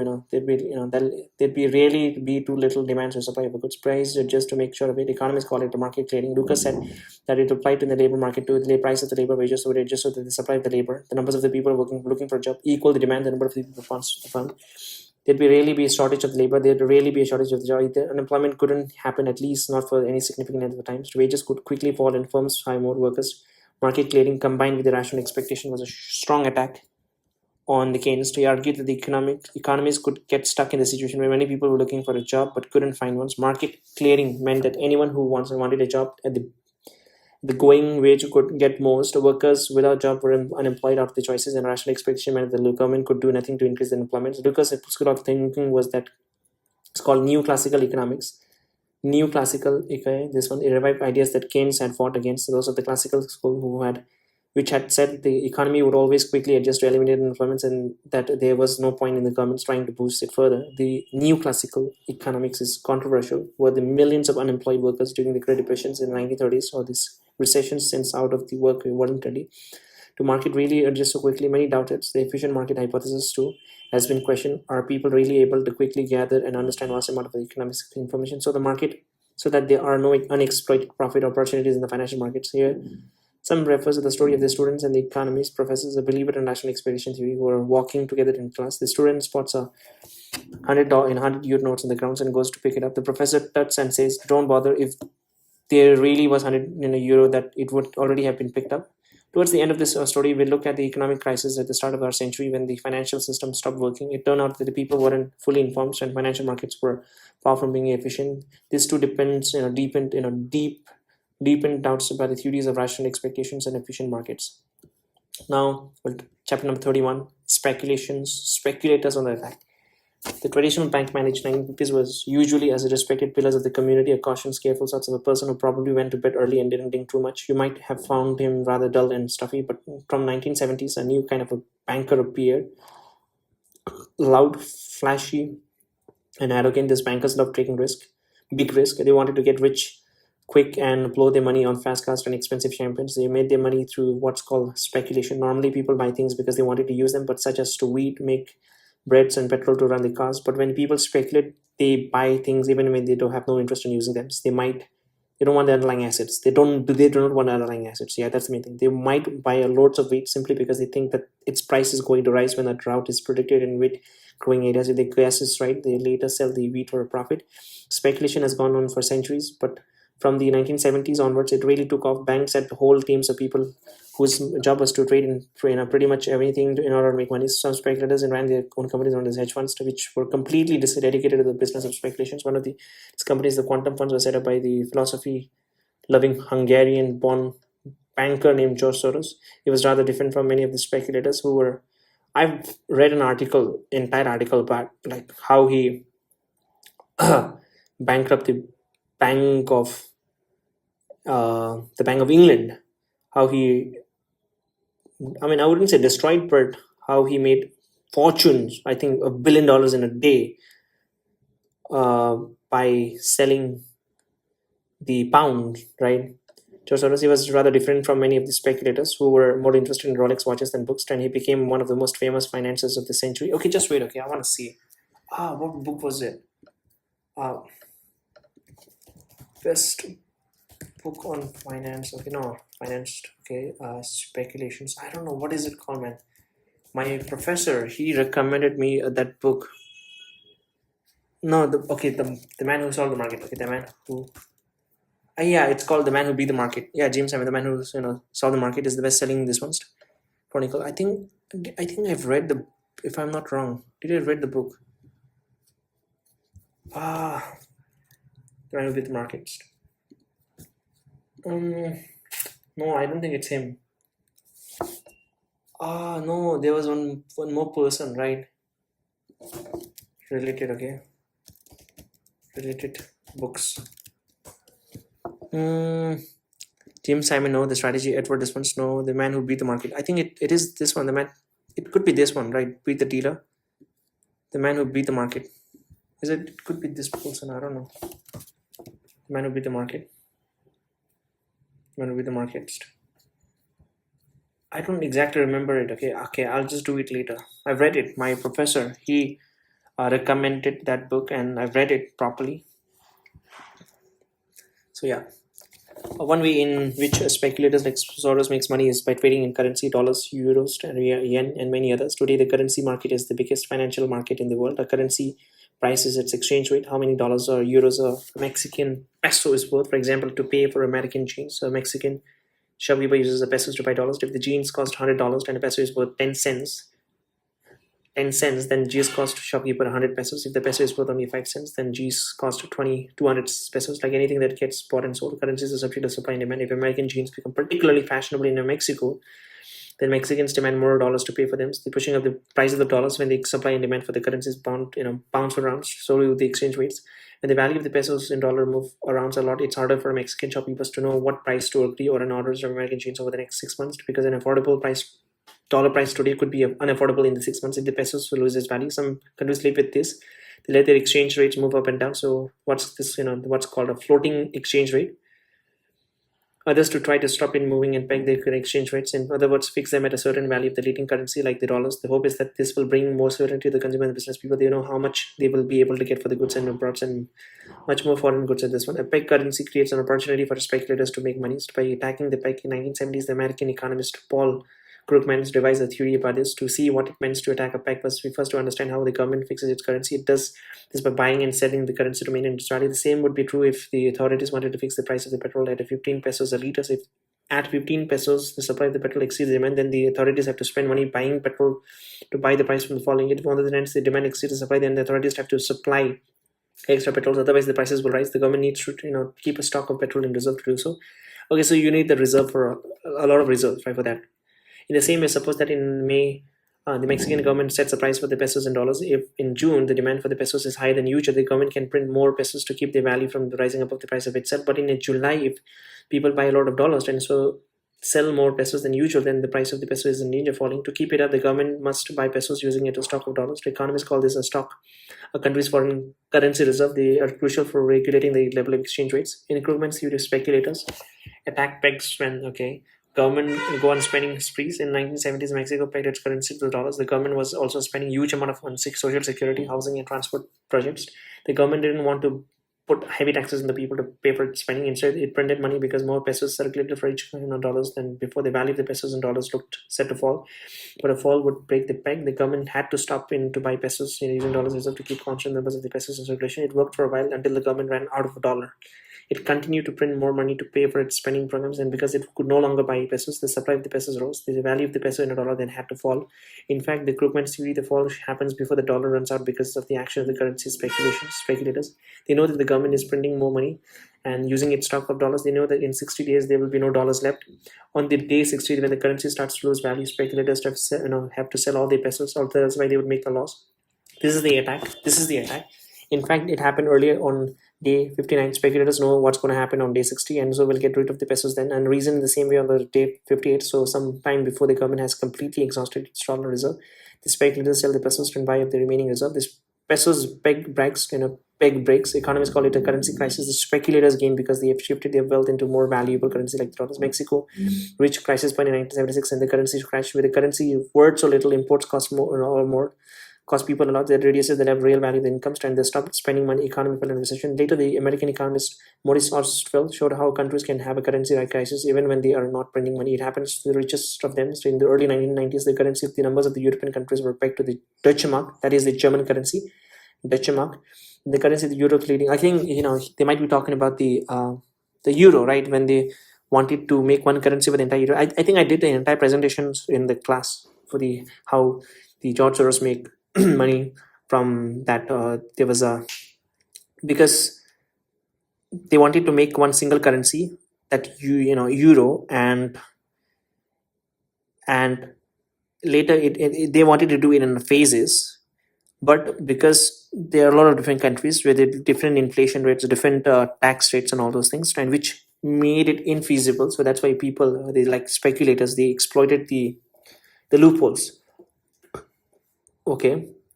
The currency of a number of European countries were pegged to the Dutch mark. Then the currency of the Europe's leading economy, Germany, but the countries were in dilemma. Take Britain, for example, on one hand. Okay, the government wanted to keep the peg. Prime Minister John Major had staked his reputation on it, and if the country abandoned it, bank might not trust Britain as much as be wary of lending it again. On the other hand, the government wanted to abandon the peg and let the pound fall. To maintain the pound's value, the government had to keep interest rates high. Higher rate means, okay, just wait. Okay, I have to be very careful because I'm going to do in depth on this one. On the other hand, the government wanted to abandon the peg and let the pound fall. To maintain the pound value, the government had to keep interest rates high, so that more people will invest in pounds. That means more demand for the pounds. Higher interest rate means that people earn a lot from keeping their money in the pounds, so they buy more pounds. Okay, yes, same logic, helping to keep its value up. But the high interest rates were hurting British homeowners who had taken out huge loans to buy houses and were now struggling to pay back the large amount of interest. Britain crisis hit when the speculators stopped believing that the government could maintain its peg. They expected that the pound would drop. The attack came in September 1992, so on a day that's called a Black Wednesday. Okay, so it's called Black Wednesday. Okay, I know this. It was a battle between the speculator people like Soros, who predicted that the pound would fall, and the government. The speculators began selling pounds in a huge volume. The Bank of England tried to hold back and the tide by buying pounds. John Major met his ministers and decided to increase the interest rate from 10 to 12%. Okay, that's a lot, man. 200 basis point, a very big increase. After the meeting, Home Secretary Kenneth Clarke was being driven back to his office. His driver turned to him and said, it hasn't worked out. The driver had heard about the interest rate increase in the radios, and now the news was bad. The pound was still plunging. Within minutes, Clarke was back with the Prime Minister. They raised interest rate to 15%. The rise were paper boats in a storm. The speculators could see that the government was eventually going to give up. I mean, if you look that desperate, then obviously, then keep selling pounds. That evening, the government abandoned the peg, and John Major thought about resigning. Chancellor of the Exchequer, Norman Lemon, said that he slept soundly for the first time in weeks because he didn't have to fret about the value of the pounds. The government had spent billions defending the pounds. George Soros came away with a profit of 1 billion euros and acquired the nickname "the man who broke the bank." Yeah, the man who broke the Bank of England. nicknamed the man who broke the Bank of England. Some economists think that speculation is a good thing. Currency speculators are only responding to the reality of what's going on in a country's economy. They attack pegs when government pursue bad policies, such as going on spending sprees or setting impossibly high interest rates. So Soros made money out of the crash that was going to happen anyway. Some people say that speculators attack knights, might even encourage the government to have more sensible policies. But in 1980s, people squarely blamed speculators for a series of economic disaster in Asia. The Malaysian Prime Minister Mahathir Mohamad said that the speculators were criminal. He said Soros a moron. And yeah, I think Thai baht, and I think Soros also made some good money from Thai baht and this Malaysian. I think Malaysia, I think it's a dollar, right? Okay, just wait. Let me see. Malaysia, okay, Malaysia currency. It's called Malaysian currency. It's called, okay, I think, what is it called, man? Malaysian ringgits, okay, something like that. Okay, the Malaysian Prime Minister to this one, he called Soros a moron and said the currency trading should be banned. Soros called Mahathir a minister and someone who shouldn't be taken seriously. The problem in Asia began at the end of the 1990s when Thailand's economy crashed. Firms and banks were going bust, and half-finished buildings around Bangkok were frozen in the time when the owners ran out of money. Malaysia and other countries in the regions, such as South Korea and Indonesia, soon caught Thailand's economic illness. But what did the problems of Thailand have to do with those two countries? Economists believe that the economic crisis can spread between countries as a flu does between people. There's also a saying that when the United States catches a fire, and United States catches no, not fire, when the US sneezes, the world gets cold. Speculators started wording this one. So if it's going to happen, they would want to get rid of the Malaysian currency. But okay, just wait. Okay, where was I? They call it the economic. Okay, this one. But what problem do they have to do with the economic? Economics believe that the economic crisis can spread between countries as a flu between this one. They call it the economic contagions, and it's speculators who spread the illness. Seeing that what had happened in Thailand, speculators started worrying that there's something similar might happen in Malaysia and other countries, nearby countries. If it was going to happen, they would want to get rid of the Malaysian currency. But they weren't just worrying about the health of the Malaysian economy. They were worrying about what other speculators were thinking. If the speculators think that the other speculators are worried, this is how this psychology works, right? We don't care about the economy. Now we care about what the speculators are thinking about the economy, right? And those speculators, and okay, we have to understand that those speculators are also thinking about what we as a speculators are all thinking about, right? So see, okay, they call it the economic contagion in this one. Seeing what had happened in Thailand, speculators started worrying about that something similar might happen in Malaysia and others with this one. If it was going to happen, they would want to get rid of the Malaysian currency. But they weren't worrying about the health of the Malaysian economy. They were worrying about what other speculators were thinking. If the speculators think that other speculators are worried, if speculators think that other speculators are worried and will therefore sell Malaysian currency, then they'll sell theirs too. If enough of them think like that, the currency really does end up crashing. It's like a bit like a shouting fire when there's no fire and creating a stampede. Yeah, it's basically like it's basically the same thing, right? Okay, yeah. Where was I? It's basically like a shouting fire when there's no fire and creating a stampede. So economists call it a self-fulfilling crisis. Some, like the American economist Jeffrey Sachs, thinks that it's possible for speculators to trigger crisis when there's nothing seriously wrong with the economy. The Asian economies were doing well and were managed sensibly by the governments. They weren't like the Mexico 1970s. The attack was all unnecessary.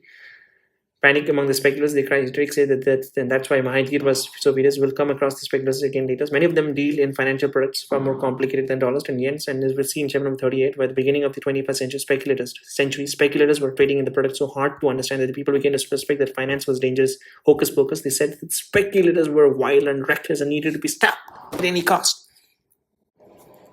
Now, chapter number 32, and it is saving the underdogs. When he was only 11 years old, the Indian economist Amartya Sen witnessed the aftermath of the murderous attack in his hometown of Dhaka. Okay, I don't know why it's the person, okay.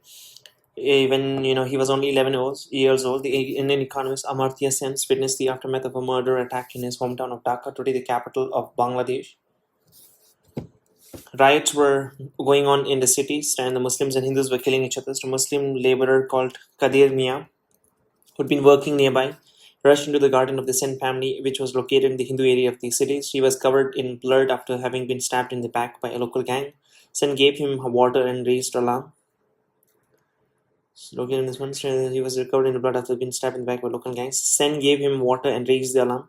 On the way to the hospital, Mia spoke of how his wife had told him not to venture into a Hindu area where he might come to harm, but his family were hungry and had to take the risk in order to earn money. The man died later that day. The murder shattered the young sense. It made him see that the poverty was about more, than lack of money or of food. The poor lacked many freedom that richer people take for granted. Because he was a poor, he struggled to provide enough for his family, but his poverty also meant that he couldn't rely on the freedom that comes from knowing you're in a place of safety. People who are well off don't have to go somewhere dangerous to earn money. They can always take a job somewhere else or buy food using their saving. Mia, on the other hand, had no choice, and he paid with his life. The experience shaped Sen's thinking as an economist. He wanted to understand the situation of economic underdogs of most people like Kadesh Mia. Sen is both a philosopher and an economist, unusual for a contemporary economist, but puts him in the company of the very first economist philosophers who got interested in human materials well-being. Sen's philosophical curiosity has led him to question the most basic assumption of economics. When thinking about the poverty faced by people like Kadir Mia, Sen asked the question, poverty of what? The conventional economic answer is poverty of money or the poverty of foods and the shelter. People are poor when they lack material goods. To Sen, the problem is broader than this. Think about the benefit of owning a bicycle. The bicycle allows you to get to the place where you need to go. What adds to your well-being isn't the cycle itself, but having a means of transportation. Sen calls transportation a capability. A good life needs a variety of capabilities: being nourished, being healthy, being part of a community, being safe, and so on. The connection between material goods and capabilities is a complex. A cycle creates the capability of transport of an able-bodied person, but not for someone who has the disability that prevents them from cycle. If we say that someone is poor when they live on less than 2,000 calories a week, we're using an absolute measures of poverty. There's a definite amount of a food below which you can call someone poor. I mean, 2,000 calories is very low, man, a week, because normally an adult needs to consume 2,000 calories a day. If poverty is relative, on the other hand, then someone is poor when they lag far behind the average. In a rich country, the average is high, and so under the relative definition, a poor person might well own a television and have a mobile phone. Sense ideas of capabilities brings together the relative and the absolute. Capabilities are absolute, but the material requirements of achieving them are relative. For example, one capability that you need in order to properly take part in your society is being able to appear in a public free from shame.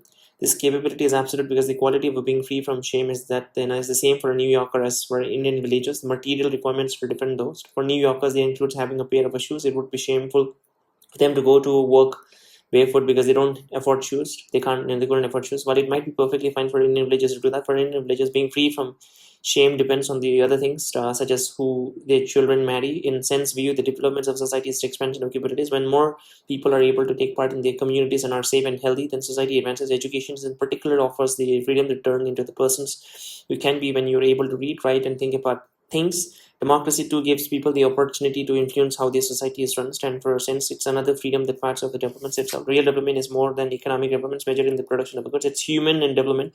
More people experiencing the freedom that comes from having the capabilities needed to live a good life. Does this mean that the more factories, better technologies, and cheaper goods and services are irrelevant to human development? It's not at all. For a society to have schools or hospital, it must have the resources needed to set them up.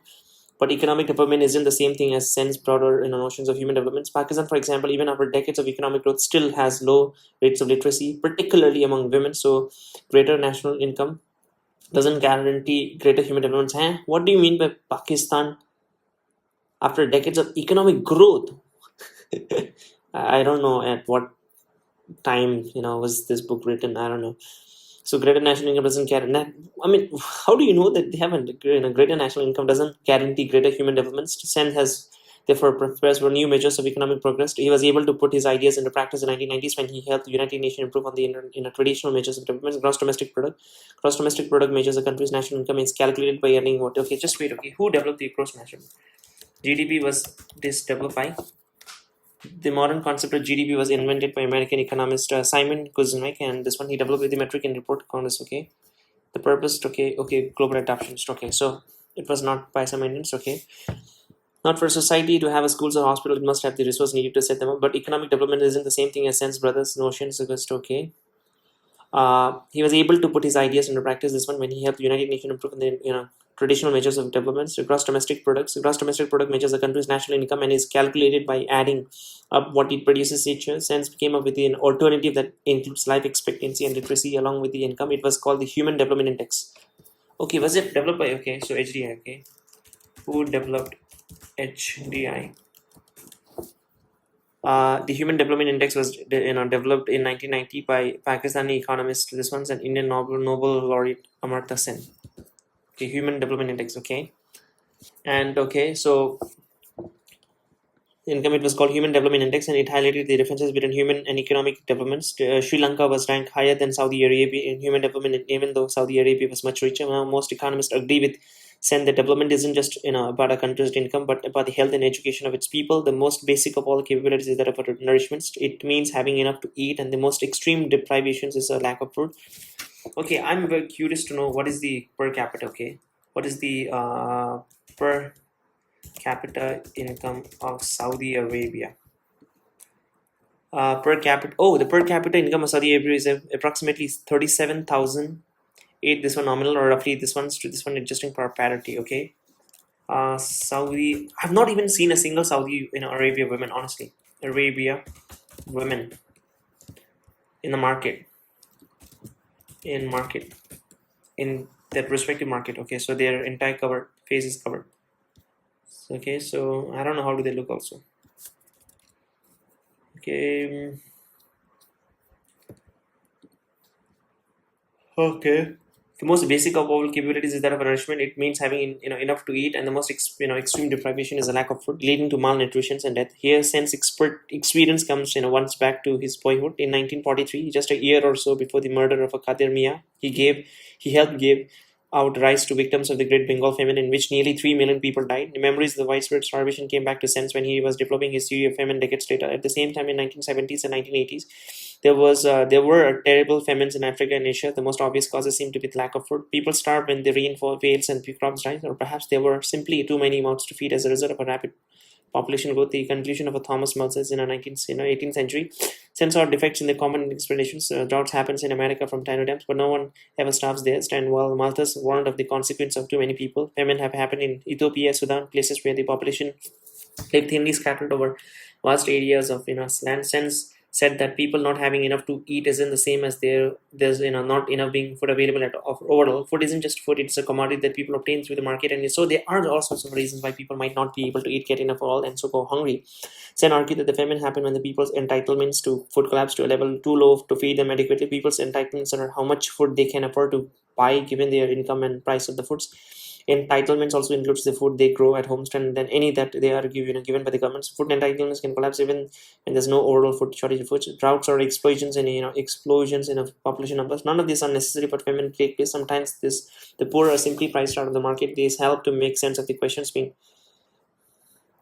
make sense of the questions raised in Sen's minds by what he saw during the famine in Bengal. If famines were caused by too little food, so then why did people starve in front of a well-stocked food shops? And why didn't the famine affect his well-off friends and relatives? Sen used ideas of entitlements to explain the famines of the 1970s and 1980s. During the famine in Bangladesh in 1947, food production was high, but a food flood has disrupted agriculture, which led to the lot of laborers in the countryside being laid off. Others, worried by the flood, started buying up food, causing food prices to shoot up. Many of the poorest people that couldn't afford to buy food because of the high prices and the lack of income, and some starved to death. When the prices returned to normal, the famine ended. Chen argues that by better understanding how a fluctuation in market can cause famines, more can be used to prevent them. For example, in early 1970s, a drought led to agriculture workers losing their jobs in the state of Maharashtra. The government employed them to build roads and dig wells, which gave them a wage and protected their food entitlements. Famine was therefore avoided.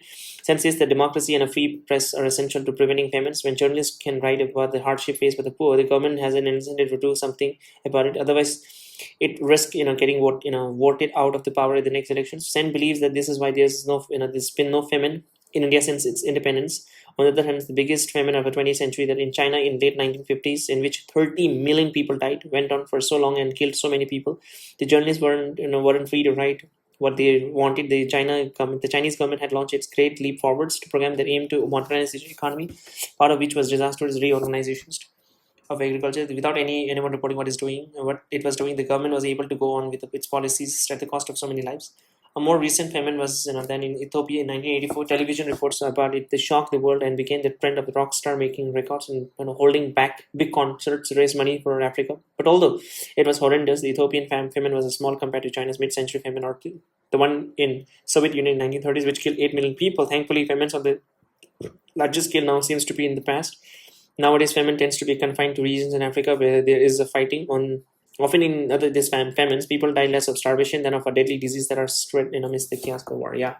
People often think of economics as the study of the stock market, major industries, and the decision made by the business people. They are certainly important, but sense showed that economics was about more than this. In the 19th century, Alfred Marshall said that the economists needed to have warm hearts as well as a cool head. Sen is an example of a Marshall's kind of an economist. He uses the logic to think about the plight of the people at the very bottom of society, the millions like Kadermia who have to scrape by and who so often loses the struggle to survival. To send economics is about the very things that the poorest people desperately need to live happy and fulfilled lives. Money for food is important, but so is knowing how to read, being healthy, and having the opportunity to participate in the running of a society. Real human development is about the growth of the freedom itself. Okay, I don't know what are all the conditions for the are certain for the Human Development Index. I'm sure GDP per capita, and nutrition level. Okay, all those things. Now, chapter number 33, knowing me, knowing you. At a glittering banquet in Stockholm to celebrate his receipts of the Nobel Prize, the American economist George Akerlof, born 1940s, explained his economic thinking to the guest, who included the king and the queen of Sweden. Bring a sad old nag to market, put a live, eel down her throat. She will be frisky. Seller of nags worn out colors uses all sorts of tricks to make their horses look lively. This can have bad consequences, though. On one side of the market are the tricksters, the other side avoids the tricksters. In the extreme market, totally collapse. Akerlof became famous for 1970s article, The Market for Lemons. The Market for Lemons, which looked at the modern day versions of the horse buyer's dilemma, how to buy a second-hand car. The car that you are thinking about buying from your local dealer might be a good one. It could, however, be a dude. That lemons, that one, the one that looks fine on the garage forecourts, but is sure to break down if it's driven more than a few miles down the road. So you will never know until after you've bought. The seller knows whether the car is a lemon, but will always tell you that it is in excellent condition. I think there is a word, right? Caveat emptor, something like that. Let the buyer be aware. Buyers and sellers would be willing to trade goods cars for a high price, but bad ones for a low price. The problem is that the buyers don't know which car are good and which are bad. So assume that half are good and half are bad. There is then a 50% chance that the car you're thinking of buying is a lemon. You'll be willing to pay the price for high prices for it. You'll be willing to pay a price halfway between the high and the low prices. The problem is that the owner of the good cars wouldn't be willing to sell the cars at the intermediate price, well below the high prices that the cars are worth. So they stop offering the cars for sale. The owners of the lemons on the hands are willing to sell. The fact that someone puts their car up for a sale shows it's suspect. Hence, the bad cars drive out the good ones. It's a failure of the market because there are plenty of people willing to pay high prices for good cars. Akerlof idea is that in the economy, some people know more than others. Perhaps that sounds ridiculously obvious, but when he wrote this article, it wasn't well understood. The standard model of the economy showed that the market worked well. They would bring about an outcome in which people desired or satisfied as well as they could be with the resource available. We looked at how they to do that in chapter 25. This deepened on as big assumption, though market had to be competitive and they wouldn't suffer from externalities such as factory pollutants imposing cost from the nearby fishery. Economists knew that in the practice market often fell short. Akerlof saw that there was another assumption of the standard model that has been overlooked. For markets to work well, people had to know everything: what car cost, what quality they were, whether an employee was hardworking, how reliable a borrower was. If we are going into business together, you want to know whether I'm competent and want to know the same party. The assumption of a perfect information that the people know everything was really questioned when Akerlof tried to get his article published. Journal after journal rejected it. One editor said that the idea was trivial. Another said that if it was true, economists would have to change. Eventually, Akerlof article was published, and economists did change. It helped start off the new field of information economics. Economists had a technical name for the lemons problem: adverse selections, and found it cropping up all over the place. Take health insurance. When you buy health insurance, you pay a company a monthly amount of premium, and the company promises to pay your medical bill if you get ill. In the insurance market, it's the buyer, the people who want to get insured, who knows more about than the sellers. The insurance company, a health insurance company, would like to charge a high premium to unhealthy people because they're likely to need medical services often, and a low premium to healthy people. However, it's hard for the company to tell who's healthy and who's unhealthy. So, like the buyer of the second car, they move to the middle and charge a medium level of premium to everyone, just like the owner of the goods car. Healthy people then don't want to take part in the market. The premium is too high for them, given their low risk of ill health. Okay, yeah, that makes sense, right? The only people who want to buy the insurance are the unhealthy people. Hence, the unhealthy drive out the healthy. The insurance company then has to raise its premium sky to cover the increased cost from the high, having to pay the medical bill of the many unhealthy people who have buy health insurance from. Eventually, only the sickest people are willing to buy the expensive insurance on an offer. Yeah, man, if you see from that point of view, right, it's actually correct. But this is the old one now, right? Right now, you will do the medical checkup thoroughly, everyone, and based on that, you'll get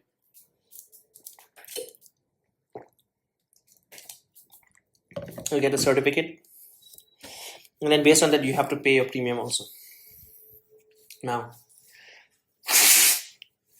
adverse selection happens when important characteristics are unknown by the buyer or seller, such as when the buyer doesn't know how good a car is, or a seller of an insurance knows little about the health of a potential customer.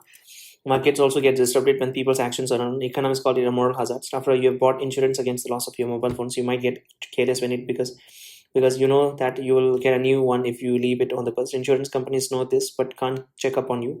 As a consequence, they won't want to insure you completely. They might ask you to cover some portion of any losses. Again, it's a failure of the market because you would like to have full insurance coverage and the firm would like to sell it to you, but a lack of information stops the trades. Buyers and sellers find a ways of dealing with some of the glitches. People do it manage to buy and sell decent second-hand cars. For example, buyers try to find out about the history of the cars that they are thinking of buying, and sellers of the goods car offer guarantees. None of the pioneers of the information economics, Michael Spence, investigated how people get around lack of information by signaling to each other. For example, firms wants to hire the most productive people, but people's ability is hard to observe. One way that people signal their ability is by obtaining more education qualification, pushing the idea further. Education might not make people that much better at their jobs. Qualification merely help employer to distinguish between productive and unproductive people. Sometimes, though, there isn't an easy solution to lack of information. If a bank has no way of telling whether it's giving out loans to responsible business owners or recruits, it might stop giving out loans to altogether. As Akerlof wants, when information is very poor, market might seize up completely. They stop supplying the useful things that people and business need. While at the Massachusetts Institute of Technology in 1960s, Akerlof made friends with a fellow student, a future pioneer of information economics, who would go on to share the stage with him in Stockholm. Joseph Stiglitz, hailed from Gary in Indiana, an industrial town founded in the early 20th century by the United States Steel Corporation. The giant company created in 1901 by the group of American business, including Andrew Carnegie.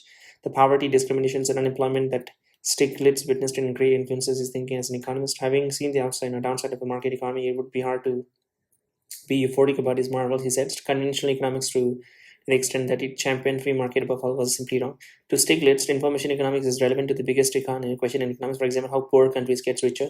In 1990s, he was able to apply his theories on the real world. He became an advisor to the President Bill Clinton and later joined the World Bank in Washington, which provides loans and advices about economic policies to developing countries. Stiglitz wasn't your average common official. He's not your average official, okay?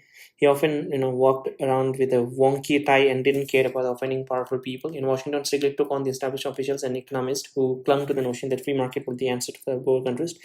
The World Bank and similar Washington organizations, the International Monetary Funds, have been pressing developing countries to adopt free market policies, including the opening up of the economies to foreign flows of money. They argued that the money would be invested in new factories and roads and also help economic development. Huge amounts of money flowed into the economies of East Asia. But as we saw early in 1997, those countries struck economic rocks. The foreign leaders hadn't worried enough about whether the people they were lending to would be able to repay the loans. They would make the loans on the basis of the poor information, and in the end, many of the borrowers weren't able to prepay. Moral hazard made things worse because leaders expected to be rescued by the government if things went wrong, so had no incentive to be careful about who were lending to us. Well-functioning financial market depend on lenders being able to accurately assess how reliable borrowers are, and on investor understanding the riskiness of the project they put their money into. Financial markets are all about information, much more so than market for things like oil or wheat. When financial markets aren't developed, as in East Asia, they aren't good at sorting out complex information. Stiglitz was scathing about the recommendation of the Washington official. They completely ignored the risk of pre-market policies that left money flow in and out of countries without any restriction when the lenders didn't have any information about where lending. He liked the policy. He likened the policy of putting a Ferrari engine in the old banker and then setting off without bothering about the state of the tires or the scale of this. Information economics is also relevant to the big economic challenges faced advanced economics. Since the Great Depressions of the 1930s, economists have been puzzling over what causes unemployment.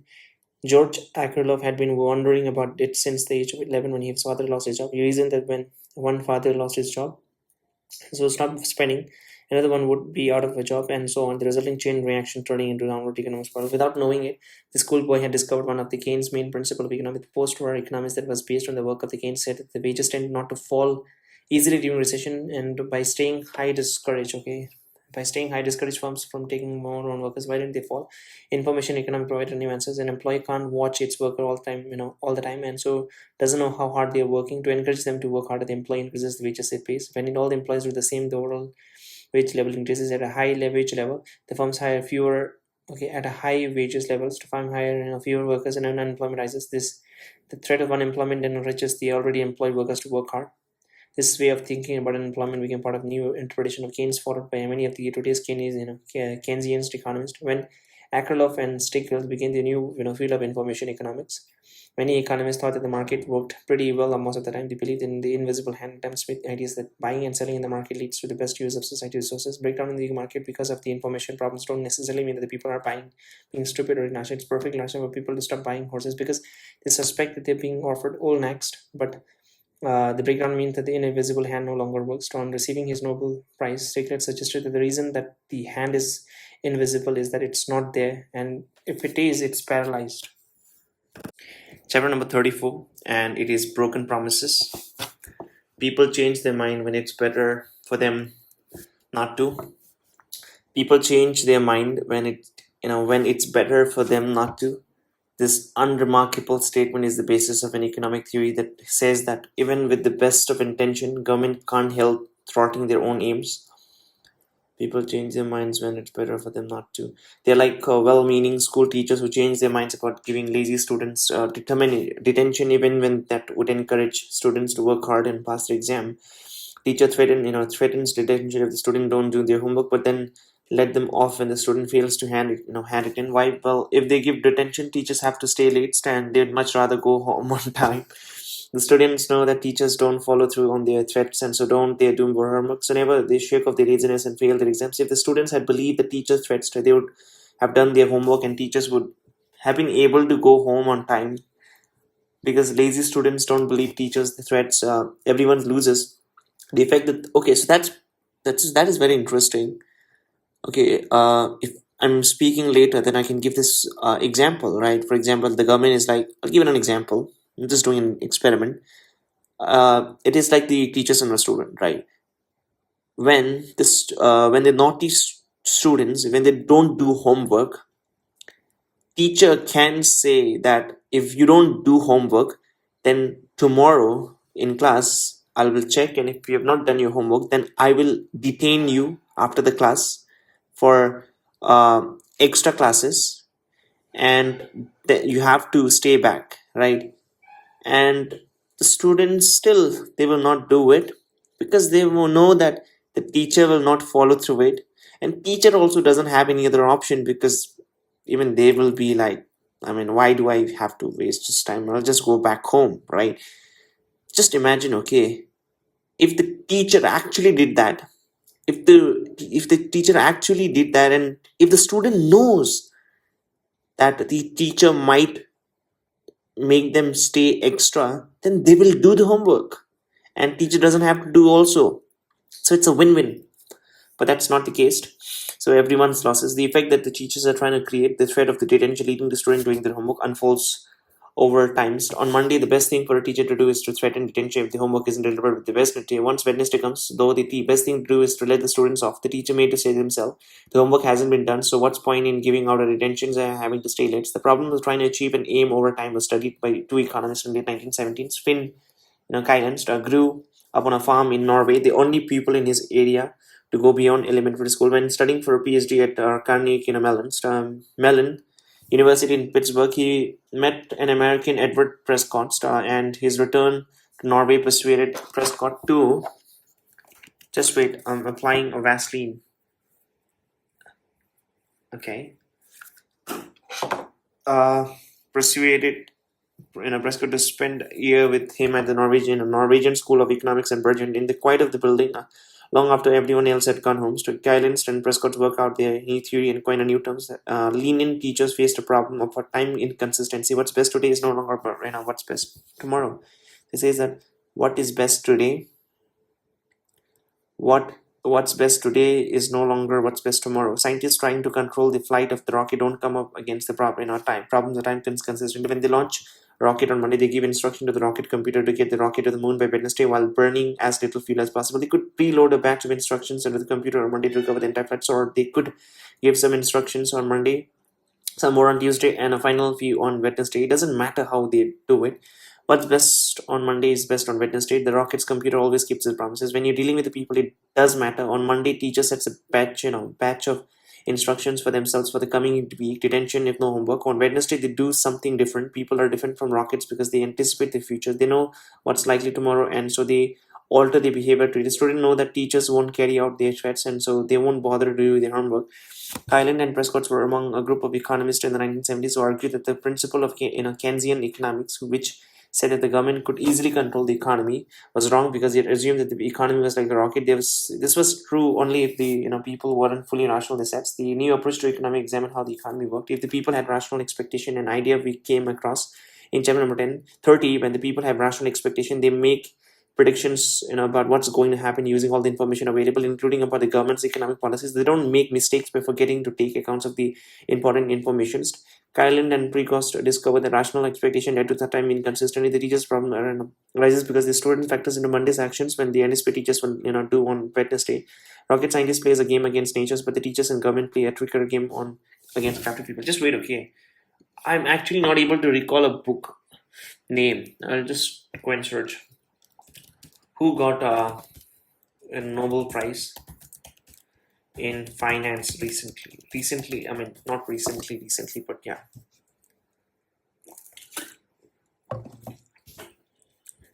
Not recently, okay? Not recently. There's no distinct Nobel Prize in finance. Instead, the highest honor is the prize in economics, often called this one several financial economic. Okay, 19 Robert C. Merton. Okay, yeah, I think it's this guy, Robert C. Merton and Mion Scholes. The new method determine value derivative. Black Scholes. Okay, Black Scholes is to books on, I think, just okay. Continuous finance and derivative stock is to the rise of the quants. So with one decrement finance series, this book like this is a quantity including Sharpie black bones, binding papers, and okay. I'm sorry, guys. I just have to search my notes, right? Think that if I would have. Okay, so I'll just read out what books I've read. I'm sorry, I'm digressing. 12 Rules for Life, John Peterson. Beyond Order, 12 More Life with Peterson's autobiography of Yogi. Selected letters from the Stoic, Meditations, Think Straight and Change Your Thoughts. Book of a Man is also good.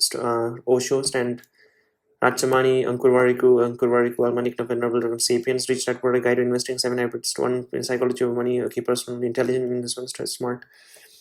Elon Musk, Steve Jobs, Wealth of a Nation, Laws, okay, Atomic Habits, this one, okay, Brief History of Time, Don't Share Iki, How to Win Friends and Influence, the Karma Yogi, okay, I think the man who solved, okay, I think it's the man who solved the market by, could it be this thing?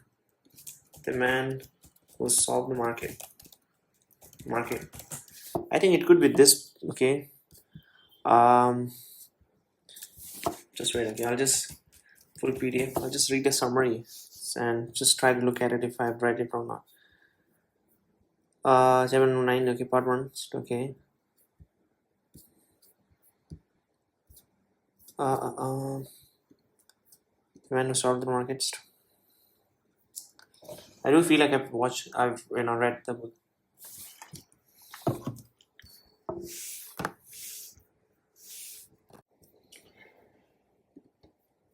Okay, so back, and the Keynesian economic policy policy followed in 1950s to 1960 was based on the idea that the government could affect the path of the economy by adjusting how much it spent.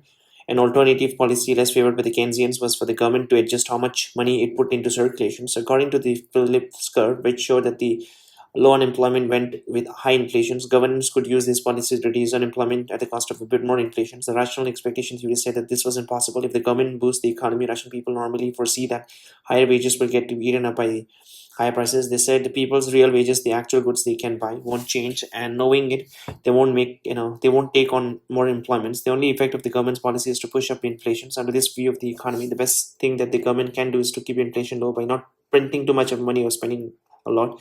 Even when it knows this However, the government can't stop itself from trying to pump up the economy. In Jan, the government makes a promise. It says that it'll keep inflation low because it knows that in the long run, trying to boost the economy is futile and will only lead to higher inflation. But by May, though, the government is unpopular and election is coming up at the end of the year. So that's the main problem with the government. Election. Although the government can't normally influence employment, it sometimes can in the immediate future if they suddenly boost the economy without people expecting it. In the May, it tries to do so, hoping it gain politically from a lower level of unemployment. For a short while, people take on more employments in response to high wages, but quickly return to the lower level of employment when they realize that the high wages have been written up by higher prices. The government tries the same thing in June, July, and August because its action only have an effect when they surprise people. They only work sometimes and then only for a short term. So over time, there's no less unemployment than if the government had kept its promises. The defense is that inflation ends up at 8% rather than 2%. People understand the government's element and so don't believe in its promises to keep inflation low. Just like the teachers, the government wants to keep its promises. But when the time comes, it can't follow through. The result of the broken promises is that the economy is more volatile. With price shooting up, it's less stable and more turbulent and unpredictable. You might think that it would be a good time for a well-meaning governments or teachers to have, as much choice as possible about what to do at every point in time. Economists call it a policy discretions, complete freedom to decide. In May, the government decided to do something in response to current circumstances and decided to do something in June, July, and August as well. Surely discretion lets the government assess current conditions and then act, bringing about the best outcomes over time.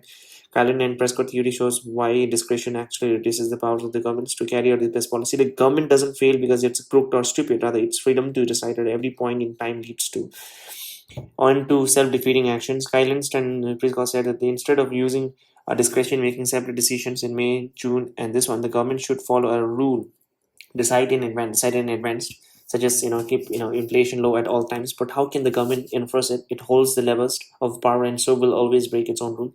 The problem is that the more power it has, the less it seems to have. It doesn't matter how strong it makes its promise. No one will believe it. Just like the shouty teachers whose threats are ignored. After Kylan's and Prescott's devised their theory, economists looked for a solution that would allow the government to enforce its rules and solve the problems of its time. Problems of time inconsistency. Many of them were to do with changing the way the central bank operated. The central bank is the government bank and the organization that issues new notes and new coins. Today, central banks carry out the government's monetary policy action that alter the supply of the money and the rate of interest. Central bank started off as a private company. One of the oldest Bank of England was founded in 1694 by a group of merchants who wanted to make sure that the Britain had enough money to fight the French. Gradually, central bank got tied into the government in 1946. The Bank of England was taken into public ownership. Stafford Cripps, Britain's Chancellor of the Exchequer. What is the Exchequer? EXCHEQUR. I've seen this in the series, also some series. The government department that controls public money in Britain and some countries, the public or the national supply of money. The indefinite strike by transporters causes a massive loss to the Exchequer. Exchequer. Banks were governed to pursue this month. They would come under the thumb of the government to be used as a politician software. A solution to the problems of the time inconsistency is for the government to give up its power over the central bank, make the central bank independent. So right now, central bank is independent. So the argument goes, and monetary policy will no longer be in danger of manipulation by politicians. The heads of the central bank aren't elected by the voters and have nothing to gain by actions which might make them popular in the short term. So they're able to carry out the rule of keeping inflation low. The government could even appoint as its central banker someone who knows for having a strong liking for low inflation and will do everything in their power to achieve it. It would be like the lenient teachers, sending a lazy student to the office of a strict head teacher, so everyone knows enjoys giving out detentions. In 1990s, many government made their central bank independence. They set targets for inflation to keep it between 2 and 3%. Let's say the central bank job was to use the tools of the monetary policy. Now, under this control to use that hierarchy, the Banque de France was cut loose from the politician in 1994. Nearly 2,200 years after it was set up by the Napoleon to restore financial orders after the turmoil of the French Revolution. At the ceremony to mark its independence, its governors look forward to a new era of a steady economy when the Bank of England became independent in 1998. A committee of experts began meeting every Wednesday. They would take a vote on whether to raise or lower interest rates to hit the inflation target. Some economists even recommended linking the salaries of the central bank governors to the rate of the inflation. When New Zealand made its central bank independent, it did something similar by saying that it could ask the governors if the bank missed the target for inflation. Many economists believe the central bank independence led to the low inflation and steady growth. It was a big turnaround from the 1970s era of stagnation, high inflation, high unemployment. The talk was of a great moderation, a stable economy free from the winds, wiles up and downs. did independence work, then it's true that in countries with independent central banks, inflation has been low, but making a strong connection between the two is tricky. The low inflation of 1980s and 1990s might have been a bit of a luck rather than a result of a clever economic theory that solved the problems of a time inconsistently. In 1970s, economies were hit by the shocks which made inflation rise, such as the political crisis in the Middle East that led to the surging oil prices. It's possible that the economic stability of the 1980s and 1990s was the result of an absence of similar shocks. Moreover, the great moderation didn't last. It ended up abruptly in 2008 when the global economy crashed and economic volatility returned. And also, it's very pertinent to understand that most of the economies, right, which are growing economy, developing economy like India, their inflations are normally high because those are the countries who have a lot of demands. That means right now the government's developing economy, they have to invest in a lot of infrastructure. So the government will grant a lot of infrastructure expenditures, and when they do this, the supply and the money increases. And right now, even if you see in India, right, the roads, airports, construction everywhere, building everywhere, it's happening. So that's why more people are investing in developing economy. So yeah, the inflation will be usually higher in a developing economy, and it's very it's a bad sign if there's a high inflation in a developed countries. So now chapter number 35, and it's with missing women. I think they might talk about the women's role in the economy, which is missing women. 35 chapter number. In the early 1990s, the economist Amartya Sen calculated that 100 million women were missing because women live longer than men, and there should be more women in the population than men. In Britain, France, and America, there were around 105 women for every 100 men. But Sen found that in some countries that the men outnumbered the women. In China and Bangladesh, there were only 94 women for every 100 men. In Pakistan, a mere 90. Adding up a shortfall, Sen found that there were 100 million too few women in the world. Where had they gone? Where had they gone? Sen said that they were victims of an extreme economic deprivations, poor nutrition, and lack of medicine that shortened lifespan. His findings showed that economies didn't treat men and women equally. They were biased against women.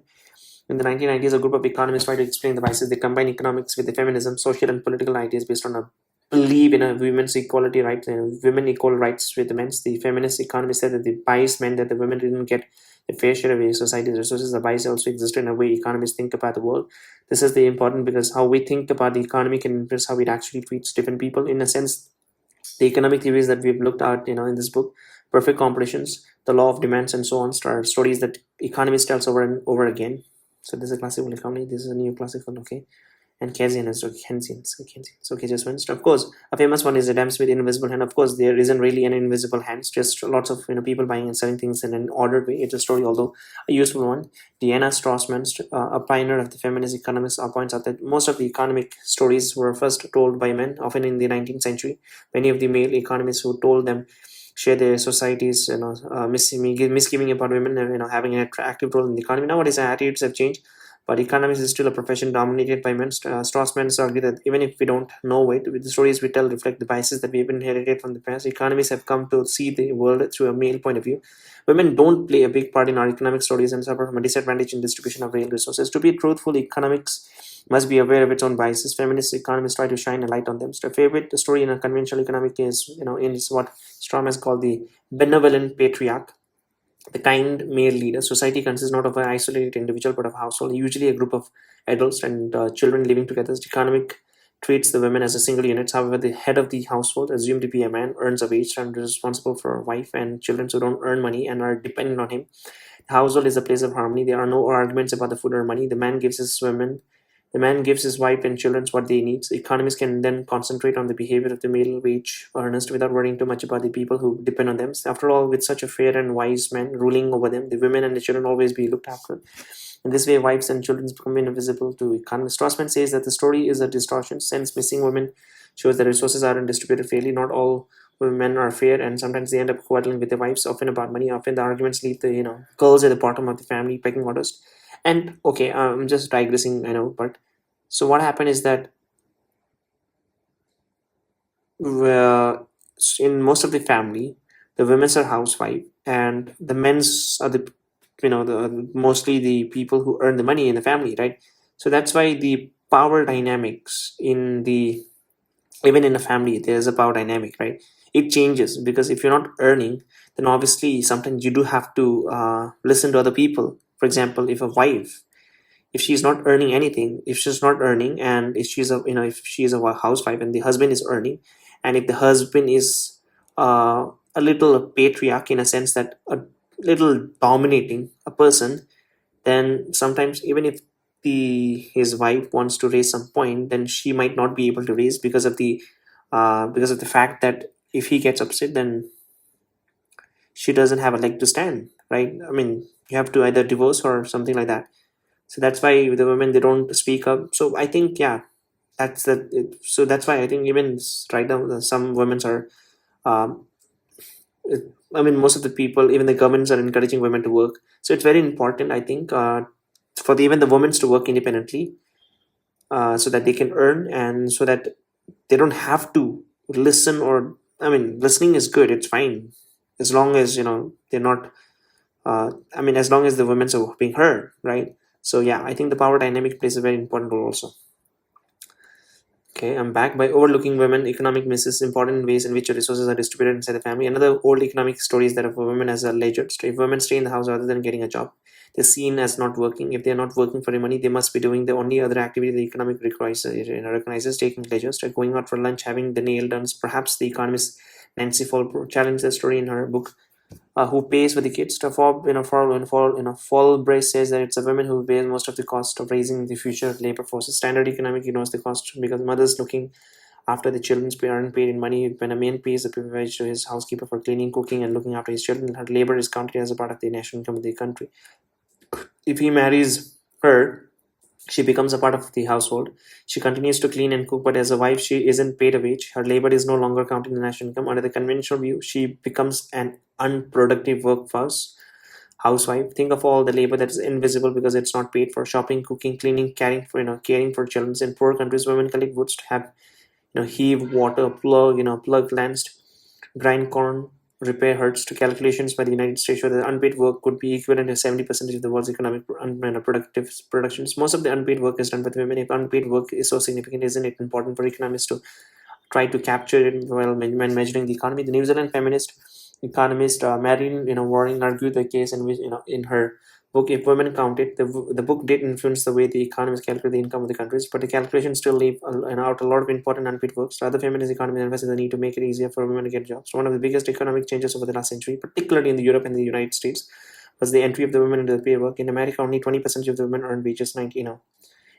Until the 1950s, some jobs were closed to married women, and women would be fired when they got married. Gradually, society came to accept women as part of the labor force, and 60% of them had jobs by 1980s. Much of the unpaid works then that women used to do was a transfer to the nannies and cleaners. Despite the trends, unpaid work done in the home remains of the huge importance, and it's still women, even those with the paid women, who do most of it. And yeah, I think that's very true, right? Because I was watching a series, and the series name is The Crown, and it is the story about the Queen Elizabeth's family, the British royal family, right? The monarch. And just imagine that Queen Elizabeth II, she's the most privileged, entitled person, child at that time, that point in the entire ancient the history. And she says that she has not studied in any school. I mean, she did take some private classes, and then she was having a discussion with his mama, that she was asking why did not high, why didn't high, why did not she made her attend a college or a proper traditional school? And the mother's reply was, it was not needed. And she also mentions that you're a woman, and women don't normally studies, and we have done more for you to make you learn about all of those things. And she was giving an example of herself, the queen mother, the king's wife, that she didn't have any education, formal educations. So yeah, she was little having a conversation that, even just imagine, right, the queen, She she also didn't had a formal education as such. But just imagine about the other normal women. Okay, I'm back. Despite the twin unpaid works done in the home remains of huge importance, and it's still women, and even those with the paid jobs who do most of it. Strassman says that economist favor story. This story of the free choices also needs rewriting. Standard economics is based on the notion of the rational economic man who chooses what to buy according to what prices and earnings allows. People have a clear preferences. They know that they prefer tea to coffee, and opera to footballs. Their lives consist in best fulfilling their desires using the mobile money they have. This theory of behavior also comes from a male point of view, argues feminist economist to conventional economist. For most of history, well-educated and wealthy men, the ideas of making a choice from a set of options would have seemed perfectly natural. They had the money and power to do what they wanted. The prejudices and the discriminations faced by the women and the other disadvantaged groups, however, often removes free choices. Free choice over what to study means little in societies where girls are killed for going to school. When economists judge how good economic outcomes are, when they care about most, what they care most about is that the people have choice. No comparison needs to be made between the welfare of the different men and women. In fact, economists assume that any comparison would be meaningless. Instead, they assess how good an economic position is using the notion of a Pareto's efficiency, which we looked at chapter number 25. The only improvement that registered under the measures are the ones in which at least one person is made better off, but no one is made worse off. But pretty much any changes in the economy creates winners and losers. Pareto's efficiency is nothing to nothing to say. For example, about a change which involves a few rich people becoming slightly less rich, while hundreds of women selected out of poverty. So this way of judging the economy will tend to be conservative in the sense not only easy approving changes in this ones that of course tends to benefit the most powerful people in society. Feminist economists argue that the whole approach is too narrow. In practice, people are emotionally connected and feel same sympathy for one another. Obviously, mother look after their children out of a love and not from balancing of their own cost and benefits. Even biased sellers and employees act out of the broad sense of sympathies. Not only in response to money. For example, when someone in San Francisco buys expensive fair trade coffee, which is supposed to benefit coffee growers in developing countries, they paid extra because they wanted to do something to help strangers thousands of miles away. If the people behave like that, can we really claim that it's meaningless to make comparison between the welfare of the different people? The economist Julie Nelson argues for a different way of judging how well the economy is doing. Instead of thinking about it in terms of Pareto's efficiency and choices, she uses the ideas of provisioning, how to provide people with the various things that they need to live well. She even turns to Adam Smith, the thinker so often associated with the ideas of a free choice and the exchange of goods, and point out that he talked about the healthy economy as one that produces what's needs to live a decent life. You might then define economic, success as the provisioning of a life for all in food, medicines, and then care, of this, children and the elderly, rather than simply as people making free choices between many option as possible. Today, some of the worst deprivations faced by the women is the result of HIV and AIDS epidemic. In poor countries, young women are more likely to be infected than men and face the greatest barrier to getting treatments. Women also bear the burden of extra work when others members of their families become infected. Feminist economist tells us that without policies aimed at them, the problems of missing women will get only worse. But social change and good policy can help. Kerala stands out among Indian states in its effort to educate its girls. Many women there are now have paid works, and found that Kerala, unlike much of India, had found it missing women. They are the outnumbered the men by nearly as much as in Europe and America. Conventional economics hasn't totally ignored women, but feminists often disagree with the answer that it gives. Why have women so treated tended to earn less than men? For example, a conventional economist might say that the men and women simply have a different preferences. Men like to study the kinds of things that lead to better paid jobs, to law, science. For example, women prefer literature, language, and become school teacher rather than judges and engineers. It's all about it's just a matter of what men and women chooses. So if a woman wants to earn more, then all they may need to do is change the choices they made. Feminist economists reject this view. All it does is just justify women's economic disadvantage by seeing women's role in the economy as something that they themselves have chosen, not as something that society says is suitable for them. It's not women that needs to change, they say, but economists itself. At bottom, both women and men enact in more complex way than the story of the rational economic man says they do. Rational economic man needs a heart, says the feminist economist. Perhaps that could be the start of a new economic story, one that helps, one that does better at helping the improved ones of the life of everyone, both men and women.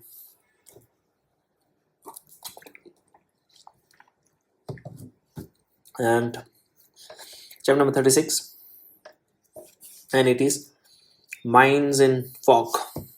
Mines in Fog. How do you know how far away a tree is? How do you know how far of where a tree is. Partly, you will judge it by how sharp and in focus it looks. This often works fine, but sometimes you suffer from visual illusions. When it's foggy, for instance, you might think that the tree is farther away from than it really is.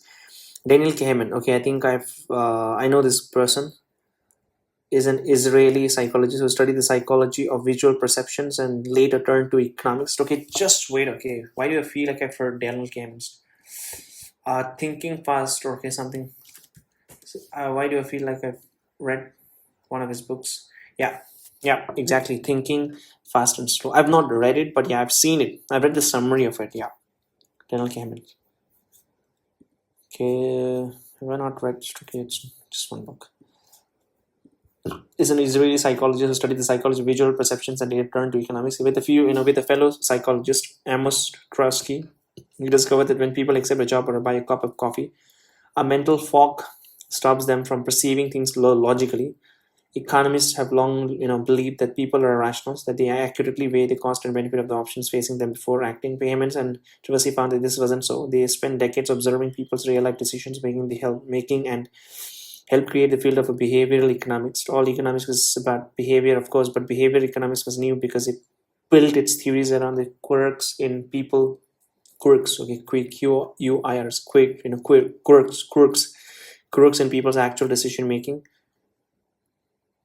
rather than simply assuming that they were on a completely irrational. One quirk is that the people weigh up gains and losses differently. Rationally, a gain of $50 should exactly offset a loss of $50. However, the people seem to hate losses. I think it's called risk aversion, right? That means people, the joy of winning $50 is the loss. The sadness of losing $50 is more than the joy of winning $50. When the students see behavior economics Richard Thaler. Okay, one quirk is that this one's to the okay. One quirk is that people weigh up up gains and loss differently. Rationally, a gain of $50 should exactly offset a loss of $50. However, people seem to hate losses more than they love gains. When he was still a student, the behavior economist Richard Thaler noticed loss aversion. Loss aversion. It's not risk aversion. It's a loss aversion. Loss aversion in one of his own economics professor. The professor, a wine lover, was willing to pay a high price for a bottle of certain wine to add to his collection, but he really hated giving one up. Even if you offered him 3 times what he paid, he wouldn't sell a bottle to you. Taylor and came and did an experiment on a group of people to see what was going on. Some of them were given a mug and then asked how much would they sell it for. The others who hadn't received a mug were asked how much they would pay for the same mug. The two other group were being asked essentially the same thing: how much they value the mug. Economic rationality requires them to have a single valuation. So if the valuation is €5, they should be willing to buy or sell the mug for €5. What they think something is worth shouldn't be affected by whether they have it or not. But people's valuation were influenced by whether or not they had mug. When they already had one, they valued mugs more highly than when they didn't. Just as a room seems lighter or darker depending on how bright it is outside. Yeah, that's true, right? Just as a room seems lighter or darker depending on how bright it is outside. The outcome looks better or worse depending on the references point you began from. So if you start off without a mug, just wait. Okay, I want to tweet something in my Instagram.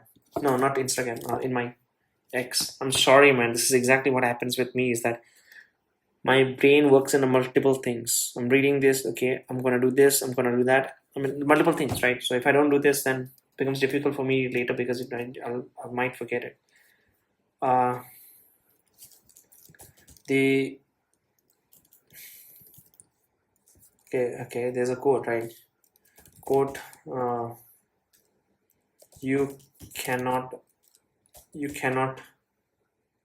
wake a person who is pretending to be asleep. I don't know, it's by someone. Okay, this one's okay. Okay, means it is impossible. It is impossible hell. Okay, it is impossible. Okay, this one's okay. Conscious.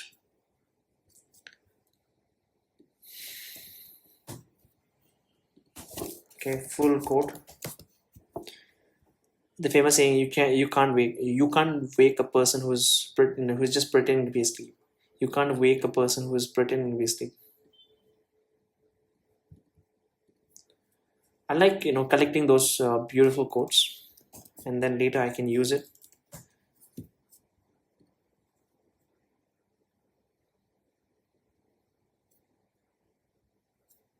Okay. And yeah, I'm back. Just room seems like okay. This one's okay. And people's decision can be influenced purely by how something is described or framed in comparison to a reference point. Imagine that there is a disease that that will kill 600 people. Two health programs are available to fight it. So one program saves 200 people. Under the other programs, 400 die. Okay, just wait.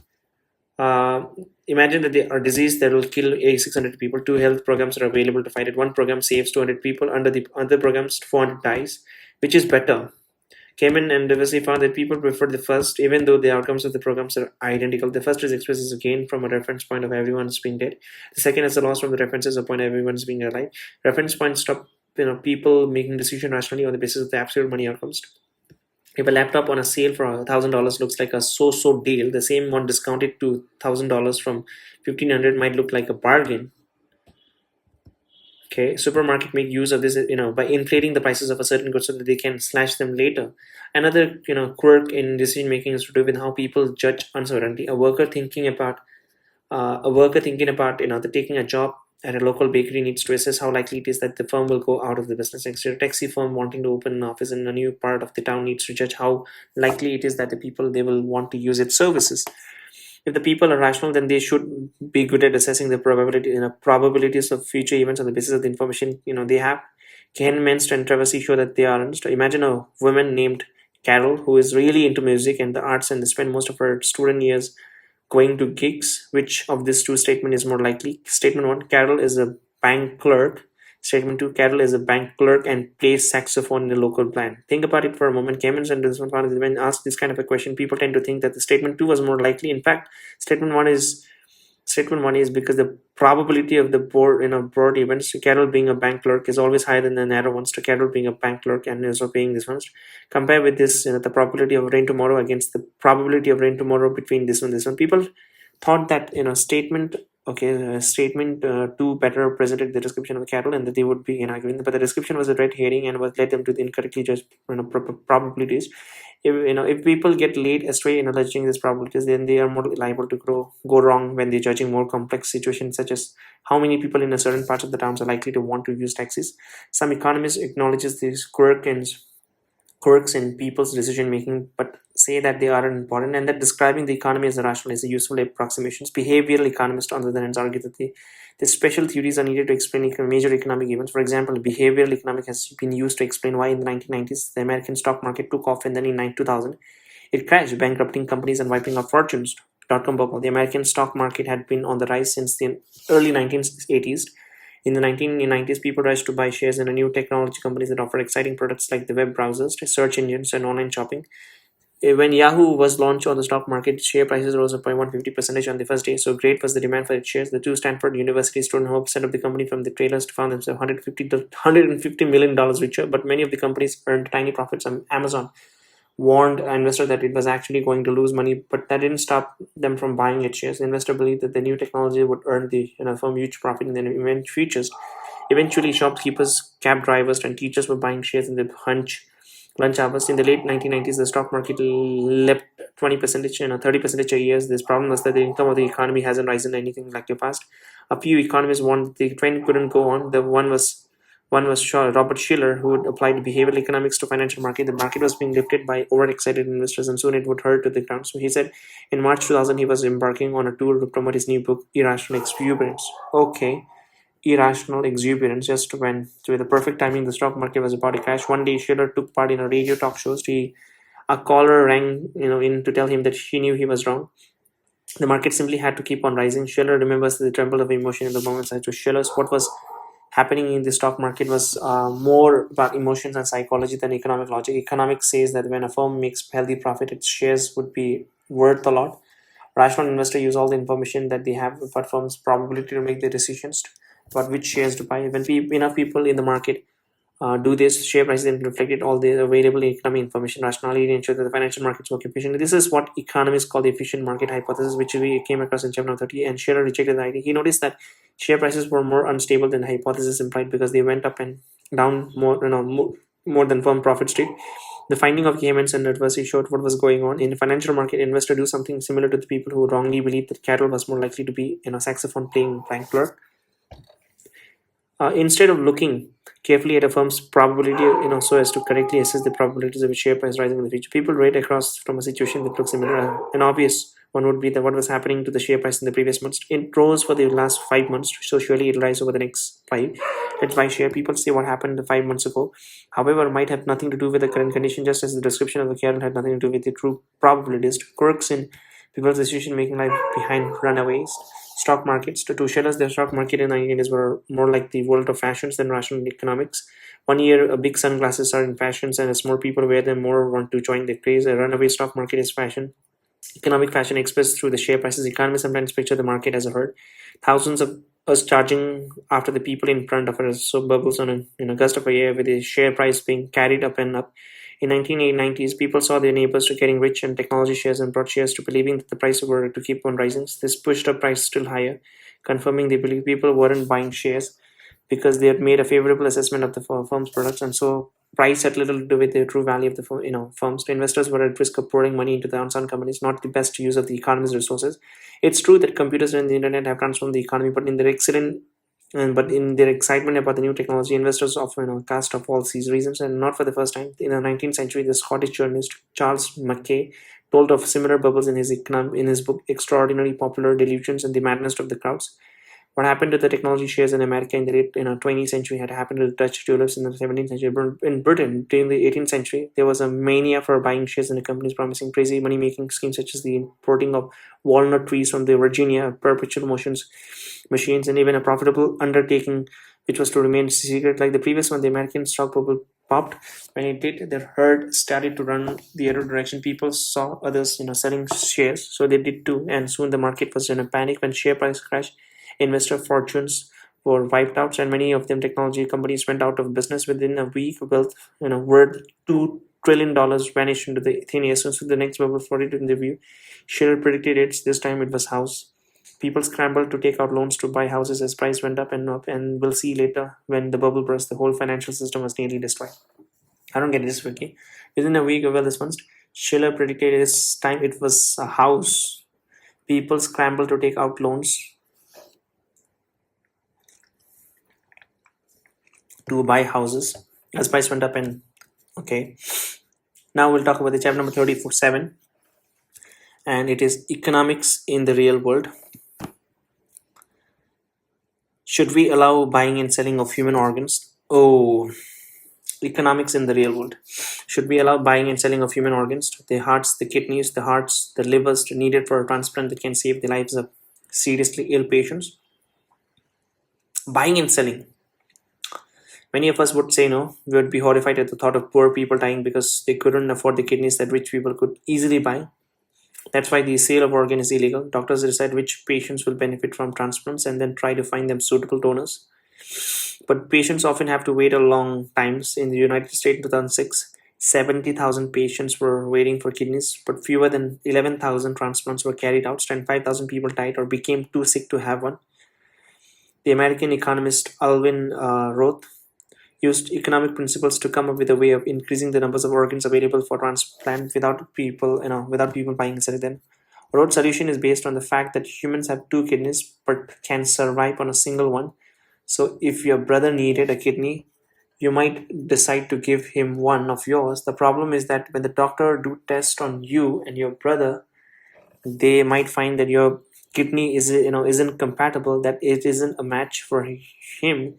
Your brother has to go on waiting for a compatible kidney to turn up. Suppose there was another patient and another donors completely unknown to you, who were in a similar positions. What if your kidney was a match for the other patients and the other donor was a match for your brother? Surely it would be a good idea for a swap.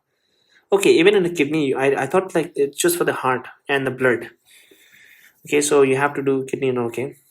This is the essence of the Roth solution. It's a version of a basic economic situation. If I have some fish and want some cheese, and you have some cheese and you want some fish, then we can exchange our goods and both again.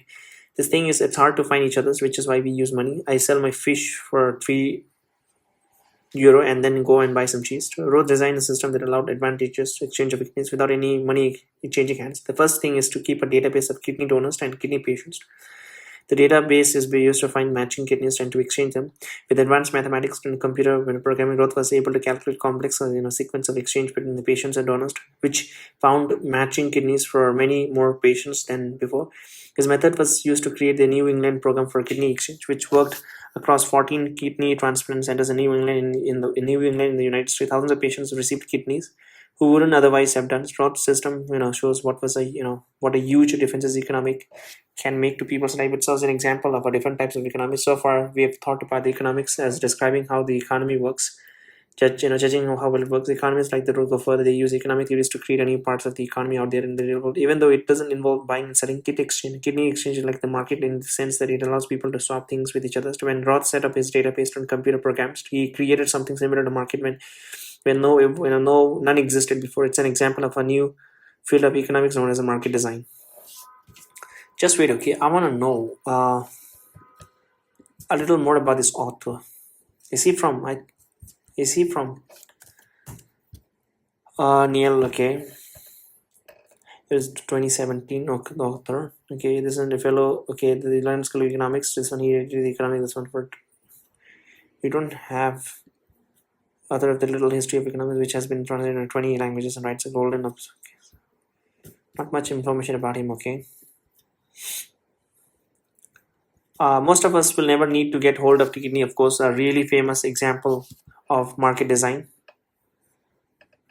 A very famous example of market design is one to do with the mobile phones in our pockets. In fact, many more of us. And in contrast to kidney exchange, it would it involved buyer paying huge sums of money to sellers. In the 1990s and 2000s, governments hired economists to help sell license to companies who wanted to use the radio spectrums to set up a mobile phone networks. I repeat, in 1990s and 2000s, governments hired economists to help sell license to companies who wanted to use the radio spectrums to set up a mobile phone networks. So when you are selling apples, it's easy. How much apples sell for and sell for that amounts. But governments couldn't do that for a spectrum license. This kind of a license had never been sold before, and no one knew how much they were worth. Governments decided to auction them. In an auction, one seller tries to get the best price for a group of competing buyers. Auctions have been used for centuries to sell artwork and crop. In ancient times, there were slave auctions, and once the entire Roman Empire was put up for an auction. So what is different in today's auction is that many of them were designed by economists using an important new field of economics called auction theory. Okay, just wait. Okay, I'll just type it inside. What is auction theory? Auction theory. What is auction theory? Auction theory is a branch of applied economics and game theory, analyzing how bidders behave in a different market structure. It helps designer from government auctioning telecom spectrums to tech from government auctioning telecom spectrums to tech companies managing search ads to create rules that maximize revenue. To English auctions, price starts low and go up. The highest bidder wins and pays what it goes to Dutch auctions. Price starts high and lower until a bidder accepts paying the final prices first bid. Okay. But the problem with the auction is that what if the people who are bidding, they collude. In auction, some people know more than others. In an art auction, bidder knows how much they value a painting, but the seller doesn't. Bidders want the painting for as low as price as possible. They would like to pretend that they value the painting less than they really do. Sellers, on the other hand, wants to make sure that winning bidders pay their true valuation. Here, sellers and bidders are playing a game with each other, in which some people have more information than others. So auction theory draws on the tools of game theory and information economics that we came across in early chapters. Designing auction is about solving problem or strategy and information to make sure that the bidders with the highest valuation wins and that the seller maximizes profit. Auction theory begins by looking at what happens in different kinds of auctions. You're probably familiar with the ascending auctions, often used to sell antiques. An auctioneer stands behind a Ming was and shouts out a price, inviting bidders to offer increasing prices until there's one bidder left. The auctioneer bangs down her hammer. Yeah, so bangs the hammer, and the winning bidder pays the amount and bid, takes home the vast. And in the Netherlands, millions of flowers are sold each day using descending auctions. The auctioneer starts at a high price and then lowers it until someone offers to buy. Descending auctions are fast and so are useful for selling flowers that needs to be sold before they wilt. Houses are sometimes sold in a sealed bids auction in which each bidder submits a bid in a sealed envelope. The person with the highest bid pays the amount that they bid and gets the house. Imagine you are taking part in a sealed bid auctions for a house which to you is worth 300,000 euros. How much would you bid? Probably not this one. Imagine you're taking taking part in a sealed bid auction for a house which to you is worth this one. How much? Okay, 300 euros. How much would you bid? Probably not this one. You would be strategic about it and a bit lower, say 250,000 euros, so that if you don't want, you would make a profit of 550,000. Auction theories call it a sharing your bids, but the seller wants to get as high as price for the house as possible, so wants you to bid your true valuation of 300,000. In the 1960s, Canadian economist William Vickrey worked out an ingenious solution to the problems of shading. He devised a type of auction in which bidders have every incentive to be truthful. In standard sealed bid auctions, the winning bidders pay an amount equal to their own bid, the highest bid instead of the first price. Sealed bid auctions. Vickrey proposed a second price auction in which the winning bidder is the highest bidder but pays an amount equal to the second highest. Suppose that in a second price house auction you bid either this one rather than your true valuation. This one shading your bids wouldn't affect how much you pay for the house. Should you turn out to be the highest bidders, you would be only you would only pay the second highest bids. But in bidding 250,000, you would lose the house if someone else bid over 250. So the best you can do is to bid your true valuations. Vickrey wasn't the first to have the idea. In the 18th century, the German writer Kishtainy publishes one of his poem. It's not poem. I'm sorry. It's poem. It's poem, right? Okay. So they sold publishers one of his poems using a second price auctions. Today, eBay auction works roughly according to the second price principle, although they are not true victory auctions. One complication is that participation bids are revealed as the lock tactics, which encourage tactics like waiting until the last moment to place bids. The catch with the victory auction is that the sellers has to settle for an amount equal to the second highest rather than the highest bids. Which auction is the best? It depends. One factor is bidders' attitudes to risk. People are commonly scared of risking, risky situation, those in which they have a chance of winning or a lot of winning. And things. Shades your bids in the first place. Sealed bid auction is this one is risky. If you bid $250,000, 250,000 euros, I'm sorry, for a house that you value 300,000 euros, then you might win and make 50,000 euro profit, but you might be outbid and end up with nothing. Yeah, if you hate risk, you will tend to shade less, perhaps bidding 290,000 euros in the first price auction. Your aversion is to risk makes you bid close to your true valuation. That's why you'll pay if you win. In the second price auctions, you will only have to pay the second highest bids. In this case, it's possible that the sellers will get money more in the first price than the second price auction. There are different methods, different kinds of auctions in theory, but in the real world, economists have to tailor their design to the context. The British economist Paul Campbell led a team that designed Britain's third generation mobile phone license auctions held in 2000. The design was a bit like ascending auctions used to sell things like antique vases, but the government had several licenses to sell, so they were sold at the time, same time in repeated rounds of bidding. All the bidders had to bid on something in every round stand, which helped keep the bidding lively. One problem with this kind of an auction is that bidders can be crafty and use early rounds of bidding to signal to each other about who should get which license, then go off easy on the bidding. Yeah, that's the thing. This has happened in similar auction held in America in 1990s. Two companies, US West and Micrones, were bidding against each other for a license with the identifying code of 370 in Rochester, Minnesota. Bids were coming in round numbers, 200,000, 300,000, and so forth. The US West put in a bid of 313, this one for license of Iowa, which ended up until then it hadn't been bidding hard for, but for which this one had been McLeod had been. US West was telling McLeod, drop Rochester or will mess up your plan in Iowa. It had the intended effect. McLeod dropped out of the Rochester bidding, and the US West dropped out of Iowa, each leaving the other as an easy run. Kempler wanted to avoid this sorts of a thing, so in the UK, auction bidders weren't allowed to bid for more than on one license. They had to go for the license they had really wanted, so they couldn't play tricks with other bidders. Anticipating this sorts of problem is crucial to good auction design. Sometimes really bad designs can cause an auction to totally flop, like the other one of television's station license in New Zealand, which attracted a single bidder. A university student who got a license for NZ dollar once. Kempler designs avoided the pitfalls during the auction was the biggest ever, raising $22.5 billion for the government. It was triumph of economics in the real world. Traditionally, arguments about economics have been to do with the broad questions. Is capitalism a better system than communism? Why do the economics of some countries grow so much faster than others? Economists like the Roth and Campbell have turned economics towards a question that are narrow but still very important. The first economists were philosophers and political thinkers. Yes, first there was no such thing as a an expert in economists, but they were philosopher, political thinkers as much as they were economists. Many of today's economists see themselves more like an engineer designing bridge and dams, like engineers with the cranes and measuring gauge. Economists use their own tool, clever theoretical models to advance mathematics to solve specific problem. Perhaps there's no coincidence. Then the Roth and Kempler started off as an engineer, later turned to economics and helped turn economic principle into powerful tools for designing the real world economy.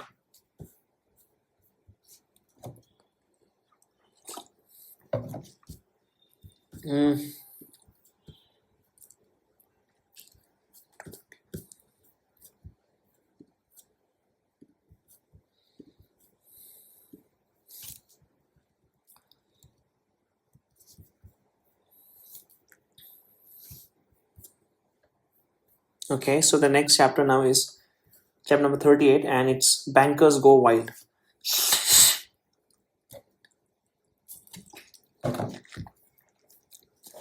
Bankers go wild.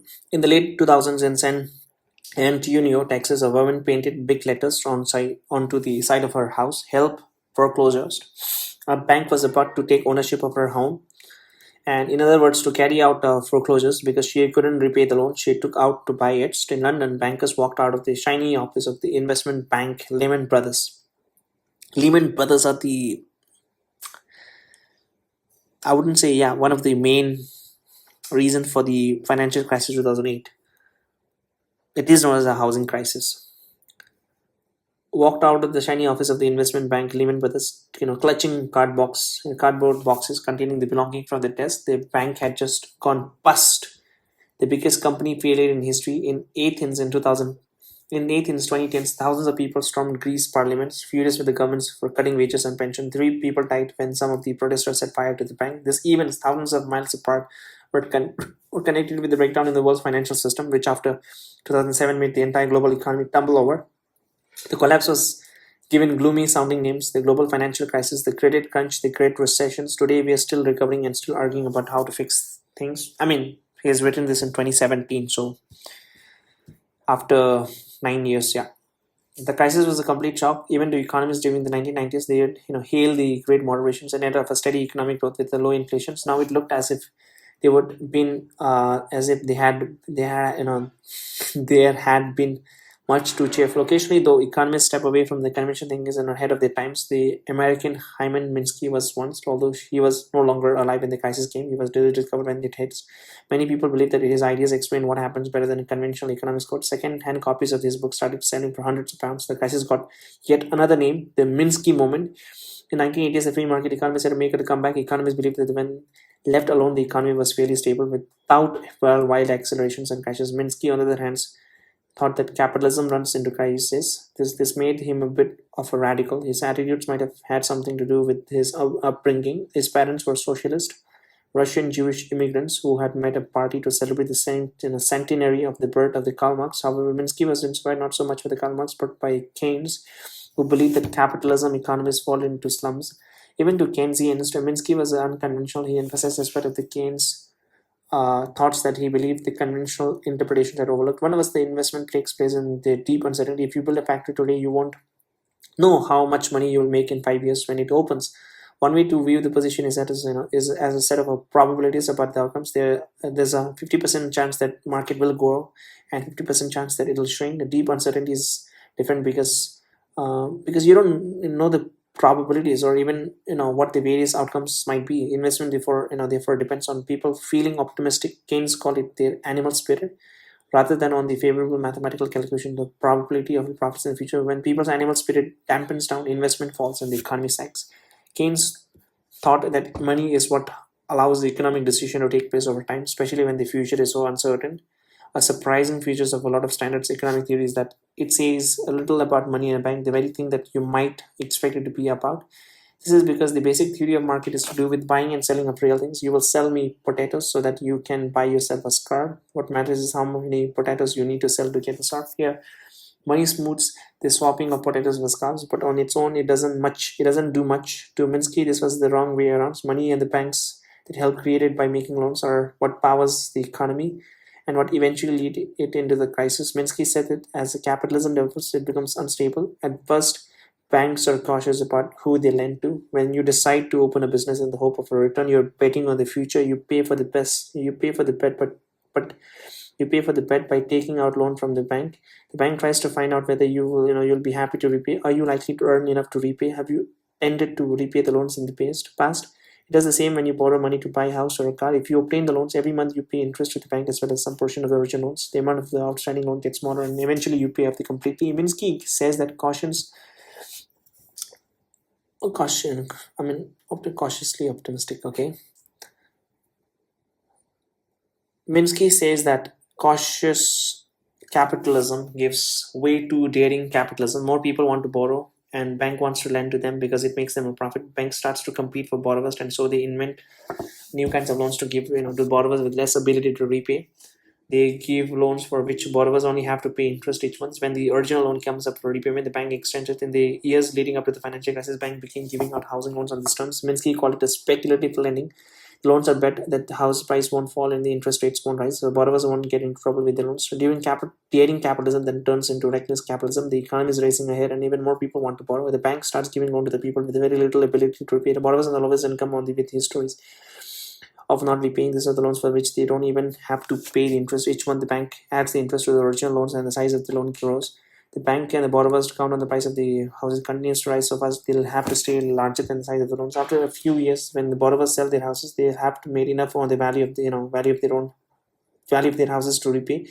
Now lenders and borrowers animal spirit fight up. Banks give out loans hoping that house prices will keep rising, but by lending so much money they help to push up prices. In the 10 years leading up to the crisis, American houses pricing more than double. Lenders and borrowers were creating a self-fulfilling upward spiral, what economists sometimes call a bubble. Minsky called the reckless system of lending a Ponzi financed after a famous Italian squander named Charles Ponzi, whose crooked schemes work by creating bubble that pulled in more and more gullible investors. The problems with the bubble is that they burst.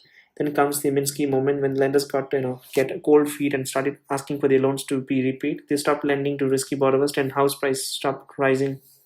I think I've done entire study of this.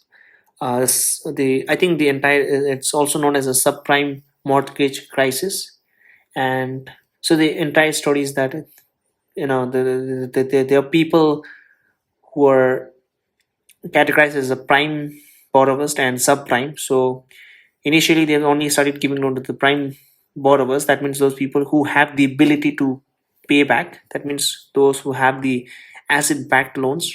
And then later they started, because of so much of a demands and so much of this one, they started giving to those people subprime. That means those who don't have the ability to repay. And then gradually, and also there is an involvement of the I think debt collateralized system, something like that. Debt collateralized DCO, something like that. And then and it's a big problem. And then later, what happened was that the borrower started, the people who has borrowed to the bank, they started asking money for the bank, and the subprime, the people who don't have the ability to pay back, they defaulted. And when one person defaulted, 2% defaulted, then people started panicking, so they started asking money back from the bank, and then entire thing fell down. They stopped lending to risky borrowers and house price stopped rising quite so quickly. That undermines the system Ponzi scheme, which depends on the fast rises. People started selling house and price falls. Borrowers find that they can't make their repayments and the bank starts to take possession of their homes. Construction of the company stops building new houses. Investments in the economy stops and the country fails into recession. This is what happened after 2007. Minsky said that the innovation in the financial market helps cause speculative and Ponzi scheme. And an important one in the run-up to financial crisis was the securitization. Yeah, this is what I'm saying. Securitizations. A security is the financial assets such as a share. Okay, securitizations. It's like financial assets like a shares in a company that can be bought and sold. When a company sells you a share, the share entitles you to an annual payment dividend. When you sell the shares, the person you sell it to receive the payments. In the years before the financial crisis, housing loans were used to make securities that could be bought and sold. The securities were a financial cocktail to different loans. Whoever bought a security received a loan repayment from the owners of the house. However, many of the loans were subprime loans. Okay, now it's here mentioned subprime loans, one made to the people who were at a high risk of not able to pay them. So given how fast house prices were rising, the securities looked like rather a tasty cocktail. They were also incredibly elaborate ones. To properly understand what some of the securities contain, you would have to read a billions pages of documents. So the investors buying them, didn't know what the ingredients were. They didn't foresee what an almighty headache they would give in. In times of caution, capitalism bank keep hold of the loans they make and find out as much as possible about the borrowers to make sure that they can repay. At one time, the bank managers knew their customers personally and would only lend to the people who thought they were trustworthy. When loans are packaged into securities and then sold on, why bother being so careful? To buyers, the securities look like a safe investment. The result was that information stopped flowing through financial markets, and as we saw in chapter number 33, without information, markets stopped working properly. Because of the securitization, the loan payment of the women in St. Antonio weren't necessarily received by the San Antonio branch of our Texan bank. They might have ended up with an investment bank in London that had bought some of the securities into which her loan had gone. So the bank knew nothing about the women, but when she stopped paying her loans, it lost money. Lehman Brothers had bought so many of the securities that the bank fell, with millions of homeowners to stop repaying. Banks stopped lending to each other because they feared that the other's bank might go bust. They also stopped lending money to the people who would have been perfectly capable of repaying their loans. The whole system of finance, the challenging of money from savers to the people who uses the money to buy houses or set up a business, is ground to halt. In response to the crisis, America's, China, and European countries embarked on policies that signal the returns of the thinking of the Minsky intellectual ancestor John Maynard Keynes. As Keynes has recommended the increased spending to revive the economy, and their efforts seems to help. During recession, the government's deficit, the gap between their spending and the revenue, typically rises because when people and businesses earn less, the amount of tax collected goes down. Government borrows to fill the gap, so their debt rises too. After a few years of Keynesian policy, government in Europe began to worry about their rising deficits and debts. They reversed the policy to one of the austerity. Even right now, the Prime Minister Modi has asked for an austerity. That means to avoid unnecessary usage of resources. Austerity, cuts up to spending, cuts to spending on public services and welfare benefits. Keynesian argues that austerity came too soon. The time to reduce the deficit is when the economy is firm, fighting again. Keynesians argue that austerity came too soon. This time, the time to reduce the deficit is when the economy is fighting again. They say the high employment and the profitable firms increases tax revenue. Until then, austerity will only. So in Greece, an austerity policy was the condition for getting help from the European Union, when the government found that it couldn't repay its debts. When Greece government cut spending on public services like hospital, the protesters flooded into the streets. Economies even started to wonder whether Europe's currency, the euro, would survive the turmoil. In Greece, over the quarter of the population ended up out of work. Many fell into poverty, unable to afford foods and medicines, and became sick and depressed. Greece was one of the worst affected, but suffering went on around the world as the people lost their homes and jobs. By 2009, an extra 30 million people were out of work. Minsky theory tells us that the financial crisis and the recession that followed weren't exactly the result of a greedy borrowers at the bankers. The deeper reason was to do with the effect of the finance-based capitalism. The decades of economic growth after the Second World War sowed the seed of crisis. Capitalism became more reckless as the centers of the banking. New York's Wall Street and the city of London helped to fuel growth with the fancy financial products, especially since the 1980s, when the government had removed restrictions on what the bank could do. Perhaps then it's more accurate to talk about Minsky era than a moment. It took a decade for capitalism to evolve from its cautious form into its reckless one.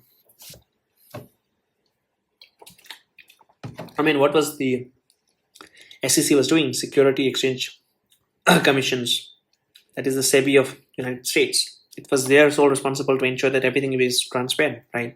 Obviously, the people, if you're living in a capitalist, obviously people will try to make a profit by cutting corners, and you have to make sure that as a SEC that they are not cutting corners. Chapter number 39, Giants in the Sky. Imagine you're watching an hour-long processions of the popular, populations lined up in order of income from the lowest to the highest. Each person's height represents their income. Someone earning the averages of average heights, and someone earning half of the averages, half as tall. Over an average heights, and you're standing on the pavements watching the parade go by. What do you see?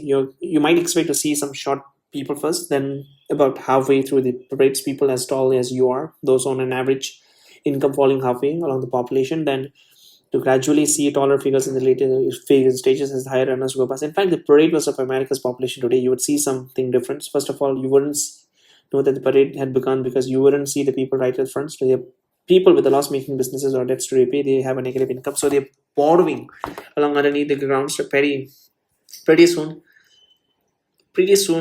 though you find yourself looking down on the minutes figures passing in front of you at the level of your feet. They're people doing low-paid part-time jobs, old people on a small pensions and unemployed on a welfare benefits. The first really major event of the parade is the first approach of an army of dwarfs stretching off into the distance. They were the lowest paid members of the full-time labor forces, the backbone of the economy. You see thousands of burger flippers, dishwashers, and cashiers walk by. They barely reach your waist. Gradually, the people get able. Taxi drivers, meat packers, and receptionists pass on their current. Then couriers, filing clerks, decorators. The 30 minutes in midway to the population, the people going past still and just come to your chest. Only after the 40 minutes mark are the people in the parade able to look into the eyes. You smile at the flight attendants and sheet metal workers as they go past. After that, parade looks down on you.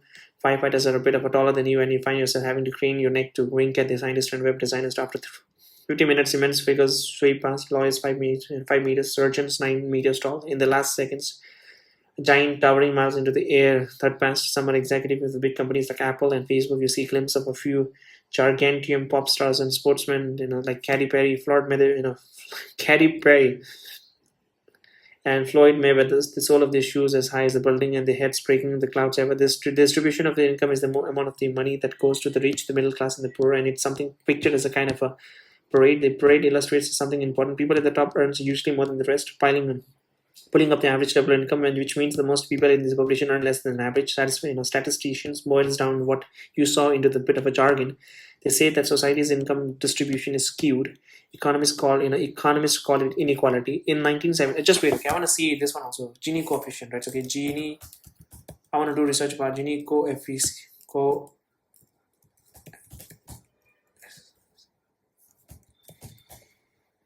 Gini coefficient, yeah. Gini coefficient talks about this one. Okay, I'll do the research about this one. So in 1970s, the parade would have looked rather different. You would still have a giant at the end of it, but not quite as enormous ones. And this is him speaking in 2017. Now, I'm sure that the person is alive, and if he now looks at the wealth currently, and specifically after a week, that means at around like 13th or 14th of June 2026, that is after the IPO of SpaceX, Elon Musk, if I'm not wrong, he could become right, okay? After SpaceX IPO, what will be the net worth of Elon? I think he could cross trillion, right? Following the IPO, Elon Musk's net worth is projected to surpass $1 trillion. So he's going to be the first trillionaire, right? Okay, that's fucking bigger than the GDP of many countries put together, honestly. many, I mean, Pakistan, Bhutan, Sri Lanka, Nepal, Bangladesh, everything combined. And it's a single person. 1970s, okay, the parade would have looked different, okay, and you wouldn't have spent so much of a parade gazing, down at the tiny people filing past. Income was much more, evened out across the population. Since then, the rich have made faster gains than the rest. In 1970s, America's top 1% of the earners earned less than a tenth of the nation's income. By the first decades of the 21st century, it earned around fifth. Many people worry that inequality has become too pronounced. In the last few years, the Occupy movement protested against the rapid growth of the tallest guys, the so-called 1% of the top earners. In the major cities, protesters camped out and set up a makeshift university where people debated the reasons for increasing inequality and what could be done about it. Economics professor joined the debate. The French economist Thomas Piketty published a book in 2014, Capital in the 21st Century, which examined the rise of the rich and confirmed fears about how the fast they were putting out. I'll look at it. Okay, I'll look at the book. Okay.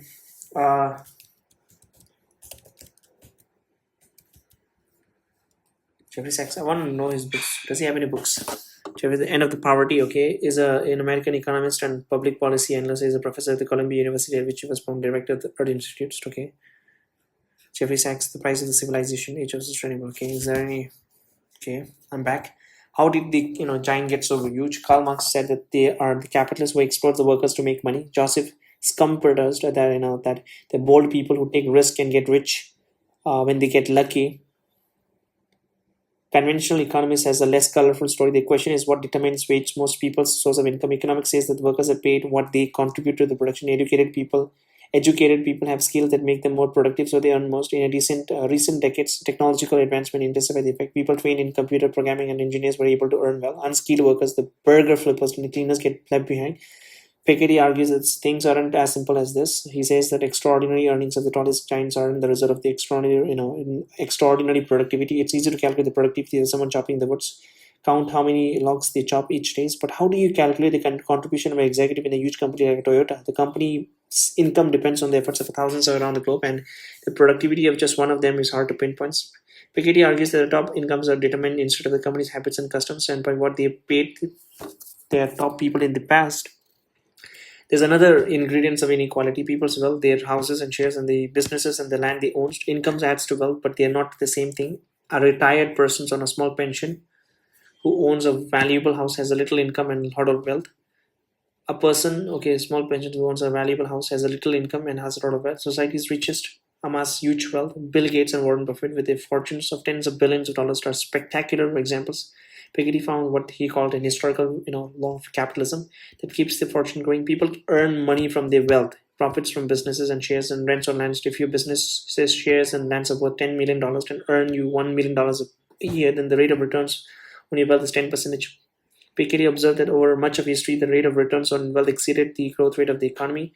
If the economy grows at a 3%, then your wealth expands 7% faster than the output of the economy. Workers' wages are paid for the outcome, paid for out of the economic output and the rise when the economy gets better at the producing them. Because the returns on the wealth exceeds economic growth, wages don't increase as quickly as $10 million fortune does. Piketty summed it up with a formula that combines the rate of the returns on the wealth. R is equals to, with the growth of the economy, G is equals to, R is equals to return on wealth, and with the G equals to growth of the economy. So return on wealth is always greater than the growth of the economy. Piketty book was popular that some people even started wearing T-shirts with R is greater than G printed on the fronts. Piketty found that the formula had been at work in America since 1970s. By the 21st century, America's wealthiest 1% owned around a third of the nation's wealth. Economists are sometimes accused of not taking a strong position on distribution of income. Some of them say that it's better to be in a wealthy society where a few people are much richer than the rest than in a poor one where we're all equal but live on a scraps. And a lot of modern economics is about efficiencies rather than a distribution. In chapter 25, we met Kenneth Arrost and Gerard who proved the first welfare theorems. Under certain conditions, markets are efficient in the sense that no resources are wasted. The problem is that many outcomes are efficient, including very unequal ones. They also proved something else. They supposed that out of the efficient outcomes, there was one that society preferred, that with an even distribution of income, they showed that with some nudging, market could get you there.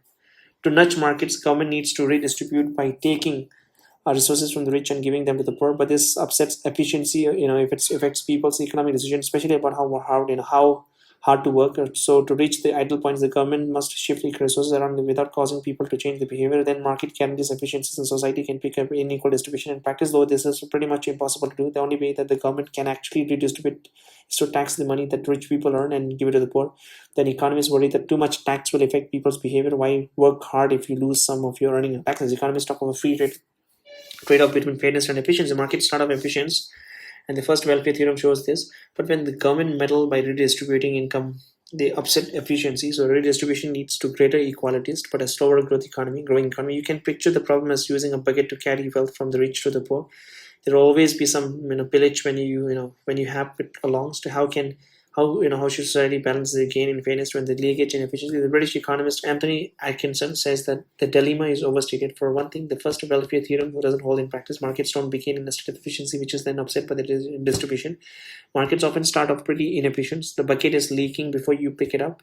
For example, markets are inefficient when people lack important information.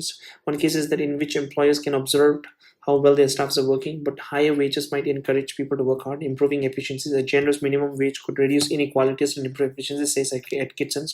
There are other reasons why equalities and efficiency might go together. Economists sometimes say that inequality encourages people to work in the hope of getting rich, but the hope becomes unrealistic when inequality is extreme. In that case, inequality doesn't make people work hard. So instead, they might despair of ever catching up. A productive economy also depends on it. Workforce being healthy and educated. This comes under the threats when lots of people are unable to afford healthcare or to invest in their education. If we think that extreme inequality is unfair or threatens economic efficiencies, can we do anything about it? Yes, says Pitke. Inequality is partly the result of a choice that societies make. After the Second World War, growth was high and government tax rich. High growth and the low returns kept inequality down. Since 1970s, government have cut taxes on wealth, pushing up R. After the global financial crisis, the decline in economic growth made the differences between R and G even bigger. So inequality rose. Government can then reduce its spending, which hurt the poor when the public services were. This further pushes down growth, strengthening the rising strength of the inequality. The rise in the inequality comes from how we run the economy. Then 80% of our operating business funds.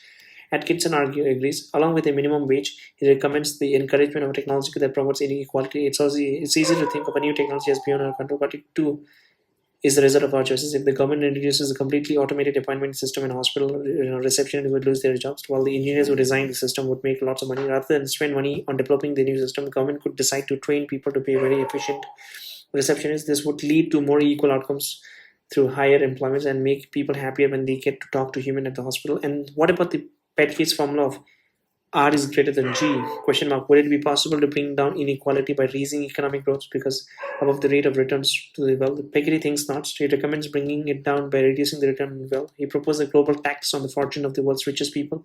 How likely is that? For the time being, not very, given the power and influence of the world's tallest giants. I do agree with the fact that inequality is too big, so the rich people, they do have to contribute to the society in terms of tax, but there are people who are like the far left, right? Like the Marxists, the leftists, the socialists, right? Who says that the rich have to pay 70, 80, 60, 70, that much of a percentage for tax, which I think it's unfair because the rich people will fly off and go to some other countries, right? And that's not for the society. And then there are some people who are very right, very liberal, in economic terms, that no, the rich should not pay that much of a tax. They just have to pay like the standard 20-30% tax. I think it should be in the middle, right? Just, I mean, standards just say that okay, rich people, I think they're earning well, so I think it's their responsibility to contribute back. So yeah, around in middle ground, right? So around like 40%, 35 to 40% is fine. And yeah, and that's the thing, right? Because and they have their own foundation aside running, so I think this should be fine. So we have to come to the middle grounds. I think that's a this one's okay. So the I think the okay now okay now there is a last topic, and the topic is why be an economist. Why be an economist? Chapter number 40, last chapter. Think of the last time you heard an economist talking on the news, or maybe spouting tricky sounding words about share price, interest rates, or whatever. Perhaps you trusted what the economist said, thinking to yourself, well, the economists must know what they're talking about. Now let's get back to watching the football, leave economics to professional economists. You might have thought. At the same time, economists often come in for a bashing. Some say that they care more about their impractical theories than the things that really makes a difference to people's life, and that on the whole, they are not to be trusted. Remember how in the 19th century, Thomas, Carlyle said that the economics was the dismal science, while Thomas D. Quincy suggested that the economists had fungus for brains. With the global economic crisis at the beginning of the century, economists came in for even more of the bashing. Even Queen Elizabeth II doubted them during the crisis. She went to the London School of Economics and asked the economists why none of them had seen this crisis coming. Many people thought that economists had completely lost touch with the reality. They dreamt up clever mathematical theories, but didn't bother with how the real world economy outside their brain actually worked. Even famous economic professors said the same. Economists simplify the world, and that's fine. To explain anything, you have to leave out what's least important to reveal what's important. But critics said that the economists had gone too far. They had forgotten how complex the world becomes beyond their theories really was. They would make too dangerous simplification. They believed that the markets were efficient, that they lead to the best use of society's resources, and that on the whole people were rationals, that they probably make use of information to weigh up the cost and benefits. During the financial crisis, markets went badly wrong and people certainly weren't acting rationally. Economics had failed, it seems. After all this, would choose to be an economist. In fact, next time you see an economist talking in the news, instead of accepting what they say, perhaps you will feel more like chucking a brick at the screen. But hold on to your brick for a second. Economics has had its success. Think back to our story of how economists designed system to match kidney donors with the patients and auction to sell mobile phone license. This would have been impossible without the nifty applications of economic principle. Economic does well at solving this kind of a specific problems. Perhaps this problem seems to be too specialized, though. To end our story of economics, we'll look at final economic idea, one to do with the protecting the planet, the ultimate resources that we depend on for survival. It's nothing more than the application of the basic economic principle that we looked at in this book. It deals with the global warming, a specific problem where economic can help a lot, and one that affects every one of us and our children's to grandchildren's too. It shows that economics isn't removed from the real world, as some people say, from far from it. Economics cares very much about the world and could help to save it. Most scientists believe that the carbon dioxide released by the factories when they burn coal or oil has caused global warming, a rise in the average temperatures of the lands and the oceans. It's also made the climate more unstable.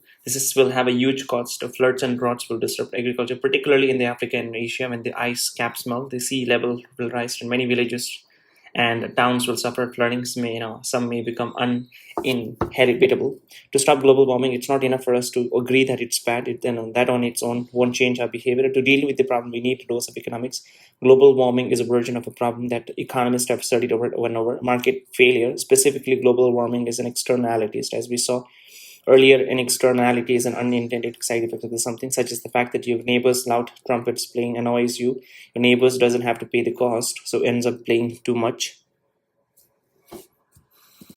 To stop global warming, it's not enough for us to all agree that it's bad. That on its own won't change our behavior. To deal with the problem, we need a dose of economics. Global warming is a version of a problem that economists have studied over and over. Market failure, specifically global warming, is an externality. As we saw earlier, an externality is an unintended side effect of something, such as the fact that your neighbor loud trumpets playing annoys you. Your neighbor doesn't have to pay the cost, so ends up playing too much. The American economist William Notos, externality is a big cost, especially in India. I mean, I wake up most of the time not because of the alarm, but because of the outside noise. As we saw earlier, an externality is unintended response, and your neighbor doesn't have to pay the cost, so ends up paying too much. The American economist William Northhouse consider the emission of a carbon dioxide a special type of externality because it extends over space and time. It spans the globe because carbon dioxide emitted by a German factory adds to the total stock in the Earth's atmosphere, and it's the total that affects the climate. German emission affects farmers in China and Brazil. It spans generations because carbon dioxide emitted today will heat the planet for many decades to come. German emission today will affect the urban descendants of farmers in China and Brazil. Northwest calls emissions of carbon dioxide a double externalities because carbon dioxide is such an extreme form of externality. The far too much is emitted. So what's the right amount? Suppose that the last ton of carbon dioxide released by a factory causes damage to the world economics and ruined crops and flooded villages. That adds up $50, 50 euros. I'm sorry. By avoiding the damage, not emitting the last tons, therefore has 50 euro benefits. It would cost something not to emit, though perhaps the factory would have to install filters in its chimney.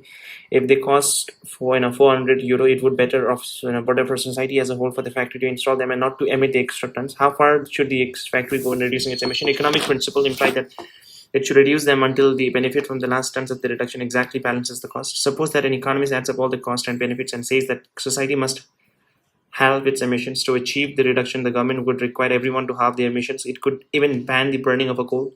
Northwest says that by using principle of economics, government can achieve the reduction at a lower cost.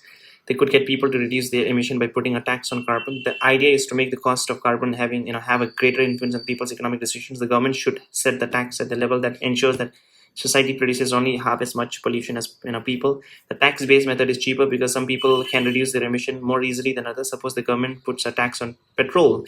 Teacher can start cycling to work. The cost to them of reducing carbon emission is low, less than that increase in the price of a gallon of petrol.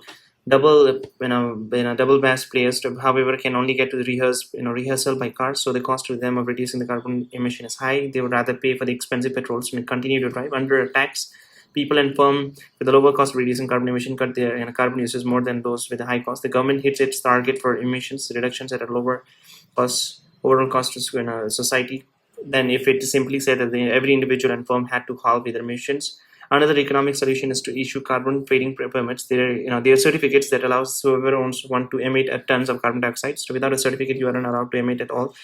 To bring about a target numbers of the tons of emissions, the government issues the numbers of the certificates. I think it's carbon credits, right? So right now, in the scenario in the world, what happened is that the company, when they pollute a certain number of carbon dioxides, then they have to recover that by converting or investing in a sustainable development thing, and but in by an equal amount. So that's why right now Tesla, I think most of its earning, I mean not now, but before, most of its earning were from the carbon credits, because they are investing in a sustainable development. So Tesla sells their carbon credits. So if I'm not wrong, I'll just do something. Okay, carbon credits, Tesla and earnings, meaning. So let's go deep into it.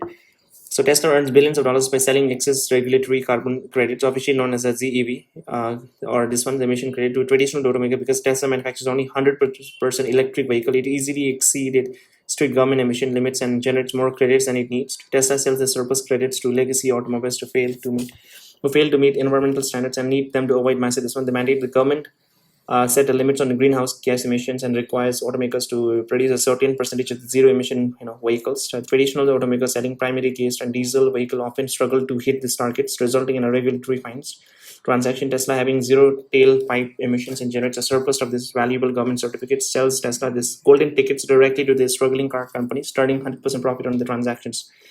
Pure profit, since the credits are generated by Tesla normal EV production, selling them cost Tesla almost nothing, meaning that there was revenue translates directly to the bottom line's record earning. The revenue stream has exploded, with the Tesla earning billions in recent years to boost its quarterly profit margins and reinvest in factory expansion and R&D. That's actually a very good policy for the Tesla. To bring about a target numbers of the tons of emission, the government issues the numbers of certificates. Firms can then buy and sell the certificates. A firm that would find it hard to cut its emission can buy a permit from a firm that could cut back more easily. As with the tax, polluters who can cheaply reduce their emissions cut back the most. In 1990s, America used permits to reduce the pollution that causes acid rain, which causes forest and rains. Permit to reduce pollution that exists. We are nowhere near solving the double externality of our carbon emissions. A full solution will require a cooperation between many society with the different attitudes to the environment, with less difficult environmental problems like the acid rain. So though economics has helped, and Northairs believe that with the decisive application of the most basic tool of economics, the balancing of cost and benefits will still have time to solve the problems of global warming and avoid a planetary disaster. Despite its flaws, then economics is vital to humanity. The most basic economic ideas are powerful tools for solving all sorts of problems, especially specific ones. This includes those such as global warming, which will directly affect the quality of the people's life for generation to come. But economic has struggled with the broader questions about how human society as a whole work. Do societies progress better with the free market and competition? So by people getting together and cooperating, what exact role should financial markets play in the growth of the economy? This kind of questions are much harder to answer with a simple economic principle. That's part of the reasons why many economists didn't see the recent economic crisis coming. Long before the crisis, economists used their theories of free market and rationality to redesign the entire society, such as in Africa in 1980s and in Russia in 1990s. After communism ended, the result were disastrous. Economists pushed their basic principle too far and didn't understand the broader political and social aspect of the society that their theories left out. If you study economics at university, you mainly learn about those basic economic principles. They're powerful and useful, but you should use them with a care. Some people think that they are not really science at all. They say that underneath the economist equation is a conservative political ideal that says that the free market, competitions, and individual efforts are what matters above all. A few years ago, studies in students in Britain and America got fed up with their economic teachers and walked out of their classes. They believed that economics was a distortions of reality, and they wanted it to be more about the real world, and it's messy and unpredictable and had hard to capture in equations. But remember too that over the long sweep of history that we have seen in this history, this book, theory thinkers looked at the economy in many different ways and held all sorts of political beliefs. Some were diehard supporters of the capitalism, some wanted to fix it, some to destroy it. What tends to get left out of basic economic courses, the ideas of rebellious thinkers like Thorsten Veblen, Karl Marx, and Federico Hayek, and even of the more accepted ones like the Adam Smith and John Maynard Keynes. All of them were interested in the biggest question of how economies and societies develop, less in the narrow ones about how people and firms weigh up cost and benefits when they are choosing a fridge or renting a new office space. The economists we have met in these pages came up with the different ideas and response to the problems of this time. There are times. Economics, there isn't one right answer that stays right forever. Like in a maths problem, by appreciating the different response of the history thinkers, we can be inspired to come up with our own. The new ideas we need in order to face today's economic problems, whether that's extreme inequality, financial crisis, or global warming, we get them right, and more of us have a chance of a good life. get them wrong, and many will suffer. Some will die if they are unable to get the foods and medicines they need. It's a task for all of us, not just for professional economists. At the start of our story, we met the first people to think about economics, the philosophers of ancient Greece. They were concerned with the life most fundamental questions, one that we grapple with this to this day. What does it take to live well in a human society? What do people need to be happy and fulfilled? What makes them truly thrive? That's where economics started, and after all the argument and disagreement, it's where it must begin from again. And okay, so done. I would say it's a very basic, very easy to understand book, and yeah, it's basically like I've studied most of this concept in details back then, 2-3 years back, and it kind of felt like I'm just revising everything, and it felt good. Yeah, so just wait. I'll do a little history of economics. Done, right? So I've just stumbled across an article in a Substack, and there was a article on why is 1 rupee not equal to $1. So I'm going to read that as well. As a kid, the comparison felt almost like a score card between countries. If $1 equals to 60, 70, or even now more than 80, but right now, it's 95.6. Does that mean the American economy is stronger than India's? Does it mean our currency is somewhat weaker? The logic fell straight to forwards. High number is equals to stronger country. But currencies don't work like in exam marks. The value of a currency is not a ranking of economic strength or national pride. Instead, it reflects a complex interaction of an economic forces that operates quietly in the background. So inflation, trade balances, capital flows, global demand for assets, and monetary policies. Once you begin to understand these forces, the original question changes. The real question is no longer why is 1 rupee not equal to $1. The real question becomes what actually determines the value of the currency in the first place. A quick note on exchange rate system. Before we dive into what determines the value of the currency rupee, it helps to understand how exchange rates themselves are set.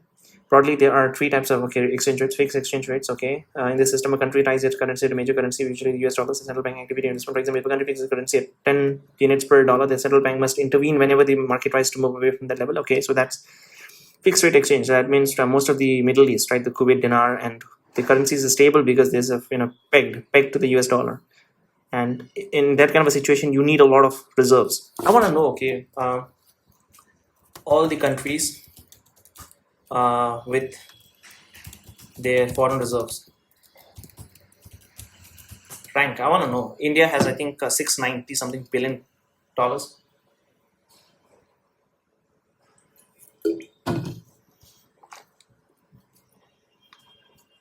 Oh shit, man. China holds the world's largest foreign exchange reserve, totaling over $3.3 trillion.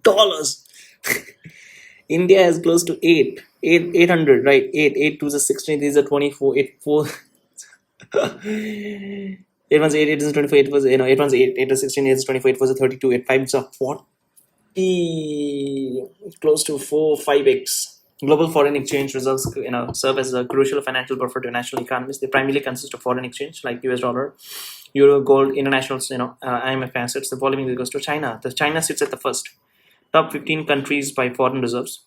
China first. Total reserves is equals to, they have 3.3 trillions.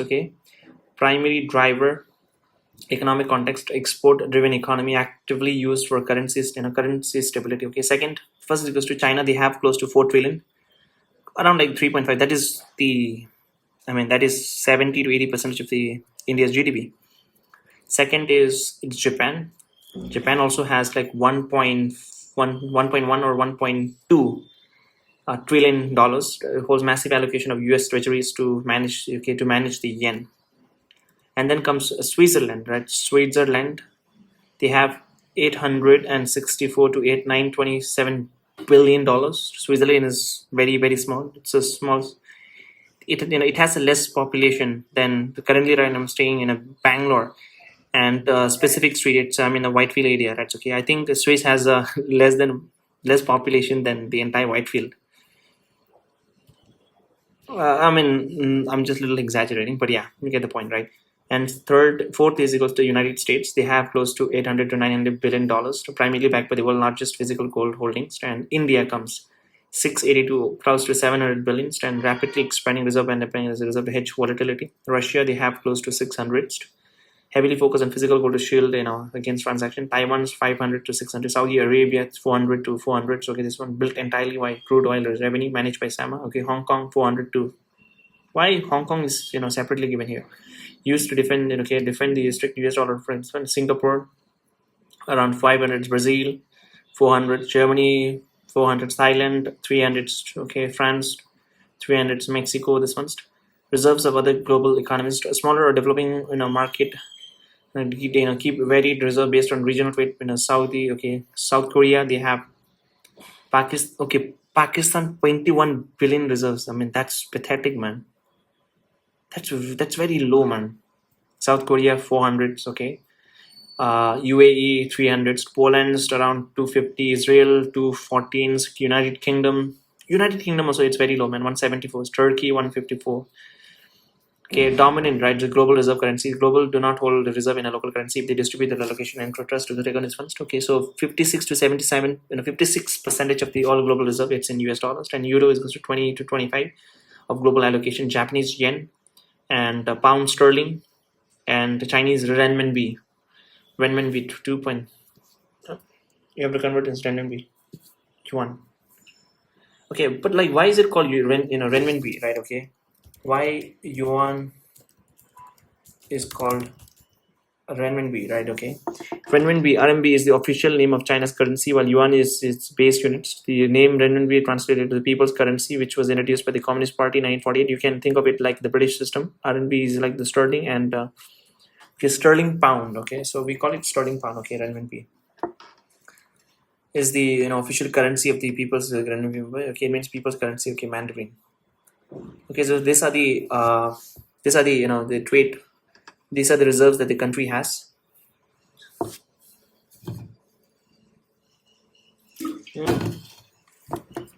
Okay, these are the reserves that the country has, and I want to know about the Taiwan, right? Taiwan GDP.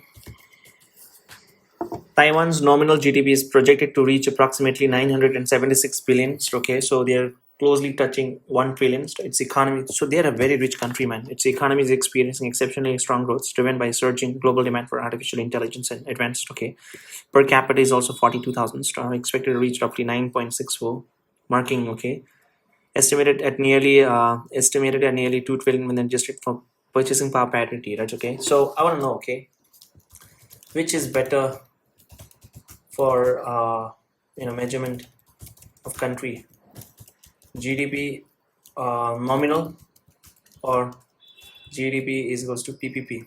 I think it's PPP, right? Because it actually shows neither is universally better. GDP is nominal is better for comparing a country's global economic and financial power in the international markets, while PPP is better for comparing everyday living standards, domestic welfare, and local purchasing power parity. What it measures, the total value of the goods and services, and this one's best for assessing a nation's global financial outclouds, international trade strength, inability to purchase foreign goods or services in it. For effects, it can distort reality of daily exam. For example, a doctor in a developing country might earn a lower salary in USD compared to one in USD, but because the cost of living is much lower, their actual quality of life might be compatible. What it measures is to adjust to reflect the cost of living by looking at what a specific number of money can buy, so often using the international dollars. To best for measuring the real material welfare of the citizens, internal response. To the drawback, it is less useful for evaluating international financial transactions, because you cannot pay for inputs using a local purchasing. I think that's true. So, but still, I think nominal shows the external strength. But yeah, if you if you're talking about in terms of the quality of a life, then okay, list of top 10 country with highest GDP, PPP. I think first is China and second is United States, if I'm not wrong. Top 10 fundraising goes to first is China, and it is $44 trillion. Country is equals to China, GDP equals to China 44 trillions, and then United States equals to 32.38 trillions, and in India equals to 18.9 trillions. China is 2x. Okay, so yeah, Japan, and Russia 7.52. It's very small. 7 to the 14. Small. Japan, around the same. Germany 6. Indonesia 5. Brazil, this one's top 3. China goes to China retained its clear lead over the United States into local purchasing power, while India may firmly holds its third spot, standing more than double the size of the fourth rank country. PPP, Indonesia and Brazil till even this one's So this is very important thing. Okay, so I was about to search something, but I forgot. Gini coefficient and all that section. Okay, fixed exchange rate terms. Floor, I'm back to the article. Free floating exchange rate. The value of the currency is determined entirely by the demand and supply in the market. Government rarely intervenes. To countries like United States, Japan, UK, managed floating. India follows the middle path known as a managed float. In this system, the exchange rate is mostly determined by the market forces, but the Reserve Bank of India occasionally steps in to prevent excessive volatility. In simple terms, the rupee is allowed to move in with the market, but not without supervisions. We will understand this managed float in more detail later. What is the current USD?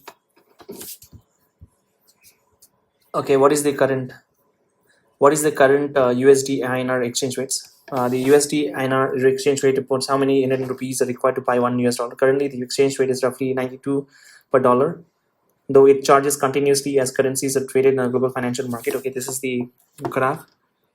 Buy and sell. Okay, so sell is equals to, normally you want to sell it a higher, right? Okay, you want to buy it. Okay, sell it to this one stand. Okay, no, you want to sell.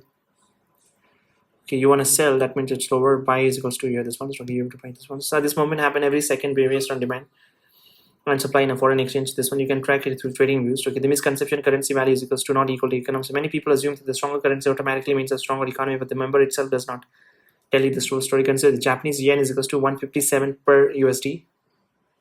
Yeah, Japanese yen is equals to 157. Indian rupee equals 92. Vietnam is strong is equals to 26,190 per USD. Japan is one of the most advanced economies in the world, yet its currency has a much larger numerical exchange rate against the dollar. So Vietnam currency has even a larger numerical value against the dollar. Currencies are simply in units of measurements, like current centimeters versus meters. What matters is not the number itself, but the economic forces. Exchange rates are not as scoreboards of financial fights. They are the outcomes of economic forces. The economic forces that determines the value currency. The true value of the currency is shaped by several underlying economic forces, including inflation, trade balances, capital inflows, global demand for financial assets. The intersection that the inflation, the bigger driver. One of the most powerful forces behind long-term currency movement is inflation. So inflation measures how quickly the prices of the goods and services rise in the economy. When inflation is consistently higher in one country than other currency tends to be weakened over time. Why? Because the purchasing power of that currency declines. Let's look at, according to global economic data, India's inflation rate has an average about 5 to 6% annually in recent decades, while US inflation has generally averaged around 2 to 3%. One can explore and compare traditional inflation trends across this ones. Okay.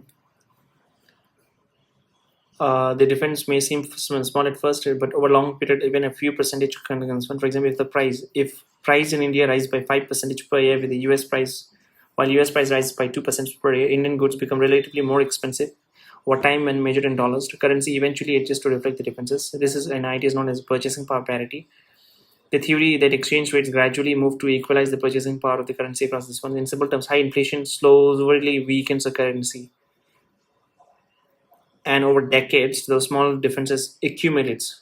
And most of the developing countries they have a high inflation because there are more investments, because there are more infrastructure developments, more airport developments, everything, right? Okay, trade, dollars flow where goods flow, right? Another major factors affecting the currency is international trade. Every time India imports goods from another country, payment is typically made in US dollars. This creates demand for dollars in the foreign exchange markets. India imports a significant amount of crude oil, electronic goods, to machinery, gold. But yeah, now they're changing it to yuan, dirham, the mixture of currencies. Now, yeah, the dollar, it's declining. When a country imports more than it exports, it creates constant demand for the foreign currency. This situation is known as a trade deficit. To understand this better, consider a simple example. Suppose in a year, India exports goods worth $100 billion to the world. At the same time, it imports goods $150 billion. That means that India receives 100 billions from export but needs 150 paid imports. So the country must find an additional $50 to settle the differences. To obtain these dollars, the importers go to the foreign exchange markets and buy dollars, rupees, and rupee. As more people demand these dollars, price of the dollar rises relative to the rupee. In other words, the rupee weakens. Let's look at the real number. This pattern has been visible in India for many years. According to data from Trading Economics, India recorded a trade deficit of approximately $263 billion in 2024, and with export of about $434 billion and imports of nearly $697 billion. This gap between import and export reflects this structural demand for foreign currency in the world. The chart below illustrates India's percentage export distribution by country for 2024 and based on total exports of this one. So United States equals to, we export it to the United States, we export equals to 18%. Still a significant. And United Arab Emirates, okay, UAE second. I'm surprised. United States goes to 18%, United Arab Emirates goes to 8.6%, and Netherlands 5.6%, Singapore 3.6%, China 3.5%, and United Kingdom 3.3, Saudi Arabia. Okay, just wait. Okay, is it true that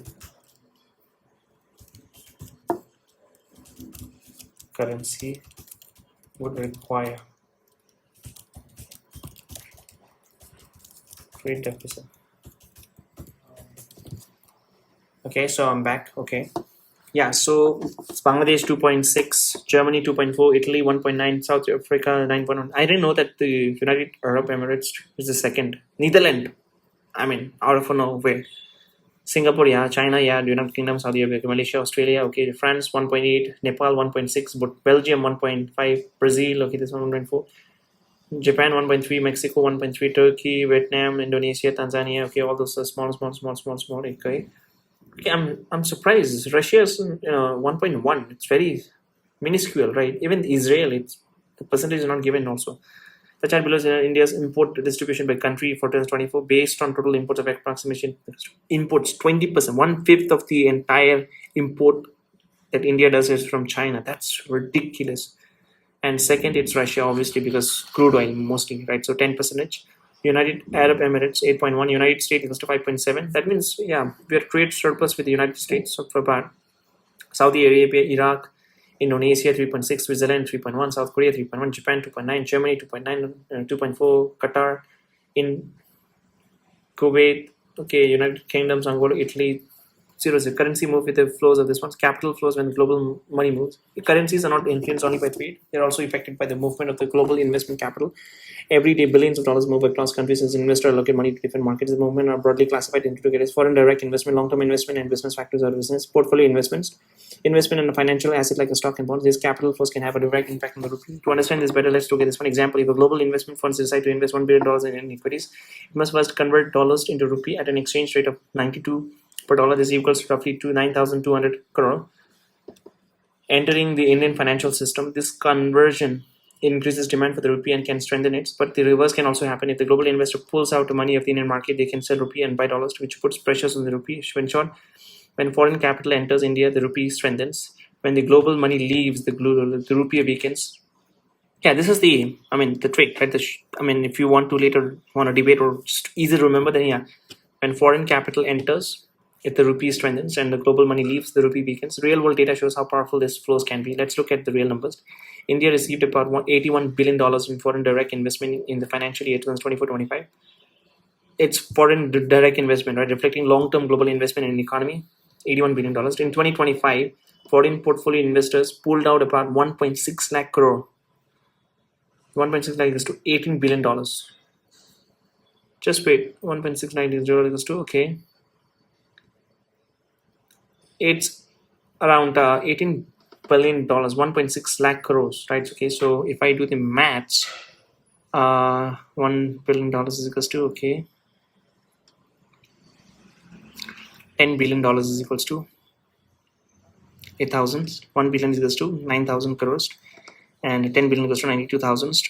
Okay, 10 billion equals to, and it's about 18. That's okay. Yeah, so 10, so 18. Yeah, around $18 billion in Indian equities. One of the largest annual outflow recorded. This movement matters because every inflow or outflow requires a currency conversions, and currency conversion influences exchange rate. That's why economists often say currencies follow capital just as much as they follow trades. When global investors believe in a country growth story, money flows in and the currency strengthens. When risk and sentiment changes, money flows out and the currency weakens. The role of the central bank managing rupee.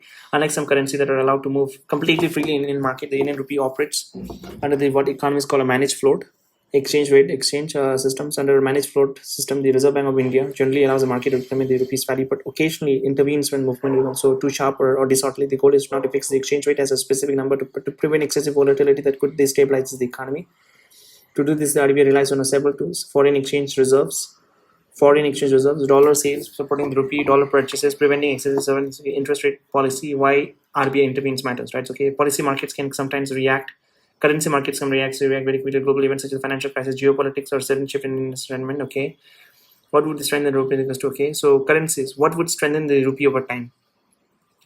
Currencies tend to strengthen when the underlying economy becomes more competitive, productive, and attractive to the global investor. For India, several structural factors would like to play a strengthening rupee. Lower inflations. If there's a low inflation, the currency would strengthen. Okay, and second is to stronger export. Stronger export means, okay, you're selling more. That means you're getting more dollars. Okay, you're getting more dollars. Okay. When more dollars is equals to more, just wait, okay, more export, strong export. If you have more exports, that means you're getting more dollars. Okay, so you're, just wait. Okay, you're getting more, okay, money. Okay, and I mean, basically it's like, if you're importing, then what happens is that you have to pay in dollars. That means you have to buy dollars. But in export, they will make the purchase, right? They will have to buy Indian rupees, and then you have to pay in Indian rupees. Higher manufacturing output, reduce dependence on all imports, consistent capital. So that's why, yeah, energy independence very big concerns, because I think most of the export, right? Just wait.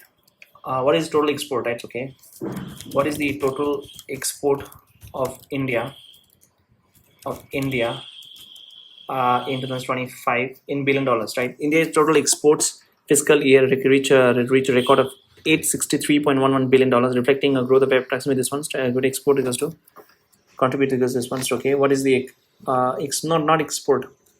Total export. Total export equals to this much, 863 this one, reflecting a growth of this one, and goods exported contribute this one, while commercially services equals this one, right? Okay.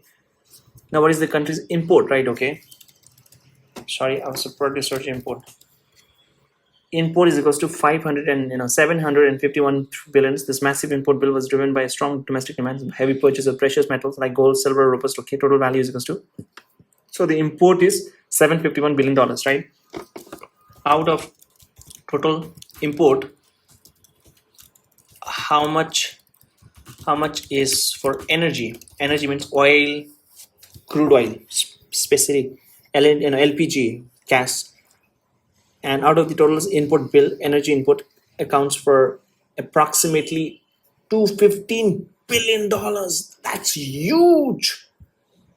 Oh my god. Okay, that's like a more than 20 to 30% just for energy.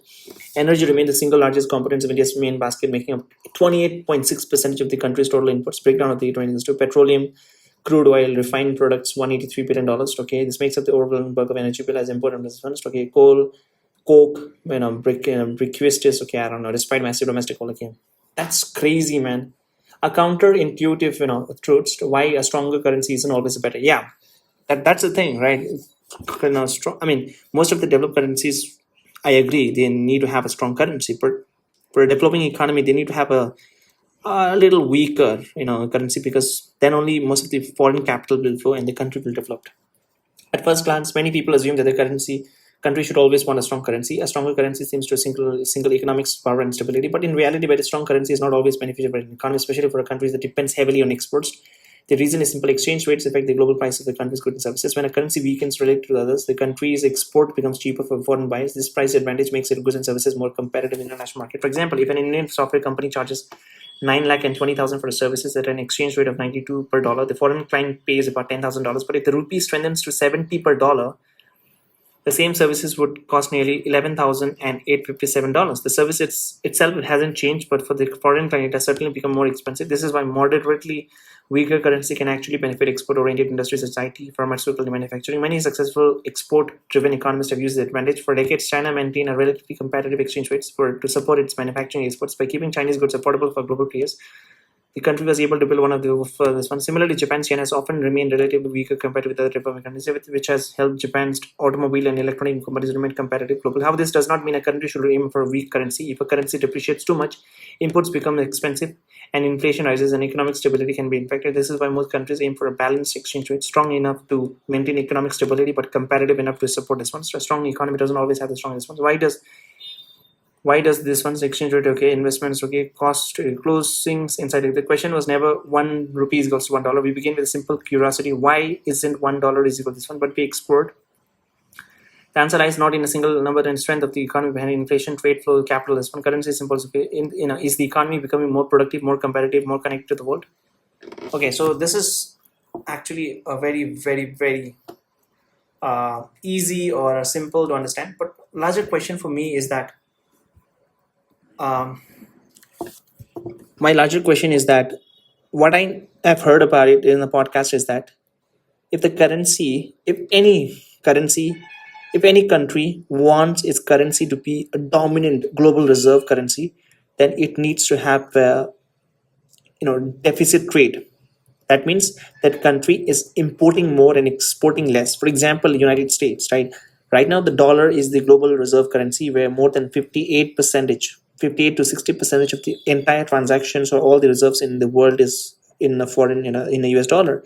And this also because of a lot of factors. One of the most important factors is that United States is a trade deficit country. That means they import more. Given an example, if they import $1,000, that means they are exporting only 500. That means that 500 is the trade deficit. So what happens is that when you import more, that means you're paying your dollars, right? When you pay the dollars, dollar will be in a circulation to the different countries, and that because of that circulation, too much of a circulation, you paid extra, then while receiving it, then this one becomes the global reserve. So I'll just search about it. Okay, carbon, all the countries. Okay, just wait. Okay, where was I? Gini coefficient of carbon. All the countries want their foreign currency reserve. This one.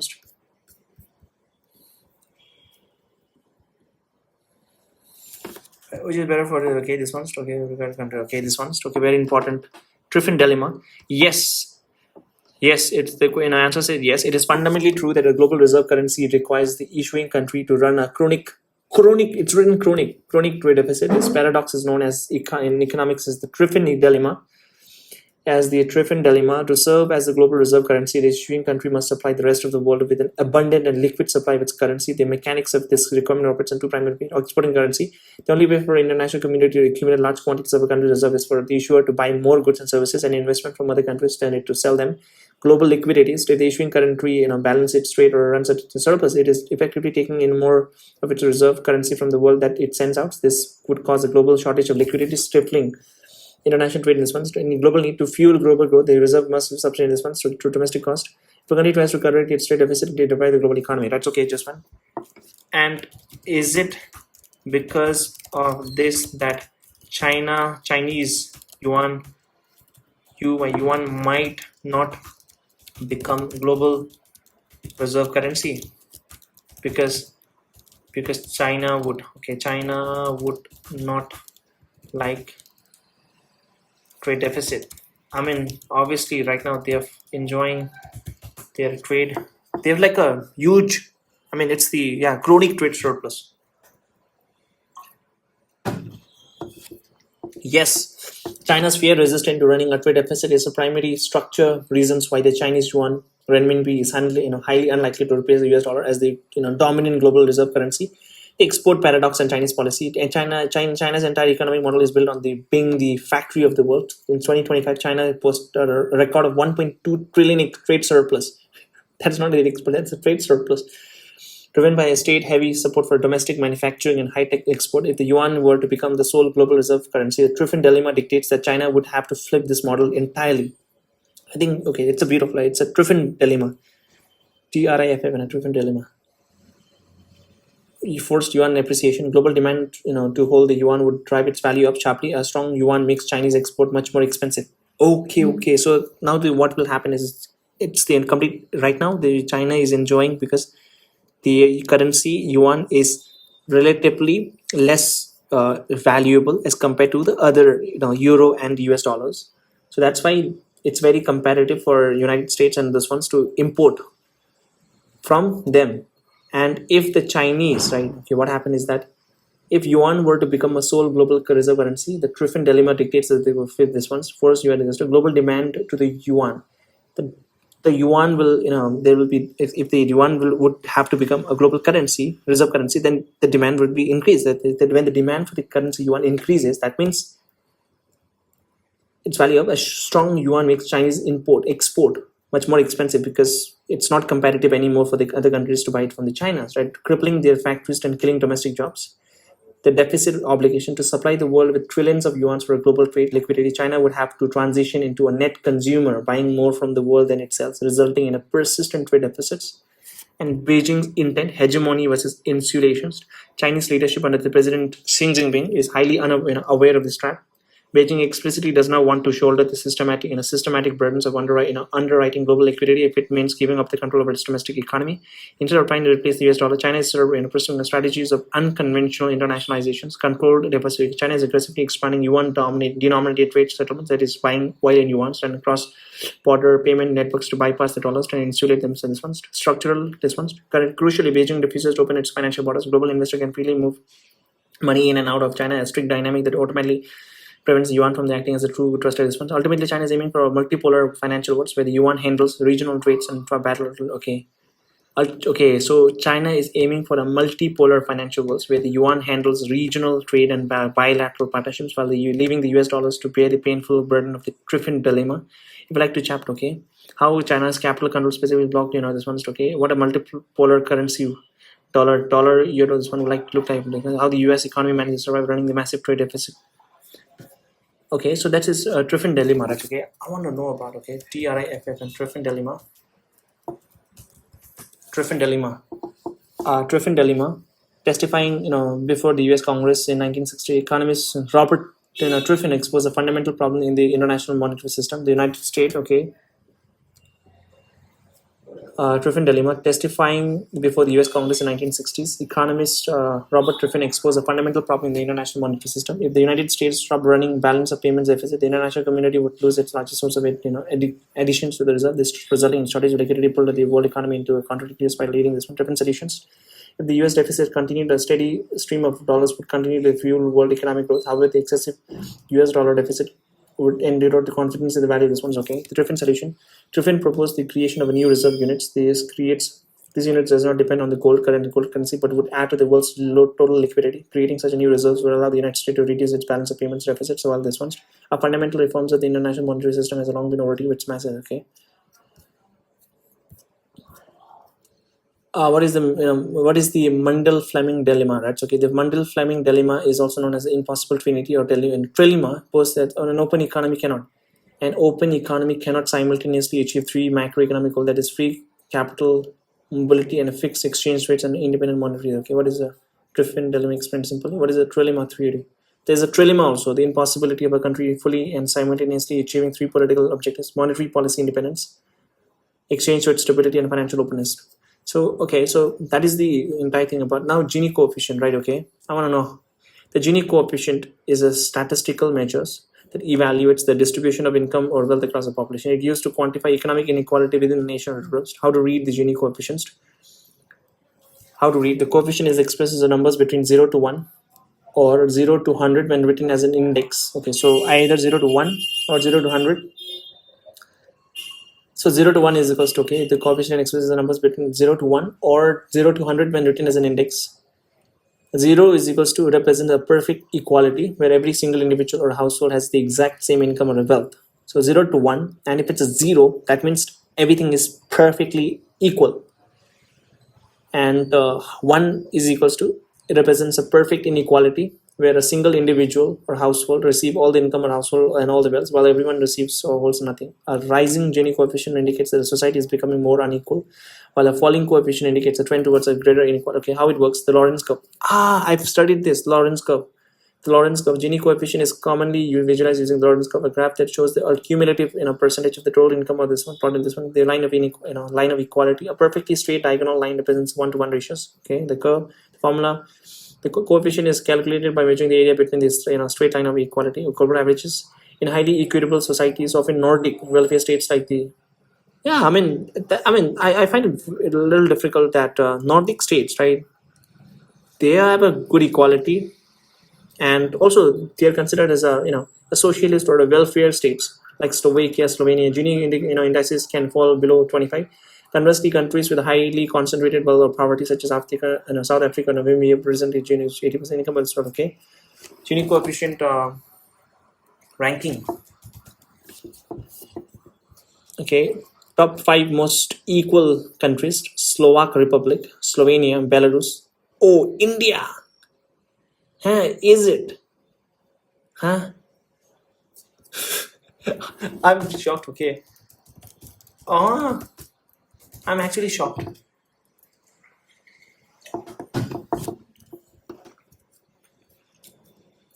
India is there. I'm actually very shocked. Lowest inequality, most equal. This nation, predominantly located in Europe and known for a robust welfare system, have the most even distribution of income. Has Slovak Republic 24.1, Slovenia 24.3, Belarus 24.4, United Arab Emirates 25, India 25, Taiwan 25. Notable major economies to compare. Larger economies possess very response. Japan 27, okay, United States 28, China 35, South Africa 63, Namibia, this one's okay. I'll just type okay. Often it's given in the note on India. India's code of 25.5 often surprises observer given its distinct wealth inequality. This is because the Gini coefficient, Gini index for India is based on household consumption rather than on direct income and accounts for extensive targeted welfare programs. If you're interested in this, okay, so it doesn't talk about the income. So the Gini coefficient, if someone asks how India is there, it does not talk about the income. It talks about the expenditure, the consumption, and most of the poor people in India, they get money. Money in a sense, they get the welfare benefits. This is okay. India scores 25.5 often surprises observers given its distinct wealth inequality. This is because Gini index for India is based on household consumptions rather than direct income and accounts for extensive targeted welfare programs.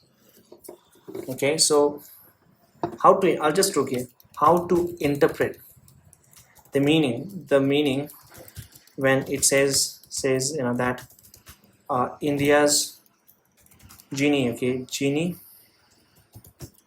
index is 25.5. What does it mean? That's the thing. A Gini index of 25.5 means India has a relatively low level of inequality in households. However, this number can be highly misleading if you confuse it with the income or equality. This one, here's the difference. It measures consumptions, not wealth. What it tracks, the World Bank calculates India based on monthly per capita expenditure, meaning how much a household this one. In fact, there is a natural floor and ceiling to human consumption. A billionaire cannot eat 10,000 times more food or use 10,000 more electricity than any average citizen because everyone must spend money to survive consumption. Welfare distributions who cannot cash subsidies, the outcomes, the gap between consumptions. She estimate that look strictly at the Indian income. Usually this one's okay. While you see India, this one's interprets that the sign the government welfare programs are successful. Okay, no, I don't think so. Okay, just wait. Okay, what is the formula for calculating this? What is the formula? That's most important thing, right? What is the formula? The formula for calculating the Gini coefficient is the most commonly expressed using the Lorentz curve, which plots the cumulative share of the total income or consumption earned by cumulative share this one's okay, where A represents the area between the line of perfect equality and the Lorentz curve, and B represents the area under the Lorentz curve. Because the total area under the line of perfect equality equals A plus B equals to this one, the formula specific 2 is equals to G is equals to 2A. Calculate the Gini coefficients. When working with the data, raw data points with the individuals and household order, the Gini coefficient can be calculated using directly equals to okay. So G is equals to summation Ni is equals to this one's okay. So define the variable. N represents the total number of the individuals or household in the populations. N represents the total number of individuals or household in the population. Okay. X1, Xi, and Xj. Where does it Xi? And this one represents the income or consumption valuable values of individuals. I and J. Of I and J, okay. Xi and this one equals to represents the absolute differences between every possible pair income in a data set. And X, okay, this one represents the mean average income or consumption of the populations. Simplify for order equals to if your data set of a size and already is stored in the ascending order, you can use this computational for faster formula, okay, which where I represent the rank of an individual, multiply for the index cost, okay, the final answers. The mathematical formula, okay. Using this formula, calculate India's Gini.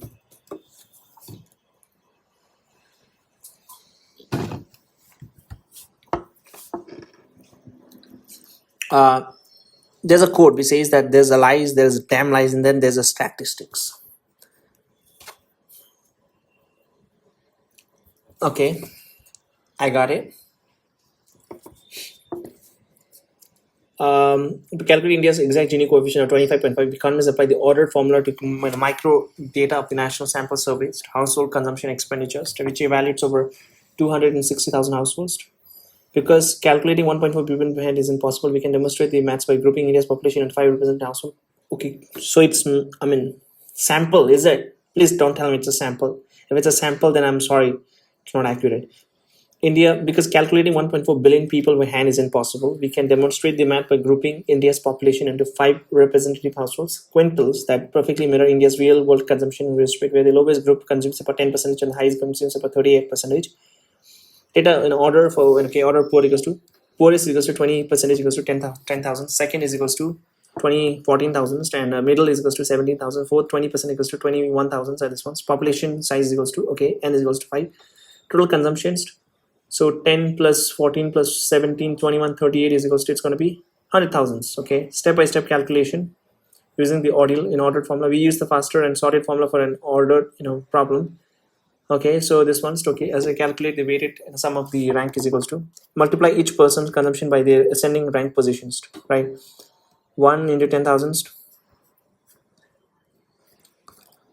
Okay, this 2,000, 28,000. Okay, total weighted is equals to, so weighted average equals to this one 28, 51, 84, and this one's divided by 3,60,000. Step, you will plug the value into the left side of the equations, multiply this one's 60, this one's 10 to, okay, left fraction, right fractions. Okay, calculate the right side constant equals to 1 plus n equals to. Okay, understood. Right. I don't, just wait, okay, I want to see the Lorentz curve also. Yes, please show the Lorentz curve. But let's see the graph. It's easy to analyze. Lorentz curve maps out the distribution of consumption mathematically. The closer blue curve sits, okay. So this is the Lorentz curve vector, and okay, so entire line, red line is perfectly, okay, just wait.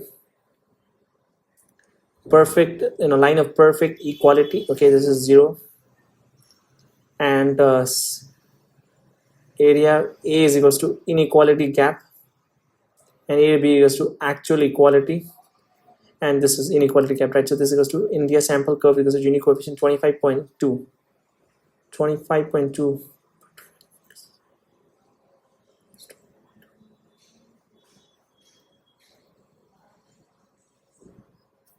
How to read the points of interest equals to the degree 45 diagonal. This is absolute equality. The 45 degree, this one, okay, this one, for example, the poorest 20% of the population will account for 20% of the national consumption. The curve is equals to Indian sample. Looking at the data points, the poorest 20% accounts for 10% consumption. The poorest 40% of this one's 20%. Okay, so the 20%. I didn't get it. Okay, just wait. 25.2. This case, this one is okay. Filling the formula, the calculation will match this one's okay. Okay, so Lorentz factor curve, cumulative share of populations, and this. Okay, I want to see some other, Lorentz curve. Lorentz curve. Okay, so there's the Lorentz curve, line of equality, 45 degrees. Okay, 100% equal, and the Lorentz curve. An example, cumulative percent household equals to Lorentz curve. Okay, so this is understood. So, yeah, done. So this is my brief study of economics, and thank you. And it was a wonderful book. It's very easy to read, and would highly recommend to anyone. It's only for the beginners. Yeah, it's only for the beginners. If you have studied enough economics and want to pursue an advanced economics, then no, it's not the book, because he does not go deep into each of the concept. But for a beginners, or for us, those experts who want to do some revisions or that thing, then I think, yeah, it's good. It's a good book. Thank you.